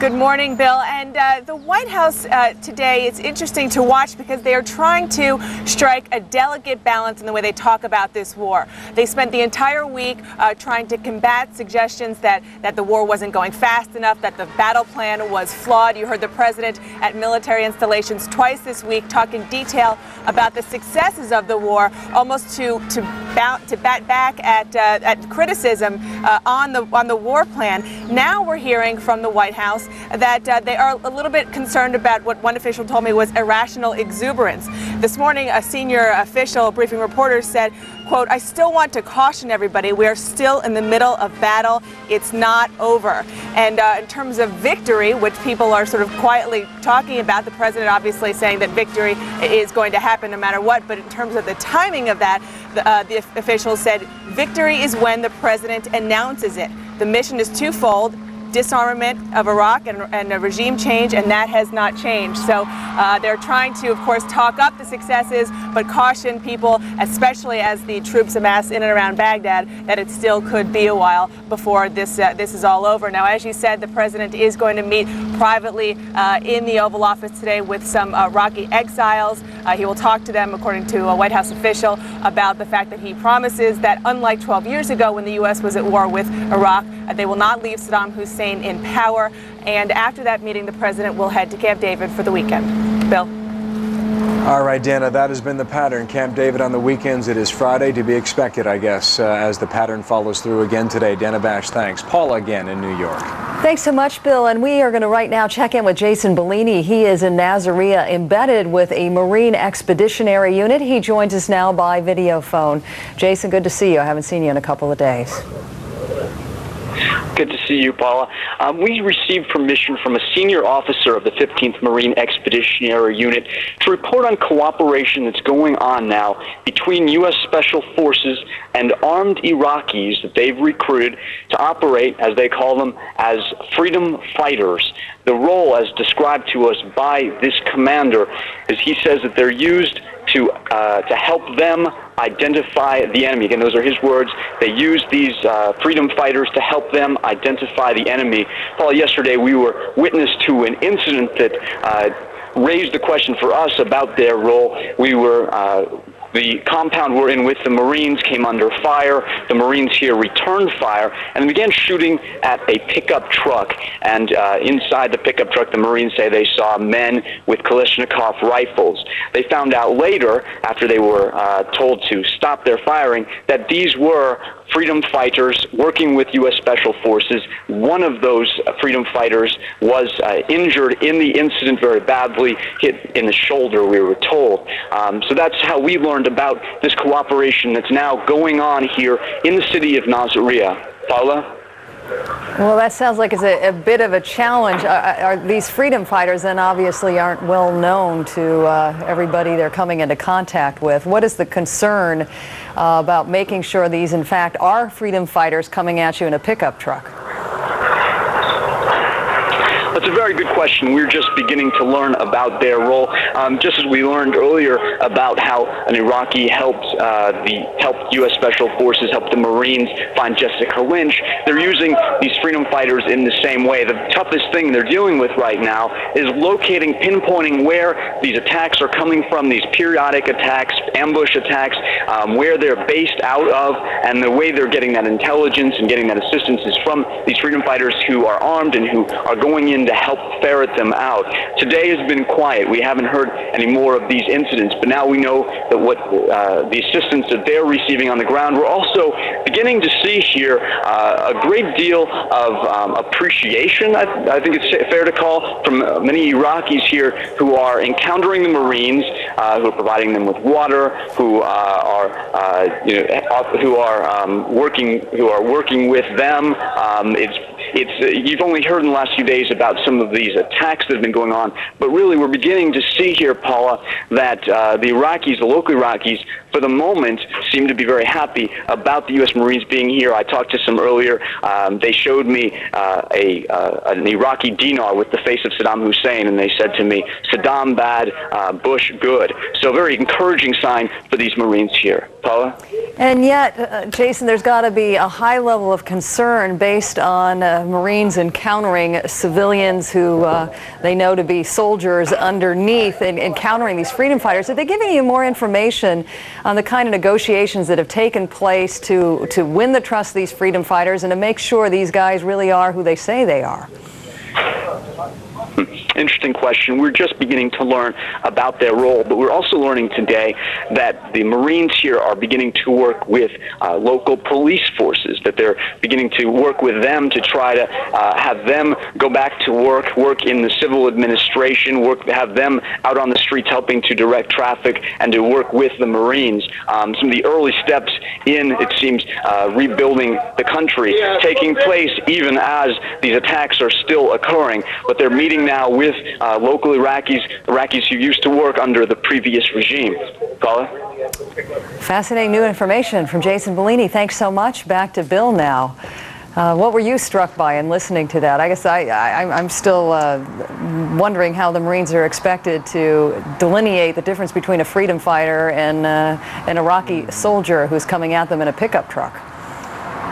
Yeah, so true. And if you listen to the reports of Walt Rogers earlier today about these buses loaded with soldiers branding their rifles as they headed toward the Bradley fighting vehicles, you couple that with this suicide bombing attack where this car exploded, killing 3 U.S. servicemen earlier today in the western part of Iraq. That's the big challenge that Jason's talking about. Again, how do you intermingle? How do you commingle with the Iraqi population, trying to let them know you're there to liberate them, while at the same time you have in the back of your mind constantly whether or not this person is friend or foe. It's going to be a very difficult job going forward. Jason pointed out a few things as to how it's working, at least in that area of Nasiriyah, but across the country that will be a continuing challenge as we move forward in the days and weeks to come.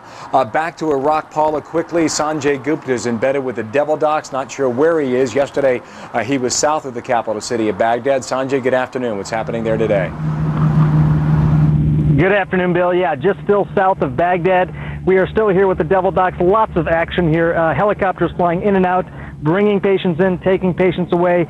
All kinds of operations here, Bill. One of the most difficult things, I think, for this camp, for any camp really, to handle is when Marines, coalition forces are brought in, KIA, killed in action, a term that's become all too common here at any particular medical camp. One of the person that helps deal with that is a chaplain, in this case, Chaplain Laura Bender. She joins us. First of all, thank you very much for joining us. Tell us a little bit about what you do while you're here. Well, my job is to provide religious services for the personnel, for the staff, and then also to provide religious prayers and services for those who are brought in as wounded, and also to care for the KIAs. Yeah, the KIAs. And just earlier today, you and I witnessed together one Marine who was a KIA from a bullet wound to the head and one who was KIA from a bullet wound to the neck. Tell me your thoughts as you're at times performing last rites and talking to the Marines. Well, my thought about those who have died is that they are heroes. They are very brave. They're very young. They've served their country well. They are our people. they're young enough to be my children, and providing religious prayers for them in that moment is the last kind thing that I can provide for them. And we send them to their families with care and love and great thanks. Well, I know they appreciate it very much. Thank you very much for joining us. Bill, this is one of the tough things to take here. There's no question about it. KIA, a term that's become too common, really, here. 2 Marines, as I mentioned, just brought in not too long ago. They have to deal with that. But in addition to that, there's many successes here as well. Many patients who are cared for, many lives which are saved that otherwise wouldn't have because of the good work, the hard work of the Devil Docs. Bill, back to you. That's so true, and you know that so well, Sanjay, embedded now for just about 2.5 weeks with the Devil Docs. Dr. Sanjay Gupta in Iraq. Here's Paula in New York. Thanks, Bill. And joining us on the telephone right now is a representative of the International Red Cross, Roland Higginen-Benjamin. Are you with us now, Roland? Yes. If you could, we haven't had a chance to talk to you in a couple of days. Just describe to us what you have seen over the last 24 hours in Baghdad, particularly as the news has spread that coalition forces are now, and in particular U.S. forces, in control of what they are now calling the Baghdad International Airport. Yeah, over the past 24 hours, there have been these rumors in the afternoon yesterday that the airport was or was not taken. Some journalists tried to drive over just to find out by themselves. There was still nothing clear in the afternoon. By the evening, local time, it became clear that the coalition forces had actually taken over the airport. Over the night, we heard that there was a lot of bombing going on out there. It was very loud. It could be heard very clearly in the city that there was some form of military engagement going on at length. And at the same time, the fact that the power was cut at around 8 p.m. last night, and the fact that it was a moonless night, Baghdad was suddenly pitch dark. You could really see absolutely nothing around, and it was very impressive, this total darkness and that sound of explosions in the distance. So today we moved again on a regular tour to the hospitals to find out if there should have been a high number of casualties in view of its prolonged fighting. And definitely there was a much higher number of wounded people who had been taken to civilian hospitals in the city of Baghdad. One hospital we went to, which regularly has been taken an average of 100 wounded per day in the past 2 weeks, today had taken well over 300.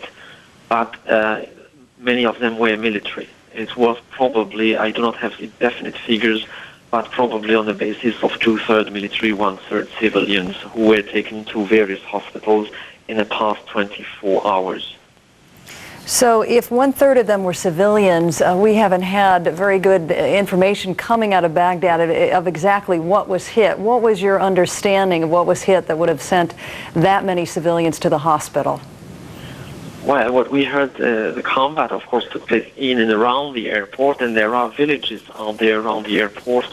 And there is one particular village we heard about in which some people came in crossfire, and that's probably the reason why these people were taken to the hospital, were wounded, and subsequently taken to various hospitals. We visited like half a dozen hospitals today. The major one had taken the brunt of the casualties, and he had actually transferred some of them to other hospitals to ease after the treatment in due time.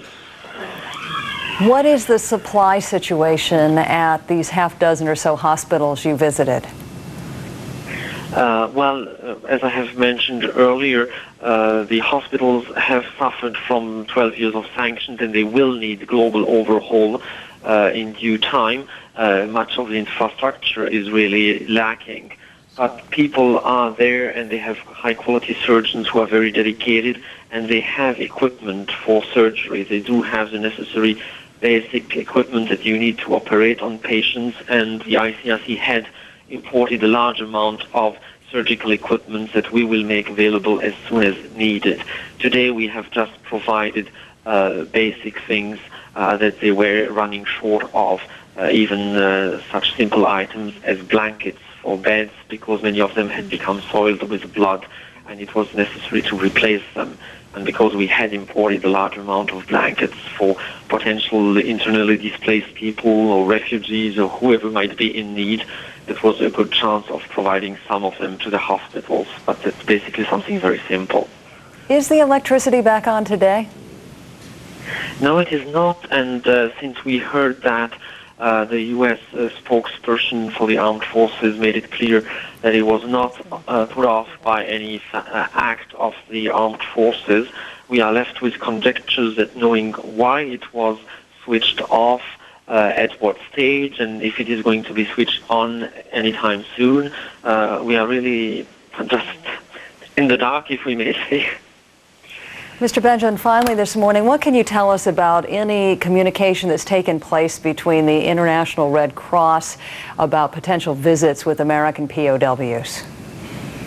Well, I'm sorry to say there is nothing new on that particular front.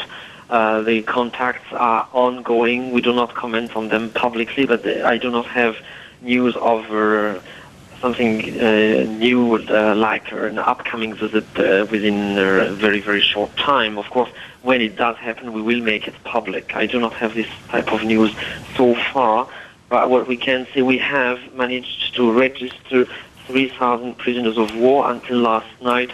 The Iraqis who are currently held by the coalition forces in the south, the visits are going on well, and the registration has taken place for 3,000 of them so far.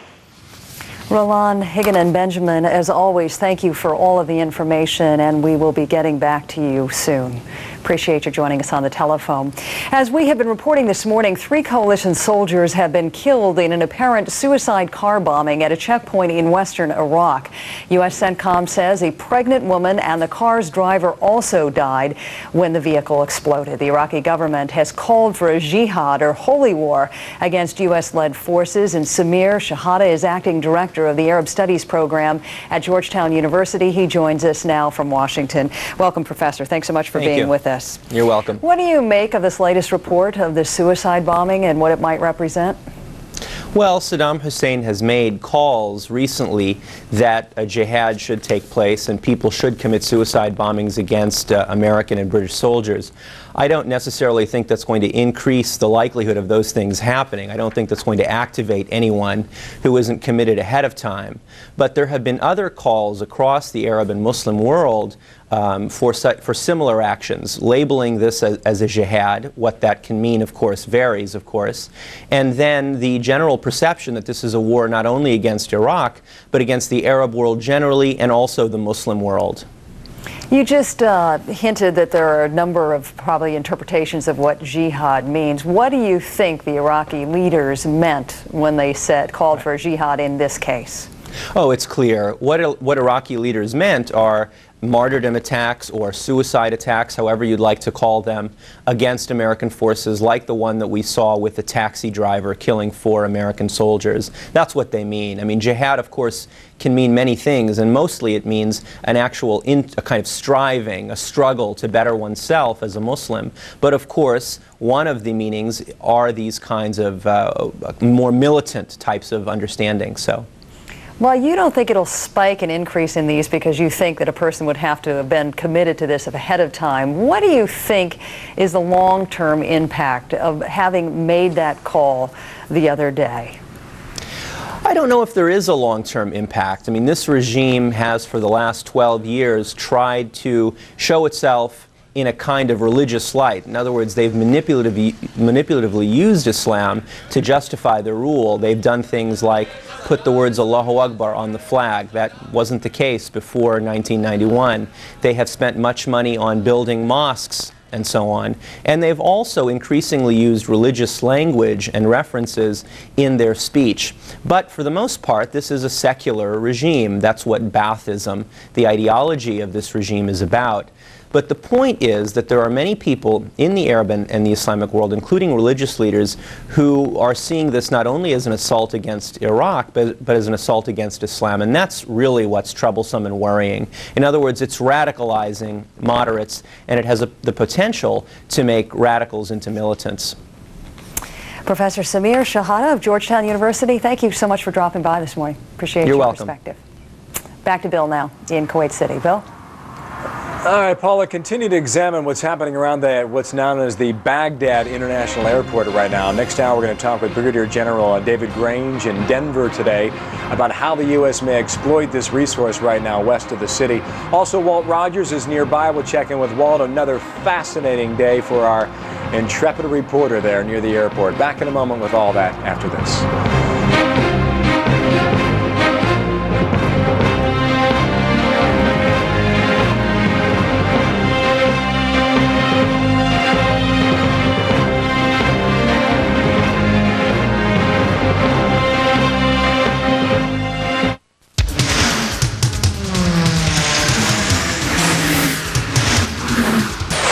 Other mortgage companies are still filling out the paperwork. Ditech.com is busy processing your loan.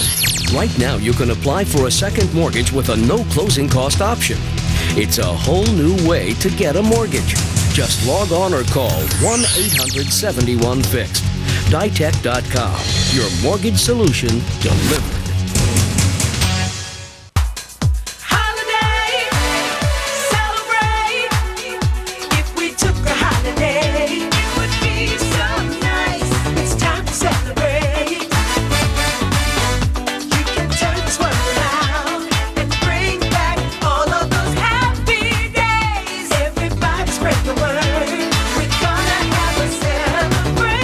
Now save 30%. Call your travel agent or 1-800-BEACHES. Where the heck are you? On the road. Get my package? Opening it now. Yellow Book? They're here. Yellow Book all over town. Everywhere I go. Oh, great. Yellow Book, Yellow Book, Yellow Book. I told you guys, we're in trouble. So you think we could transfer to the cell phone division? After this, we'll be lucky if they stick us on poles. With pigeons? More people choose Yellow Book, not the other book. Call 1-800-YB-YELLOW. The race to Baghdad is on. Convoys, though, did not stop. That is not their purpose here. This now becomes a high-risk and difficult military operation. All of this is happening in real time.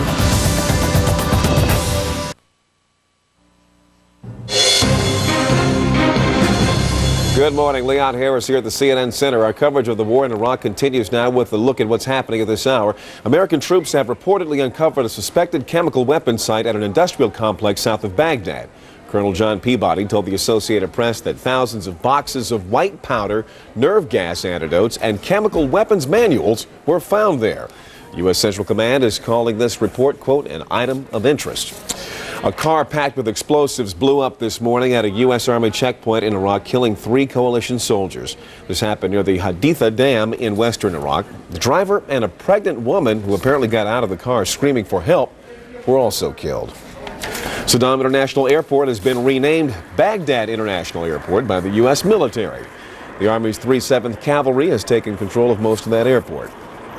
British forces are advancing to the southern city of Basra now. The city's outskirts have been the scene of some intense fighting between coalition and Iraqi paramilitary fighters. British forces say that their focus now is on clearing the way for humanitarian aid. Coalition warplanes are pounding positions in northern Iraq. CNN crews reported hearing explosions in the direction of Mosul for 3 hours today. Kurdish forces say that they've taken control of the nearby town of Khazar. Coming up this morning, we'll talk strategy, hear what our military experts have to say about the significance of Baghdad's airport. That's just ahead. And the chemical weapons threat in Iraq, we'll take a closer look at that. Plus, President Bush reaching out to dozens of Iraqi exiles before heading off to Camp David for the weekend. We'll go live to the White House to find out what's happening there. You stay with us. We've got much more as our coverage of the war in Iraq continues right now.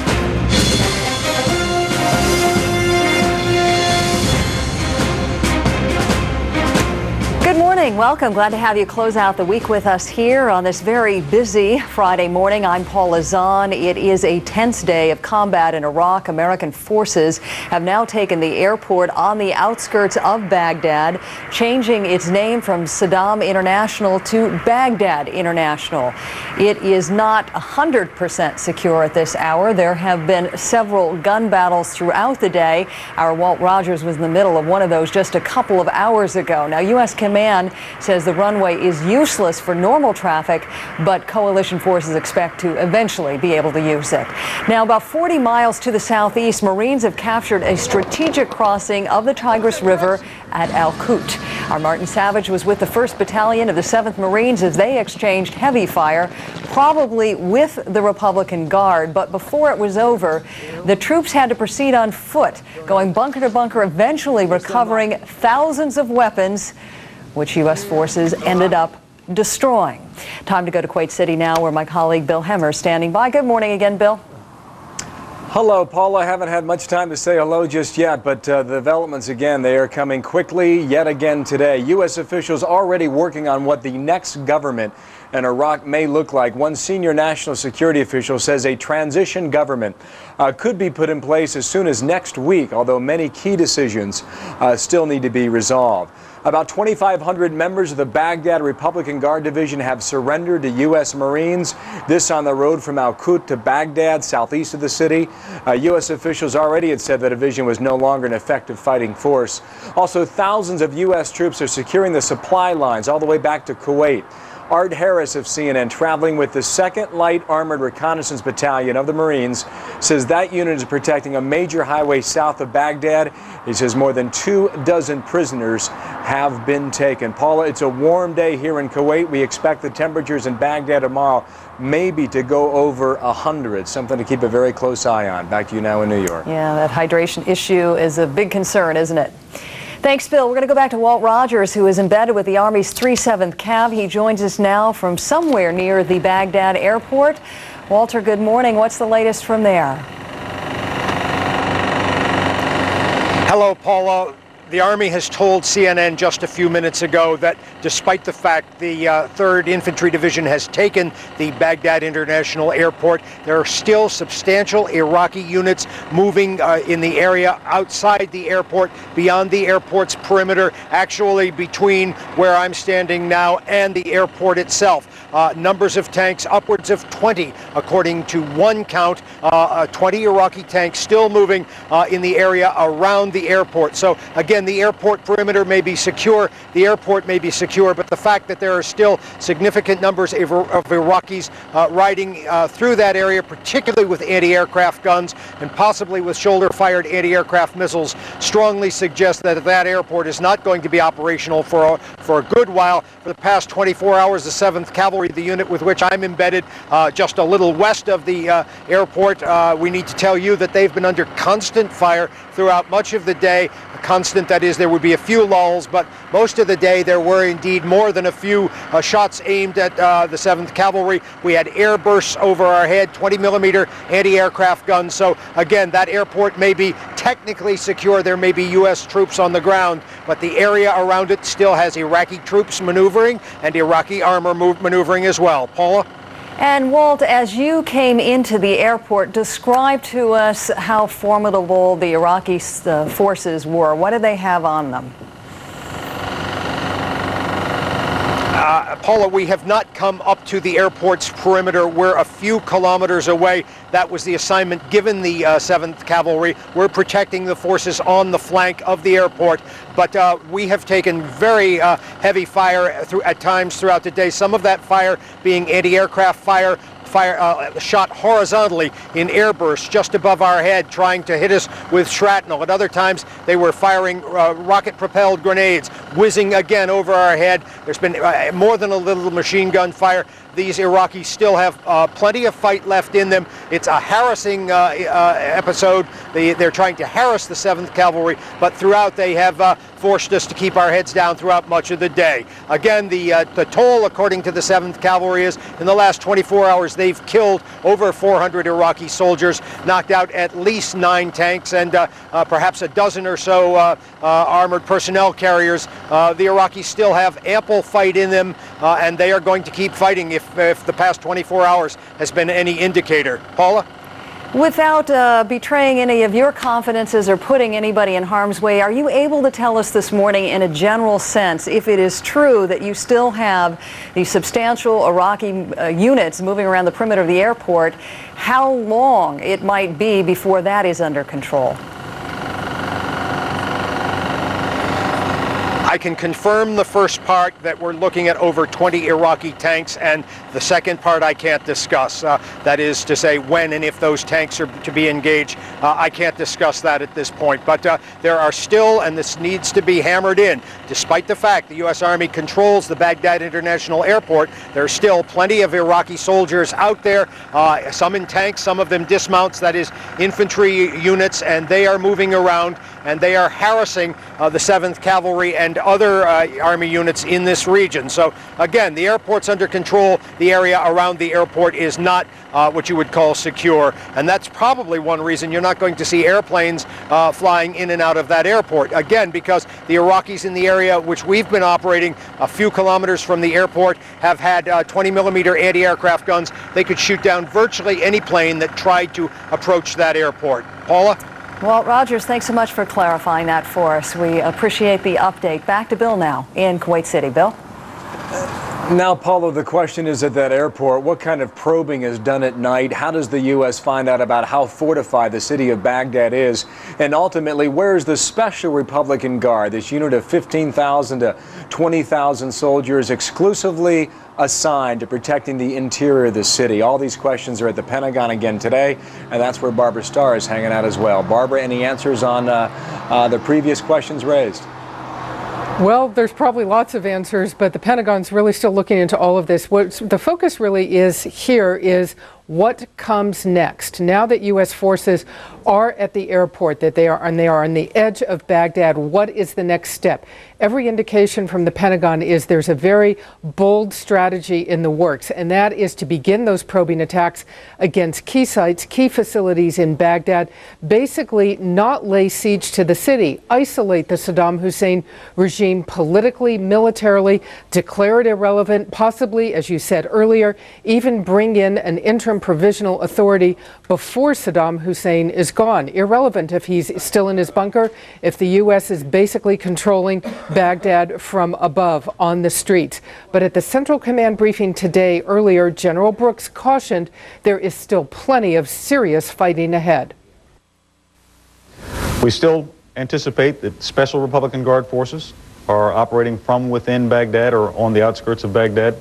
Some of those we may have encountered near the airport today with some very uncoordinated small unit attacks. I won't even call them counterattacks. They certainly came after we had possession of terrain, and they were soundly defeated in each case.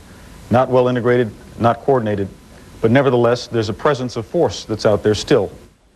And they do believe that the Republican Guard is continuing to disintegrate in key areas. However, the 1st Marine Expeditionary Force is now, we are told, encountering elements of the Al-Nida Republican Guard Division as it makes its way towards Baghdad on the eastern flank. Bill?